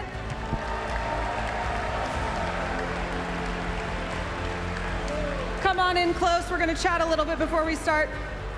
Now, Josh, if people are watching and they're like, ooh, I want to see Josh's specialty in this match, what do you think your specialty is? Spore. Nice. Clear cut. Is there anyone else here that is watching you, that's cheering you on, you want to say hi to yet? My dad and my friend Santino. Great. Now going into this match, you seem very, very focused. Are you feeling confident? Yeah, a little bit. Great. Well, let's hear it for Josh. All right, and Adam, come on closer. What about you, Adam? If people are watching and they're going to say, ooh, that's Adam's specialty, what is it going to be? Glacial Lance. Love it. You guys you know exactly what you're doing up here. Now, who's in the audience for you today? My grandpa, Alex Underhill, and all my friends from Portland in the Pacific Northwest. Awesome. All right. How confident are you feeling, Adam? I'm not confident in the matchup, but I'm confident in my play. That sounds great. That's a good way to be. All right, let's hear it for Adam. All right, are you ready to watch these two play? I am too. Casters, let's do it.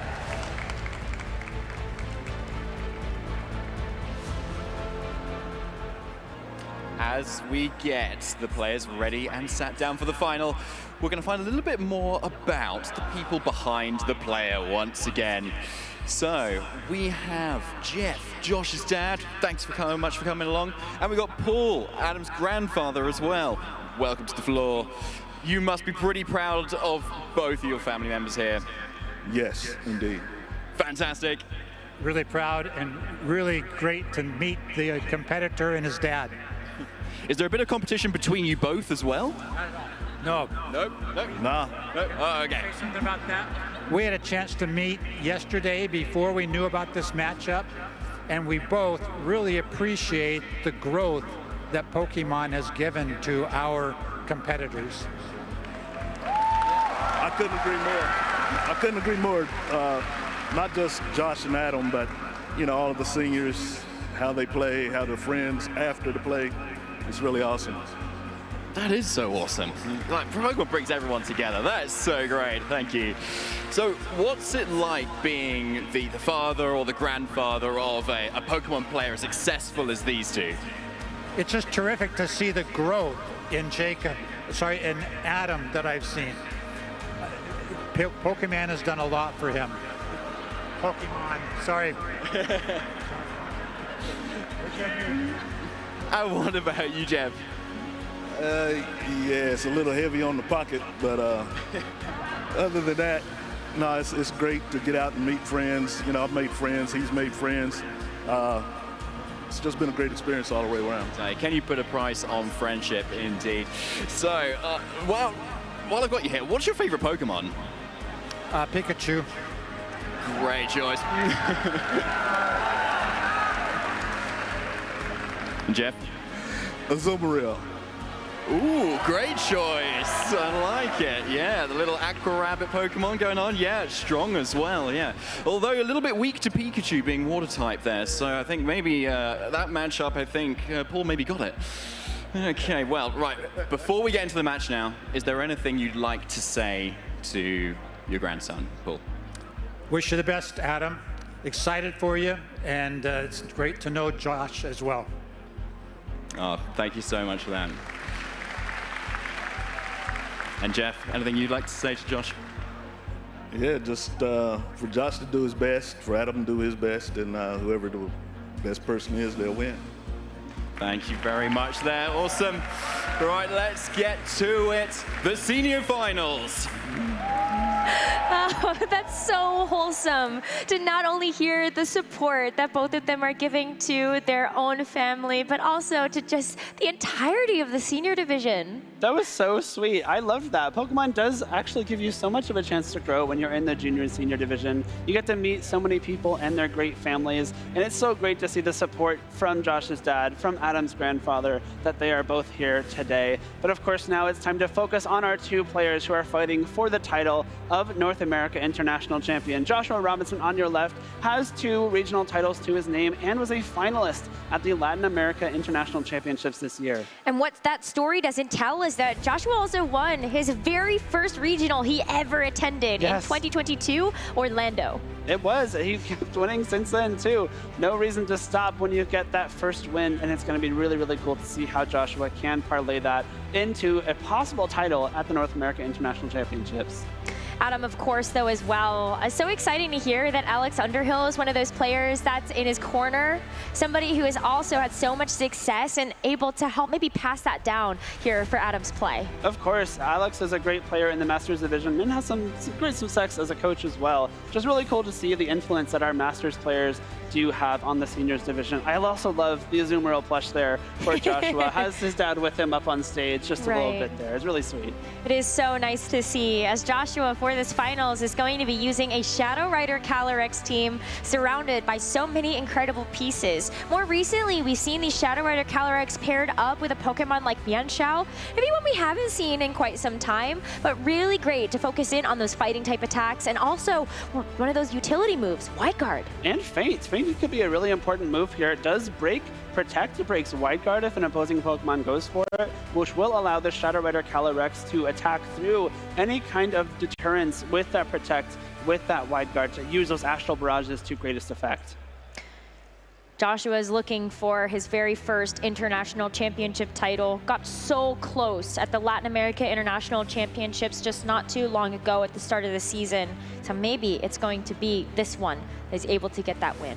But standing in his way is Adam Coulson, our West Coast king, who has been very successful over at the regionals on the left side of our country. He won the Los Angeles regionals just a couple weeks ago with the very same team he is using here. And of course, a finalist in Vancouver, top 4 in Sacramento, using an Ice Rider Calyrex squad.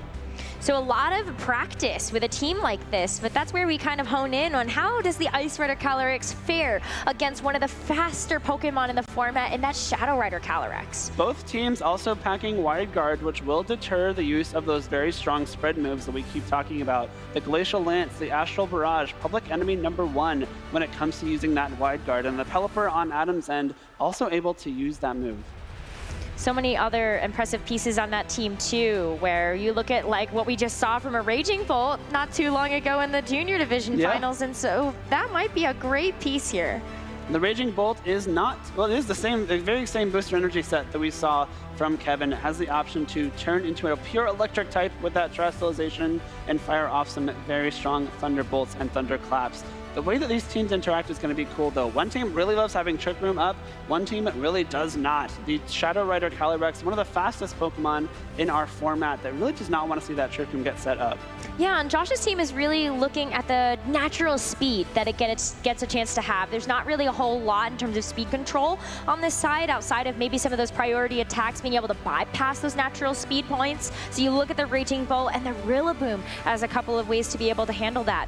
And some of these defensive Terras as well. This Rillaboom is Terra Fire. Maybe that's going to play a role here into something like the Ice Rider Calyrex, but everybody, let's get hyped up for the Senior Division finals between Adam and Josh. There's a mirror here on the field as well. The Incineroar and Raging Bolt leads from both players. We see the Intimidates interacting in such a way that Joshua's is second. That might give away that Adam's Intimidate. Adam's Incineroar is a little bit faster than Joshua's. Could be very important going forward in this match. But Josh's Raging Bolt does have this Assault Vest, so something that it can maybe sit on this field a little bit more comfortably. If it's worried about this Raging Bolt, maybe get a chance to fire back and take it out first. The Assault Vest means, though, it does not have access to Protect. You have no way to block a possible Fake Out into that slot. So the Raging Bolt on Joshua's side a little bit more vulnerable here because it's slightly less flexible without that Protect option. That's true. So we could see a moot turn here. If both of these Incineroars are trying to stop some of that damage, and that is true. Adam's Incineroar is able to pick out the Raging Bolt on the other side. It's kind of like looking through a looking glass here, as Josh's is going to do the same. Mirror leads and mirror moves. We do see the speed interaction from the Raging Bolts, though Joshua's flinched before Adam's did. That, of course, doesn't give away right off the bat that it's faster. At worst, it's a possible speed tie in Joshua's favor. But good info again for both players to have the Assault Vest, more defensive set, actually outspeeding the more offensive booster energy set right off the bat. Well, here's where that difference can come into play. With Adams having access to Protect, it's able to go for the Protect on the Raging Bolt, as we see Adams' Incineroar follow that up with a parting shot into Josh's Raging Bolt. So now that special attack is going to be lowered by 1 stage, and Adam gets a chance to bring in something else to take that slot. Really fast Incineroar there, able to parting shot before the naturally faster Raging Bolt. Calyrex Ice Rider hits the field instead, as 1 will activate, meaning no berries can be eaten. Not an issue right now, but the Rillaboom on Joshua's side is holding that Citrus Berry, so it could come into play later on. Protect 2 is going to make sure that this Incineroar is not going to be able to hit in there, but with this knockoff into the Calyrex, it's super effective damage, and it's also going to knock off that Clear Amulet. That's a really big knockoff there. Clear Amulet being gone means that Intimidate and Parting Shot are both now incredibly effective into that Calyrex Ice Rider. Clear Amulet, such a fantastic move that we see a lot of the physical type attacking restricted Pokemon using, but now that it's gone, its damage can be mitigated not only by Intimidate and Parting Shot, but by a possible Will-O-Wisp. Will-O-Wisp is so important too, because when we take a look at this Ice Rider Calyrex, its Terra type is Grass, so it's not able to actually terrestrialize something like Fire that would be able to block that burn. Grass does come in handy against Pokemon like Rillaboom and Amoonguss, but unfortunately not against an Incineroar. Raging Bolt leaving the field. It's going to be Incineroar that takes its place, able to help mitigate some of this damage from Josh's own Incineroar to lower its attack stage by 1, as his Calyrex knows it's in trouble. It's got to go for the Protect here to block any more damage coming its way. But the Draco Meteor into the Incineroar that just switched in, going to do about half. Look at how that special attack drop really played a role, as the Incineroar not able to land that Will-O-Wisp into the Calyrex. Really great swap there from Adam, though. This Incineroar hitting the field again. We've seen it be faster than Joshua's Incineroar. We've seen it be faster than Joshua's Raging Bolt. It will have the option to go for something like a Fake Out or even a possible Taunt, which would prevent a Parting Shot or a Will-O-Wisp, neither of which the Calyrex really wants to see. Especially seeing the -2 special attack on the Raging Bolt, there's not a great way for Joshua to mitigate damage from this Calyrex or even threaten it with damage of your own. And an Glacial Lance now, a really big threat. We see the Amoonguss and Calyrex Shadow Rider, the 2 Pokemon in the back, neither of which want to take that Glacial Lance. No, it's going to be such a difficult positional switch to have to make, but this Raging Bolt not going to pack enough damage output at this point with those Draco Meteor drops as well as the Parting Shot it took earlier. So reset those drops as it goes back into the Pokeball, and it's going to be the Shadow Rider Calyrex that takes its place. But the Taunt into Josh's own Incineroar is going to shut off all of the utility that it has access to, like the Will-O-Wisp as well as that Parting Shot, so it can't use the Will-O-Wisp into the Ice Rider Calyrex, which is going to give it the opportunity to go for this Trick Room. Really nice play there. Taunting an Incineroar means it cannot use Will-O-Wisp, it can't even use Parting Shot. If you want that Incineroar to leave the field, you have to switch it out. And in this case, if you switch out Incineroar into Raging Bolt or Amoonguss, that's a super effective Glacial Lance hitting that slot. Trick Room going up too means that Calyrex Ice Rider on Adam's side should be the thing moving first. Heavily threatens damage into the Calyrex on Joshua's side alongside a possible knockoff. Would be double super effective into that Ghost and Psychic type. And now Adam is very much in the driver's seat with the offense. That's where this Terra Fairy on the Shadow Rider Calyrex can come in handy. Great defensive Terra type to allow this Shadow Rider Calyrex to tank one of those super effective knockoffs. It would come in very handy, but unfortunately it does not resist that Glacial Lance. You have to take the full power damage, especially because you can't swap out Incineroar and bring it back in on the same turn. No possible Intimidate. Yeah, and no Parting Shot available after that taunt. So we are still going to see a terrestrialization first come out from this Ice Rider Calyrex on Adam's side. The Grass Terra going to help just to make sure that it's not going to be taking too much damage if the Shadow Rider Calyrex is able to survive and fire up something like an Astral Barrage. Great defensive terrestrialization from both trainers at this point. The Grass Terra is not able to be punished by the Incineroar on Joshua's side as it does not use Flare Blitz. Again, opting for that Will-O-Wisp instead. Will take neutral damage now from both Knockoff and Astral Barrage, but Glacial Lance coming through first. Glacial Lance does about like 2/3 damage to this Calyrex, but the knockoff into the opposing Calyrex Ice Rider is just going to do so little after it's already lost that Clear Amulet. With the Parting Shot, though, from Adam's Incineroar, dropping the special attack stat of this Shadow Rider Calyrex, we're going to see what comes in its place to take some damage. The -1 Astral Barrage is going to be not enough damage, it looks like, to take a KO on this turn. Really great Parting Shot there from Adam because that Calyrex now is not attacking at full power. Astral Barrage comes through here, does some decent damage to both, but if you're Joshua, that's not enough. Calyrex on Adam's end is still sitting very pretty here. Yeah, very, very, very healthy. And we're still off to the races as we have 4 Pokemon on each side. So we're still in for the long haul here as we take a look at how Josh is going to navigate these Trick Room turns. It's just tough. What can you do against Glacial Lance? One more knocks out Calyrex, and you have 2 Pokemon weak to Ice-type moves in the back. And Incineroar can take a few more Glacial Lances, but now the Raging Bolt is at the field. You're threatening with a combo of Draco Meteor with Thunderbolt, even the Thunderclap if you want to attack before a possible parting shot. Well, one way to be able to reset this taunt is to get this Incineroar off the field and make sure that you can come in and actually land some Intimidate drops onto this Ice Rider Calyrex. A Protect here from the Shadow Rider is also going to help stall out some of these turns of Trick Room and make sure that you aren't going to be giving over too many attack boosts to this Ice Rider on Adam's side. The Glacial Lance into the Raging Bolt. It's so close to getting the knockout, but not quite enough. That's where this Raging Bolt on Adam's side can come in handy and finish off the job. Finishing off with a Thunderbolt is great. You do still take the KO, but the Glacial Lance itself not KOing the Raging Bolt is massive for Joshua. If that Glacial Lance got the KO, that would have been an attack boost from Chilling Neigh. The Calyrex would have been up to +1, and now that Incineroar comes in, it would have still been a neutral attack. Thankfully, though, the Raging Bolt is the one that got the KO. Calyrex now sits at -1 attack, and if you're Joshua, that's much, much better than neutral, and knocking off that Clear Amulet is already proving to be really important. Huge dividends here. Absolutely. And you also now have the opportunity to use the Fake Out to neutralize one of the attacks coming through from either the Calyrex or this Raging Bolt. That's going to be really important here. Which one do you Fake Out?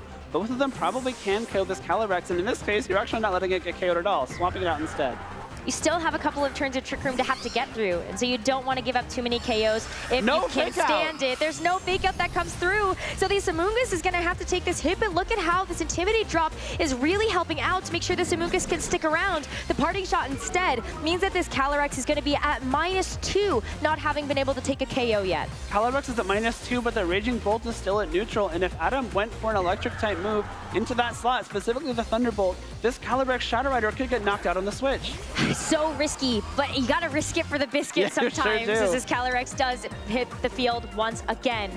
What does this Raging Bolt go for? It's the Thunderbolt down into the Amoonguss. Not quite enough to be able to get the knockout here, so it's around one more turn in this Trick Room. Trick Room is still up, Rosemary, which means that Calyrex and Raging Bolt will be attacking first. The Grass Terrestrialization from Adam's Calyrex also coming in very handy here. Cannot be put to sleep with Spore, and even though it is at -2 attack, that Amoonguss still cannot take a Glacial Lance. Debatable even with the Calyrex can as well. That might be very close damage. Of course, I believe it's the last turn of Trick Room, which means that one Protect would allow you to be the faster thing on the field, but you still have to worry about priority coming out from Raging Bolt. Absolutely. But this is a big play if it's able to pay off, as the Calyrex is going to leave the field. Some breathing room now for Josh, as you are no longer under threat of this Amoonguss getting knocked out. And Incineroar to come in to take its place, provide an opportunity to go for Fake Out on the next turn.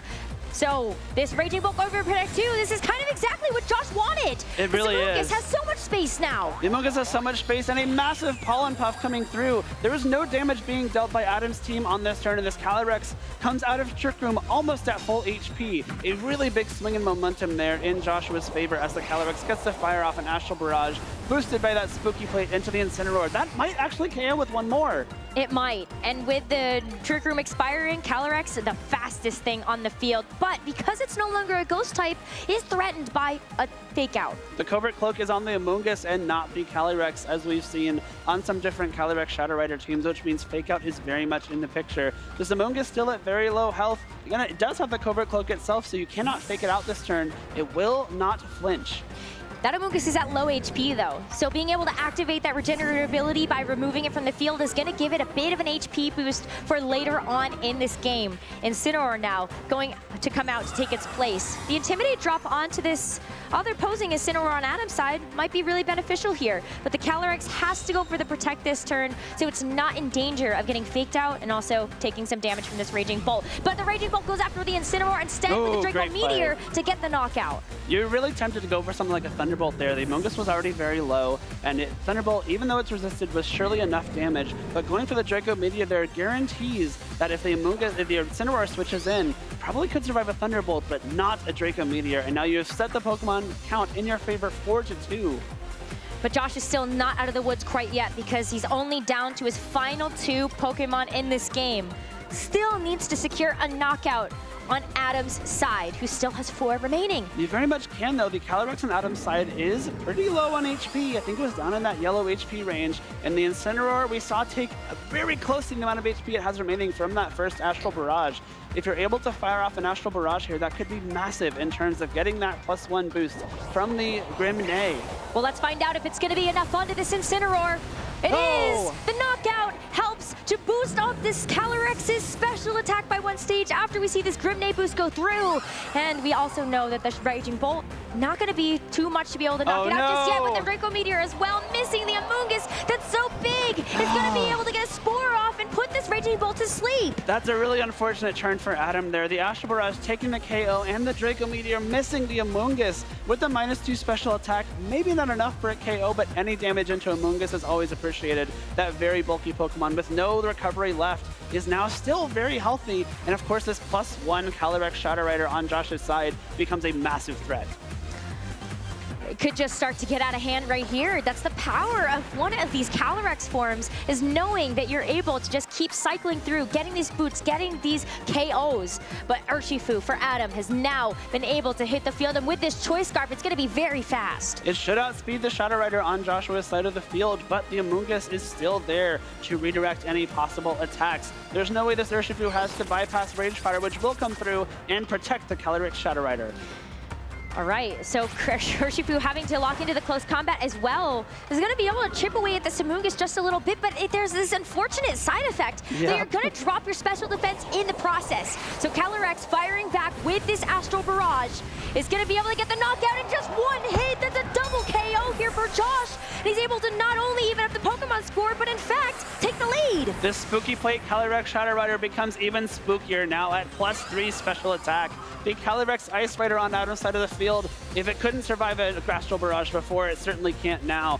We are seeing a Calyrex Shadow Rider about to take 4 KOs in 1 match. The Grimnay boost is going crazy, Rosemary. Who needs a Nasty Plot when you just take KOs? Exactly. It's kind of like having your own. This Calyrex is up to some funny business, that's for sure. And for Josh, that will be the game #1 in this best of 3 series. Really, really well played by Josh. The beginning of that game a little bit more tenuous as the Trick Room did go up, and Adam had some big threats with those Glacial Lances. It looks like Joshua was in a really tough defensive position when that Calyrex Shadow Rider was on the field. But the Incineroar knocking off the Clear Amulet early on in that game was huge. You were able to Parting Shot it, you were able to intimidate it later on. And of course, the Calyrex Ice Rider failing to take that Glacial Lance KO into the Raging Bolt swapping in meant that it never got an attack boost. Yeah, and off the back of the fact that we had this mirrored turn for turn 1, that was really funny to see. But the Draco Meteor too, you could see what Josh was trying to get up to here. Knew that Raging Bolt was going to be problematic in this match, so wanted to try to target it down with something like that Draco Meteor. The knockoff, as you said, it's just so nice to be able to sort of spread out that damage and know that there would be a payoff later on in this game. Knockoff is such a great move, Rosemary. A lot of Pokemon rely so heavily on their items that when you have the option to do a little bit of decent damage with your own knockoff, but more importantly, get rid of those items, it can set you up so well later on. This first Glacial Lance coming through, this is when it started to look not so great for Joshua because that Calyrex took so much on the switch in, but he found a way to get that Pollen Puff off later on. And when you have to switch in your Raging Bolt to just get knocked out in that turn, it still opened up a possibility here for Josh, but you had to sacrifice that piece of your team in order to see the long-term benefit of winning that first game. Of course, if you have to take sacrificing the Raging Bolt to win the game, that's an easy trade any day of the week. Gonna see how these trainers opt to adapt to the second game. Maybe they try to trade damage slightly differently going into this match. Maybe if you're Adam, you realize maybe I need to focus more on offense right off the bat because I had some really great offensive pressure. It just was barely not enough. Yeah, well, let's find out, shall we? As Here we this go. looks a little familiar as we enter into this game #2 in the grand finals between Adam and Josh. We're once again seeing the Intimidate order being Adam's Incineroar first, followed by Joshua's. Pretty safe to assume, based on how we've seen these Pokemon interact so far, that Adam's is the faster Incineroar, which is really, really important. You have the fast Taunt, which can shut down Parting Shot and Will-O-Wisp. You have the faster Fake Out, which can allow you to flinch something before Joshua can, and it gives you so much more flexibility in this match. But what's going to happen on this turn 1? You think it's going to be the same thing? You have to imagine like faking out the Raging Bolt on Joshua's side is a big deal for Adam, but not actually going to happen. The Protect's coming out from Raging Bolt on Adam's end. Yeah, already a bit of a different story in this game number 2, as the Protect from Adam's Raging Bolt will block the fake out coming through from Josh's Incineroar, and the Incineroar on Adam's side following it up with a taunt. The taunt will mean that, again, no Will-O-Wisps, no parting shots can come out from Joshua's Incineroar, but Thunderbolt straight into Adam's Incineroar. Good chunk of damage there. You know, if Incineroar has to be that fast, it can't have as much training in special defense. So already a different story for this game number 2, and Adam is going to need to get these next few turns right in order to keep himself in this grand finals. It's going to be this Raging Bolt. Can it survive? That's the thing, without the Assault Vest on Adams, it might be very difficult to survive a Draco Meteor, but the fast Incineroar means that Parting Shot will go before Joshua's Raging Bolt can attack. So at -1 special attack, you have the opportunity to still go for some damage here with these Raging Bolt. Let's see what happens when this Calyrex comes out. A very, very risky switch indeed, as it had to take the knockoff on the income in that game number 1. And the Incineroar on Joshua's end is taunted. It can only use knockoff this turn. It hits the Draco comes through. It's enough to survive. Wow. So take a look at how that Parting Shot is able to help out, so that Adam is able to fire off this Thunderbolt, this Incineroar. Now though, it's just so much damage trades, and the knockoff Clear Amulet removed once again. That really is a rough knockoff once again. The nice part is you cannot Parting Shot now. You are still taunted. The Calyrex can't have its attack lowered on this turn by Parting Shot or Will-O-Wisp. And the Parting Shot from Adam's Incineroar, huge, huge, huge, because his own Raging Bolt is able to survive. But Joshua's Raging Bolt still at full HP. Still decreased special attack, though. Yes, that is true, but I don't know, it's going to be hard to take out, I think, because this Calyrex on Adam's end is going to be slower still. You can't you attack it before it can attack here. Adam's Raging Bolt feels the pressure. There's going to be this Incineroar that's going to hopefully take some of that damage, or at the very least help to make sure that this Incineroar can't do too much on the return. After taking that Intimidate drop, though, Josh is able to reset that, as it is going to be the switch out into the Shadow Rider Calyrex. Another Shadow Rider Calyrex swap into a possible Glacial Lance. If that is the move Adam has selected here, a lot of damage could be coming out this turn. We are going to see a Terrestrialization right off the bat, though, looking like that's probably Adam's Calyrex. It is. So taking on this Grass Terrestrialization again, it's going to be very helpful to make sure it's not going to do too much damage from this Raging Bolt if it stays on the field and tries to go for a electric type attack, but it's just a Draco Meteor again, and even though it's at -3, -5 now, this Incineroar took a ton of damage. Trick Room does go up though, which means the speed is now in this Calyrex Ice Rider's favor. The Calyrex Shadow Rider, again, scared of a Glacial Lance and knockoff combination, and this Raging Bolt at -5 special attack, even though it's at full HP, won't be accomplishing a whole lot if it's on the field. If you're Josh, you have to think about, do I try to get this off the field? This is kind of sucking my momentum away. I'm not doing any damage with this slot, and of course, it is possibly food for a Glacial Lance boost. But Josh was so okay with sacrificing this Raging Bolt in that first game. Ooh, look at that play. He tried to fake out the Calyrex. Yeah, kind of hoping that it was going to terrestrialize in that turn, but not going to do so. So the Protect's going to help keep it safe.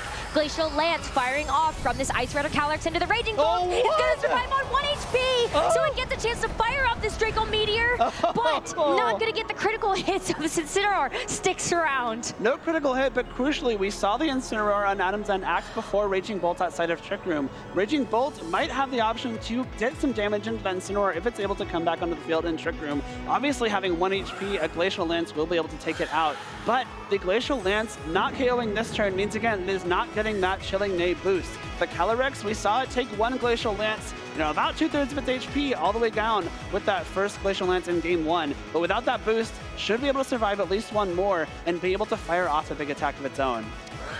I mean, Raging Bolt at this point, maybe you want to keep it around to get off 1 more big Draco Meteor at some point in this game. So Josh is going to reserve it for now. Incineroar hoping to tank this damage too, that this Ice Rider Calyrex may be throwing at it with something like that Glacial Lance. Plus you get the Intimidate drop, knowing that the Clear Amulet is gone. That Clear Amulet being knocked off again, coming in really handy here. The Intimidate onto both the Incineroar and the Calyrex Ice Rider on Adam's side means that this Calyrex Shadow Rider is in a great spot to start firing off these Spooky Plate boosted Astral Barrages. Glacial Lance first should for sure be able to survive this, and the Incineroar is able to take that as well, even though it was a critical hit. Yeah. That is insane bulk on this Incineroar. The taunt, though, into this Shadow Rider Calyrex means it will not be able to go for something like a Nasty Plot, but that is not what it has selected. It is just the Astral Barrage to knock out this Incineroar and get this Shadow Rider a +1 special attack boost. No Nasty Plot, and I think more importantly, no Protect. Calyrex cannot protect for the next few turns, and Trick Room is still up. So if Adam brings in something that is going to be slower and stronger, it has the option to swing at this Calyrex for some big damage. Of course, Incineroar can only not fake out one thing at a time. So either Raging Bolt or Calyrex Ice Rider has the chance to attack. We saw Glacial Lance do less than half HP. So it makes sense for Josh to want to try to lock in the fake out into this Raging Bolt. Right. Because you never know what the Raging Bolt could do with something like a Draco Meteor. But Adam's got to have to play a little bit more defensively on this turn then, because there is a big problem for this Ice Rider Calyrex in this Shadow Rider. But the Protect is good. Really great, because this fake out, like you said, Rosemary, you are very tempted to go for fake out into that slot. Adam reads into that nicely, and the Raging Bolt will not take any damage this turn. Glacial Lance comes through, though. Big damage into both these Pokemon. Incineroar gets knocked out, but Calyrex hangs on. And that's the important piece here, because Josh wants to get out as much damage as possible with this Calyrex. But is this Ice Rider going to be able to survive? Because this Astral Barrage is at +1 special attack, and that Ice Rider Calyrex doesn't have too much more HP on it. So as this Astral Barrage connects, his Calyrex goes down, and Josh has taken another KO. Adam is down to his final 2 Pokemon of NAIC. If he is unable to take this game back from the claws of defeat, he'll be knocked out of this tournament, and Joshua's Calyrex Shadow Rider will prove the better of the 2 horses. Amoonguss does come in here, though. Trick Room is still up, and Urshifu, being the last Pokemon of choice, means that Choice Scarf not going to be very handy. It's not going to be very handy here, and there's also no opportunity to actually work away from something like an Amoonguss Rage Powder. Of course, there is no Grass Terastallization available. There is no way that either of these Pokemon really has a way to damage the Shadow Rider around this Rage Powder. This could be a game-winning turn. Yeah, and there's no spread damage option here from the Raging Bolt, so as the Raging Bolt tries to go for the Thunderclap, it wants to cover for this Amoonguss not going for the Rage Powder. So the Calyrex, with this Astral Barrage, able to move before this Urshifu, is able to secure a double knockout, and that's the game. Josh, the honor, the glory, the redemption is his as he takes this game and becomes your Senior Division 2024 North America International Champion. What a great match by Josh. Trick Room goes out both times, but he is able to withstand the reversal of the speeds and show that the very fast Shadow Rider can operate whether it's going first or second. Those were some incredible plays. Did we see every KO get taken by Astral Barrage there? I think we did. That was 8. Yeah, I think that Shadow Rider Calyrex just ran a marathon. Yes. Oh my gosh, that was so well played by Josh. That is a really tricky matchup to navigate. If Trick Room goes up against an Ice Rider team, that can be really difficult because Ice Rider is very slow and also very strong. But getting rid of that Clear Amulet in both games was massive. We saw the -1 Calyrex Ice Rider unable to keep up with the damage from that Shadow Rider. So much forward thinking as well to think about how Josh was going to navigate those Trick Room turns and make sure that this Shadow Rider Calyrex is able to fire off as much damage as possible. Knowing that the Amoonguss with the Rage Powder, one amazing way to keep this Shadow Rider safe. Knowing that that Amoonguss was still waiting in the back, ready to come in and protect that Shadow Rider from a Thunderclap, from a possible Surging Strikes, enough for the victory. And this first turn, this first pair of turns, really, the way that the trainers played it differently in those first 2 games was really interesting. Yeah, I mean, both of them kind of learning from that very first game to know that maybe I have to switch up my strategy. That damage trade, though, being so good here for Josh to just start to keep whittling away at these Pokemon, and that critical survival at 1 HP on the Raging Bolt. That was huge. I think Joshua needs to give his Raging Bolt some extra treats or something, because it hung on with those 2 Glacial Lances in crucial turns. If it got knocked out in either of those games, I think that could play out very differently. A couple of sugar cubes for that Shadow Rider Calyrex, too. Of course. KO after KO after KO after survival from these Glacial Lances. able to withstand all of that pressure and make sure that it was able to get the job done. But I want to give so much commendation to Adam, the poise in this finals, to have made it to a finals in an international championship in his first season of playing Pokemon. That is amazing. Absolutely. Not at all shocking to see Adam in this position based on his success earlier on in this season as well. But unfortunately not able to take the title from Joshua Robinson, who redeems his loss in the finals of LAIC to become the NAIC champion. What a phenomenal season. What a phenomenal tournament for both of these trainers. Congratulations to Josh, though, for that first international championship title, and to potentially many more to come. Absolutely, but not at all be surprised. With the support of his dad, like we saw earlier on before that match, I am very excited to see what Joshua can do from here on out. And Adam as well. If this is just your first season and you've made it to a finals of an international championship, I can't wait to see what's going to happen in season 2. Surely improvement, right? You got maybe another regional winner too, maybe an international championship as well. So much potential for both of these trainers. What an amazing start to our video game finals here on Championship Sunday. We have now been able to see 2 titles handed out and 1 more to go for this Masters division. Let's hear from our senior champion, Rosemary. We have Anna ready with Joshua on stage. Let's hear it for Josh, your senior champion. Josh, you've seemed so calm and focused on stage. Do you feel calm? Pretty much, yeah. Nice. How do you do that? Because I think a lot of people would feel very nervous in a situation like this. How do you stay so calm? I did it before, so I just did it again. I love that. Easy. You also made some really, really good choices. You were planning ahead in the match. Can you tell us when you made those choices where you were like, if I do this now, I know that it'll pay off in the end? Or like, if I led Instant Raging Bolt, I knew like we're gonna fake out each other, so there's no reason to like read hard. So it was just like, I just stuck to what I was gonna do. You had a plan and you stuck to it, it sounds like. Now the casters were saying that you should give your Raging Bolt some extra treats. They thought it was a pretty good showing for them. Would you pick an MVP of any of your Pokemon or even like a play of the game for this? In this match? Yeah. Definitely Calyrex and Raging Bolt. They said that you should give a sugar cube to Calyrex as well. Now, who is out here or watching at home that you might like to say hi to or thank you to, anything like that? All my family, Santino, Isaac, Sebastian, all the Discord servers I'm in. Yeah. And now we're gonna get to see you face off at Worlds. What can we expect from you there?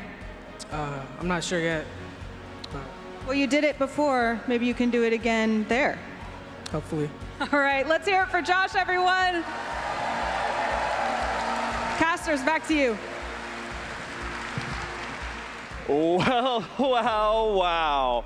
What an incredible showing from our newly crowned international champion in the seniors division.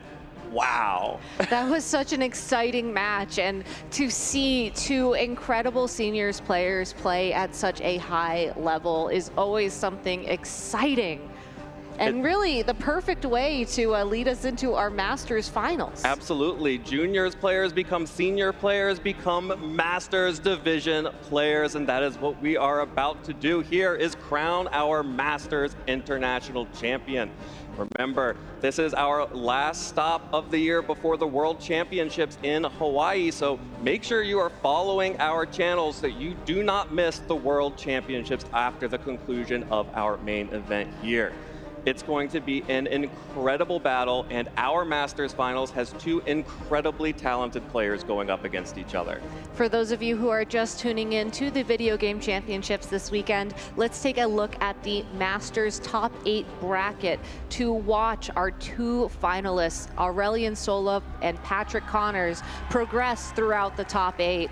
It was a very difficult road for both of them, Aurelian having to beat Justin Burns and Eduardo Eduardo Cunha in order to earn their spot here in the finals. Absolutely, an extremely tough path through the top 8 bracket for Aurelian, but Aurelian, they are a player who is not afraid of tough competition, has done that multiple times over the course of this season, and when they were in the senior division as well, only graduating from the senior division 2 years ago.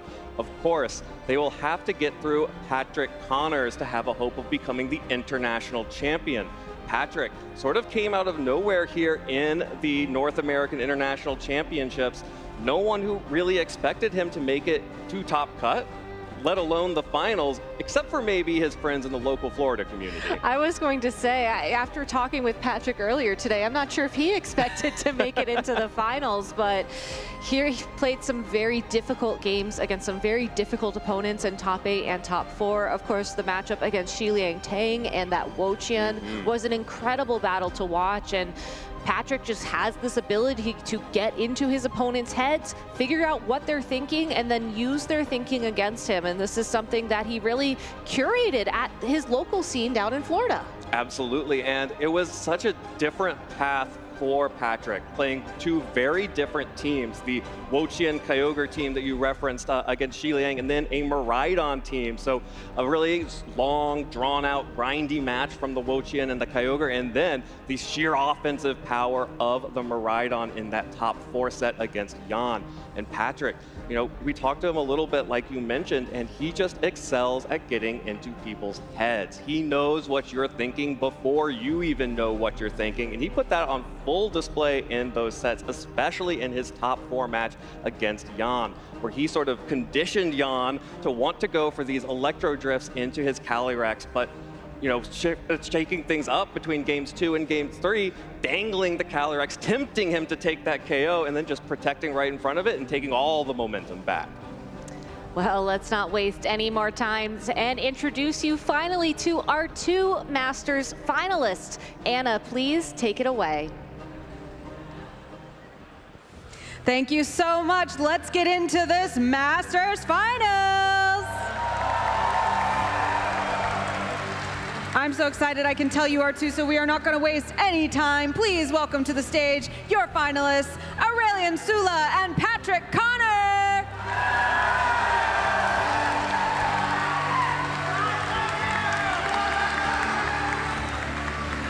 Come on in close. We're going to do a little bit of an Aurelian, I'm going to talk to you first. Now, you've put up some really good showings, even back in the senior division. How are you feeling right now? Do you feel like confident that you can keep that rolling?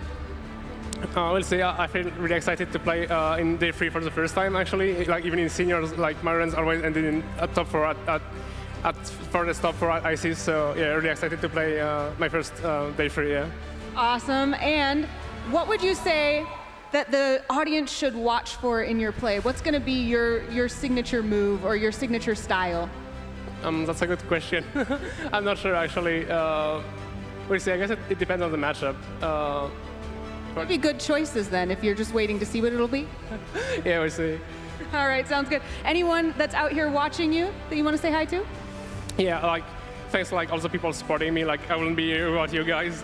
Like, yeah, thanks to my parents, Kyle, the people that me like prep the team. So yeah, Suika, Junshi, Kent. Thanks also James Evans for the advice before finals.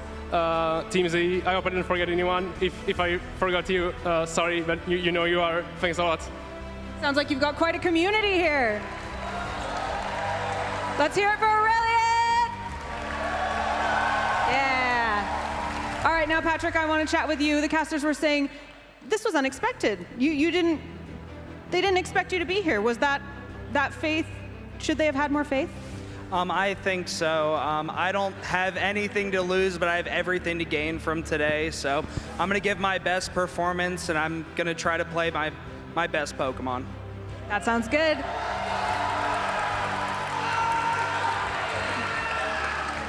Now, because a lot of people may not have seen you play before, could you describe your play style, your signature move, anything the audience should watch for you to be really good at?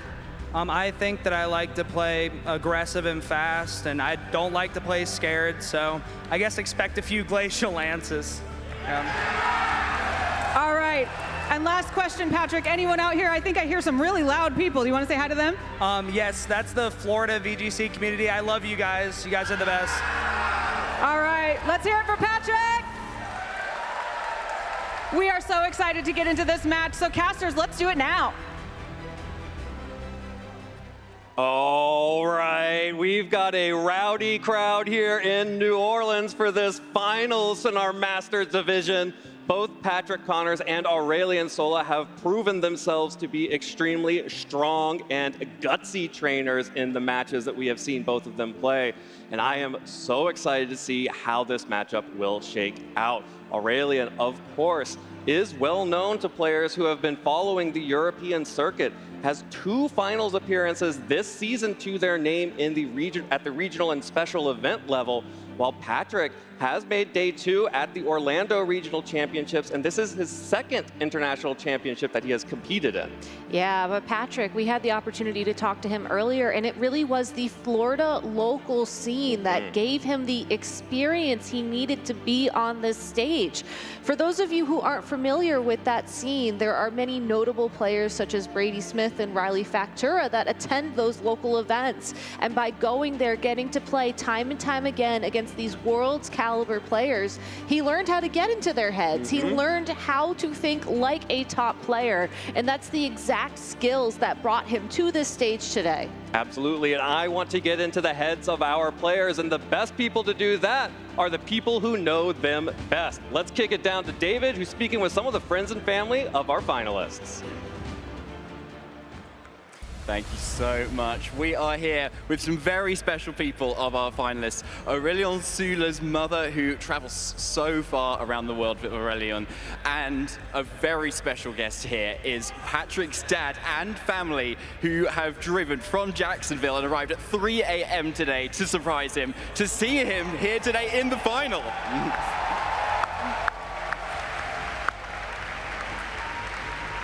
You must be pretty tired, Danny. No, absolutely not. It's worth it. Every minute. I'd have done it 24 hours. It doesn't matter. Love my son. Love my whole family. Yes, sir. Incredible. It's amazing to have such a close family unit from everyone. And what do you feel like this will mean for Patrick if it was to win today? Pat's an exceptional kid. Pat did his bachelor's in 2.5 years from UCF in Florida. He started law school 7 days after he finished his bachelor's. He just finished his first year of law school. Everything he's ever done, he's succeeded at. He has a family that absolutely adores him and loves him. His big sister came last night or this morning from Texas. She left her vacation early to be with her brother. His 2 little brothers are here. His big brother would be here, but his wife is sick. I mean, we're just a tight family. We love each other, and we just wanted to surprise Pat. Pat has no idea we're here. Incredible. I'm sure he's very happy to see you here. Sandrine, thank you so much for coming on. It's really great to see you. How are you feeling right now that Aurelian is on the cusp of actually winning at a huge tournament? Je suis surtout remplie de gratitude d'être la spectatrice privilégiée de la belle histoire que vit Aurélien. Merci Pokémon. She's really grateful to be able to spectate this very incredible moment. Thank you so much. Awesome. Like, Aurelian is such a strong player. And we've seen that he's come second so many times. Twice this season and 1 last season as well. So, do you think he can take it? Sure. All right, okay. You've come all this way, so we'll see how that goes. Best of luck to both of you. Any final words you'd like to say? I just want them to have a good time. I tell my kids, life is all about moments. Take this moment, enjoy it. Win or lose, they both already won. It's just a wonderful thing. Good luck to your son. I think it's wonderful, and that's it. Thank you so much, Danny. And Sandrine, anything you'd like to say to Aurelian before he goes up on stage? Je lui ai dit d'avoir l'envie inébranlable de gagner, de faire de son mieux. Et après, c'est du bonus. On verra ce qui se passe. She told her to have the best will to win this game ever and to just give him his best. Thank you so much, both. Let's get to the Masters Finals of the North American International Championship. Give it your all and give it your best, and we expect no less from both of these trainers here in our finals.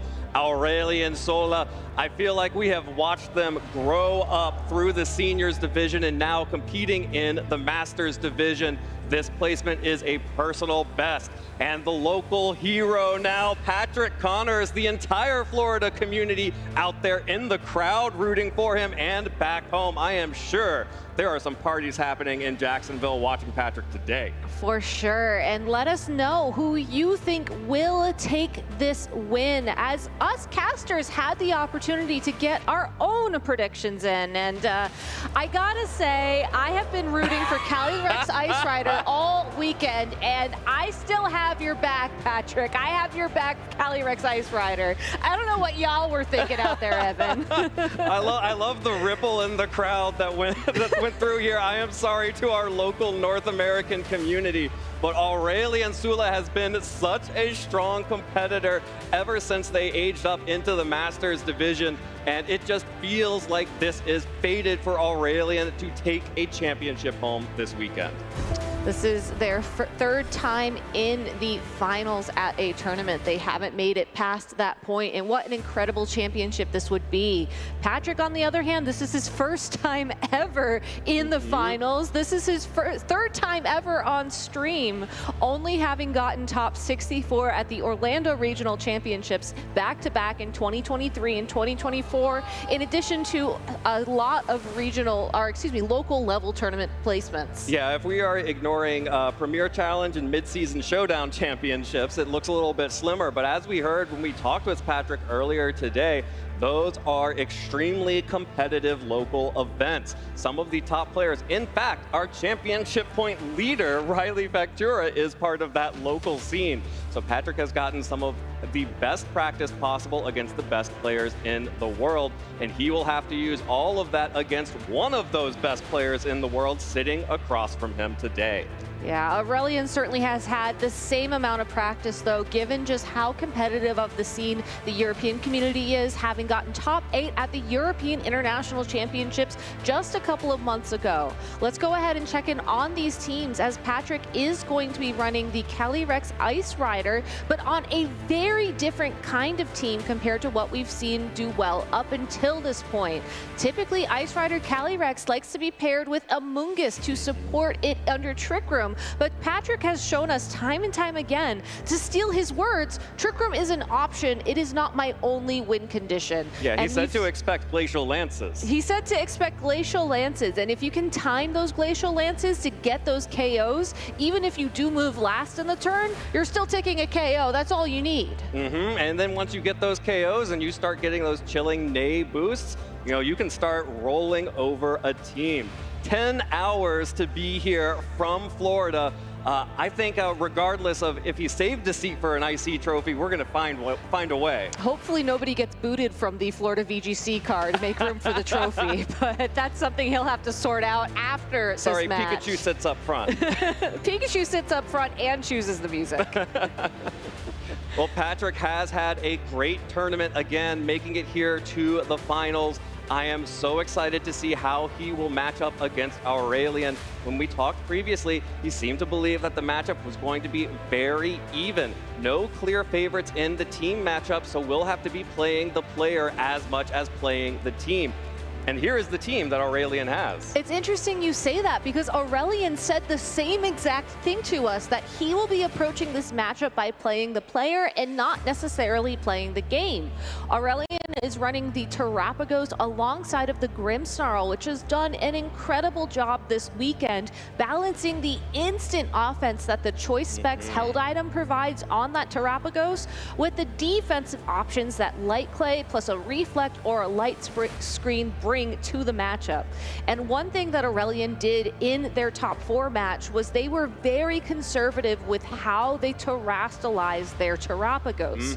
A lot of trainers think that you want want to lock in that stellar terastallization early on so that Terra Starstorm, its signature move, can do spread damage, can hit both targets at once. But Aurelian showed us that that's not necessarily how he plays. It's a win it's a win option. It's not a win condition. And they are on their own path to the peak here after 2 big finals. This is their 3rd opportunity to take home the title, and I'm sure they're hungry for it. Absolutely, and one of the cool things about the Choice Specs Terrapagos with the Terra Starstorm, it's actually stronger to use Terra Starstorm into a single target without terastallizing than it is to terastallize. But here it is, turn 1 of game 1 of our Masters Division Finals. That is the Fluttermane and Grimmsnarl to lead for Aurelian against the Rillaboom and the Raging Bolt. Fake out pressure for Patrick, but screen pressure for Aurelian. And that's exactly why you need to lead the Rillaboom if you are concerned about Aurelian leading that Grimmsnarl. One thing about the Regulation G format is that it's very rare for games to last longer than the 8 turns that screens last when holding the light clay. So if you can flinch it once, deal some damage, and put it into grassy glide range the next turn, there are no screens for the match. Well, that's a big Moonblast coming out from the Fluttermane. Patrick is focusing down that Grimmsnarl to prevent any of those screens, just like you called out, Gabby. That Grimmsnarl is absolutely in grassy glide range, but would be a trade potentially for the Raging Bolt. It would be a trade for the Raging Bolt, but I think that's a trade you are okay making, as the Raging Bolt is going to be doing neutral damage to a majority of Aurelian's team. The goal here is to ensure that Aurelian's defenses don't get higher than your own, so then you can match the pace of play. So this is a great defensive switch from Aurelian here, but this Iron Hand's is gonna take some damage for the trouble. Yeah, the Iron Hands is gonna take some damage, but the Grassy Glide is not that terrible, and actually, Patrick made the reads! Went for the Grassy Glide and the Thunderclap, just barely not enough to pick up that KO. In exchange, the Fluttermane will pick up the KO on the Raging Bolt with that Moonblast. And now it is Aurelian who has the fake out pressure on that Iron Hands. Unless Patrick wants to bring in the second fake out user.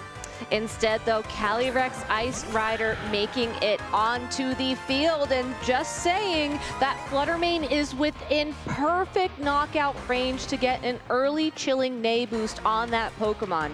You still have to be careful with how you approach this next turn, as Aurelian does have Fake Out available thanks to that Iron Hands, but that is a very safe play to go for after you protect and stall out the turn. All right, well, Fluttermane is going to switch out. Aurelian is preserving all of their options and resources so far. Switching out the low health Grimmsnarl, switching out the low health Fluttermane. Patrick is also going to reposition here, choosing to retreat the Rillaboom in favor of the Incineroar. Now getting an Intimidate drop onto that Iron Hands and threatening fake out pressure onto that Choice Specs Terrapagos that has no ability to protect next turn.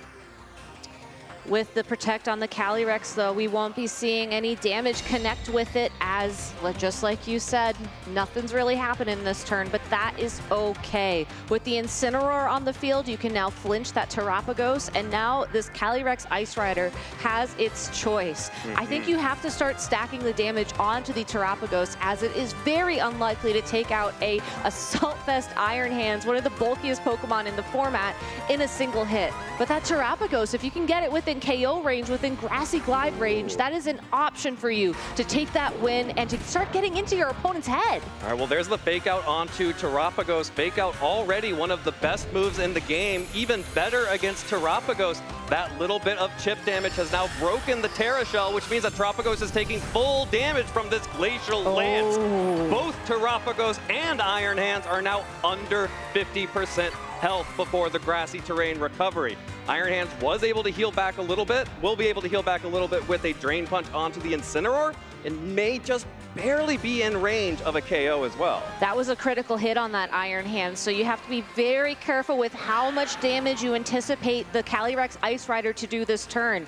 But the Calyrex Ice Rider is still at full health. It can take an attack or two from the Iron Hands, from this Terrapagos. Happy to. You just have to be careful. You cannot terrestrialize this turn, because as soon as you do, you are putting yourself in danger of that Terrapagos moving forwards. Patrick is playing in a very offensive way, but that's still matching the conservative pace that Aurelian is setting for the game. All right, well, Patrick wants to preserve the Incineroar and the Intimidate drops onto that Iron Hands, one of the other major sources of damage for Aurelian, who will go immediately for the Stellar Terrestrialization.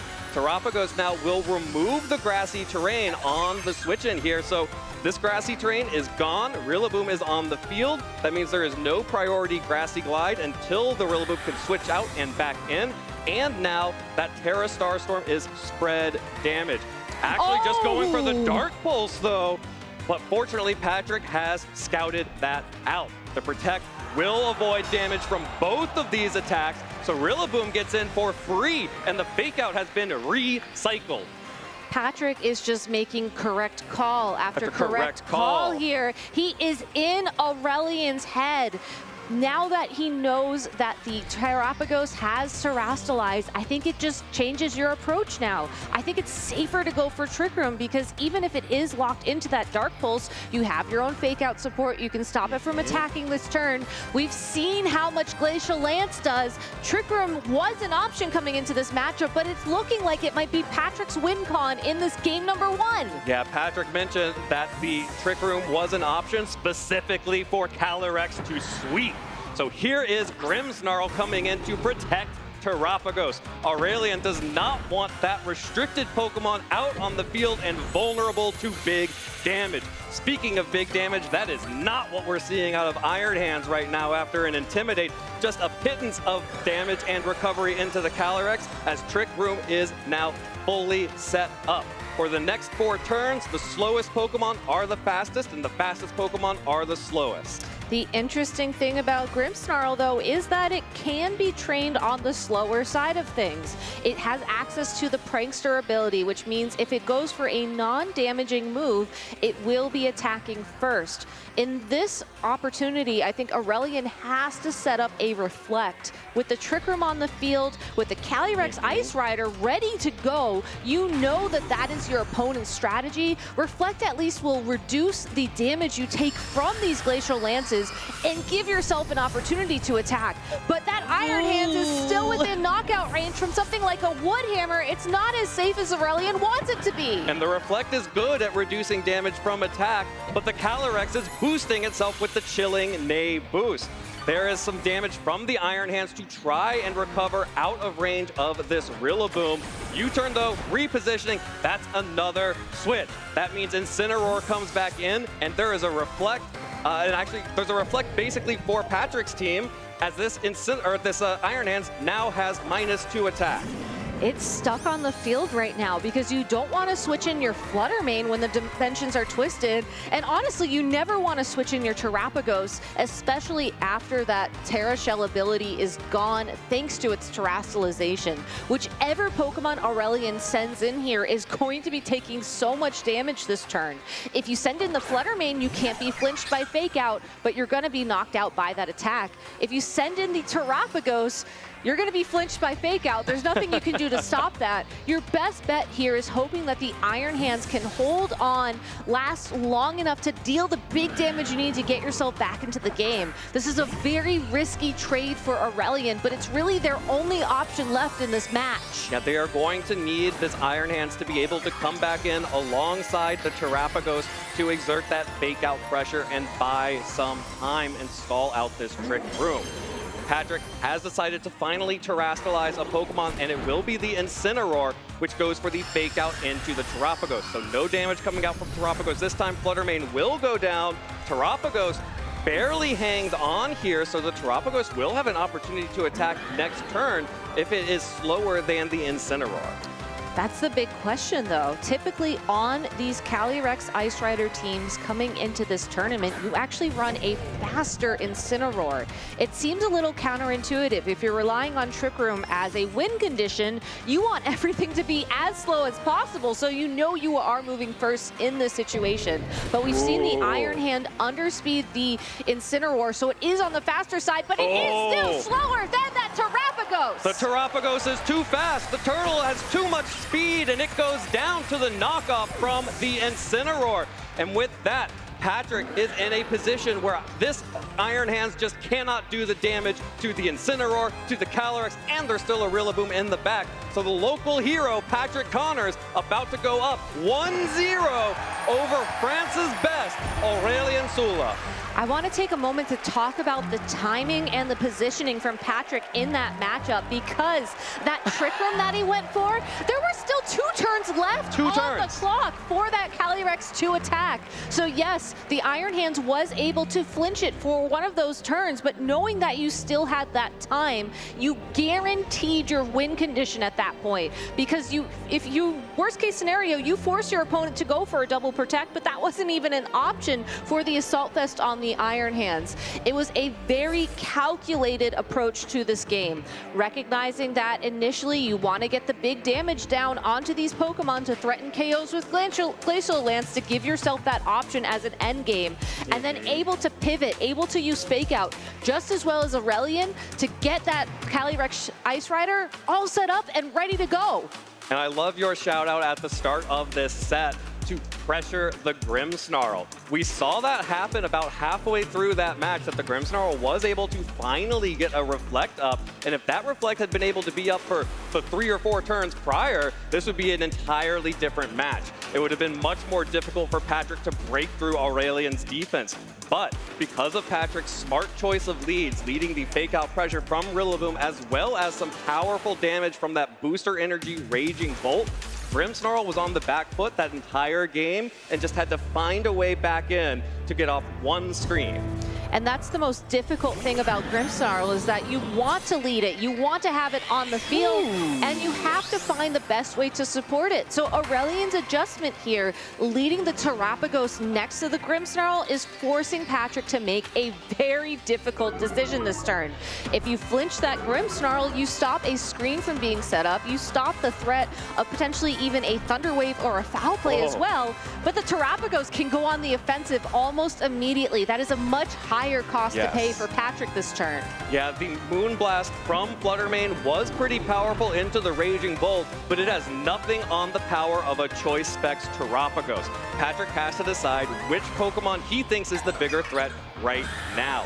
We will start by protecting Calyrex. That is the key piece, at least in this early game, for Patrick. But Aurélien makes the call this time around. Big damage from the Choice Specs Terra Starstorm into the Incineroar.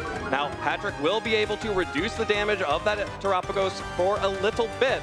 That is going to be the parting shot, allowing to reposition. And Grimmsnarl hasn't gone yet. Grimmsnarl has not gone yet, which means that Aurélien had to use Foul Play. Could target the Rillaboom here, anticipating the protect from the Calyrex, but also could have tried to just connect some damage with the Calyrex, assuming the Fake Out would have gone into that Terapagos slot. And that's exactly what we see Aurélien locked into. One strategy that we have seen time and time again throughout the history of the video game championships is the cycling between Incineroar and Rillaboom, so that you keep this consistent Fake Out pressure on the field. And Patrick has essentially found a way to run back the previous turn once again, but with a special attack drop on that Terapagos, which means it has to Terrasilize this turn.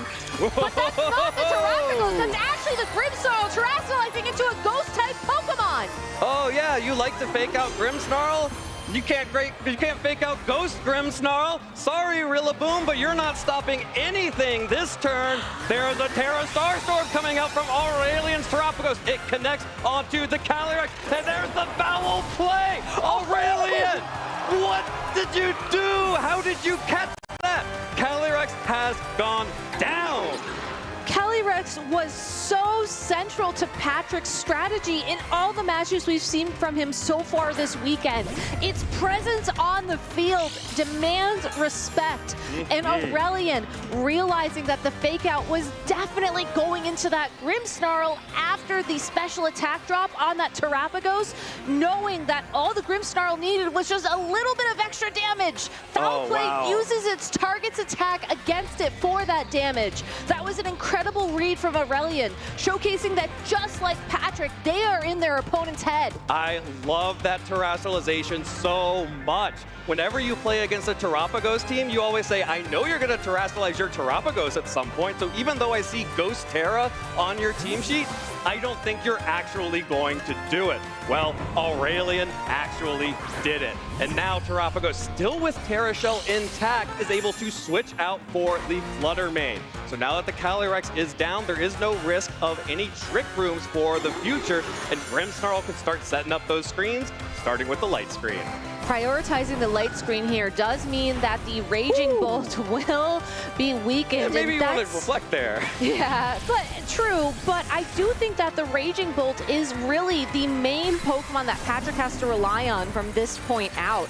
Has not terrestrialized yet, and Raging Bolt has a great defensive Terra typing with Fairy, and you know that the Terrapagos can't then turn your own terrestrialization against you anymore. So Patrick is pretty safe to terrestrialize into a Fairy type Pokemon, though. I gotta say, the Rillaboom also must be very tempted right now to terrestrialize away from its Fire type weakness, given that Chi-Yu, yet another adjustment from Aurelian.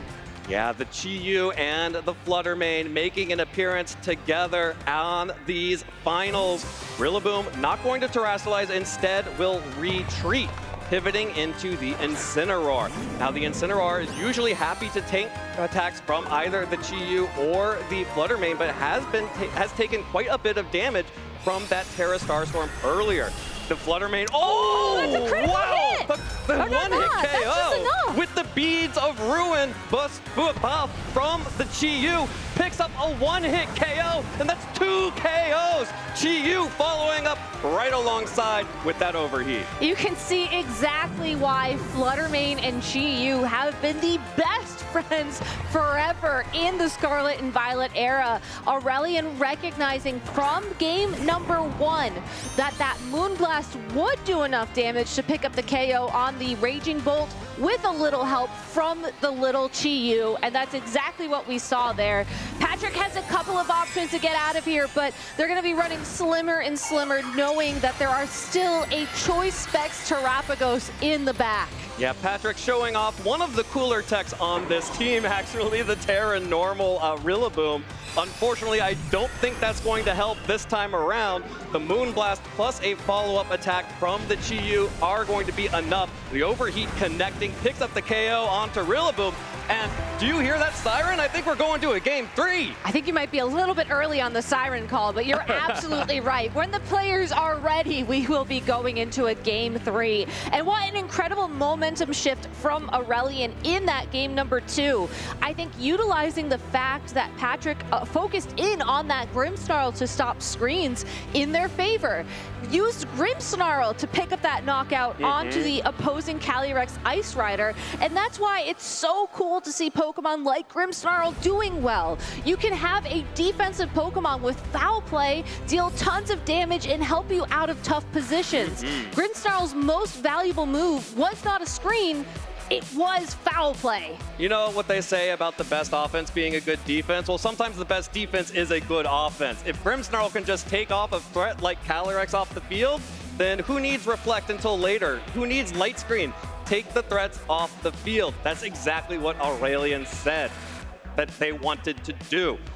An aggressive play from an aggressive player from a region not as known for the most aggressive plays. Yeah, the European region typically has a lot of slow play, a lot of defensive style, and I think that's what makes this Grimmsnarl so unique. It fits into both those definitions, and I think that Aurelian has to match the aggression that we saw from Patrick in game number 1 and has shown us that they can. It was a very close match at first, but Aurelian just able to jump ahead leaps and bounds when securing the KO on the Calyrex Ice Rider, which does beg the question of how do these players adjust now that we do have a game 3 on our hands? Yeah, this game 3 is going to be fascinating. Both of these players want to get in each other's heads. Now they have 2 games worth of data to sift through. I know, and if you think about it as well, the Grimmsnarl going for that ghost-type terrestrialization has to be on the forefront of Patrick's mind as they approach this matchup. Because if they think that the terrestrialization is going to happen and they guess wrong, and they go for that fake out into that spot, and then it misses, that's going to be very difficult. I don't think there's going to be much of an adjustment from either of these trainers on the field, but in their heads, I think we're looking at a very different game. Absolutely. These may be the same leads, but you have to imagine the gears are turning for both of our players. Aurelian especially showing a tendency and a willingness to terrestrialize the Grimmsnarl means that Patrick actually feels safe to terrestrialize in front of a Terrapagos. This is such a risky play for Patrick because if he called this wrong, if his opponent goes to terrestrialize the Terrapagos here, a super effective Terra Starstorm is all that they will need to secure that KO. But because the Calyrex Ice Rider terrestrialized first, this does mean that there is no terrestrialization from the Terrapagos on Aurelian's side this field. And in fact, no terrestrialization at all. And no super effective damage coming out from the foul play from this Grimmsnarl. Instead, Terrapagos flinches. The foul play comes through into the Calyrex, does less than 50% damage, and Calyrex broke the Terra Shell with the fake out. Glacial Lance into both of those Pokemon, putting them into KO range for one more Glacial Lance. But still potentially vulnerable to a Terra Stellar, Terra Starstorm. Vulnerable to a Terra Stellar, Terra Starstorm, and that Grimmsnarl has a little bit more health than it did last time. It's possible that a Grassy Glide would not do enough damage to pick up the KO there, at which point Grimmsnarl could use Reflect and then ensure that the Terrapagos will have the opportunity to go for these terrestrialized Terra Starstorms, as that Terrapagos just locks into that terrestrialization now that the Calyrex Ice Rider has as well. And that Terraform 0 also means there will be no more priority Grassy Glides, removing the terrain from the field. Patrick, extremely on the back foot here, has to protect the Calyrex, and now Grimmsnarl is able to start setting the screens. Reflect is first, facing down the Rillaboom and the Calyrex, and here comes a big Choice Specs boosted Terra Stellar, Terra Starstorm into the Rillaboom, deals about 50% damage to that Pokemon, a little bit less, as Patrick needs to reposition. A critical hit gets a little bit of extra damage onto that Terrapagos, and every little bit counts when you're trying to break through these screens. Wow! A huge adjustment from Patrick, bringing out the Pelipper. And for those of you at home who are wondering why this crowd is going crazy for a Pelican, Pelipper has Wide Guard, which means that Terra Starstorm that Aurelian has just locked into is useless. So many trainers will put off the terrestrialization on their Terrapagos, knowing that a single target Terra Starstorm cannot be blocked by Wide Guard. But Patrick, turn one, shows the terrestrialization on that Calyrex Ice Rider, baits Aurelian into matching that terrestrialization on the Terrapagos, and thanks to a slower U-turn, able to get the Pelipper on the field at full health and use Wide Guard to block this attack. Aurelian is starting to get a little bit desperate here. The Thunder Wave on the Calyrex to hopefully get a full paralysis in the future. This Terrapagos' Terra Starstorm is not going to do anything thanks to Pelipper's Wide Guard. And of course, Aurelian cannot switch a Pokemon in without it taking a big Glacial Lance. Patrick breaks through the paralysis, but does not pick up a KO on either Pokemon just yet. That's okay though, because Wide Guard can be used again and again without penalty.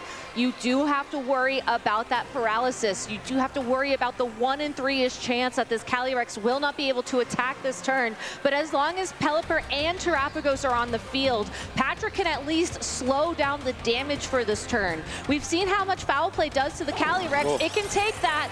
It will break the Focus Sash on that Pelipper, but it won't knock it out. Patrick is still in a safe space here, but he needs this Calyrex to attack this turn. I would like this Calyrex to attack, but I think Aurelian would also like this Calyrex to attack so that they can start doing something in this game. This Grimmsnarl's foul play actually would pick up another KO, but a no paralysis. Trick Room is back in effect for Game 3. And remember, there is only the Reflect on the field for this Grimmsnarl. It can certainly try and sneak in a light screen here, but with both those Pokemon in the red, Pelipper and the Calyrex Ice Rider should be slower at that point and pick up the KOs here. Again, assuming that the Calyrex Ice Rider can attack moving forwards. I think the biggest thing that Patrick has to be considering right now isn't necessarily the Pokemon on the field, but the Pokemon off the field. What two Pokemon are going to come into this Trick Room environment? Because if it's the Iron Hands instead of the Fluttermane and the Chi-Yu, that could be a very, very tough spot to be in, especially now both Pokemon are paralyzed. Yeah, these paralysis don't feel very Trick Roomy to me. No. A Glacial Lance picks up both KOs. That is a sharp boost on the Chilling Neigh, which means +2. This Calyrex has gotten going. However, Aurelian was extremely limited in their options with both of those Pokemon out on the field, and frankly, got about as much as you could reasonably expect to get. You have the Reflect Up, and you paralyzed both the Calyrex and the Pelipper. That is as good as Aurelian could expect for these final two Pokemon, the Chi-Yu, and oh no, is that a Fluttermane? That's a Fluttermane in Trick Room. This Fluttermane has Booster Energy, which will take the opportunity to boost its highest stat, which I believe we saw in the previous games with Aurelian is going to be that speed stat. But even without that boost, the Pelipper and the Calyrex Ice Rider are very, very slow relative to these two Pokemon. They have a chance they can't attack, and that's what Aurelian has to hope for moving forwards. Chi-Yu and Fluttermane can protect, but there's still several turns of Trick Room remaining. You're gonna have to hope these paralyses come through to open up the door for you to find a way to win this match. Well, the Calyrex refuses to be paralyzed. The Calyrex wants this championship. Connects only with the Chi-Yu, but the Pelipper also gets the Weather Ball. Chi-Yu is down. Chi-Yu is down. There is only a Fluttermane. Aurelian has one Pokemon left. Patrick has all 4. Patrick coming all the way from Florida with the support of his local community, able to power through the paralysis, and with a critical hit, takes the win and is your 2024 North American International Champion. Patrick Connors, hero of the Florida local VGC community. Day 2 top 64 placements to his name. Is your North American International Champion. New Orleans, this is where dreams are made. What an incredibly well-played game from both of those trainers. Both of them getting into each other's heads and really forcing them to play the game that they wanted them to play. Patrick with that terrestrialization on the Calyrex so early on in that game number 3 was so important to just how this all played out.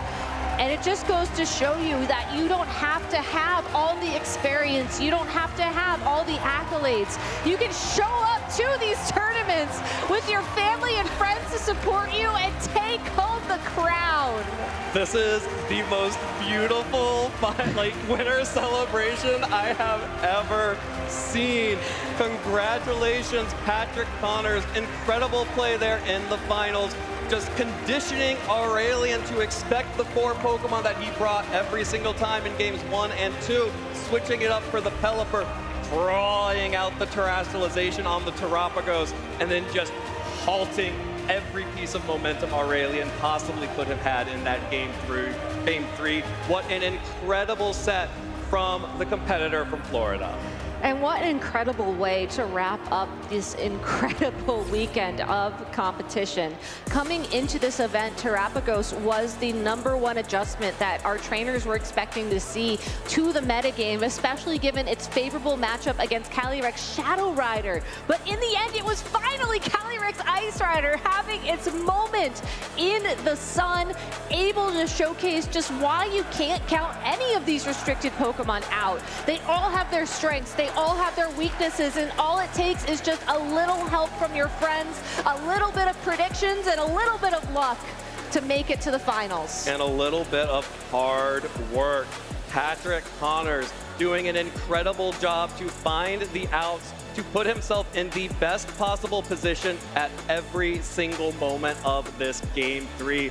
The moment Pelipper came out on the field, you could see it in Aurelian's eyes. They knew this was such a smart adjustment that was going to make life very difficult for them moving forward. Went for all of the outs possible, trying to get some lucky paralyses, but did not get a single one, except for one that actually didn't matter at all. And that does happen sometimes in Pokemon, and I think that's what makes it such a special game. You know, you can play to those outs. It's never over until that final Pokemon gets knocked out. But the adjustment, the call of that Pelipper in combination with the terrestrialization to get the Terrapagos to terrestrialize was such a smart play. Usually on this team, Pelipper is the kind of Pokemon that you bring as an adjustment, but you bring it as an adjustment for the weather, you bring it as an adjustment for its wide guard. Aurelian had the option for that not to be on the table, but Patrick just played it perfectly. Anna, why don't you talk with our champion? Let's hear it for your North American International Champion, Patrick! Okay, we have so much to talk about, so I just want to talk about the match a little bit before we go there. Tell us about your Pelipper, because the crowd loved it, we all loved it, I want to hear about it. Okay, what was your question again? Sorry, what? Pelipper, tell us about Pelipper. So I knew I established a pattern in my few stream sets of being very aggressive with my Calyrex on lead and just attacking and generally playing recklessly, and I knew Aurelian would have saw that. And Aurelian's an exceptional person and player, and I have all the respect in the world for them.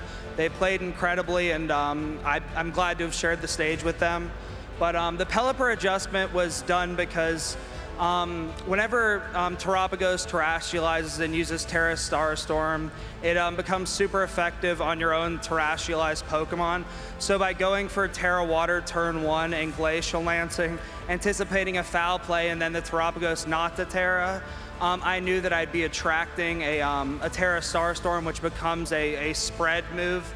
So I knew that if I followed the line of Glacial Lance, Fake Out, into after tearing, of course, into Protect, U-turn, and then into Pelipper, it would either force them to reposition their Terrapagos, which I didn't think they would do just because I've been shown to not always click the safest move. And I just sent in Pelipper, and it wide guarded and protected my Calyrex and let it do what it does. And now you're the champion.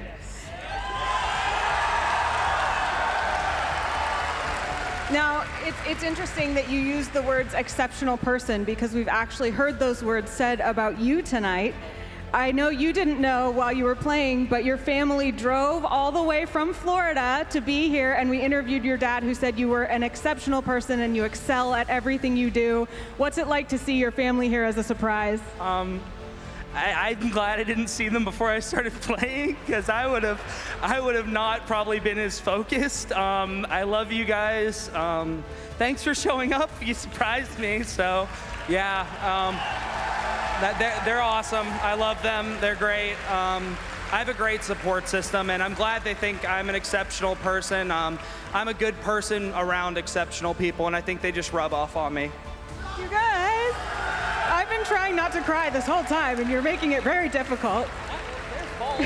Thanks, blame you. Anyways, you are the North America International Champion.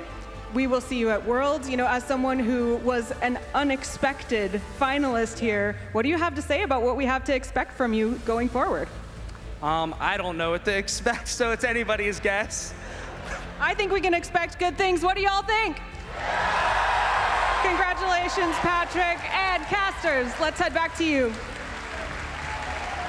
I think we can all expect some amazing things out of Patrick Connors after such a great performance in the finals. You can hear the cheers all around the arena right now. The chants for Patrick, the chants for USA to bring the title back home. I know, we stopped a EU sweep of all the international championships this year, but what an incredibly exciting way to just wrap up this incredible weekend of Pokemon.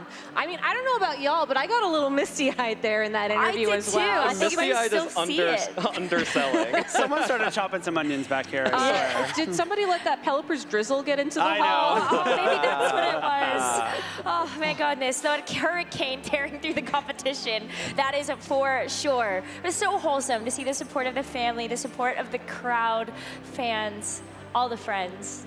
Yeah. Yeah. Oh, so wholesome. What a sweet way to close off our weekend, too. I know. So much love in this room and so much celebration for everyone who's taken home trophies this weekend. And even beyond that, just so much excitement for some amazing Pokemon. Of course, Patrick Connors, our NAIC champion, coming through a really tough bracket here in top 8. Yeah, and I have to especially shout out his opponent. Aurelian Sula played amazingly in that finals, played amazingly throughout this tournament. Unfortunately, it's another finals finish for Aurelian. But the way they played, I just know the championship is right around the corner. 100%. Yeah. Maybe not this, maybe the World Championships, don't you think? I mean, that's the big one, right? Yeah. But it's so impressive to watch all of our Masters trainers throughout this entire weekend because this only shows such a small picture of the competition we got to experience over all 3 days.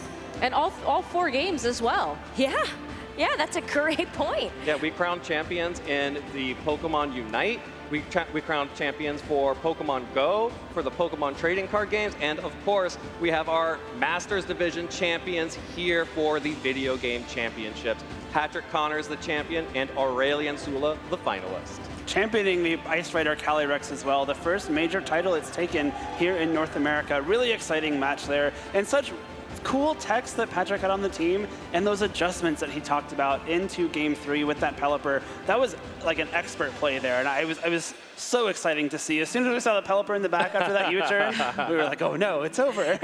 Gabby, you must be feeling pretty good. Not only did you get the finalist prediction right, but you also got the Pokemon predictions right this weekend. Yeah, just when they show the graphic in a moment, or if they don't show it at all, just pretend that the Lunala is the Calyrex ice. Yeah, we were giving it to you regardless. Don't you worry about that. You can see the rest of the teams that all of our finalists in the Masters Division used for that top 8.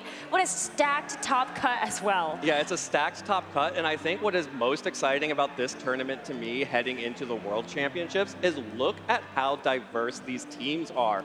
Every single one of these teams is viable, made it to the top 8 of the International Championships, and we are heading into the World Championships, the most important tournament of the season, the final tournament of the season, and if this is what people are bringing to this tournament, Worlds is going to be wild. I can't believe that you are telling me that Overquill and Wolchien are viable. They And finally Ditto and are. Raise your hand if you had Overquill on your bingo card, everyone. No one? No, exactly. I see someone. I see someone. All right, well, they're the smart ones out there, that's for sure.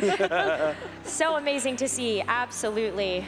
And talk about what incredible prizing our trainers will be taking home this weekend as well. $15,000 to Patrick, our champion. Aurelian walking away with $10,000, and the rest of our top 32 players as well. Just taking home a little bit of something extra in addition to the trophies, the championship points, and of course the good memories. Well, again, I said over $500,000 in prizing giving out at this North America International Championships. Of course, beyond the glory of winning, a nice little prize there too. Why not? Why not take on some cash? Absolutely, and if you were trying to plan your trip to Hawaii or trying to plan your season next year, top 32, you just got a good start at that. Yeah. Oh, yeah. I mean, talk about how the travel awards are going to look like, or there's Tier 1 invites heading towards LAIC in 2025. Oh, my. I know, but hey, that's in the future. I think you first got to start looking at that World Championships. And, you know, I hope that some people get a little bit of a chance to take a break here coming off of this incredible event. Maybe playing some more casual Pokemon games. Pokemon Sleep, I would recommend, especially for us. But if you want to start looking towards the World Championships from August 16th to the 18th, I have something super exciting to share with you. One of my favorite parts of Worlds is always the Pikachu mascot plush and the promo card that our competitors walk home with. And we get to reveal these here today. It's so cute. I love him so much. He's all ready to go scuba diving to see the Corsola down there in the water. I love that. This is so great. Oh my goodness. The Paradise Resort too is so cute with all of the water type Pokemon. I know it talks about Psyduck, but if you look really closely, there's a Psyduck on a little boogie board that is just surfing around in the background. Absolutely. Well, thank you so much to everyone for following along with this tournament, with us. It has been an honor and a thrill to be here in New Orleans to take you through some of the best Pokemon we have seen in a long time. We're going to toss it over to Anna to close out our ceremonies. What a championship Sunday, am I right? Now we have the honor to come together as Pokemon fans to celebrate our finalists and champions of the Pokemon video game. So first, please welcome to the stage our video game junior finalist, Damon 2.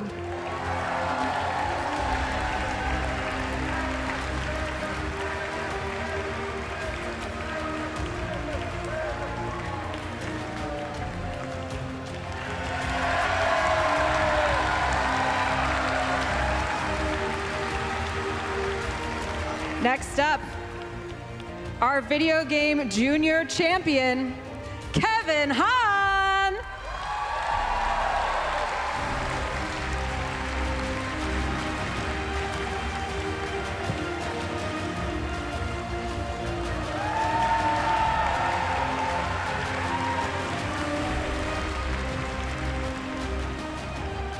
Now let's hear it for our video game senior finalist, Adam Coulson.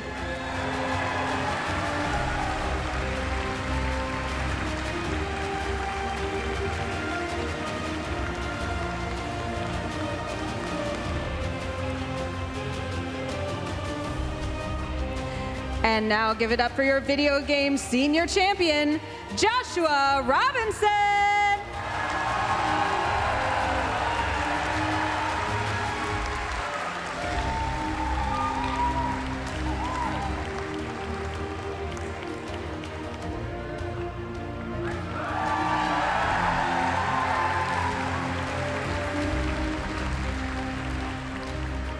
And now from our Masters division, your video game Masters finalist is Aurelian Sula.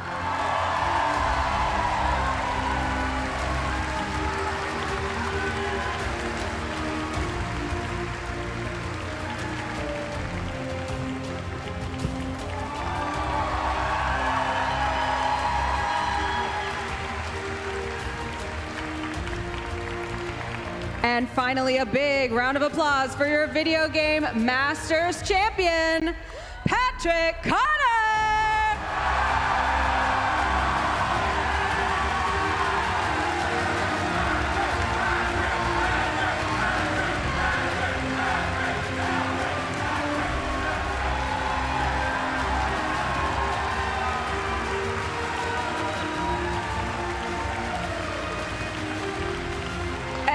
And one more time, let's hear a big final round of applause for all your finalists and champions in the Pokemon video game.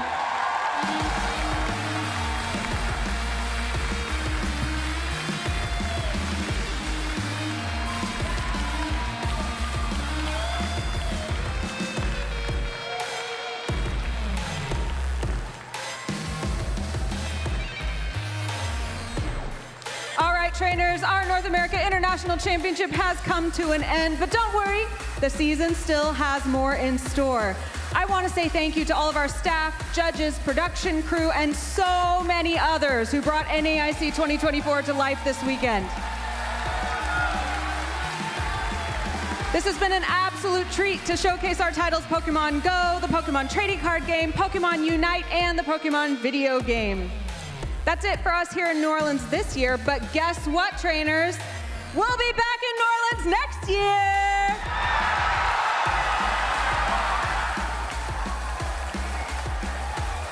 We so appreciate you joining us this weekend, and we will see you at Worlds in Honolulu. Good night!